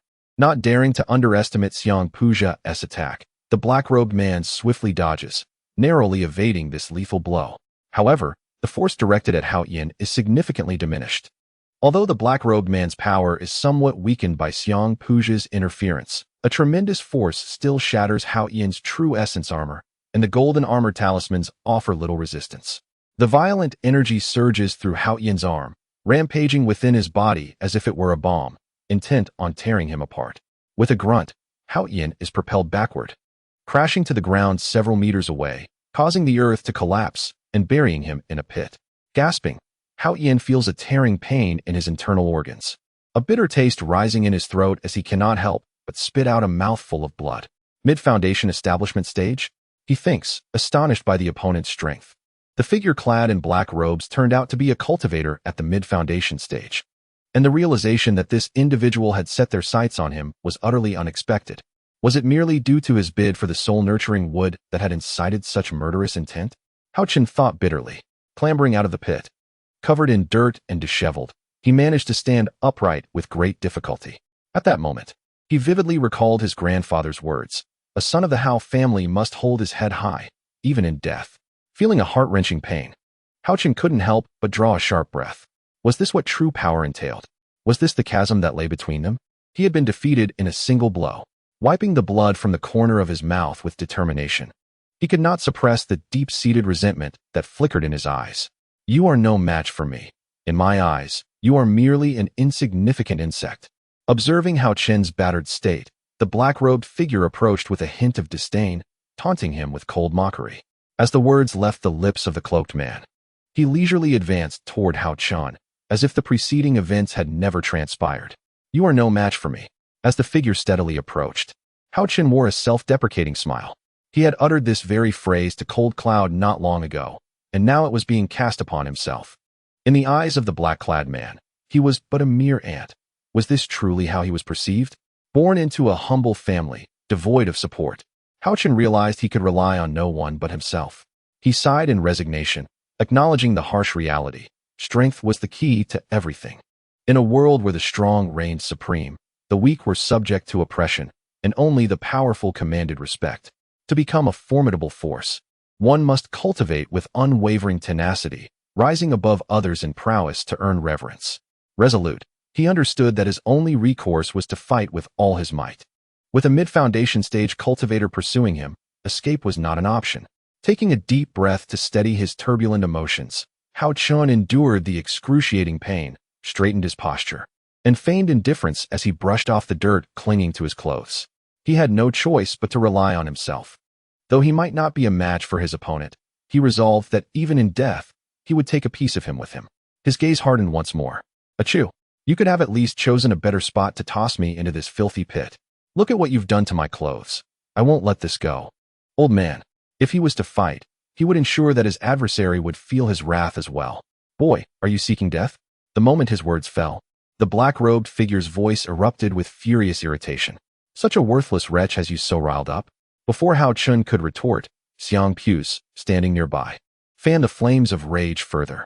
The taunts directed at the black-robed stranger left him momentarily speechless. Haochen felt a surge of joy. Disregarding the mockery exchanged between the two, recognizing that various tactics could be employed in battle, disrupting an opponent's focus through verbal assaults was indeed a wise strategy. History is replete with instances where words have unsettled the hearts of warriors, leading to their downfall. In light of his current predicament, it seemed that only by harnessing the unique power of his jade pendant could he turn the tide in his favor. Seizing the moment while the black-robed figure was agitated, Haochen devised a plan to conquer his foe. I have devised a way to extricate myself from this predicament. Listen closely. Channel your energy into my being. We have but a single opportunity. With one decisive strike, we shall repel him, and then we must swiftly disperse and flee. This is our sole chance. Hurry. Haochen communicated telepathically to Xiang Pu's. Realizing that the figure in the black robe would surely turn its attention to him after dealing with Haochen, he understood that aiding Haochen was tantamount to aiding himself, particularly since he had other matters to attend to. Harnessing Haochen's strength to deplete the energy of the black-robed specter was an advantageous course of action. In truth, Haochen aimed to exploit Xiang Pu's external power to confound those around them, including both Xiang Pu's and the black-clad figure. He was determined to keep the secret of his extraordinary treasure hidden. The unique power contained within the jade pendant was his greatest asset. At this moment, both Haochen and Xiang Pu's were engaged in their own calculations. Haochen was aware that the black-robed individual sought to eliminate the weak before confronting the stronger adversaries. Conversely, Xiang Pu's intended to use Haochen to exhaust the black-robed figure's energy, then unleash his most formidable strike to either vanquish or repel the adversary, thereby facilitating his swift departure from this treacherous place. Xiang Pu's had meticulously orchestrated his plans, enlisting the aid of a middle-aged man surnamed Shui and a woman surnamed Lung to masquerade within the marketplace, thereby deceiving some of the covetous onlookers. This was merely the first move in his grand strategy. The second step involved utilizing the naivety of Yuan and Yi Mei to draw Haochen into confronting the unforeseen crisis at hand. Such a meticulously crafted scheme had indeed ensnared Haochen. Reluctant to be manipulated, Haochen too was plotting against Xiang Pu's, planning to utilize his strength to prepare for his own escape. Understood, Xiang Pu's uttered gravely, his gaze fixed upon the encroaching figure in black. Acknowledging his current lack of strength, he resolved to flee. Should the opportunity arise, he would seek vengeance upon the black-robed specter for today's affront, but for now, he could only bide his time. In the next moment, Haochen felt Xiang Pu's hands firmly placed upon his back, a surge of formidable energy flooding into him. Simultaneously, Haochen began to channel the extraordinary power from the jade pendant. The convergence of these two forces instantaneously filled his meridians, expanding within him. You can perish. The infuriated black-robed figure sneered as it approached Haochen and Xiang Pu's, its rage palpable. With the utterance of those words, the black figure unleashed its palms, intending to channel its suppressed fury into the two perceived as mere ants. In that moment, consumed by wrath, the black-robed figure neglected to employ its sorcery to enhance its strikes. Even so, the weight and force of its attack would spell near certain doom for them. Chapter 45. Resisting foundation establishment. As the black-robed figure closed in, the howling winds surrounding them intensified, and Haochen felt the impending threat as the palms drew nearer to his head. A shadow of gravitas crossed his brow. The energy within him surged, a volatile sensation battering every meridian and cell in his body, as if it sought to tear him asunder. After all, this was not energy he had cultivated himself. His body could scarcely bear such a tremendous burden. Haochen endured unimaginable torment, feeling as though his body might explode at any moment. Now is the time. In a moment of desperation, one must treat a dead horse as if it were alive. The jade pendant, a conduit for thought communication, proved invaluable at a critical juncture. As a peculiar surge of energy coursed through my body, simultaneously, Xiang Pu's energy input began to wane, and his voice resonated within my consciousness. At that instant, the dragon transformation palm unleashed by the cloaked figure was but 3 feet from my head. Just as the black-robed assailant's palm was poised to strike, I let out a furious roar, as if the entirety of my true essence was on the verge of exploding forth. With a powerful thrust of my rear foot, I surged forward instead of retreating, launching myself at the black-robed figure. My hands clenched tightly, I executed the stunning step, my speed more than doubled. Just as the dual palms of the black-robed figure were about to make contact with my head, I swiftly evaded the forceful blow. What should have been a successful strike was abruptly dodged. The adversary bizarrely vanished from my sight. Disbelief etched across his face as he scanned the empty space before him, where my presence had once been.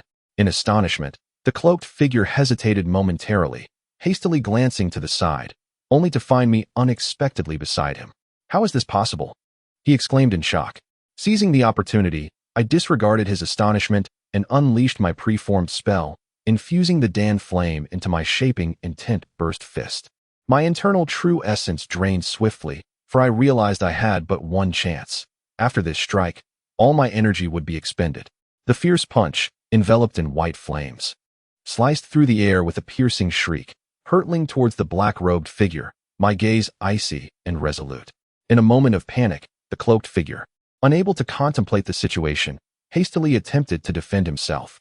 Confusion clouded his mind as he pondered what had just transpired. How had this youth suddenly vanished from his sight, and then accelerated so dramatically?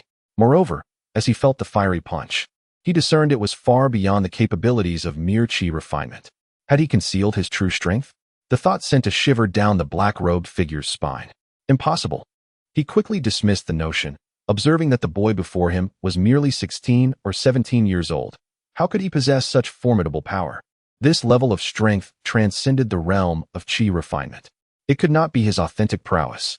Perhaps he had utilized some secret technique or consumed a frenzied pill. Otherwise, it was inconceivable for his power to have surged so drastically in an instant. With this realization, a sinister expression crept across the black-robed figure's face.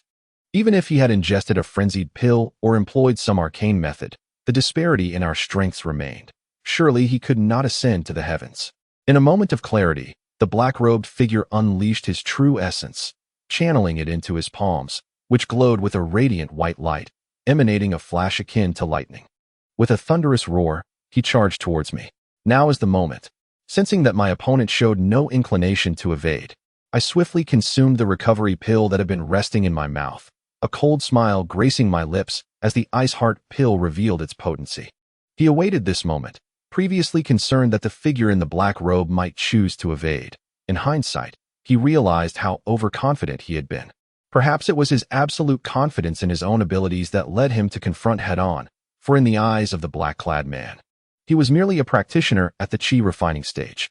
Little did the black-robed figure anticipate that at this instant, under the overwhelming energy emanating from Xiang Pu's, the force of Haochen's punch rivaled that of a foundational realm cultivator. As their fists and palms were about to collide, a peculiar smile, unsettling to the black-robed man, suddenly appeared on Haochen's face. He unleashed a unique energy hidden within the jade pendant inside him, which surged forth with ferocity. Simultaneously, the spells concentrated in his consciousness. The mind spike were released in full force, all converging at this crucial moment. The smile on Haochen's face caused the black-robed man to furrow his brow in confusion, silently questioning, what is this young man up to? The disparity in strength is evident. Why does he wear such a bizarre cold smile? Is it desperation? Yet, Haochen would not afford the black-robed man the luxury of contemplation. Something was amiss. The black-robed figure suddenly sensed an unprecedented and terrifying threat. At that instant, Haochen's aura surged, matching his own formidable presence. The punch he delivered let out a deep roar, flames flickering at his fist, the force of the punch intensifying as if magnified several times. In that moment, Haochen's strength had multiplied exponentially. How is this possible? Realizing the gravity of the situation, the black-robed man's expression changed drastically as he hastily summoned all his true energy to concentrate in his hands. Simultaneously, he shifted his stance to evade critical areas of his body. Boom. At that moment, the black-robed man's mind spun, as if countless needles were piercing through, inflicting unbearable pain, leaving his consciousness momentarily blank. In that instant of distraction, an invisible wave of energy surged towards him. Caught off guard, the black-robed man was forced to retreat violently. A crisp sound of bones fracturing echoing from his arm. Haochen paused, also feeling the tremendous backlash, causing him to be propelled backward. However, being well prepared, his situation was considerably better than that of the black-robed man. Utilizing the recoil, Haochen performed a swift maneuver in midair and sped away into the distance. Old Xia, your prowess is nothing remarkable. I shall remember this encounter, and we shall spar again when the opportunity arises. Be sure to stay alive, echoed Haochen's taunting voice from afar. The force from that last blow had nearly depleted the energy Xiang Pu's had imparted to Haochen, and the unique energy from the jade pendant was entirely consumed as well. Even though he knew the black-robed man was now injured, Haochen found himself lacking the capacity to continue the fight.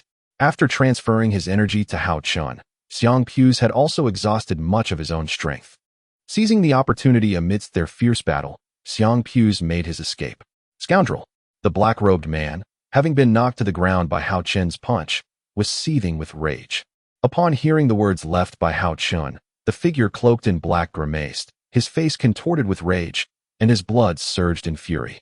With a sudden splatter, he expelled a mouthful of blood, a testament to the overwhelming anger that coursed through him. Despite narrowly avoiding fatal injury, his arm lay fractured, and his internal organs bore the brunt of significant trauma, causing him to involuntarily gasp in pain. The impact on his soul was immense, likely necessitating a year or more of meditation and healing to restore his former state. At this moment, the pain radiating from his arm was excruciating, and his consciousness felt as if it were being pierced, leaving him with the sensation that his very body was on the brink of collapse. "You wretch! I shall see you dead," he roared, his voice echoing with fury. To suffer such a grievous wound at the hands of a mere qi refining practitioner was an affront he could not abide. It was his utmost humiliation. Throughout his life, he had always been the center of attention, never having faced such indignity. The thought that a practitioner of the qi refining stage could inflict injury upon him left him feeling utterly disgraced and maddened. The black-cloaked figure glared menacingly in the direction where Haochen had departed, his eyes glinting with a chilling malice as he vowed, "Wait. Should our paths cross again, I will ensure your soul is shattered." Unbeknownst to him, the black-cloaked man did not yet grasp the true identity of Haochen. From the moment Haochen exited the inn, he had undergone a transformation in both appearance and essence. By the time he arrived at the auction venue, even his acquaintances, Li Yu and the others, would struggle to recognize him without prior notice. As for the events unfolding behind him, Haochen paid them no heed, propelling himself forward for several dozen miles until he was certain he had evaded pursuit, at which point he exhaled a long, relieved breath. Reflecting on the peril he had faced, Haochen's expression turned somber, a wry smile gracing his lips as he mused, to be chased to such an extent. This is quite the predicament indeed. The strength of a mid-foundation establishment practitioner is truly formidable. When the black-cloaked figure inadvertently mentioned the name of a certain Shao, Haochen had already deduced the identity of his adversary. In the realm of cultivation in Yun Prefecture, who was unaware of the infamous moniker of Shao the Elder? Shao the Elder of Huayang sect was known for his cunning and treachery. It was said that anything he desired would not escape his grasp, resorting even to murder and pillage if necessary. Even when Haochen was but a mere mortal, the common folk of Baoquan Village spoke of this villain with fear. "Behave, or Shao the Elder will come to take you away," they would warn their unruly children. Shao the Elder of Huayang sect, just you wait. At this juncture, Haochen felt utterly spent, his dantian devoid of true essence. His body still bore the disarray from the violent clash with Shao the Elder, the memory of that overwhelming strike lingering ominously in his mind. Were it not for his dual cultivation of martial and mystical arts and his superior physical constitution, which far surpassed that of an ordinary cultivator, he knew that even summoning his stored energy would be futile. A single strike from Shao would undoubtedly overwhelm him. Haochen was reminded once more of the significance of possessing a robust physique. Only with such strength could one accommodate formidable power. It was through unwavering determination and relentless cultivation that one could rise above humiliation. Chapter 46. A breakthrough once more at this moment. The evening mist had enveloped the last glimmers of light on the horizon, obscuring the vision of all. Seizing the cover of night, Haochen relied on his instincts, meandering and stumbling as he fled toward the nameless valley. By night, he raced. By day, he concealed himself. On the following evening, Haochen returned to the nameless valley. Arriving at a hidden cave, the setting sun cast a rosy hue, shrouding the cave in an air of mystery. In the nameless valley, birds were returning to their nests, animals were lurking, and cicadas sang amidst the fireflies, while the cave remained still. Observing this unique scenery evoked a sense of homecoming within Haochen. Dragging his weary body, he soon entered the cave. Although he had consumed healing elixirs during his fierce battle with the dark-clad figure, the injuries remained. He had hastily bandaged his wounds while fleeing. But internal injuries required calm reflection and careful examination, while external injuries needed thorough cleaning and anti-inflammatory treatment. Seated upon the stone bed, Haochen meticulously tore away all his garments, which clung to his skin due to the congealed blood. Struck by the dark-clad figure, he had fractured 2 ribs and suffered internal trauma with multiple points of bleeding. His body bore numerous wounds, some inflicted by the figure's forceful strikes, others scraped by branches during his escape, and some grazed by rocks. In summary, he was riddled with countless injuries. He swallowed a restorative pill and retrieved anti-inflammatory powder, skin repair ointment, and any external wound treatments he could find, applying them liberally to his injuries, resembling a figure steeped in medicine. After tending to his wounds, Haochen felt utterly exhausted, having depleted the last remnants of his elemental energy. He understood that relying solely on the restorative pill would not suffice for his internal injuries. He needed to meditate and cultivate to heal himself. Only through a dual approach could he swiftly regain his strength. Once everything was tended to, Haochen finally calmed his mind and sat cross-legged on the stone bed. With his eyes gently closed, he began to practice the Canli San Xianju technique and quickly entered a state of cultivation. In the next moment, the spiritual energy within the cave surged toward him. Haochen's lips parted slightly as he breathed evenly, and a faint white mist visibly entered his body through his mouth and nose, transforming into genuine elemental energy that swiftly coursed through his meridians. The restoration of elemental energy brought a warm sensation, which was quite comforting. A subtle smile graced Haochen's face. Time slipped away as the moon waned and the sun rose, with the mountain's cultivation seemingly devoid of time. It was only when the genuine elemental energy within him reached a saturated state that he gradually awoke. At the moment of awakening, Haochen felt the genuine energy within him boiling. He recognized it as an opportunity for advancement, a precursor to reaching the 10th level of qi refinement. During his dual cultivation with Yuan, he had already pushed the 9th level of qi refinement to its pinnacle, and now, faint signs of crossing the threshold into the 10th level were emerging. Following his life and death battle with the dark-clad figure, this sensation was even more pronounced. A thrill surged within Haochen's heart, knowing that the time was ripe for him to progress. This time, he refrained from invoking the unique powers of his jade pendant. Not long ago, the battle had drained the jade pendant of much of its energy, leaving Haochen unable to summon its aid. With this thought, he hurried from his cultivation cave. Advancing to the 10th level of qi refinement required an abundance of natural energy. Only by immersing oneself in the surroundings of heaven and earth could one ascend to a higher realm. He arrived at a place where he often practiced outside his cave and sat cross-legged to begin his cultivation. Following the principles of the Canli San Xianju, he absorbed the primal energy of the universe, repeatedly cleansing his sinews and marrow, fortifying his dantian. Simultaneously, he took out dozens of primal stones and arranged them before him. In addition to absorbing the celestial energy through his cultivation method, he grasped 2 primal stones in each hand to accelerate the direct intake of energy. Instantly, a gentle breeze swirled around him as the primal energy surged forth from the surroundings. The energy enveloping Haochen grew denser, rushing into his body at an accelerated pace, flooding his dantian and meridians. In the blink of an eye, 3 cycles of the great circulation were completed, and the vigorous true essence began to tear at his dantian and meridians, the intensity almost overwhelming. Fortunately, his resolve remained steadfast. He did not panic but focused his mind, methodically absorbing the primal energy in a gradual manner. According to the guidelines of the Canli San Xianju, he continued to draw in the energy of the heavens and earth, repeatedly cleansing his dantian and meridians along the prescribed pathways. Each cycle of cultivation expanded and strengthened his dantian and meridians, while the residual energy from the numerous elixirs consumed during his recent alchemical experiments and battles began to diffuse, reinforcing every cell within him. At this moment, the area around Haochen was in disarray, as though a tempest were sweeping through, the wind howling fiercely, centered around him. Once he had mastered the swirling primal energy, feeling the impending explosion of power, Haochen steeled himself and guided the pure energy towards the ethereal threshold. In an instant, it felt as if all his might had encountered an invisible barrier, leaving him with a sense of helplessness. Gritting his teeth, he took a deep breath and entered a state of tension, gradually making small breakthroughs, inch by inch. The primal energy became like a sharp spear, piercing into the barrier, striving to shatter the chains confining it. The energy from the outside world seemed to sense this struggle, pouring into Haochen's body with renewed fervor, replenishing the expended primal force.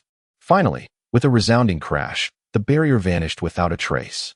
Before him lay a smooth expanse, the true essence surging forth like a torrent as another meridian was opened, the energy flooding in to fill and strengthen it. This process continued for half an hour before it began to subside. It was only at this point that the violent energy from outside gradually dissipated, plunging the atmosphere into tranquility. As the last vestiges of primal energy flowed into his body with each breath, feeling the fullness of true essence within, Haochen felt a surge of excitement. After a brief moment of immersion, his eyes suddenly snapped open, a glimmer of brilliance flashing within his dark pupils, and he exhaled a breath of murky air that dissipated into the atmosphere. Feeling the abundant essence of true energy coursing through his body, accompanied by a warm vitality. Haochen let out a long sigh, his face alight with excitement. He had finally ascended to the 10th level of Qi refinement, entering the latter stage of this phase, and it seemed that the foundation-building realm was not far off. Savoring the power that enveloped him, Haochen smiled faintly, having successfully crossed yet another threshold. Simultaneously, his martial prowess experienced a significant enhancement, rendering him robust and formidable, far surpassing his contemporaries. After breaking through to the 10th level of Qi refinement, the strength of his body surged to a new echelon. However, upon surveying the disarray surrounding him, he paused momentarily, a bittersweet smile gracing his lips. It appeared that the commotion from his recent advancement had been quite substantial. Fortunately, there were no high-level beasts in the valley. The lower-tier creatures, sensing Haochen's aura, were deterred by fear, sparing him from any troubles. Veiled in mist, the valley basked in the morning light. At this moment, Haochen, fully present in this realm, stretched languidly. His bones seemed to be reborn, emitting a series of crisp, crackling sounds that startled the bathing birds, piercing through the enigmatic veil of morning fog. A beam of violet light pierced into his being, igniting a surge of ambition within him. 5 Elements Fist of Form and Intent. With a resounding shout, he clenched his fists and struck at the air. The left fist executed a slicing punch, followed by a palm strike, merging lethal techniques that left opponents bewildered as to the direction of his attacks. The right fist delivered a barrage of strikes, whether darting, smashing, or horizontal, each a surprise that left adversaries defenseless. Each punch was enveloped in a white flame, instilling a sense of trepidation. After practicing the 5 Elements Fist for a while absorbing the essence of the world around him, Haochen felt invigorated, his body agile, his mind clear, and his spirits uplifted. The final explosive punch surged forth like a gushing spring, instilling in him a sense of dynamic balance, as if every part of him was in perfect harmony. By integrating techniques from the Dragon Fist, Tiger Fist, and 8 steps of the Chain Fist, Haochen executed the 5 Elements Fist with exquisite finesse. Upon revisiting the Stunning Swan technique, he experienced a fresh understanding, this time blending the fist techniques with the footwork, creating an unusual boxing stride that elevated the 5 Elements Fist to new heights. A piercing howl resounded as he reveled in the profound state brought about by the dual cultivation of martial and magical arts, a broad smile adorning his face. With such mastery, he felt prepared to contend with those at the pinnacle of Qi refinement. Following his breakthrough to the 10th level, his true energy had significantly solidified, and the effects he could produce were incomparable to those of the 9th level. This was why each level in the later stages of Qi refinement represented a watershed moment. If he were to encounter the old monster Shaohao again, Haochen harbored absolute confidence that he could face him directly without resorting to the unique powers of the Jade Pendant. And his chances of victory would not be insignificant, certainly not as dire as their last encounter had been. Alas, he lamented the scarcity of his spells. It seemed he had come to realize that it was time for the short sword to reclaim its former glory. After several battles, he recognized that his mastery of spells was limited to only Dan Flame, Windblade, Ice Arrow, and a few others, which was rather inadequate. The magical artifact in possession was merely an ordinary flying sword. When faced with formidable adversaries, such as the notorious Xiao Leiguai, the inherent weaknesses of one's martial skills and spells became glaringly apparent. The frequent application of these techniques rendered them predictable, allowing opponents to easily discern vulnerabilities and exploit them. It became evident that a return to the Danyun market was necessary to seek out various spells and martial arts for cultivation. For someone like Haochen, hailing from a humble background, the chaotic nature of these techniques posed no concern. It was merely a means of mutual validation. Lacking a master to guide him, he resolved to learn extensively, observe diligently, and practice fervently, in hopes of uncovering patterns, compensating for shortcomings, and synthesizing martial techniques and spells that suited his unique style. Chapter 47. Return to the Market. Part 1. Time flew by, and after an intense battle with the cloaked figures, Haochen sought refuge in the nameless valley to recuperate from his injuries, having been some time since the encounter. He pondered the well-being of Yi Mei and Yuan. It was uncertain how they fared. He had instructed them to return to the Danyun market and seek sanctuary at Yiyun Pavilion. Yet he remained troubled about their situation. With an appointment scheduled with a vendor in the market, it was time to honor that commitment and explore the peculiar items available. He mused that there were numerous transactions to be made at the market, which would also allow him to inquire about the two women's circumstances. Furthermore, with the secret realm of Wuyun Mountain set to open in a month, he needed to procure supplies for the expedition, necessitating a visit to the Danyun market. Upon arriving at Yiyun Pavilion and Ziyun Pavilion, he aimed to discover suitable spells and martial manuals for his cultivation, acquiring additional means for self-preservation and preparation for unforeseen events. With these thoughts in mind, Haochen resolved to return to the Danyun market. Disguised and altered in appearance, Haochen stealthily re-entered the Danyun market. Upon entering, he made his way directly to Yiyun Pavilion. Once inside, he employed his spiritual awareness to confirm that no one was tailing him. He then surveyed the area and located the counter selling spiritual herbs and medicines. At the counter stood two young women clad in sales attire. One was engaged in conversation with a cultivator while the other awaited customers. Several other practitioners perused the various samples of spiritual herbs and medicines displayed on the counter without the need for assistance. Haochen's arrival caught the attention of the idle saleswoman. Noticing a customer enter Yiyun Pavilion, she promptly approached him with a smile and inquired, "Esteemed friend, what items do you seek?" In her gaze, Haochen detected no trace of disdain, which elicited a sense of goodwill within him. He responded with a gentle smile. "Might I inquire if you have any rainbow grass for sale?" The saleswoman nodded and replied, "Indeed, our establishment does have rainbow grass available."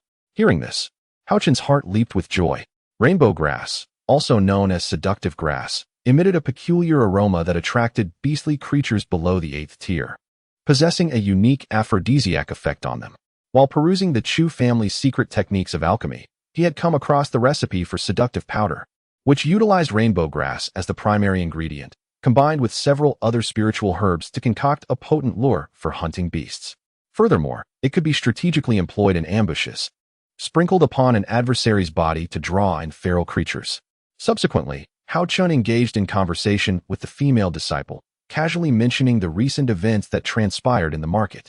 The young woman was quite loquacious, providing Haochen with a detailed account of what she knew. She also relayed news about Yi Mei and Wan Er, who had promptly arrived at Yiyun Pavilion as per Haochen's instructions. Coincidentally, Elder Feng Xiao Nen was also present at the Danyun market for an auction.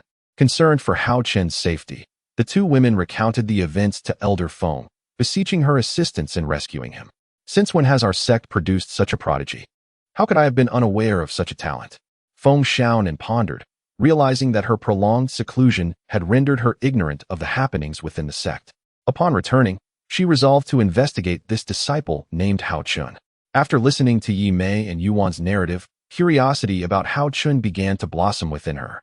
Given that a disciple had been ambushed in the market, there was no time to waste. She swiftly took flight with the two women, heading towards the scene of the conflict. Upon arrival at the site of the skirmish, they found the ground littered with the remnants of spells, overturned earth, and shattered branches. Haochen and Xiangpu Zhe had vanished without a trace. Elder Feng promptly inquired with the disciples guarding the market entrance to discern the details of the confrontation. Learning that Xiangpu Zhe had fled first, leaving Haochen to confront the cloaked assailants alone, she felt a pang of shame for Xiang's cowardice. To think that Haochen, at the late stage of qi refinement, could engage a mid-stage foundation establishment cultivator and emerge from the encounter with both parties severely injured, yet still managed to escape, was nothing short of astonishing. What a prodigy indeed! How could the sect have overlooked such a figure? Elder Feng reflected, her mind swirling with intrigue. After witnessing the battlefield's aftermath and hearing the accounts of the fight, Yi Mei and Yuan were relieved to learn that Haochen had successfully fled, and thus accompanied Elder Feng Xiaonan back to the sect. Upon hearing the woman's account, Haochen felt reassured. He then spent 100 essence stones to purchase 100 strands of rainbow grass and other medicinal herbs, noting that the prices for spiritual herbs and medicines here were quite reasonable. During their conversation, he seemingly innocently inquired, Might your esteemed pavilion be interested in acquiring finished elixirs that enhance cultivation? The woman responded with a smile. Finished elixirs hold significant value, as long as you possess some. Our pavilion would certainly be interested in purchasing them, and the prices are negotiable. Haochen chuckled. As a humble cultivator, I hardly possess any finished elixirs. I merely asked out of curiosity. The woman, unaware that Haochen indeed had finished elixirs, dismissed the query as commonplace. As many cultivators visiting Wuyun Pavilion often posed similar questions. The rainbow grass emitted an unusual aroma, and Haochen carefully stored the 100 strands, along with his other purchases, in his storage bag. He then selected some restorative elixirs from the counter selling potions before departing from Wuyun Pavilion. After leaving, Haochen chose not to linger in the market any further, opting instead to forego a visit to Wuyun Pavilion or hastily explore the market stalls. Calculating that there is still ample time before his appointment with the street vendor, he decided to settle into a secluded inn. To facilitate cultivation, each room in the inn of Dan Yunfang is fortified with arrays and barriers. After settling the payment, the innkeeper provides a token to the guest, which is essential for unlocking the room. Once inside, he refreshed himself before calming his mind for cultivation. A brief session of practice left Haochen feeling invigorated. He retrieved 2 short swords and a dagger from his storage bag, preparing to consecrate these formidable weapons. As a practitioner at the 10th level of Qi refinement, his internal energy was quite substantial, allowing him to commence the ritual with the 2 short swords, one inherited from his grandfather and the other a gift from Yimei, while the dagger was a recent acquisition from a street stall. Gently caressing the sword received from his grandfather, a wave of nostalgia enveloped him. In the past, his insufficient cultivation and weak consciousness had prevented him from consecrating this powerful weapon. Since entering the realm of cultivation, this sword had been his steadfast companion, enduring countless battles. The short sword had begun to resonate with his spiritual consciousness, suggesting that the consecration process would pose no significant danger. Moreover, having recently acquired a soul-nourishing wood at an auction, which he had worn close to his heart, he felt a notable enhancement in his spirit, indicating that the time had come to consecrate the short sword. Haochen possessed a modicum of knowledge regarding ancient martial practitioners and was aware that successfully consecrating a superior divine weapon typically required a minimum of 7 days. These inns were specifically designed for cultivators, and their managers were also practitioners who understood the necessity of undisturbed meditation. Thus, unless a guest themselves emerged from their quarters, the staff would remain uninvolved. The inns in the market were primarily operated by disciples of Danyu Gate and Yunhai sect, ensuring a safe environment, granting Haochen the peace of mind to consecrate the divine weapon in his possession. Although the weapon's original master had perished, the lingering aura of killing intent within it was formidable. Despite Haochen's spiritual consciousness being on par with that of foundational-level experts, upon merely brushing against the weapon, he was immediately engulfed by a fervent surge of murderous intent. Had it not been for the protective jade pendant in his sea of consciousness, this fleeting contact could have inflicted severe harm. This was a testament to the inherent spirit within ancient martial weapons, a remnant of the consciousness of their former masters, which often harbored a violent disposition. Even experts at the nascent soul stage would hesitate to consecrate such weapons, for the realms of cultivation and martial arts are distinctly different. Many formidable practitioners have suffered grievous injuries or even met their demise in the pursuit of ancient divine weapons. Nowadays, cultivators are wary of hastily consecrating weapons used by martial artists. However, Haochen was an anomaly, a mere novice who had recently entered the world of cultivation. Unfamiliar with these dangers, he dared to undertake such a perilous endeavor. Fortunately, being a dual practitioner of both law and martial arts, with the jade pendant safeguarding his consciousness and the soul-nourishing wood as a shield, he emerged with only minimal injury. Yet, even this brief encounter had drawn a cold sweat from him, for the sword's essence was overwhelmingly potent, steeped predominantly in the aura of slaughter. In a fleeting moment of contact, Haochen found himself ensnared in the bloody maelstrom of an ancient battlefield, an overwhelming aura of murderous intent enveloping him. This was a boundless desire for slaughter, a menace that threatened all living beings. Upon regaining his composure, he discerned that the owner of this short sword was a warrior of Shura-like ferocity. Only those who practiced such a martial art could emanate such lethal energy. Furthermore, the wielder's prowess was undeniably formidable, likely having ascended to the realm of the martial emperor.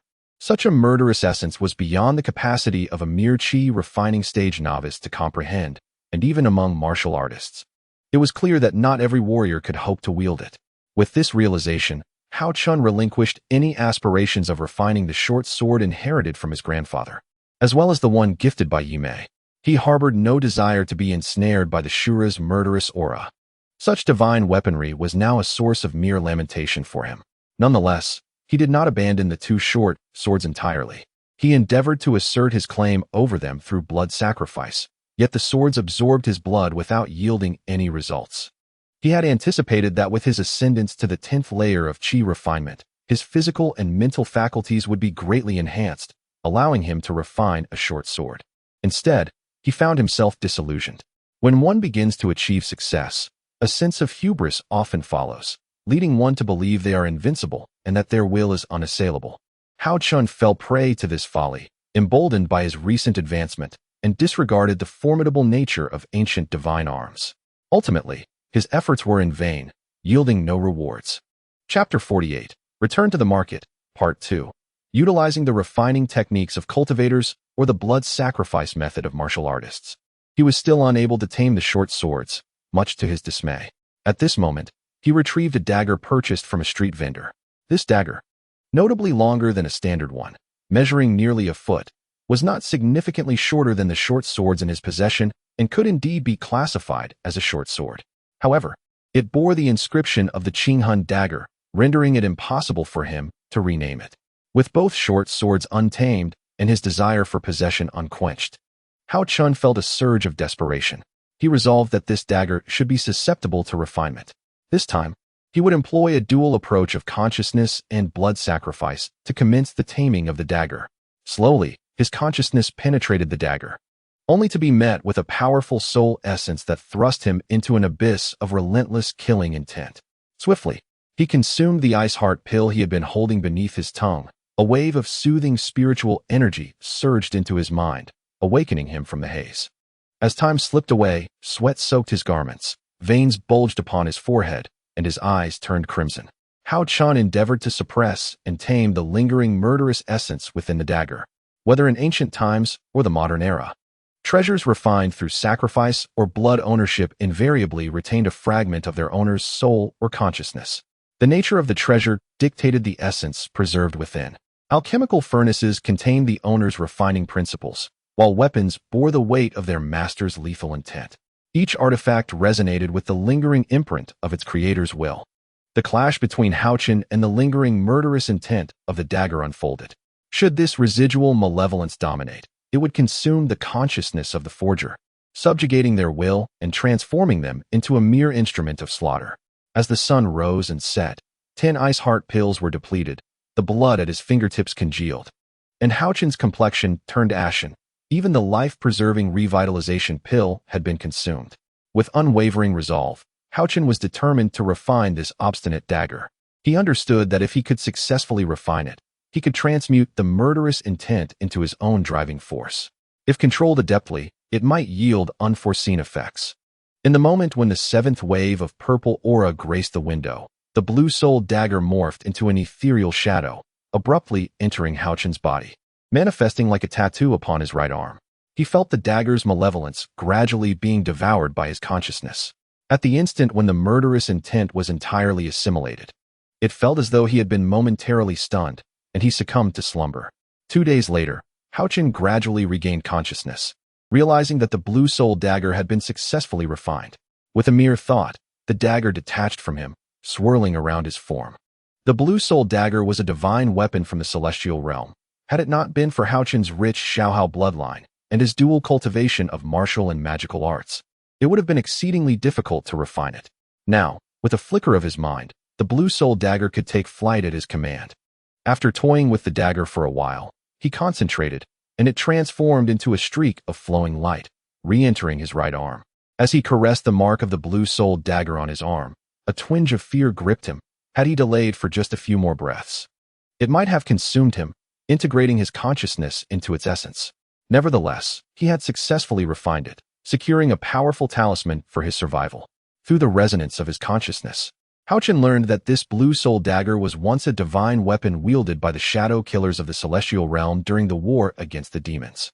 The shadow killers were one of the 5 courts of the celestial realm, specifically the weapon of the Eastern Emperor's guard, Ingzhua. While the blue soul dagger was indeed a celestial artifact, it had lain dormant for millennia, its original aura of slaughter long eroded.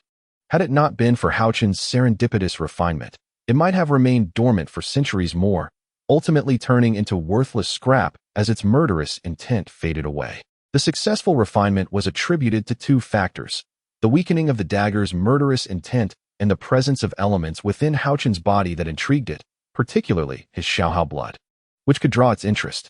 Ultimately, the blue-souled dagger conceded, accepting Haochen, a practitioner of lowly cultivation in both martial and magical arts. For cultivators, time is but an illusion. A single retreat for Haochen spanned over half a month, and soon, the appointed time to meet with the stall owner arrived. Though he harbored little hope, a flicker of expectation lingered in his heart. Upon returning to the market stall, he was astounded to find that the stall owner had prepared not only a dozen more divine weapons of equivalent quality, but also several he had never encountered before, including iron spheres the size of eggs, painted in a deep black. Your methods are truly remarkable, my friend. In such a short span of time, you have managed to procure an impressive array of divine weapons, which leaves me in deep admiration. After exchanging pleasantries, Haochen complimented. You flatter me, my friend. I am merely toiling for my livelihood. I wonder if you are satisfied with these divine weapons. The stall owner replied nonchalantly.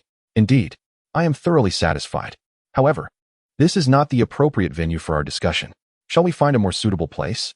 Haochen expressed his contentment with the stall owner's demeanor. If you feel comfortable, please accompany me to my residence for further discussion. The stall owner, recalling their previous transaction, extended a cordial invitation to Haochen. At this moment, Haochen felt a surge of confidence in his own abilities. Had the stall owner been a formidable opponent at the later stages of Foundation establishment, he would never have proposed relocating for negotiations. Lead the way, my friend. Haochen readily accepted the stall owner's invitation.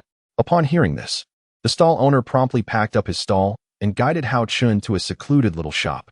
Using his spiritual sense to probe, Haochen detected no anomalies within the shop, allowing him to feel at ease as he entered alongside the stall owner. Truth be told, the stall owner lacked the capacity for treachery. With merely the cultivation of the 12th layer of qi refinement, even if he harbored ill intentions, such meager strength was inconsequential. Moreover, this marketplace belonged to the Danyu sect and the Yunhai sect. Should he dare act here, it would be akin to seeking his own demise. Please, feel free to browse. Once you have selected your treasures, just let me know, and we can settle on a price together. The stall owner said once they entered the shop. Haochen nodded in acknowledgement, replying, Thank you, my friend. He then began to scrutinize the array of divine weapons displayed on the counter. Curiously, among these divine armaments, not a single defensive treasure could be found. This observation suggests that the ancient cultivators were predominantly martial artists. Among the divine weapons, swords were the most prevalent, indicating that sword cultivators held significant prominence in ancient times. For Haochen, the sword was his most anticipated choice, yet after careful consideration, only 3 divine swords captured his interest. The first was a sword that shimmered with a crimson hue amidst its blackness. It was evident that this was a fire-attributed divine weapon, and from its aura, it was imbued with the essence of heavenly fire. Successfully drawing out the heavenly fire would greatly benefit Haochen's cultivation, yet with his current level of prowess, such aspirations were merely fanciful thoughts. With his present abilities, he would be ensnared by the heavenly fire in an instant, resulting in the annihilation of his physical form. The second was a divine sword of the gold attribute, forged entirely from the essence of Gongjin. This type of weapon is renowned for its penetrating power and sharpness, making it a favored treasure among sword cultivators. The final sword, however, appeared utterly unremarkable, devoid of any distinguishing features. The sole aspect that aroused curiosity was that its blade was crafted from a material unknown to the realms of Tianyuan continent, prompting Haochen to select it. Once he had made his choices, Haochen casually inquired, My friend, what is the price of these 3 swords? For a customer like Haochen, the stall owner refrained from quoting excessive prices, for offending him could result in dire consequences with nothing to gain in return. The stall owner pondered for a moment and said, My friend, the 3 swords you have chosen possess qualities superior to the previous short sword. However, Since you are purchasing 3 swords at once, I shall honor the earlier price. What do you think? Without hesitation, the customer replied, I have no objections. Let it be as you say. The modest sum of 600 spirit stones was of little consequence to Haochen, who then produced the stones to acquire the 3 swords. Subsequently, Haochen pointed to several dark iron spheres and inquired of the stall owner, how much are these? The stall owner, eyeing the ominous orbs, explained. The smaller ones are thunder bombs, remarkably powerful, with a blast radius of 50 zhang. The larger ones are called sky thunder, which even nascent soul cultivators fear. These items possess the lightning attribute and are crafted by cultivators. After hearing the stall owner's description, Haochen deemed these items more practical than spirit talismans and asked, what is the price? Given your substantial purchases, I can offer you a discount. The thunder bombs are 200 spirit stones each, while the sky thunder costs 500 spirit stones each. If you desire, I can set aside one of each for you and sell the rest. The stall owner casually remarked. Seeing the stall owner willing to sell, Haochen replied, very well, I shall take them all. After the transaction for the thunder bombs and sky thunder was complete, the stall owner inquired, do you require anything else? Haochen, intrigued, asked, do you happen to have any other fine items? The stall owner replied, I currently do not, but if you wish for more, I can certainly procure some for you. Given the difficulty of assembling such a collection of extraordinary weapons in such a short time, Haochen felt a twinge of suspicion. He did not wish to be perceived as a fool, so he stated, I am merely a collector. Having purchased 4 weapons from you is already sufficient. Hearing this, the stall owner felt a sense of disappointment. However, selling 4 weapons that were of no use to him was still a commendable outcome. After concluding the transaction, Haochen engaged in a dialogue with the stall owner regarding cultivation insights. Most of the conversation was led by the stall owner, who shared common knowledge, challenges, experiences, and lessons encountered during cultivation. Haochen reciprocated by discussing the issues he faced upon entering the realm of cultivation and the solutions he had devised. The stall owner eagerly clarified Haochen's queries, and the exchange proved to be immensely beneficial for Haochen. Some of the profound and obscure difficulties he encountered in his practice were resolved effortlessly. Chapter 49. Fortune bestowed upon him after parting ways with the stall owner. Haochen returned directly to his inn. Like a pauper who had stumbled upon gold, he closed the door to his room and laid out all the newly acquired weapons and items upon the bed. He examined them from all angles, caressing them with an abundance of affection. The sudden acquisition of 3 formidable weapons, along with numerous life-saving gadgets, was a stroke of luck for Haochen. Such remarkable weapons had fortuitously found their way into the marketplace of cultivators, remaining overlooked. Had they entered a gathering of martial artists, they would have been fiercely contested. Last time, I successfully refined the Azure Soul Dagger, yet the 2 short swords remained unrefined, along with the sword obtained from Prince Yu's storage pouch, which I had not dared to attempt refining. Currently, the artifacts and treasures collected by Haochen are numerous. Counting the 3 newly acquired swords, I possess a total of 7. The successful refinement of the dagger has only intensified Haochen's desires. Gazing at the array of unrefined treasures scattered across the bed, he felt an insatiable itch, wishing fervently to refine them all at once. After much deliberation, he ultimately chose to refine the sword from Prince Yu's pouch, as it had been by his side the longest. This sword had developed a certain resonance with his spirit. Subsequently, he withdrew the other treasures, leaving only the sword from Prince Yu's storage. Drawing from his experience with the Azure Soul Dagger, Haochen did not act recklessly this time. Instead, he meticulously prepared before employing the refinement technique. He silently recited the incantation of the refining method while simultaneously biting his right middle finger, allowing a drop of his essence blood to fall upon the sword. Using the techniques of martial and immortal cultivation, he began the dual refinement of the sword. Having advanced to the 10th layer of Qi refinement, aided by the unique elemental power of a jade pendant, Haochen's consciousness was comparable to that of a late-stage foundation establishment cultivator. Were it not for a fortuitous opportunity that allowed him to successfully cultivate the Hao Yin spirit refinement method, his consciousness would not be so formidable. Slowly, his awareness penetrated into the sword, where he discovered the lingering spirit of the sword was now a mindless entity. With the passage of time, the original owner's consciousness imprint had vanished. With his overwhelming consciousness, Haochen gradually suppressed the sword spirit's murderous intent. They remained in a stalemate for several hours, exhausting Haochen while simultaneously diminishing the sword's residual malice. At this juncture, He consumed an ice heart pill, and the moment his consciousness was refreshed, he unexpectedly imprinted his own consciousness upon the sword spirit, successfully subduing it with remarkable ease and completing the sword's refinement. Upon refining the sword, Haochen realized it was a weapon meant for martial practitioners. The sword, which Prince Yu had painstakingly acquired but had not had the chance to refine before his demise, now served to elevate Haochen. With the successful refinement, a wisp of energy surged into Haochen's mind, revealing a set of 36 forms of the metal sword technique, each with 3 distinct variations, culminating in a total of 108 techniques perfected in execution. After resting briefly, Haochen positioned the sword horizontally before him and began to meditate and practice the sword technique. When he awakened from his cultivation, it was dawn of the following day. Gently exhaling, the breath materialized into a tangible essence, resembling a sword aura, producing a resonant metallic sound in the air. With a mere thought, the sword shot forth like a beam of golden light, instantly severing a branch the size of an arm outside the window.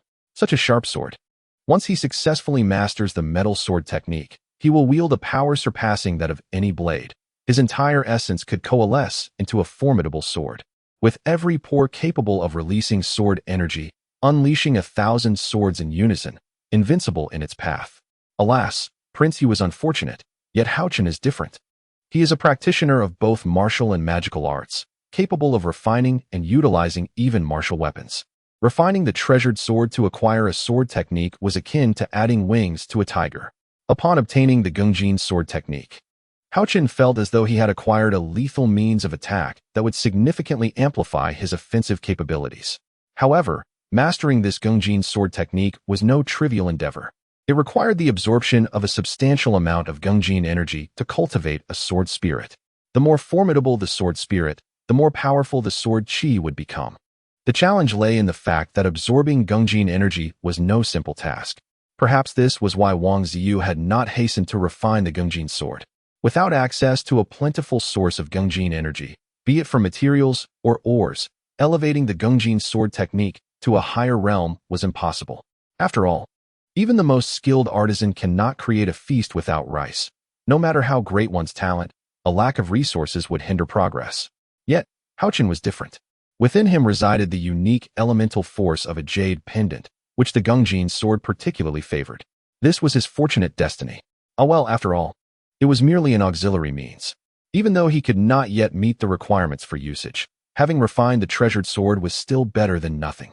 Should he come across items imbued with Gungjin energy in the future, he would certainly take notice. Haochen was remarkably open-minded, showing no impatience. Cultivation was a natural process that could not be rushed. Summoning the sword that had been suspended outdoors, he playfully maneuvered it indoors, flying about for quite some time before reluctantly returning it to his dantian for nurturing. With several suitable weapons now in his possession, Haochen felt a newfound confidence. He then attempted to refine 3 divine weapons he had just purchased. Remarkably, his fortune shone brightly this time, as it did not take long for him to successfully refine a sword crafted from the essence of Gungjin, a metal of the gold attribute. It was indeed fortunate that, at the moment of success, the previously refined Gungjin sword unexpectedly surged forth from his dantian. The 2 swords entwined within the confines of the room, merging and intertwining. The newly refined Gungjin essence sword fused with the earlier refined Gungjin sword and transformed into a streak of radiant light that entered his dantian. Haochen was elated. He sensed the 2 swords merging, capable of both separation and union, concealing profound mysteries, allowing for surprise attacks and the illusion of a sword within a sword, striking down foes unseen.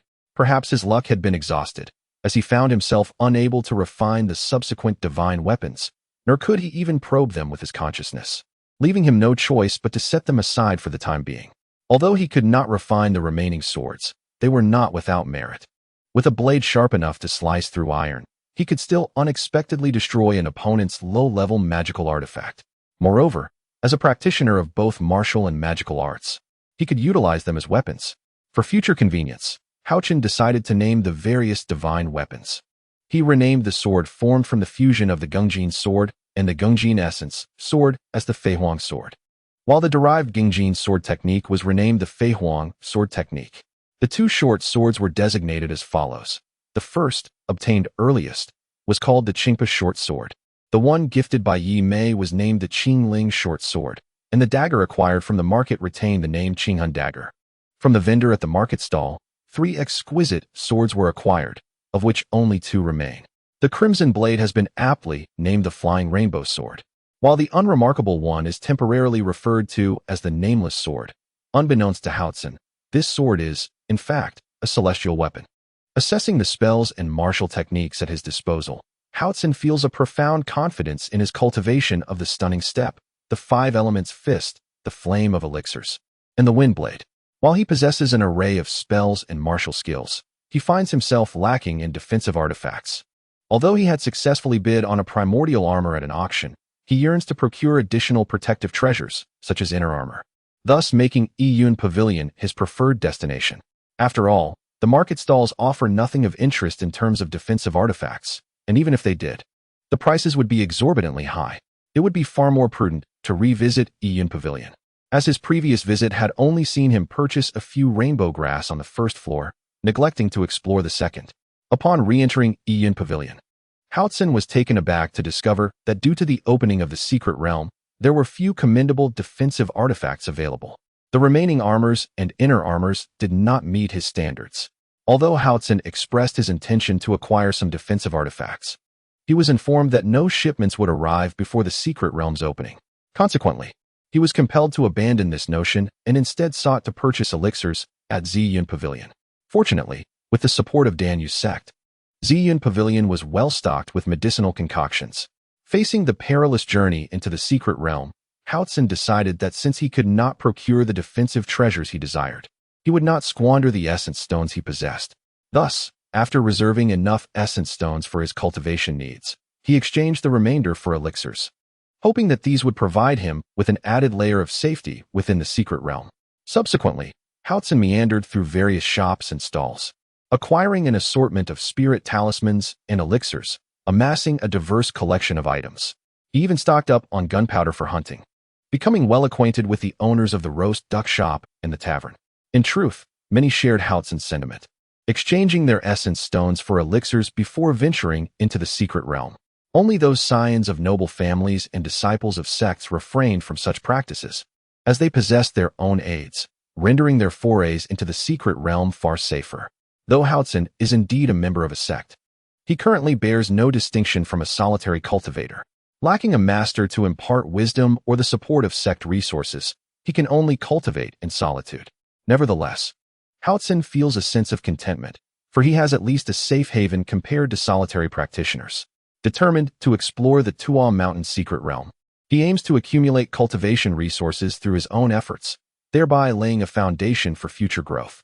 Despite his affiliation with the sect, Haochen remains an unmonitored and unremarked-upon disciple, compelled to strive for his own success.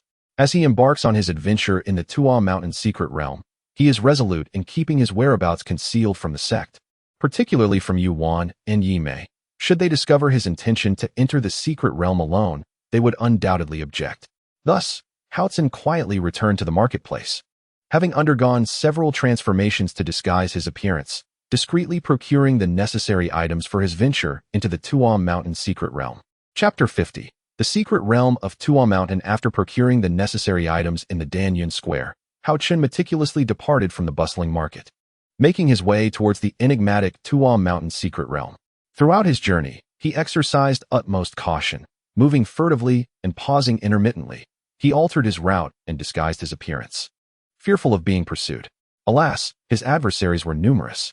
Initially, the Chu family from Danyun Square had been relentless in their pursuit, followed by the ominous figures clad in black who attempted to ambush him along the way.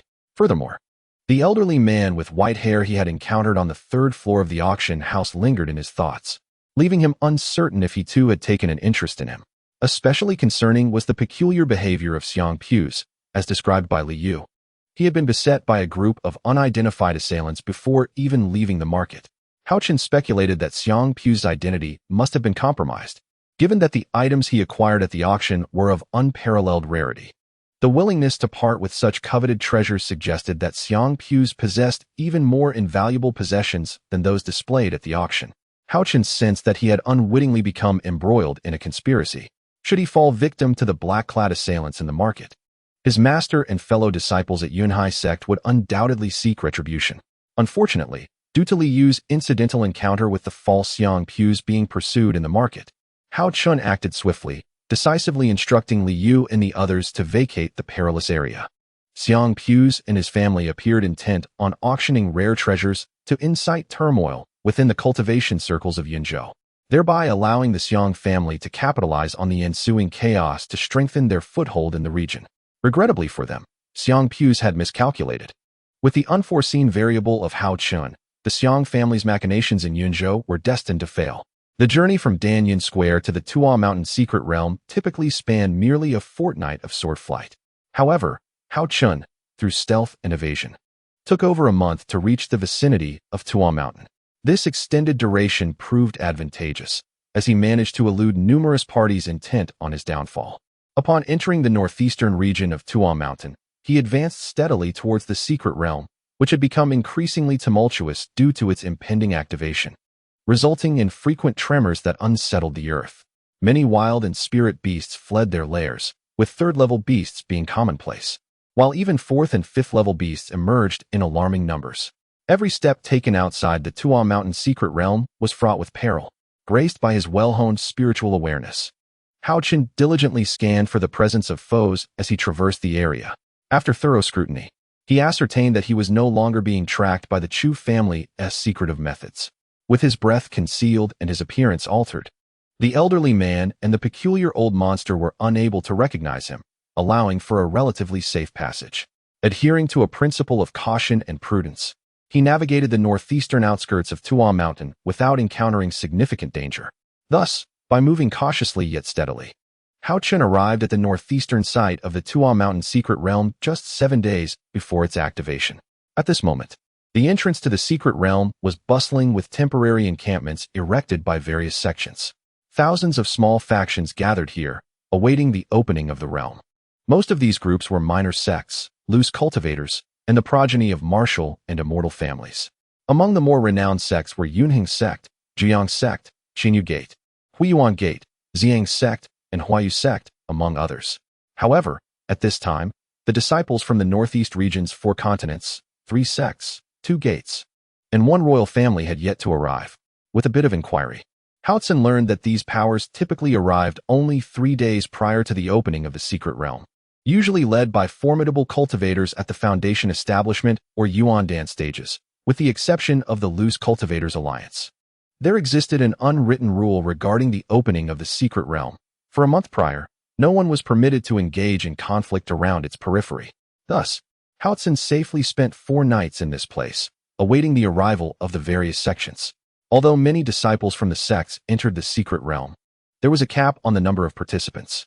The realm's overseers established regulations, distributing quotas based on the size of the sects and family powers in the northern 3 regions.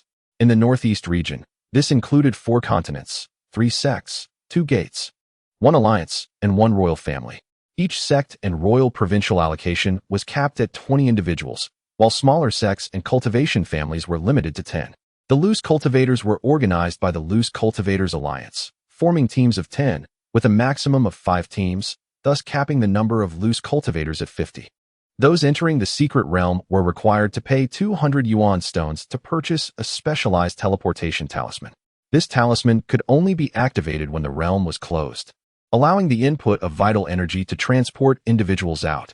Other entities, such as demonic or beast cultivators, were unable to utilize it. This precaution was implemented by the realm's designers to prevent such beings from accessing the secret realm. If the talisman was not used at the moment the realm closed, it would explode and be rendered useless. These measures were the result of years of accumulated experience by the realm's overseers. Without them, a ceaseless influx would not only disrupt the ecological balance of the realm, but also defeat the purpose of its preservation. The overseers intended for the secret realm to perpetually serve the world of cultivators. The collection of yuan stones from those entering the realm served as a management fee for its upkeep. 3 months prior to the opening, a team of cultivators would be stationed here to maintain safety around the realm. Haochen concealed his cultivation level, suppressing it to the 7th layer of qi refinement, as the minimum requirement for entry was above the 7th layer or a martial artist level. After passing the loose cultivators alliance's review and paying the 200 yuan stones, he was assigned to the third team of loose cultivators. In this team, Haochen's cultivation was the lowest, while the highest reached complete qi refinement. The others, noticing his inferior cultivation level, paid him no mind and refrained from engaging with him. This suited Haochen perfectly, as he sought to quietly amass wealth within the secret realm without drawing attention to himself. As the realm opened, Haochen observed the various sects arriving in succession, yet he did not see any members from Yunhai sect. However, Haochen had spotted his adversaries, the 5 members of the Chu family, following Chu Haochen into the secret realm. As the secret realm opened, Haochen joined a small team of loose cultivators and entered. Upon his arrival, he was astounded. The environment within was vastly superior to that outside. If one could cultivate here, even without foundational pills, the chances of successfully establishing a foundation were significantly heightened. Yet, anyone attempting to establish a foundation within this secret realm would face mysterious obliteration. Entry was restricted solely to those at the qi refinement stage. Nonetheless, this notion was but a fleeting thought for Haochen, for he had inquired about the secret realm prior to his entry. It was clear that only those beneath the foundational stage were permitted within. The purpose of entering the secret realm was to gather rare materials for the crafting of foundational pills, materials that had become elusive in the outside world. The lowest tier of beasts within the realm were 2nd and 3rd level creatures, while 4th and 5th level beasts reigned supreme. A 2nd level beast corresponded to a human in the early stages of foundation establishment, a 3rd level beast to one in the mid-stage, a 4th level beast to the late stage, and a 5th level beast to the early stage of the core formation. This elucidates why so few individuals manage to return from the secret realm laden with treasures. Most of the precious materials are fiercely guarded by these beasts, who consume and refine them upon maturation. Were the secret realm not so perilous, various sects would not dispatch teams of a dozen or more. Everything indicates that the secret realm is fraught with danger. Any who dare linger past its closure can expect only demise. Haochen was inherently cautious. Upon entering the secret realm, his first priority was not to seek out herbs, but to conceal his presence, ensuring that others remained unaware of his movements. He intended to utilize the 3 months available within the secret realm to enhance his cultivation and seek opportunities. In truth, the high casualty rate among loose cultivators in the secret realm largely stems from their own shortcomings. These individuals, driven by greed, swarm to hunt for spiritual herbs upon entry, neglecting their own safety. In the end, they either attract the attention of other cultivators or fall prey to disciples of prominent families or sects, meeting a tragic fate. The vital energy within the secret realm was over 10-fold that of the outside world. Even an ordinary blade of grass possessed some medicinal properties. This was Haochen's inaugural visit to the secret realm, and his expectations were modest. He did not exhaust himself seeking high-grade spiritual herbs, but began with the more commonplace varieties. Notably, at the auction, he had already acquired the primary materials for foundational pills. Thus, upon entering the secret realm, there was no need to risk contention over materials for crafting foundational pills. While others rushed into the depths of the secret realm, Haochen remained on the periphery, diligently searching for ordinary herbs, unnoticed by those around him. It was precisely this strategy that allowed him to evade numerous dangers within the secret realm. The various sects had already established an unspoken agreement.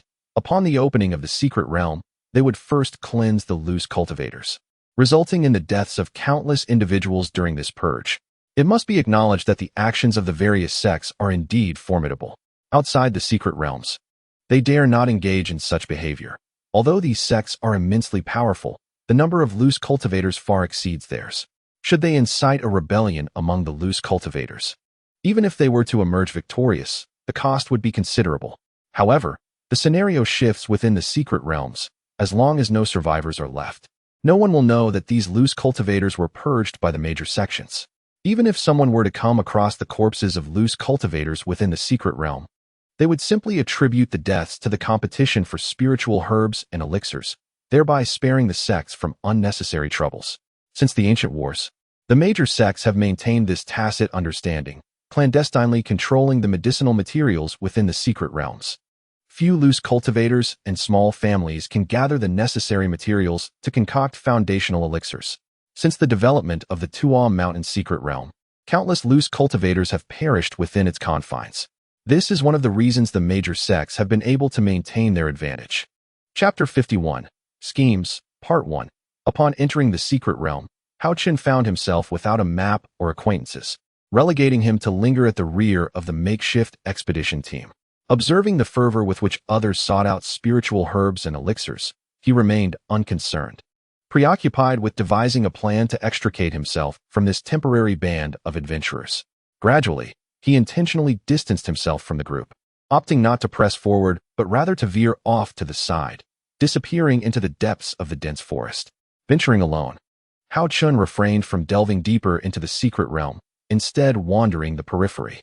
However, his efforts were not in vain. Contrary to popular belief, the spiritual herbs and elixirs at the edge of the secret realm had not been completely stripped by earlier explorers. Consequently, most adventurers hurried past this area, placing their hopes on the treasures nestled deeper within the realm. This very misconception paved the way for Haochen's fortune, as he faced no competition for the spiritual herbs and, in some secluded spots, discovered a bounty of reasonably aged spiritual herbs. Haochen found himself with ample leisure to meander. However, this so-called wandering was primarily an exercise in surveying the geographical landscape and noting the orientation of the mountains and waters, all while committing crucial topographical features to memory. One must always maintain awareness of their environment to avoid losing their way. Simultaneously, he conducted reconnaissance of certain hidden cultivation spots, marking them for future reference. In his solitary explorations of the secret realm, Haochen amassed a significant haul, having collected a considerable amount of materials for crafting low-grade elixirs, likely enough to recoup his initial investments made at the market. Individuals like Haochen exist among both sect members and loose cultivators. Yet these individuals typically possess experience from prior excursions into secret realms. Thus, they refrain from competing with the disciples of prestigious sects for spiritual herbs, focusing their energies on gathering more commonplace varieties instead. In such an environment, even ordinary spiritual herbs and medicines hold considerable value beyond the secret realm, and those who venture into these hidden places often reap significant rewards. However, the individuals who embark on such journeys are not the masters of the great perfection of qi refinement. Rather, they are typically those at the 11th or 12th layers of qi refinement, who are not overly eager to gather the raw materials required for concocting foundation establishment pills.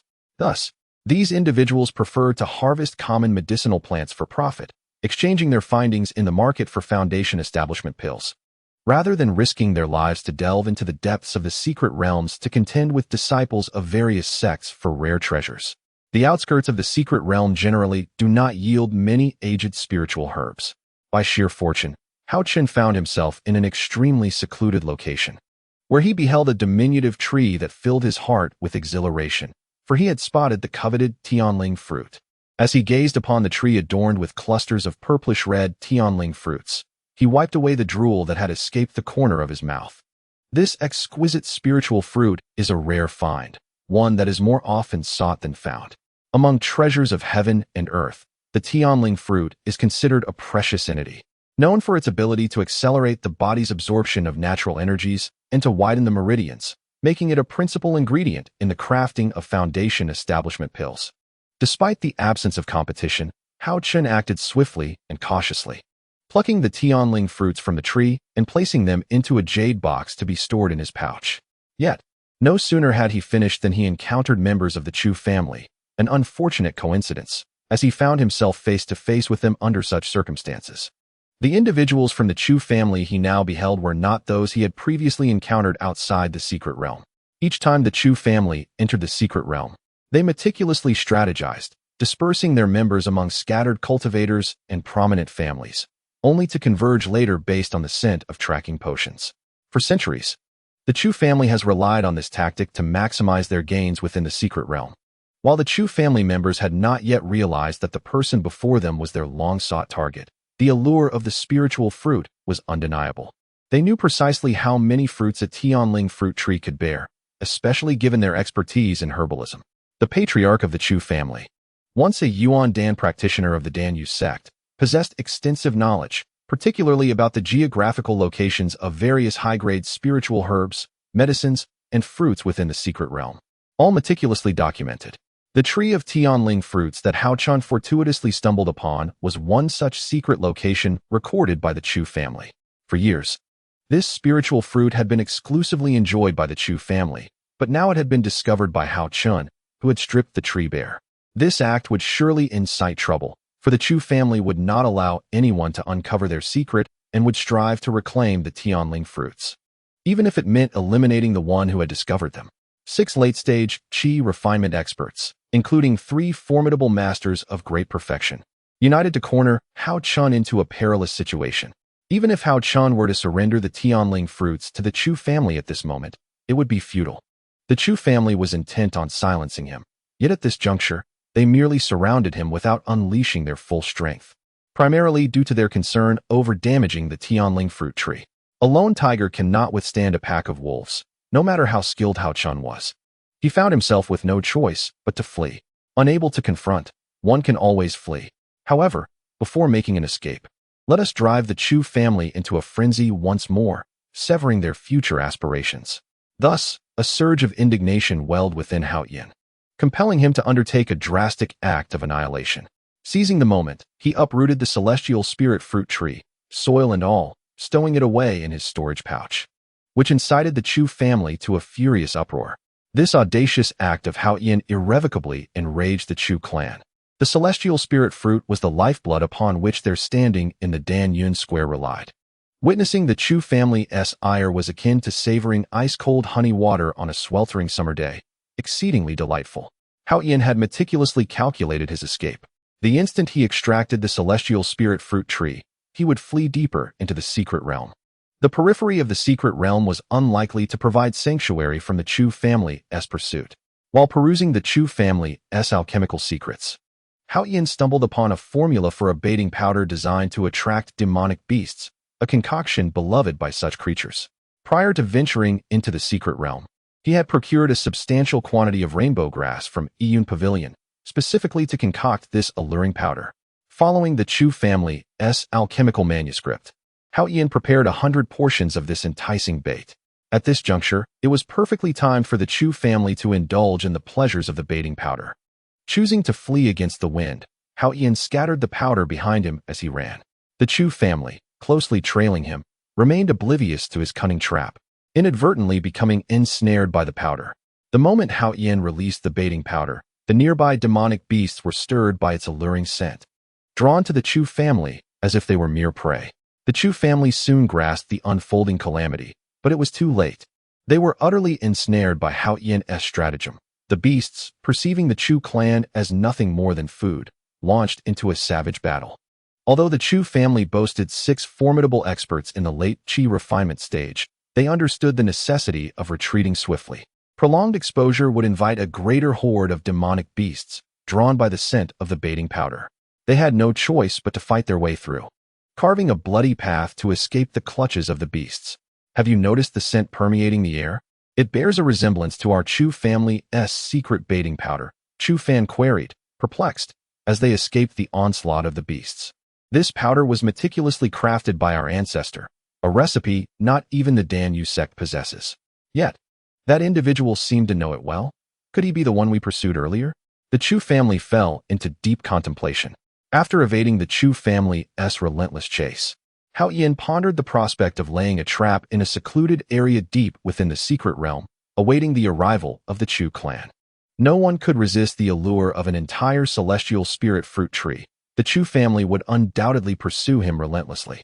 Should they dare to chase, he would capitalize on the opportunity to eliminate this threat once and for all. Along his path, Haochen intentionally left traces, allowing the Chu family to continue their pursuit. In his quest to eradicate the Chu family, he invested significant effort, delving into a concealed valley. Upon exploration, he discovered a formidable ironback wolf crocodile residing in the pond, a genuine 4th-tier demonic beast. Fortuitously, within the pond lay a spiritual herb, the ice lotus. This is indeed the treasure of the ironback crocodile. The ice lotus is a high-grade spiritual herb. By refining this herb into the ice spirit pill, one can endow a person devoid of attributes with a water attribute spiritual root. Anyone who lays eyes on this water attribute spiritual grass would inevitably succumb to greed. The members of the Chu family, driven by their desire for a celestial spirit fruit, have initiated a relentless pursuit against him. The mere sight of the ice lotus would only intensify their avarice, inciting the wrath of the ironback crocodile. Even 6 masters at the late stage of chi refinement would likely meet their demise against this formidable beast, and at this moment, Haochen silently offered his blessings for the Chu family. Thus, Haochen crafted a facade by the pond, portraying a scene of death at the jaws of the crocodile, further tearing his already tattered garments and casting them into the waters. He scattered the blood of a beast he had hunted during his flight from his storage bag. Simultaneously, he cleverly set up various traps and deceptions, surveying his handiwork with satisfaction before concealing himself. A level 4 demon beast is akin to a master at the late stage of foundation establishment. However, should the Chu family be willing to risk everything, slaying such a beast would not be insurmountable. After all, they are a family of cultivators, equipped with numerous magical artifacts, far surpassing the capabilities of lone cultivators. Despite the formidable nature of this level 4 demon beast, it will eventually exhaust its strength, and given the Chu family's renown in alchemy, with the right price, they could subdue this creature using anesthetics or poisons. Soon, the Chu family members followed the traces left by Haochen and arrived at this secluded valley. Upon entering, they discovered the ice lotus in the pond, stirring desire among the Chu clan. Although they were aware that a demon beast would likely guard this spiritual herb, the allure of wealth was undeniable. The ice lotus is indeed a treasure, even more enticing than the celestial spirit fruit. Chu Fan, having previously encountered Haochen, sensed that the situation was not as straightforward as it appeared. I believe caution is warranted. That individual managed to escape our grasp, demonstrating considerable capability, yet he met his demise here. The demon beast in the pond is merely a level 4 creature. I suspect there is more to this. Chu Fan, a meticulous thinker, surveyed the surroundings and, upon detecting the presence of the demon beast, offered his counsel. That person possessed merely a cultivation level of the 7th layer of chi refinement. In our pursuit, he fled here in a panic. It would not be surprising for him to be killed by a demon beast while unprepared for such a precious resource as the ice lotus, remarked Chu Haochen, the eldest son of the Chu family, dismissively. What can a level 4 demon beast do? It is only equivalent to a human at the late stage of foundation establishment. As long as we are willing to take risks, slaying one such beast poses no challenge. Our family ventured into this secret realm to gather spiritual herbs for refining foundation establishment pills. A single tree of celestial spirit fruit could yield over 100 foundation establishment pills, which is crucial for our family's advancement. The individual storage bag may have fallen to the bottom of the pond or perhaps been swallowed by the beast. If we can vanquish the demon beast, we shall retrieve that bag. Moreover, with the presence of this ice lotus, should a master of core formation arise within our family, the status of the Chu family within the Danyu sect would be significantly elevated. I believe this risk is worth taking. Chu Haochen disregarded the opinions of others and expressed his insights with fervor. The masters of the Chu family, all accomplished in the chi refinement stage, were members of the Elder Council, their years waning as they approached their inevitable end. Should they fail to advance to the foundation establishment realm, they would find themselves facing a grim fate. Consequently, these individuals resonated with Chu Haochen's reasoning, voicing their support for his assertion that they should risk their lives for a chance at glory. Although Chu Fan wished to oppose this notion, the overwhelming backing from the elders stifled his voice. He chose silence to preserve his own safety. Chu Fan's retreat only solidified the consensus among the Chu family to seize the ice lotus. Greed is a treacherous force that can cloud one's judgment. Had the Chu family members exercised greater discernment, they might have detected the lurking conspiracy woven into their haste. After all, the setup was hastily arranged and riddled with flaws. Regrettably, the members of the Chu family were blinded by their insatiable desire, oblivious to these faults. Within the perilous secret realm, even disciples from major sects tread cautiously. Yet, the Chu family's arrogance led them down a path of self-destruction. They fell victim to Haochen's scheme, a consequence solely attributed to their own avarice. Once unified in thought, the Chu family set their plan into motion, their first target being the ice lotus, a treasure within their sight. They believed that disturbing the ice lotus would provoke the guardian beast. Swiftly, they established a trapping formation in their vicinity, convinced that luring the ironback wolf crocodile into their trap would ensure their success. Once the beast entered the formation, they would activate it. giving them the power to withstand an opponent at the late foundation establishment stage. With the formation as their backbone, Haochen felt a surge of confidence in his abilities. Moreover, with the family poised to elect a new head, he saw this as an opportunity to showcase his prowess. Thus, he volunteered to entice the ironback wolf crocodile, seemingly willing to risk his life for power, an audacious mindset indeed. His audacity met with the approval of most, and several individuals willingly accepted the perilous task.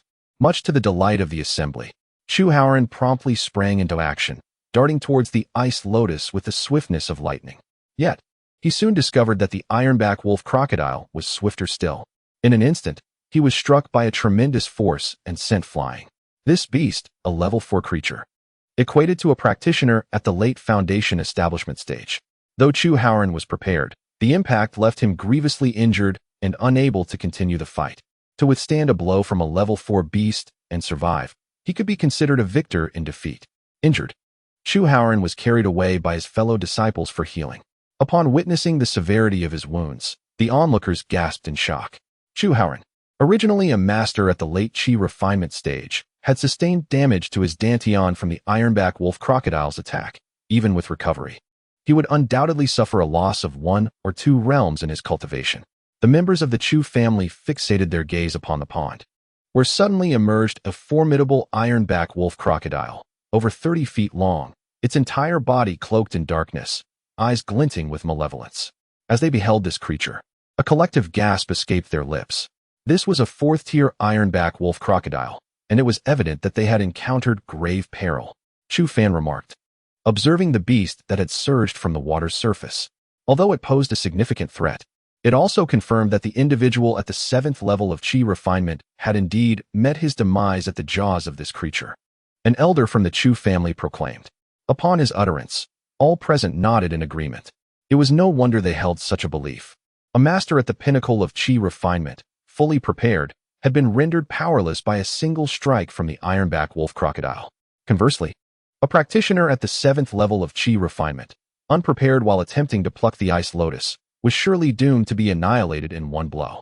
At that moment, the entire Chu family exhaled in relief. They were finally able to ascertain that the thief of the celestial fruit had perished within the jaws of the ironback wolf crocodile. Thus, the Chu family members steeled themselves, resolved to capture this beast regardless of the cost. Meanwhile, hidden in the shadows, Haochen felt a surge of elation as he witnessed the Chu family's offensive, believing that his opportunity for retaliation was imminent, with immense rewards beckoning him. The ironback wolf crocodile left the pond and charged towards the group on the shore, prompting the Chu family to launch their assault. In an instant, magical artifacts surged forth, and spiritual talismans and spells danced in the air. Although the ironback wolf crocodile boasted formidable defenses, it could not withstand the onslaught of multiple magical artifacts and spiritual weapons, soon becoming riddled with wounds. Had such injuries been inflicted upon a cultivator, even one at the foundation establishment stage would have perished. Yet, for the ironback wolf crocodile, these were merely superficial wounds, and the attacks from the Chu family only served to incite its ferocity.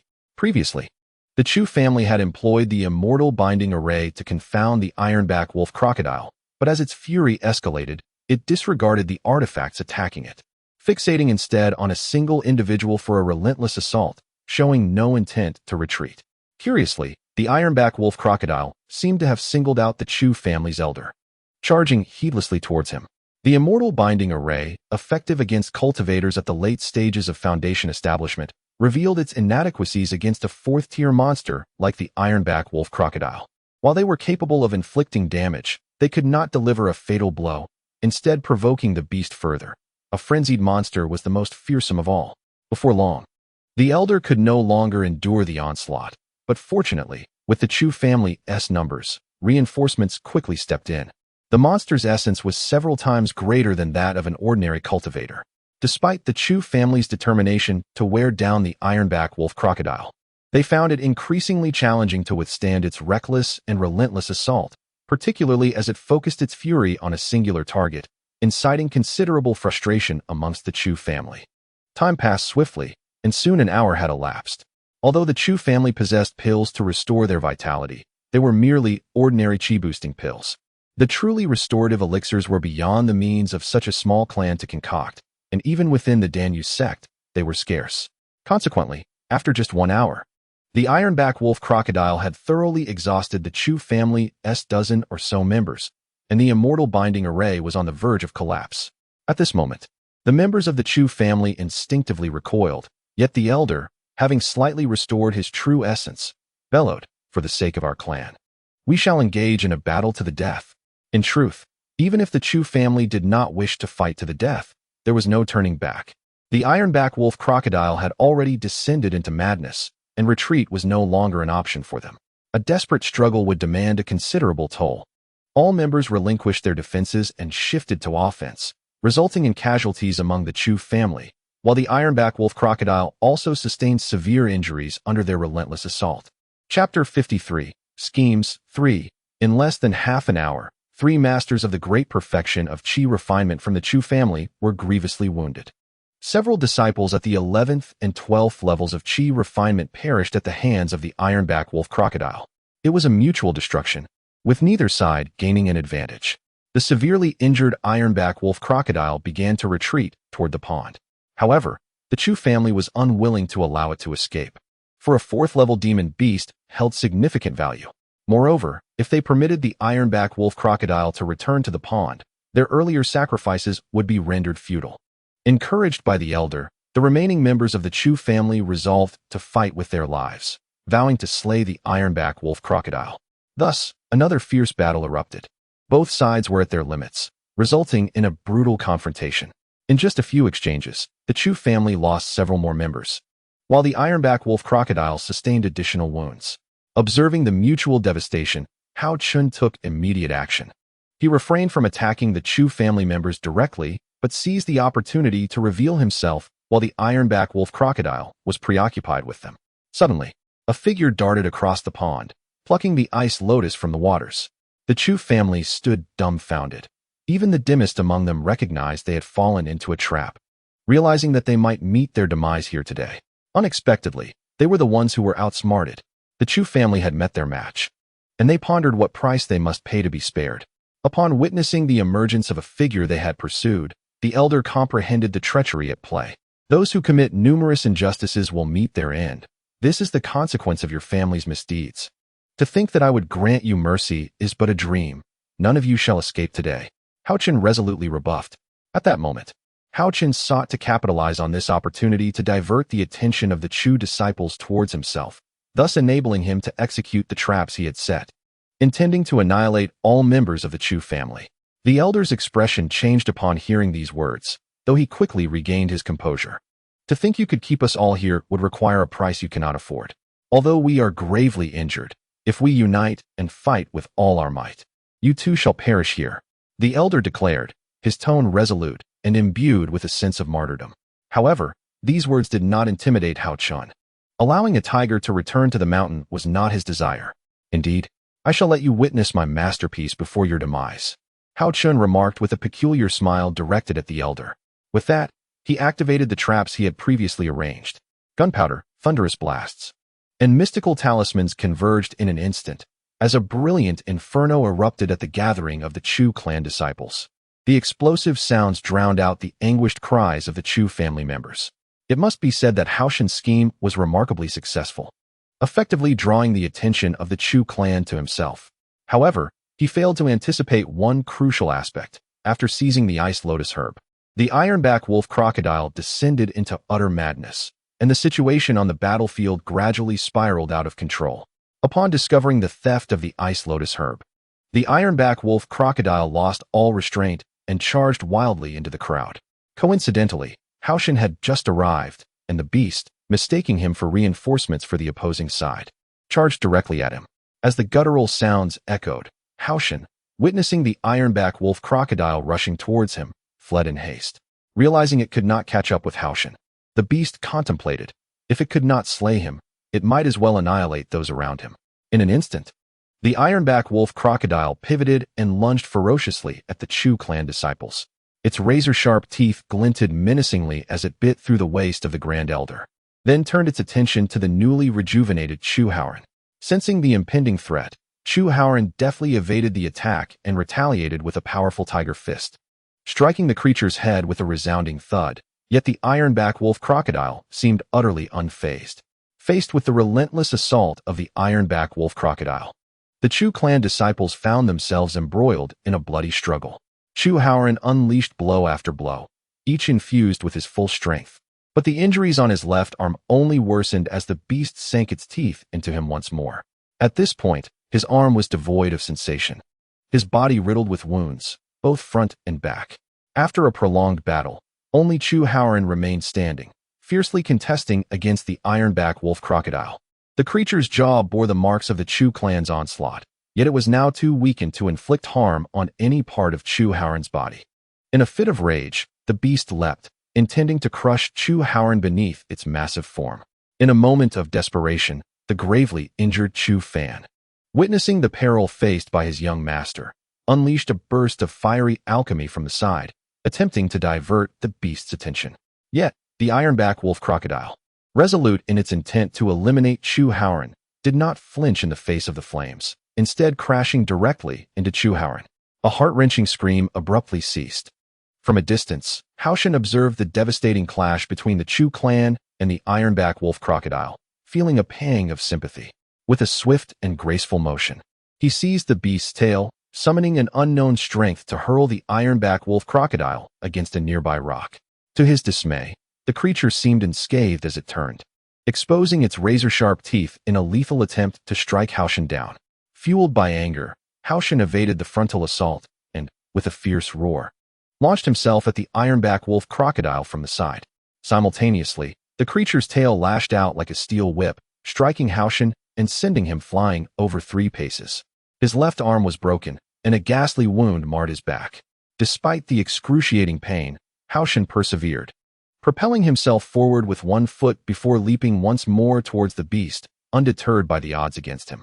The iron-backed wolf crocodile, once again resorting to its old tricks, swung its tail towards Haochen. However, this time Haochen cleverly evaded the assault by leveraging the force of the strike. And in the very moment the crocodile's tail exhausted its strength, he seized the opportunity to deliver a powerful punch to its tail. Upon impact, the crocodile emitted a series of pained howls, its bloodthirsty eyes fixated intently on Haochen. Clearly, the previous fierce battle had left the iron-backed wolf crocodile severely wounded. Being toyed with by a seemingly feeble human filled it with unparalleled rage, a humiliation for this fierce beast.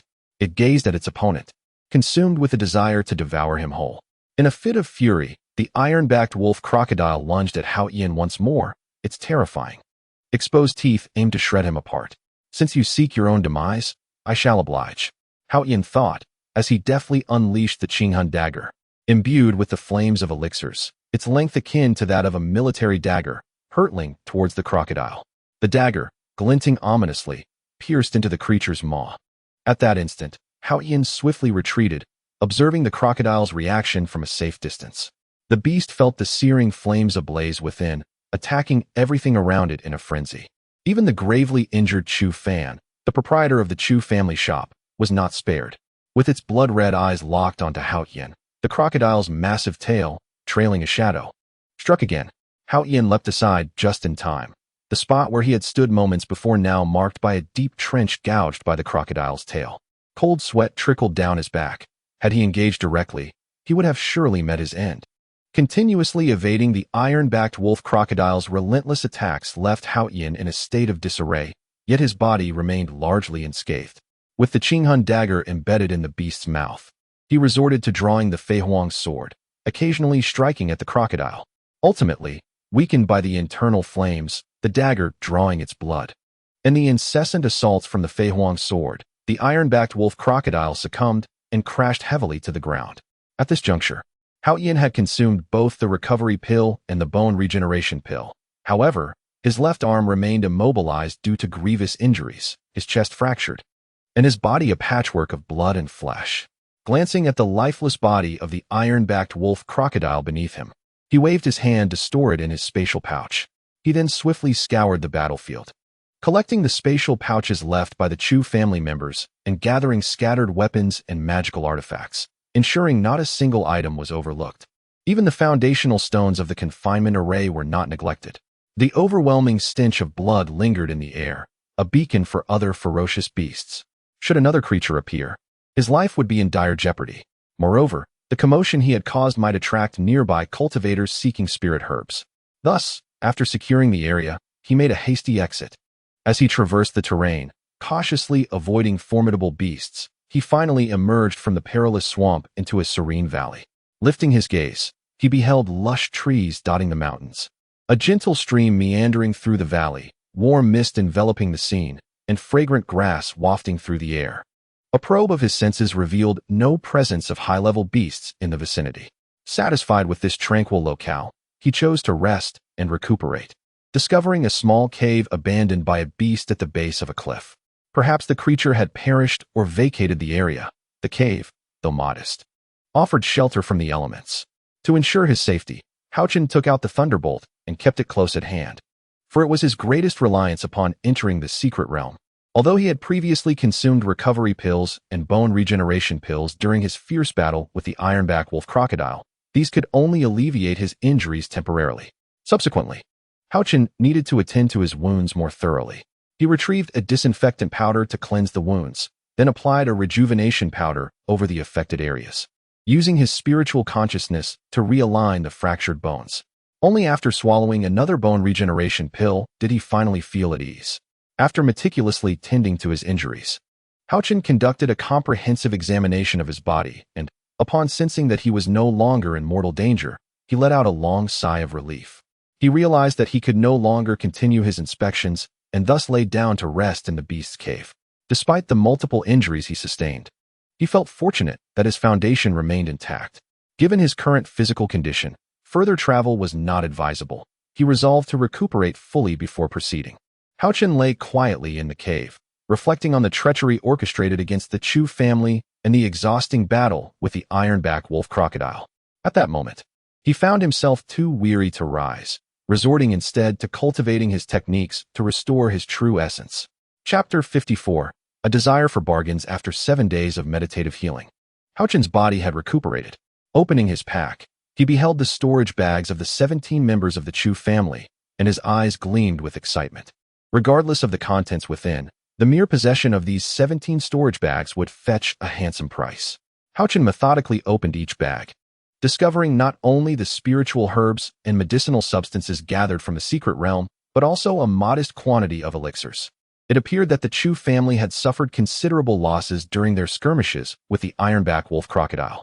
Among the magical artifacts he had collected, besides 6 mid-grade swords utilized by the later-stage Qi refiners, the remaining 11 were of lower quality. However, within the Grand Elder's storage bag, he discovered a rather fine alchemy furnace along with a tome titled Secrets of Alchemy. It seemed the Chu family had intended to concoct elixirs within the secret realm for emergency use. Haochen categorized the contents of the storage bags into separate bags for spirit stones, elixirs, tomes, magical artifacts, spiritual herbs, and a plethora of empty jade boxes and vials. In addition to the storage bag hanging at his waist, he found himself with an abundance of storage bags. As he could not carry them all in his arms, he reluctantly fashioned another small bundle to bear on his back. Near the cave where he practiced meditation, Haochen gathered a considerable amount of high-quality herbs. The local beast showed interest only in certain spiritual herbs and medicines, perceiving them as no different from mere weeds. However, should these herbs be brought to the outside world, they would yield a substantial amount of spirit stones. This valley was not particularly vast, and during the past few days, aside from healing, Haochen had meticulously explored the area. He discovered that at the valley's entrance, there was an additional Xieji beast. Upon entering the valley, he had not realized the presence of higher-level beasts. It seemed that Haochen had managed to enter the valley at a time when the Xieji was momentarily absent. The absence of other beasts during his recuperation could be attributed to this creature's presence. Haochen surmised that areas frequented by beasts likely held treasures of heaven and earth. Adhering to his principle of seizing opportunities, he awaited the perfect moment. The mythical creature known as the Xieji, renowned for its ferocity, periodically departs from the valley's entrance to hunt, presenting an opportune moment to approach its lair. Haochen, concealed within a cave, patiently awaited the Xieji's departure. This formidable beast, measuring over 10 feet in length, possesses elongated limbs armed with sharp claws and is covered in a coat of black scales, making it a notoriously bloodthirsty predator. known to rend its prey to shreds. As the siege languidly exited the vicinity, Haochen seized the moment, dashing towards the creature's den. Upon entering, he was captivated by a plant radiating abundant spiritual energy, and without hesitation, he snatched it and fled. The instant he absconded with the treasure guarded by the siege, the beast instinctively sensed the theft, a primal reaction ingrained within its nature. Haochen surmised that the siege had likely imbued the coveted treasure with a distinctive essence. Suddenly, a thunderous roar erupted behind him, accompanied by the tremors of the ground. Haochen's expression shifted drastically as he sprinted forward, unprepared for the creature's swift return. He realized he must traverse the valley expeditiously. Despite its massive size, the siege was remarkably swift, and Haochen could even detect the pungent scent of the beast drawing closer. Ahead lay a dense forest, and Haochen understood that only by entering its depths could he evade the pursuing monster. 50 feet, 30 feet, 10 feet, without hesitation, he plunged into the thick foliage and swiftly ascended a towering tree. As the creature raged beneath him, crashing against the trunk in frustration, Haochen found amusement in the spectacle. Relishing the sensation of being perched safely aloft while the tree swayed as if he were lounging in a comfortable chair.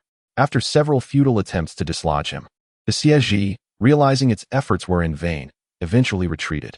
Haochen then leapt to an even larger tree, seeking a stable branch to rest momentarily.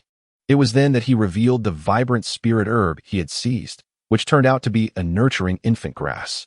This precious herb serves as a key ingredient in concocting the nurturing infant pill, designed to solidify and fortify the infant soul of cultivators.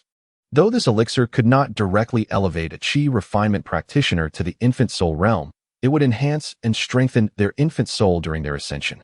Haochen felt a surge of joy. Although he was merely in the qi refinement stage now, he anticipated that it might be a century, or even several centuries, before he could truly benefit from such a pill. Nonetheless, such a spirit herb was a rare find, a treasure that could not be sought after easily. He carefully placed it into a jade box, sealing it securely. Within the lush greenery of the forest, Haochen's consciousness extended 3 miles around him. After meticulously scanning the surroundings for threats and sensing no immediate danger, he gracefully descended to the ground, continuing his journey deeper into the secret realm. As he traversed the path, Haochen indeed discovered numerous spirit herbs and medicinal plants, though regrettably, many were of little use to someone in the later stages of qi refinement. Nevertheless, he gathered them all, filling his plentiful storage bags, with the next opportunity to explore this secret realm not due for another 20 years. Haochen was determined to seize this chance to collect as many spirit herbs as possible. As soon as he harvested a spirit herb, Haochen felt the ground tremble beneath him, accompanied by distant rumbling sounds. A fierce wind howled, and in an instant, a beam of pitch-black cold light shattered a towering tree with a girth exceeding 10 feet, reducing countless branches and leaves to mere splinters. With an utterly terrifying momentum, it surged towards Haochen with astonishing speed. It was so fast, so ferocious, that by the time Haochen sensed it, the cold light was already less than 3 yards away. Instinctively aware of the danger, he reacted swiftly. The stunning swan step was invoked, and with a twist of his waist, he narrowly evaded the onslaught of the black light. However, the profound essence armor he had gathered was instantly shattered by the grazing dark glow. A dreadful force battered against his body, as if it sought to tear him apart. Although the black cold light had only grazed him, its power was evident. Had he been struck head-on, he would have undoubtedly suffered severe injury. The relentless black light continued its path, shattering tree after tree, with wood chips flying about, crushed into dust by the terrifying force. When Haochen lifted his gaze, he beheld the distant sight of colossal trees being cleaved, and through the gaps, he vaguely discerned a jet-black python engaged in a fierce battle with a shadowy figure. The intensity of the black beams that shot forth revealed the python's formidable strength, likely a 5th-grade beast, seemingly more potent than the average 4th-grade creature. This beast appeared to be guarding some precious treasure. A thought sparked in Haochen's mind, urging him to close the distance quickly. If there was an opportunity, he would certainly seize the treasure. The purpose of entering the Wuyun Mountain secret realm was to seek out rare materials, and such a discovery must not be missed unless it was beyond his capacity to contend for. Haochen moved with remarkable speed, weaving through the shattered trees as he hastened toward the battleground. Upon arriving near the site of the clash, he found that the battle had concluded. Though the black giant python was a powerful fourth-grade beast, it proved no match for its opponent, who was none other than Xiaowei, a disciple of the Huayang sect, boasting a cultivation level of the 12th layer of qi refinement. The moment Xiaowei noticed Haochen, he paused in surprise, only to reveal a sinister smile. Seizing the opportunity, Xiaowei sneered and unleashed a fiery punch. The flaming fist shot through the air with astonishing force, intent on obliterating Haochen. The terrifying fist radiated heat, as if it aimed to scorch the very sky, while the surrounding trees appeared as if they were being charred by the intensity. Xiaowei's dreadful punch was unmistakably a premeditated attack, aiming to kill and plunder. Naturally, Haochen's presence at the site of the battle was not coincidental. He had sought to take advantage of the situation. Yet, Xiaowei was no fool. He wasted no time in targeting Haochen, with no room for complacency. Haochen thought to himself, "This adversary is unlike any I have faced before, yet he pales in comparison to the old monster Xiao. If he is not careful, I might leave him behind in this secret realm." Of course, this disciple of the Huayang sect lacked the insidious and cunning demeanor of the old monster. This time, Haochen did not hold back. With a mere thought, the flying phoenix sword erupted with dazzling golden sword light, channeling the full extent of his 10-layer qi refinement prowess. He unleashed his formidable essence power without reservation, propelling the flying sword to its utmost limit. Kill. In a world where one does not provoke others unless provoked. The moment one challenges me, I will retaliate fiercely. As Haochen drew his sword, Xiaowei's expression shifted dramatically. How could it be that just moments ago, Haochen was at the 7th level of qi refinement, and now he had ascended to the 10th? Realizing this, Xiaowei understood. This fellow had concealed his true prowess, playing the role of a fool to deceive the wise. But what of it? In the end, Xiaowei would ensure his demise. With fists enveloped in searing flames, Xiaowei unleashed a formidable and unrestrained force. Both combatants employed their most potent techniques. Xiaowei, in the late phase of the 12th level of qi refinement, demonstrated overwhelming strength, while Haochen, at the 10th level, was no weakling himself. Although in terms of cultivation, Haochen seemed inferior, his extraordinary stamina and robust physique, coupled with his diverse martial arts and spells, allowed him to contend with his opponent. Xiaowei's fiery spells burned with intensity, and his martial arts were astoundingly proficient. His fists struck like relentless fiery serpents, unleashing a barrage of strikes that numbered in the dozens, each blow imbued with immense power. Waves of scorching flames surged forward, incinerating everything in their path, an unstoppable force. Faced with this terrifying inferno, Haochen showed no inclination to evade. His consciousness was elevated to an extraordinary level of focus, and his eyes shone with a piercing brilliance, akin to a blade slicing through the air, radiating an air of disdain. Under such formidable pressure, Haochen slipped into a state of ethereal clarity, igniting an unparalleled fighting spirit. With a swift execution of the stunning swan step, he combined it with the flying radiance sword technique, launching himself into battle. Although he had only mastered the first 12 forms of the 36 in the flying radiance sword technique, its potency had significantly increased. Kill. The sword danced, and countless golden rays of light flickered as hundreds of sword beams flashed in an instant. The sword, imbued with the fire of the Dan flame, was driven by Haochen's formidable consciousness, showcasing an unparalleled skill that his opponent could not match. In a heartbeat, Haochen unleashed all 36 moves, the blinding sword light tearing through the void, transforming into a colossal wave of sword energy. The fierce torrent of flames unleashed by Xiaowei clashed with the sharp, domineering sword light from Haochen in midair. The resounding explosions echoed ceaselessly, reducing the surrounding earth and flora to ash. The dazzling brilliance rendered both Haochen and Xiaowei nearly unable to see each other. The terrifying waves of energy surged outward, their overwhelming power even causing the nearby corpse of a giant python to be riddled with holes. The strength they both unleashed was too formidable, compelling Haochen to evade their sharp energies, seeking a vulnerability to exploit once more. Xiaowei, too, adopted a strategy of retreating to advance, channeling his powerful and searing fire fist technique through the residual energy. Chapter 55. Unexpected gains. This expanse of forest had likely flourished for countless years, with towering trees stretching over several dozen meters high, each one requiring multiple individuals to embrace fully. The fierce battle between Haochen and Xiaowei was marked by life and death struggles. with every sword strike and punch delivered with utmost effort and unrelenting ferocity. The ground fissured, trees lay prostrate, and the landscape bore the scars of devastation. The two combatants deftly evaded and maneuvered, their passage reminiscent of feral beasts wreaking havoc, with nothing to obstruct their path. Shaohao unleashed a barrage of relentless punches, transforming them into a torrent of flames that encircled in every direction, all aimed at his opponent. Haochen summoned beams of blinding golden sword light, weaving through the fiery currents to strike at Shaohao. Yet, despite the force of the punches not reaching their target, the sword light was hindered. A thunderous roar echoed, mingled with the clang of metal and the surge of elemental energy, each sound coalescing into a tempest that obliterated the surrounding environment. As the two clashed fiercely, Haochen, despite being inferior in cultivation, found his strength augmented under pressure, executing the Feihuang sword technique with extraordinary prowess. In this moment, he had seamlessly unleashed all 108 moves of the 36 forms of the Feihuang sword, matching his opponent blow for blow. Shaohao, increasingly astonished by the tenacity of Haochen, realized that despite his initial superiority, Haochen's resilience allowed him to continuously enhance his capabilities, now standing on equal footing.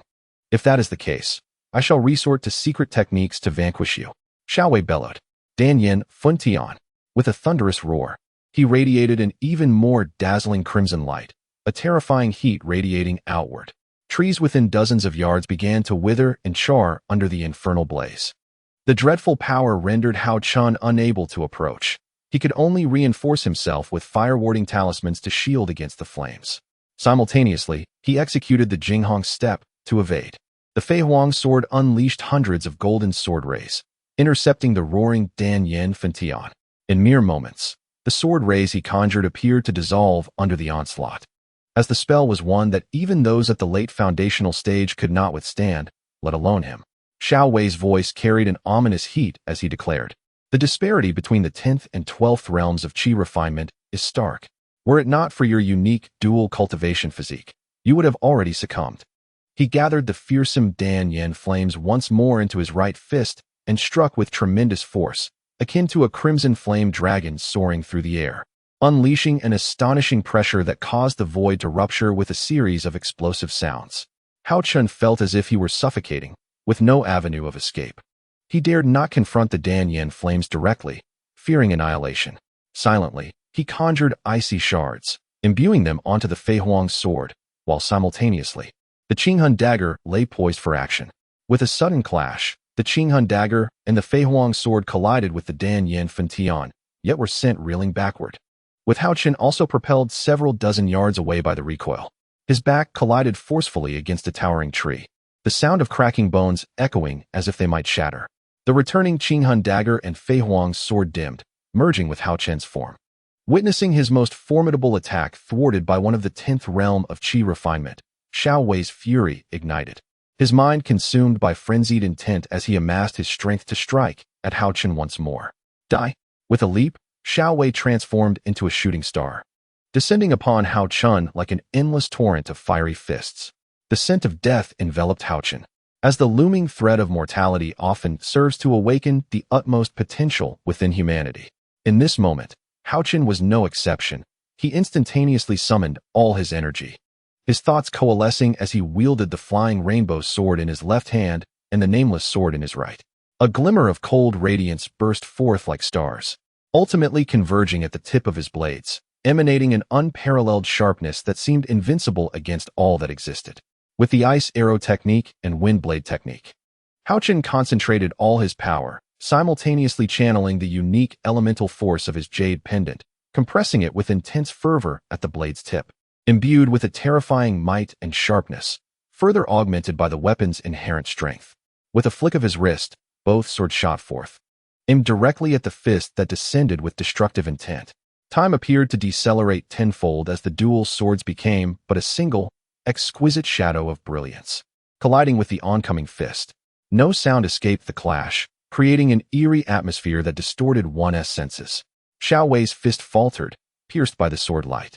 The sword's radiance surged forward like a tidal wave, yet carried with it the shadow of death, compelling Shaohao to hastily shift his body to evade the impending strike.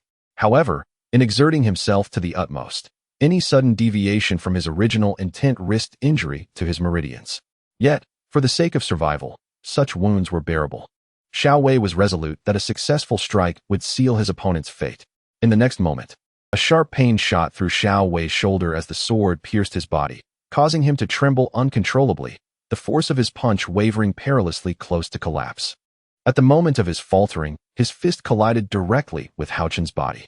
Haochen had long enveloped himself in a protective layer with the diamond talisman, while simultaneously swallowing the bone regeneration pill and recovery pill he had prepared. He was left with no choice but to employ the five elements fist to counter the blow. Despite his desperate measures, Haochen was forcefully driven into a massive ancient tree, his form embedded within its trunk. At this juncture, Xiao's complexion had turned pallid, blood gushing from the wound in his left shoulder where the sword had pierced him. Casting a glance at the weakened figure lodged within the tree, he stifled the pain and fatigue to unleash another punch. After a muffled explosion, silence reigned, devoid of any sign of life. Xiao hastily retrieved a pill to consume.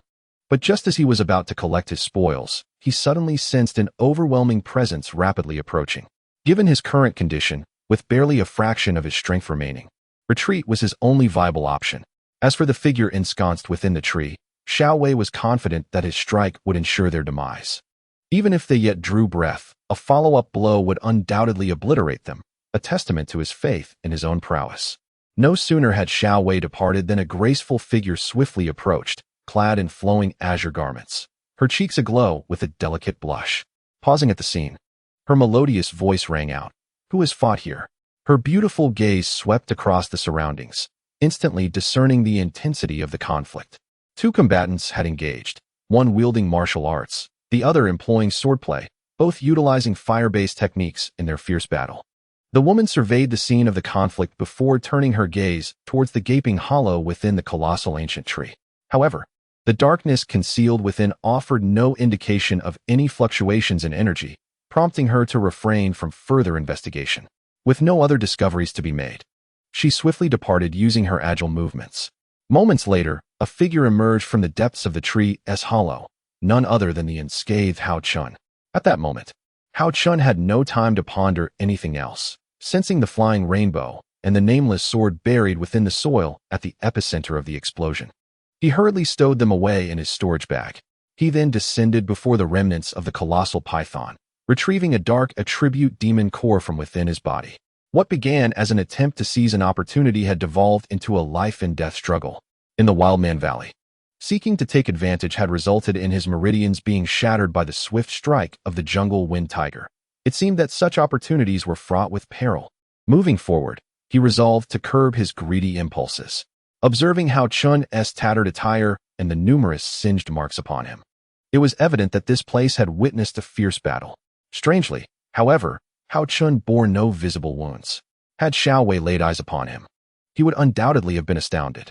Twice struck, Haochen had somehow survived without a single injury, an impossibility. Indeed, when Haochen had been struck by the opponent's formidable punch, he had sustained significant injury. Fortunately, he possessed a rare treasure, the essence of true energy. Intermingled with the unique vitality of his jade pendant, formed an invisible armor of true energy, greatly diminishing the force of that blow. Otherwise, the consequences would have been far graver. As for the faint energy he exuded, Haochen had naturally employed a technique to conceal his presence, allowing his aura to recede. It was only when Xiao delivered a follow-up punch that Haochen's injuries were exacerbated. Nevertheless, with his robust constitution, he could endure such injuries, though it would require considerable time for him to heal gradually. No one could have anticipated that within this ancient tree lay a rare treasure, the heart of a millennium tree. The formation of a heart of a millennium tree requires at least a millennium of growth, and not all ancient trees of that age can produce it. Only those with exceptionally vigorous life force may do so, and even then, it is not guaranteed. Haochen, having been struck into the ancient tree and subsequently hit again, found his back grazing the heart of the millennium tree, which he then absorbed into his being. The heart of the millennium tree embodies the essence of the ancient tree's life force. It does not facilitate rapid cultivation nor directly enhance strength. Its sole purpose is to harbor an astonishing reservoir of vitality. Absorbing the heart of the millennium tree allows one's body to be continually nourished, gradually becoming more exceptional. enhancing physical resilience and enabling swift recovery from injuries. Haochen's grievous wounds could mend thanks to the power of this heart. Upon departing from the ancient tree, the colossal being began to undergo a transformation, appearing to shrink and wither as if centuries of time had been condensed into mere moments. Within a brief span of 15 minutes, the once mighty ancient tree had completely withered, exuding an aura of death and lifelessness. The heart of the Millennium Tree embodies the essence of life from this ancient arboreal giant. Once absorbed into the body of Haochen, the ancient tree is rendered lifeless. Although a tinge of regret lingers, Haochen cannot return the life essence of the Millennium Tree. This essence is a treasure of immense significance, profoundly enhancing his capabilities. While it may not amplify his strength, it significantly augments his survival prowess. Upon absorbing the heart, minor wounds heal instantaneously, and even severe injuries mend in a remarkably short span. Surveying his surroundings, Haochen deduced that Shaohao had departed, which also indicated the whereabouts of the second part of the Doushui Danhuiju, the Dan Yanju. The secret manuscript of Dan Yanju must be in Shaohui's possession. Without a moment's hesitation, Haochen pursued the direction in which Shaohui had vanished, determined to acquire the flames of Danyan. Chapter 56. Opportunity, Part 1. The secret realm brims with opportunities, which are vital for everyone, as they can sometimes alter the course of one's destiny. Opportunities shape the trajectory of life. Missing one may lead to lifelong regret. As the saying goes, opportunities are fleeting. This serves as a reminder to seize the moment. Therefore, when opportunity knocks, one must act decisively and without hesitation, making prompt and clear decisions to grasp the opportunities that present themselves. During his days in the secret realm, Haochen has garnered numerous spiritual herbs and elixirs, as well as rare treasures like the heavenly spirit fruit and ice lotus. He inadvertently absorbed the heart of the Millennium Tree and successfully eliminated the elite of the Chu family who had entered the secret realm, thereby removing a significant threat looming behind him. Haochen's harvest was considerable, and naturally, others did not return empty-handed either. Following the winding stream through the valley, he collected spiritual herbs and ordinary medicinal plants along the banks. Whenever thirst struck, he quenched it with the refreshing creek water, and when hunger beckoned, he caught plump fish to roast over a fire. While others risked their lives to seize rare treasures, Haochen leisurely roamed the secret realm. However, the harmonious sounds of cascading waters abruptly interrupted his blissful existence. Suddenly halting, he found himself at a dead end, facing a mist-shrouded cliff that plunged into the abyss. After a moment of contemplation, he mused, "Fortune lies in peril." Reluctant to retreat, he gripped his Feihuang sword and leapt, soaring like a swallow into the air. He then glided downward on his sword. Just as he landed, a shadow darted toward him. With a swift motion, the Feihuang sword struck, transforming the shadow into a crimson mist. It was a venomous snake. Haochen quickly distanced himself from the cliff and soared to a towering tree nearby. Drawing upon his years of hunting experience, he surmised that this cliff was home to more than one poisonous serpent. Standing atop the tree, he surveyed the environment, discovering a valley that resembled the bottom of a pot. Water cascaded from the cliff, and the pool exuded a refreshing chill, alleviating the oppressive heat. The valley floor was adorned with peculiar and fantastical flora, resembling a garden of spiritual herbs, elixirs, and fruits. With each step, he could easily reach for the spiritual herbs and elixirs. As he gazed upon this not-so-expansive area, Haochen's eyes sparkled with avarice. He harvested until his hands grew weary, leaving behind only the younger specimens. With his feet numb from the journey and disinterested in the ordinary spiritual herbs, Haochen lamented that his jade box was depleted and his storage bag was filled to capacity. Ultimately, he had no choice but to resort to wrapping his belongings in clothing. How impoverished he felt. Why was the space in his storage bag so limited? He resolved that in the future, he would acquire a considerably larger storage bag. Frustrated, Haochen gazed at the spiritual herbs and elixirs before him, letting out a resigned sigh. Although Haochen possessed several storage bags, gained from Prince Yu, from defeating Lu Wanjin, and 3 issued by his sect, he particularly valued the one from Prince Yu, which had ample space. After slaying members of the Chu family outside Yui Square, he had acquired 6 more storage bags, and with the 17 from the Chu family within the secret realm, he had amassed a total of 26. After filling 25 of these bags, he was forced to leave behind one that was slightly smaller. The bag containing his daily necessities could not afford any further compression. Gazing longingly at the nearby spiritual herbs and fruits, which were tantalizingly close yet unattainable, Haochen felt a restless itch in his heart. After all, one cannot let nature's call go unanswered, especially when he was adept at alchemy. Resolutely, he sought out a cave away from the waterfall to serve as his alchemical workshop. He was unafraid of wasting the spiritual herbs and elixirs, as he would refine any pill below the third tier, provided he had the recipes.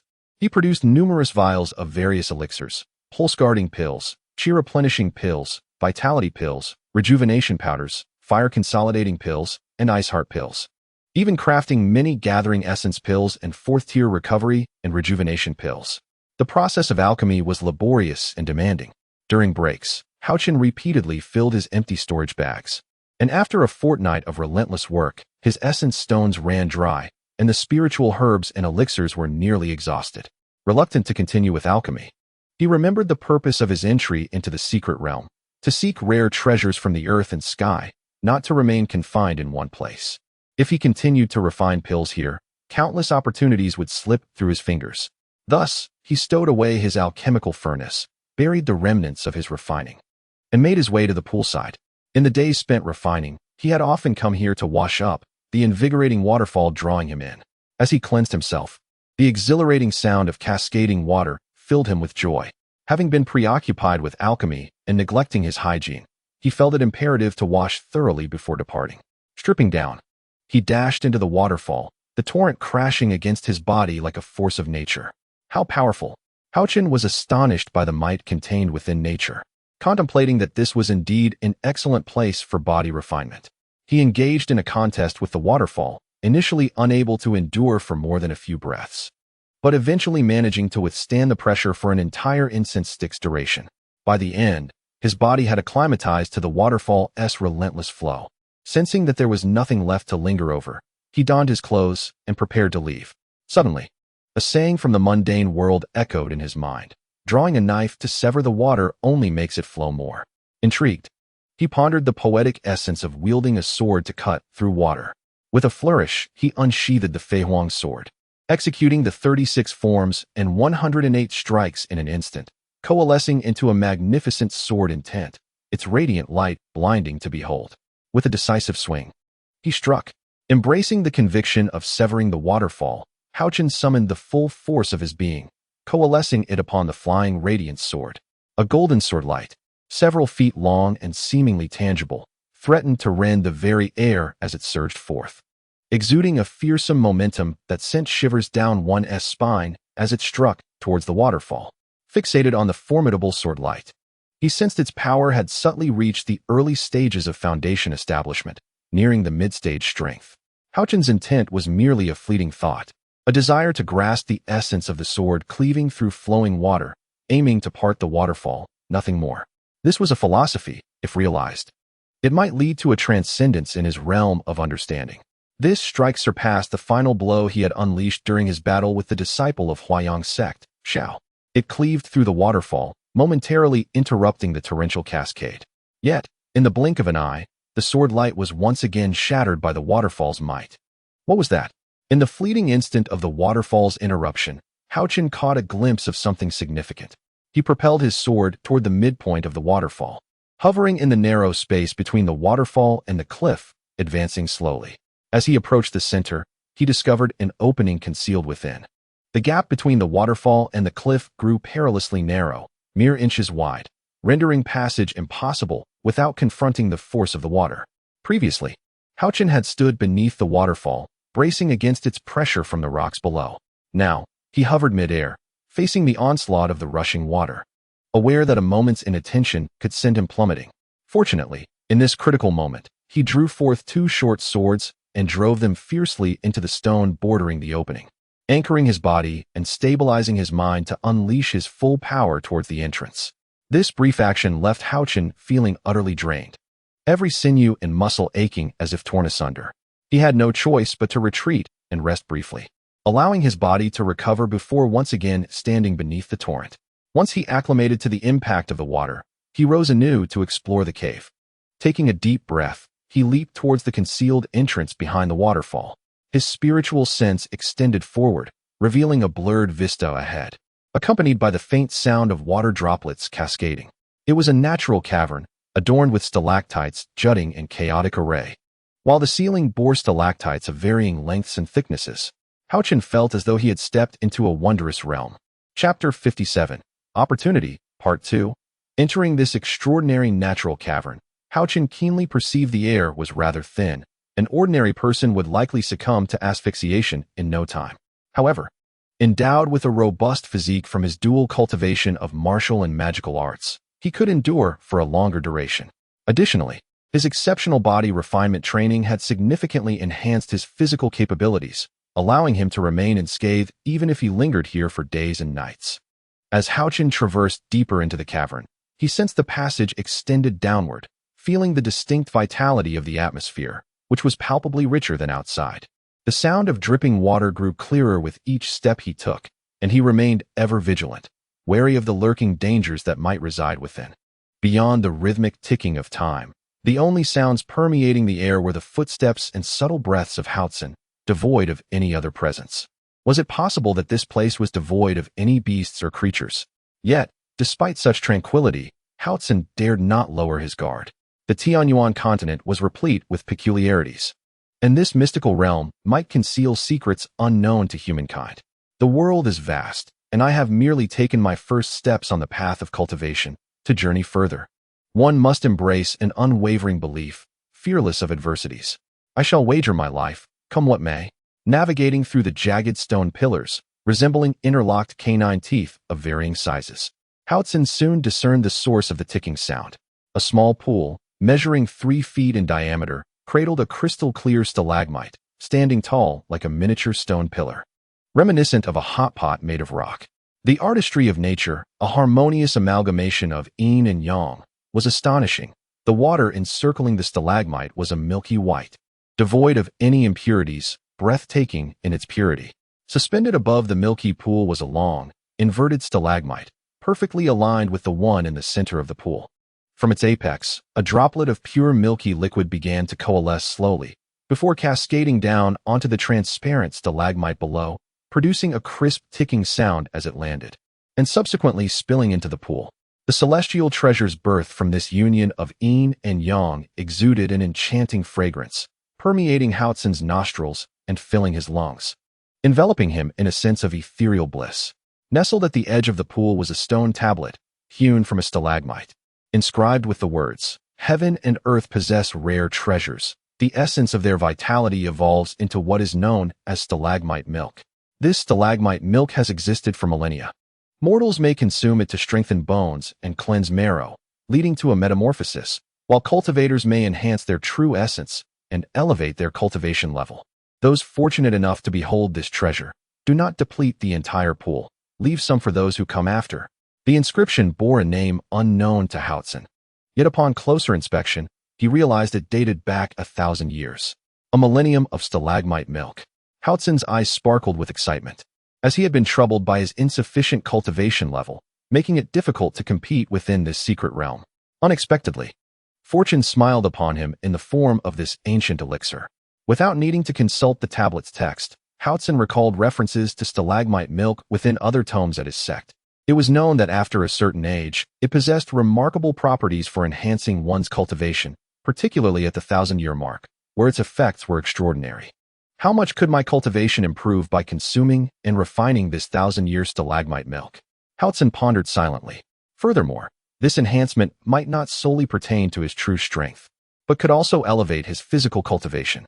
It must be noted that this cave was indeed challenging to discover, as it lay concealed behind a waterfall, invisible to the untrained eye. Had it not been for Haochen's fortuitous arrival at this place, coupled with a sudden inspiration to sever the waterfall, he would never have discovered it. The serendipity required multiple coincidences. Without a single one of these occurrences, the revelation would have remained elusive. Thus, it can be surmised that this cave has lain undiscovered for over a millennium, following the pattern of the Wuyun Mountain secret realm, which emerges once every 20 years. It must have manifested more than 50 times before Haochen fortuitously stumbled upon it. This is my opportunity. With a beaming smile and eyes ablaze with fervor, Haochen gazed intently at the millennia-old stalagmite milk within the small pool. Taking a deep breath, he settled by the edge of the pool and inhaled, causing a milky white stream to shoot forth, entering his throat. The moment it touched his lips, an exquisite flavor enveloped his senses. As he swallowed, a smooth and refreshing sensation cascaded throughout his body, spreading like flowing water through his limbs, leaving him utterly at ease. He felt as if he had become weightless, capable of soaring with the winds. This sensation transcended mere physicality, extending to his spirit as well. Yet, Haochen did not succumb to indulgence. Instead, he cast aside all distractions and focused his entire will. Sitting cross-legged, he activated the Canli San Xianju technique, refining and absorbing the essence of the ancient stalagmite milk that permeated his being.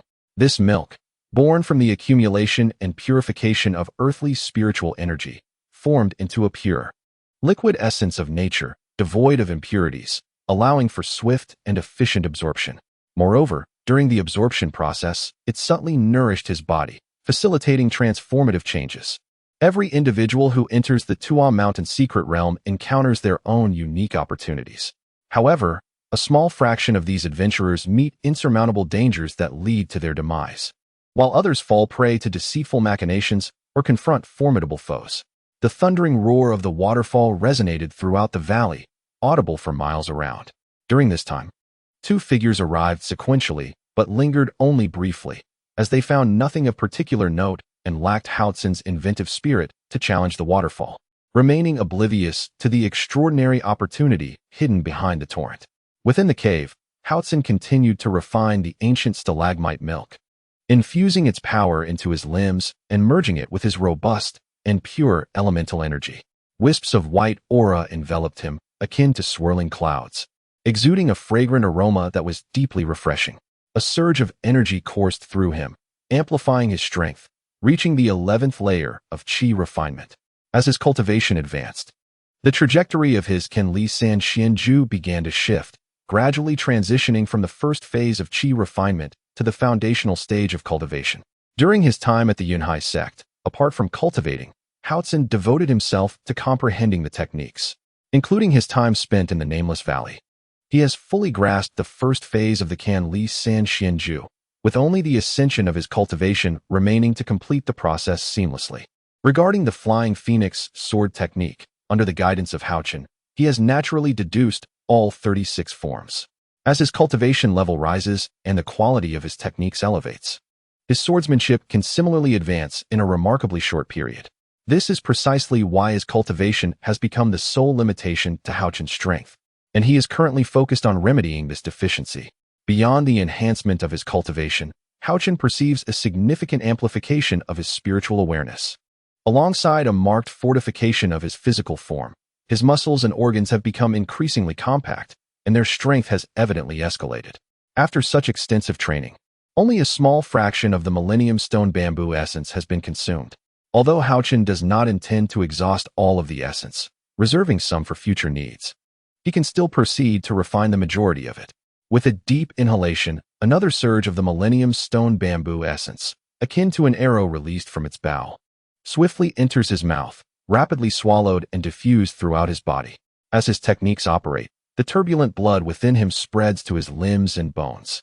The white mist-like aura emanating from his body thickens, its fragrance intensifying and enveloping him in a cloud of aromatic vapor, rendering him somewhat ethereal. As if a celestial being had descended, time flies, and a slight tremor courses through Haochen's body, producing a sound akin to thunderclaps, as his cultivation experiences yet another breakthrough, reaching the 12th level of qi refinement. With this elevation, the trajectory of the Canli San Xianju technique begins to transform, gradually transitioning from the first stage of qi refinement to the second stage of foundation establishment.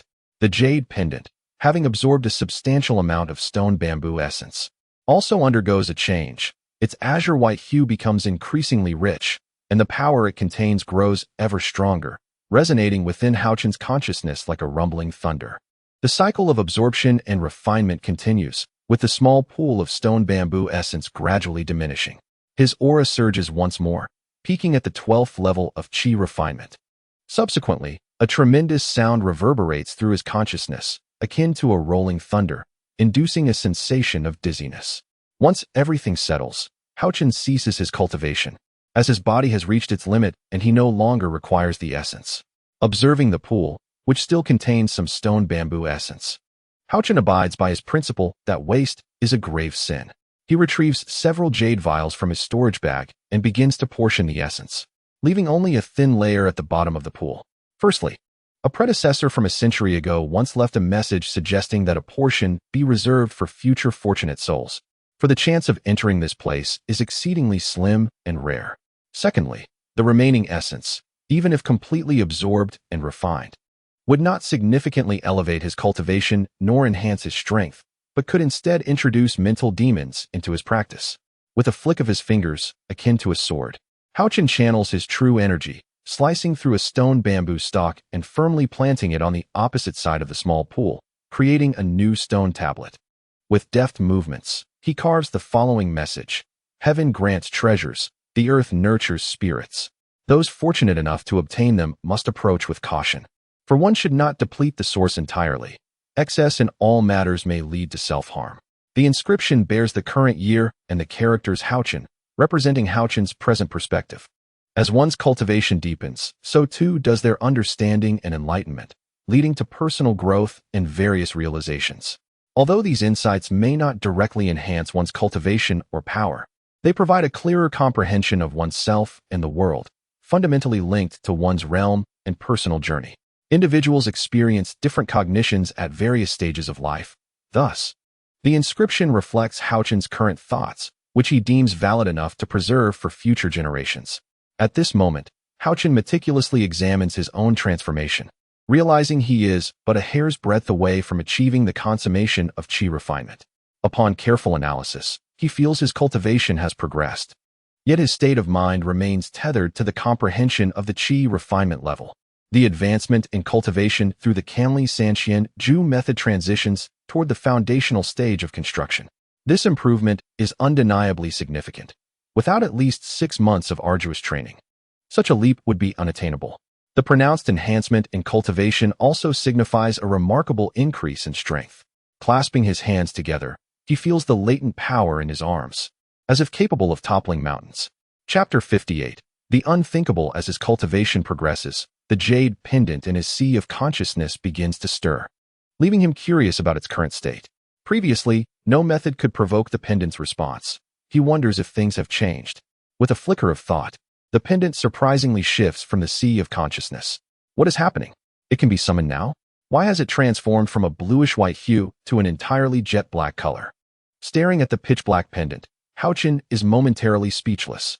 Out of curiosity, he probes the pendant with his spiritual sense, and the moment he does, he nearly discards it in astonishment. What is this?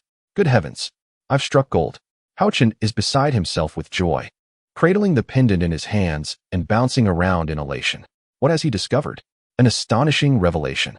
Inside the pendant, an expansive space has emerged. What manner of treasure is this? A heavenly artifact? This vast space is adorned with flourishing flora and teeming with vitality, leading him to wonder if there are beings within or hidden treasures present. Is this not the legendary artifact? His insatiable curiosity ignites, and with great caution, a wisp of his spiritual sense once again infiltrates the pendant. Instantly, he feels transported into a different realm. His perception halts in an expansive wilderness.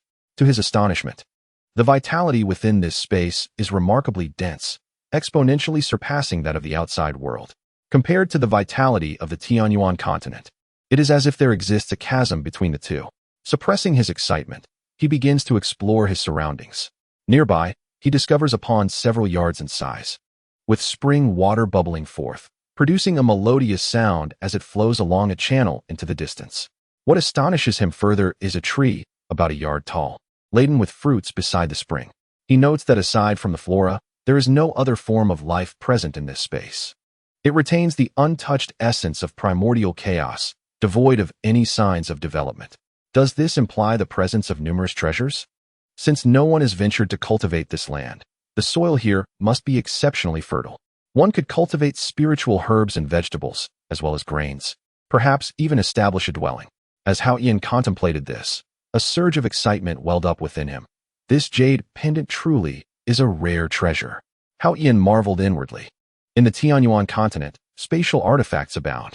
Any cultivator endowed with spatial attributes, provided their strength is formidable enough, can carve out their own space to store various items, such as storage pouches, rings, bracelets, and necklaces. Disciples of prestigious cultivation families or sects commonly possess these spatial storage devices, which are also available in the markets. However, these storage spaces are limited to inanimate objects. Even a fly cannot be contained within. Such rudimentary storage spaces are deemed the most basic level of spatial artifacts. Above the primary space lies the intermediate space, advanced space, and small worlds, all of which are realms forged by powerful beings. Intermediate spaces can accommodate the cultivation of exotic flora and the rearing of small animals, yet they cannot house humans. Conversely, advanced spaces not only allow for the cultivation of plants and the breeding of creatures, but also provide living quarters for individuals. Some powerful cultivators prefer to reside in their own advanced spaces for training, akin to a portable sanctuary. These advanced spatial artifacts are exceedingly rare and possess immense value, requiring not only exceptional cultivation but also various rare materials to ensure the stability of the entire space. This is reminiscent of the primordial Pangu, who, in shaping the heavens and the earth, had to transform his massive body into the foundation that upheld the cosmos. Of course, the act of creating an advanced space cannot be compared to Panga's monumental endeavor, yet the fundamental principles share similarities. Such advanced spatial treasures are typically inaccessible to the average individual. Only those from affluent families or grand sects stand a chance of obtaining them. As for small worlds, they transcend the realm of ordinary artifacts, emerging either from the natural evolution of the universe or through the extraordinary efforts of immensely powerful beings who, after expending vast amounts of their power over thousands of years, might succeed in creating one. Within these small worlds, as long as the established rules are respected, humans or other beings can reside, marry, raise offspring, and cultivate, almost indistinguishable from the human realm. Haochen gleaned these insights from the tomes Tianyuan Chronicles and Cultivation World, where he also discovered the method for refining advanced treasures, learning that all high-grade spatial artifacts must be consecrated with the blood of their owner. After lingering in the space of the jade pendant for a moment, he withdrew, eager to perform the refinement ritual. Following the prescribed method for advanced treasures, he bit his tongue and sprayed a drop of blood onto the jade pendant. Congeal. With a firm command, the blood began to coalesce on the pendant, forming the vivid crimson character Hao. As Haochen focused his mind, a strand of consciousness settled upon the character, inscribing a spiritual mark that gradually fused with the jade pendant. At that moment, the pendant emanated a dazzling and gentle radiance. A brilliant array of colors burst forth from the pendant, illuminating the entire cave with a kaleidoscope of hues. And only after a considerable time did it slowly return to its original state. Haochen caressed the pendant, and with a thought, it returned to his sea of consciousness.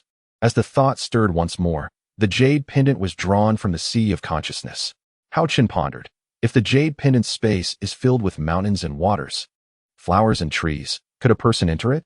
Ever cautious in his endeavors, he resolved to proceed with care, contemplating capturing a small creature for a trial.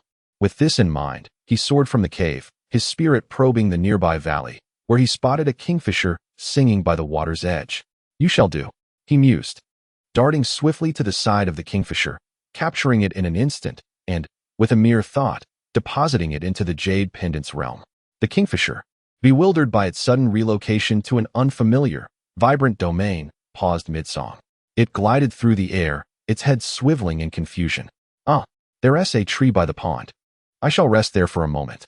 Perching on the fruit-laden tree, it observed the surroundings for a while, concluding that this place was far superior to its former habitat. Perhaps I should explore a bit to discover some food.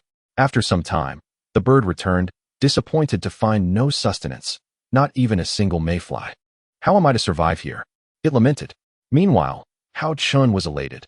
The bird's ability to thrive within this space suggested that humans could also inhabit it. With a mere thought, he vanished from his location, only to reappear within the jade pendant's confines. As the master of the pendant, he could traverse the space at will. The pendant resonated with his consciousness, revealing that this realm spanned merely 10 miles, shrouded in a hazy, chaotic mist that thwarted his awareness from extending further.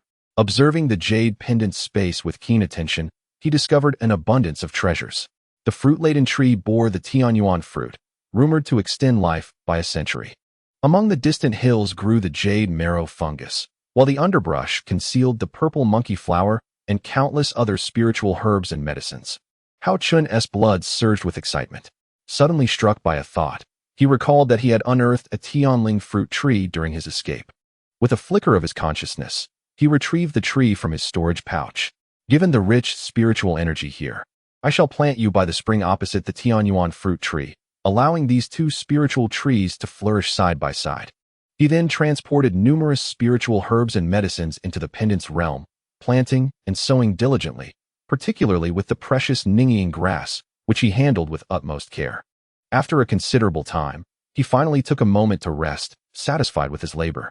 He discarded the contents of his storage pouch beneath the Tianyuan fruit tree, opting to store all his possessions within the jade pendant.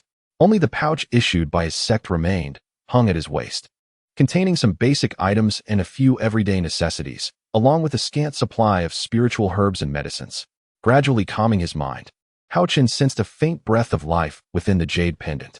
With a surge of curiosity, he began to explore every nook and cranny of the space, determined not to overlook even the slightest detail.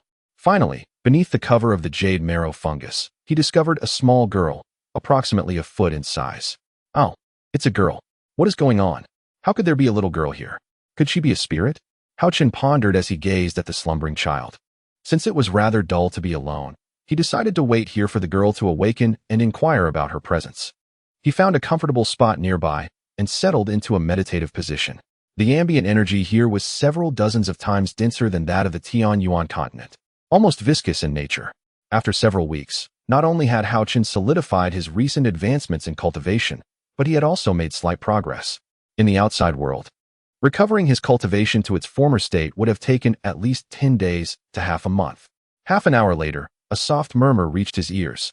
Haochen hurriedly opened his eyes to see the little girl stretching lazily, her sleepy eyes squinting in his direction. Being a latecomer and a grown man, I should be the one to greet you first, he remarked. Have you awakened? Haochen asked the girl. If I weren't awake, how could I speak to you? She replied, her eyes still heavy with sleep. Haha, greetings. My name is Haochen, he introduced himself. I know your name is Haochen, and I am aware that you are quite the rogue. Am I correct?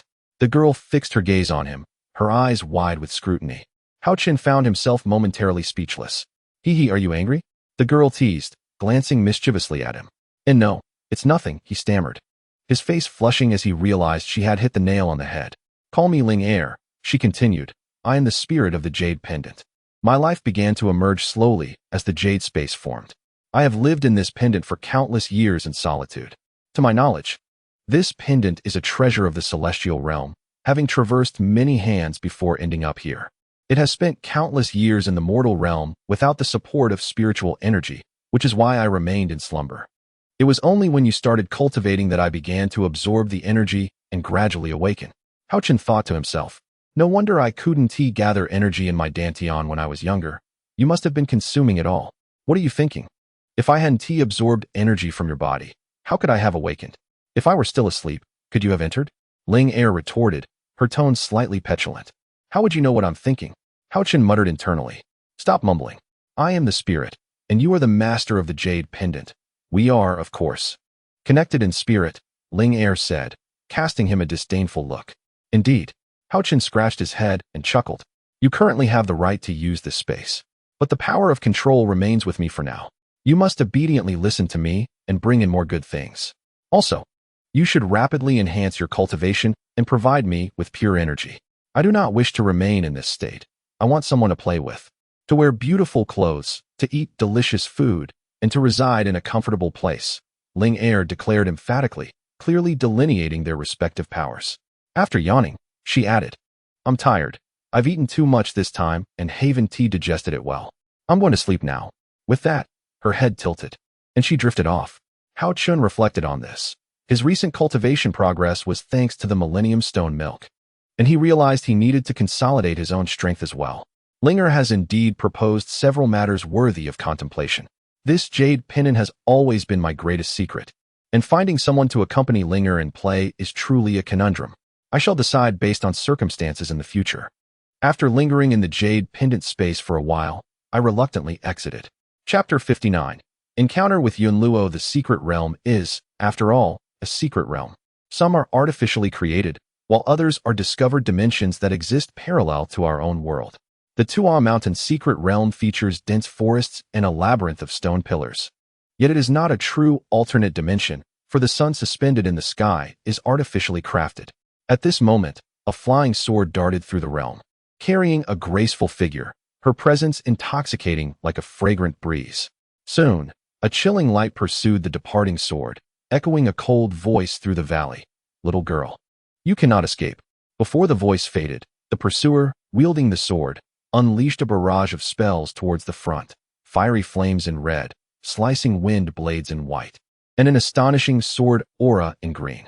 The woman ahead was already panting, unable to evade the incoming spells, and resorted to casting a protective talisman around herself in an attempt to dissipate the force of the spells. While the wind blades were blocked, the flames still clung to her body, and though the talisman seemed resilient, she needed to counter the approaching green sword aura with her own sword. When the two swords clashed, the green sword aura proved slightly more formidable. Although the aura shattered in succession, it might still cause the woman to stagger. She was grievously wounded, blood trickling from her lips, struggling to maintain her footing as she activated her technique to dispel the searing flames, which consequently hindered her flight speed. The distance between the pursuer and the fleeing woman gradually diminished. The relentless pursuer was Guan Su, a disciple of the Yunheng sect, who had once been defeated by this very woman.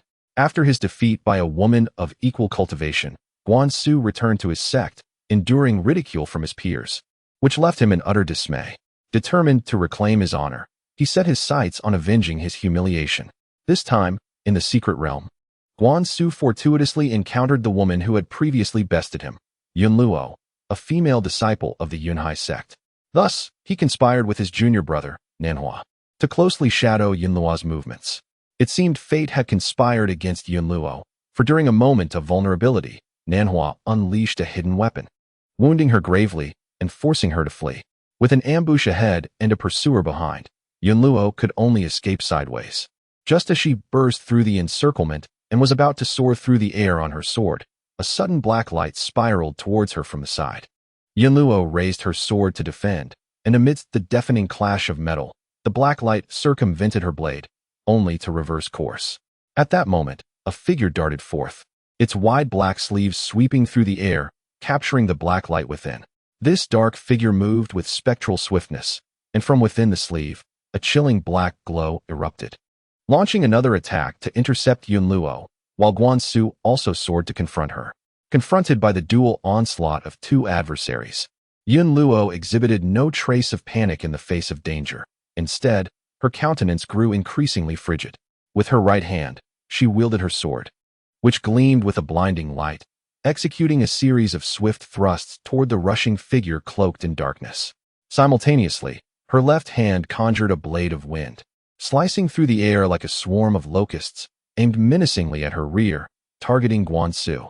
In terms of strength, both Guan Su and the enigmatic figure in black outmatched Yun Luo, particularly given her injuries. Thus, combating two foes was an arduous endeavor for her. Breathless, Yun Luo felt another trickle of crimson blood escape her lips, staining her garments in a vivid scarlet. Exhausted, she consumed a medicinal pill and summoned every ounce of her strength, propelling herself to the side with heightened speed. Seizing this moment, Guan Su unleashed a barrage of spells in an attempt to obstruct her escape. The clash of blades illuminated the darkness, a multitude of sparks flying in all directions. The figure in black, seizing the opportunity, hurled a dark dagger with lethal intent towards Yun Luo. The chilling aura of impending death sent shivers coursing through her body, causing goosebumps to rise. The dagger, known as the Soul Blade, bore a sinister reputation, which explained Yun Luo's profound trepidation. Struggling to fend off the assaults of her two opponents, Yun Luo found herself forced to the ground, ensnared within their relentless trap. Do you wish to signal for help? It's too late now. Guan Su cackled malevolently. Each faction entering the secret realm carried with them a signal flare or two, intended for use in dire situations, should they encounter danger and seek assistance from fellow disciples. However, deploying such a flare could also attract the attention of other factions, potentially escalating the peril. Hence it was typically reserved for the most desperate of circumstances. Yun Luo hesitated, Recalling that the Yunhai sect had dispatched 20 disciples to the Wuyun Mountain secret realm, organized into teams of 5. Among her group, her cultivation level was the highest, with the others falling short of her prowess. Upon entering the secret realm, the 5 had initially moved as a unit, but soon realized that their collective presence hindered their ability to gather more spiritual herbs. Reluctantly, they dispersed, keeping a watchful eye on one another from a distance.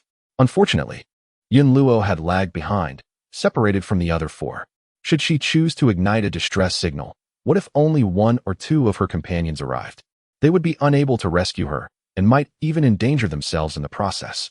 Unbeknownst to her, however, Haochen had also entered the secret realm, now having grown stronger than she could fathom. Before their descent into the realm, Feng Xiaonan had sought out Yun Luo to inquire about Haochen's journey. Yun Luo recounted her encounters with him, and from Feng Xiaonan's accounts, she understood that Haochen had become formidable, though she was unaware of the extent of his power. Feng Xiaonan had urged Yun Luo that wherever and whenever she spotted Haochen, she must bring him back to the sect, as both she and the sect leader wished to meet him. Nanhua, you shall stand by and guard me. I intend to savor this girl's essence, Guanxu remarked with a knowing grin. Be cautious, for beauty may harbor daggers, came the raspy voice of Nanhua, cloaked in black, who, despite his warning, showed no intention of intervening, retreating instead to maintain a safe distance. With thorns in the way, I shall first extract them, Guanxu remarked with malicious intent, only to be met by the sharp brilliance of Yun Luo's sword. Aware that this was a fight for survival, Yun Luo relinquished any thoughts of escape or seeking assistance, casting aside all distractions and embracing a resolute spirit. In an instant, her sword became increasingly fierce and unyielding, radiating an icy ruthlessness that suppressed Guanxu's momentum. Yet, Guanxu remained unperturbed. He understood that this was merely Yun Luo's desperate struggle, and soon her vigor would wane. It would then be his turn to retaliate, relishing the opportunity. This seemingly cold woman, when driven to madness, could she perhaps ignite with a fiery passion? As Guanxu maneuvered his wind-fire sword to counter Yun Luo, he secretly envisioned the scene after subduing the girl, feeling a rush of heat envelop him. Yun Luo, fueled by determination, launched successive attacks that momentarily thwarted Guanxu's flying sword, yet she could not sustain her energy indefinitely, and her spirit began to diminish. Sensing her faltering resolve, Guanxu seized the moment to counterattack.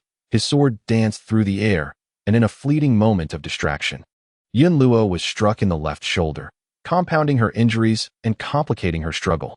Relentless in his pursuit, Guanxu closed in for close combat, wielding the wind-fire sword to slice through Yun Luo's garments, as if to strip her bare with his exquisite swordplay. At this juncture, Yun Luo disregarded the sword's threat, allowing it to rend her clothing, her essence surging forth and infusing her sword. The tip of her blade, glimmering with lethal intent, was aimed at Guanxu. This was her final gambit, a desperate fight to the death, unwilling to be humiliated. Sensing the sudden surge of murderous intent from Yun Luo, Guanxu's hair stood on end. This strike could jeopardize his very life. He could no longer toy with her. Channeling his true strength, he swiftly retreated and hurled his flying sword, weaving a relentless barrage of sword energy that formed an impenetrable net to counter her lethal blow. However, Yun Luo, gravely injured, struggled to unleash her full power, significantly diminishing the sword's might, leaving Guanxu relatively unscathed. Amidst the cacophony of clashing metal, sparks erupted, and as the blade shattered, Yun Luo's sword trembled violently under the backlash of overwhelming force, sending her hurtling backward. Senior brother, cease the games. We must swiftly subdue this girl. We still have treasure to seek, called Nanhua, cloaked in black. Understood. Guanxu acknowledged the urgency. Were they in the outside world? He would savor the torment before indulging, but alas, time was of the essence in the Wuyun Mountain's secret realm. Suddenly, Guanxu's sword lunged fiercely, ignited with flames as it pierced through Yun Luo's armor towards her. Struggling to raise her arm to defend with her sword, her injuries rendered it unbearably heavy. She could only watch helplessly as the sword light approached, knowing she was on the brink of falling into the clutches of doom, tears welling in her eyes. Just as the flying sword was about to strike her, a brilliant golden light pierced through the void, deflecting the deadly blade aimed at Yun Luo. Who dares? Seeking death. At the moment the flying sword was struck down, Guanxu and Nanhua swiftly reacted, showing no hesitation as they launched an assault against the figure that unexpectedly approached from afar. It is you who seek your own demise. Though the distance was considerable, Haochen's divine consciousness discerned Yin Luo's form. A fierce intent surged forth, his formidable power unfurling without reservation. The surrounding stones and gravel were swept aloft, shattering under the onslaught of his terrifying strength. As Haochen's final word resonated, Fei Huang swept across the heavens, shattering Guanxu's sword light with a single stroke, while Nanhua's dark blade was reduced to mere dust beneath that same strike. Guanxu and Nanhua had no time to respond further. The sword light had already flashed past them, vanishing into the void behind. Guanxu glanced at Haochen, his mouth opened as if to utter words, yet found himself voiceless, for he witnessed his own body descending. Nanhua experienced a similar fate, sensing his head spinning in the air while his body lay prostrate on the ground. With but a single stroke, Haochen had dispatched these two prodigious disciples of the Yunheng sect, both of whom had attained the late stage of qi refinement.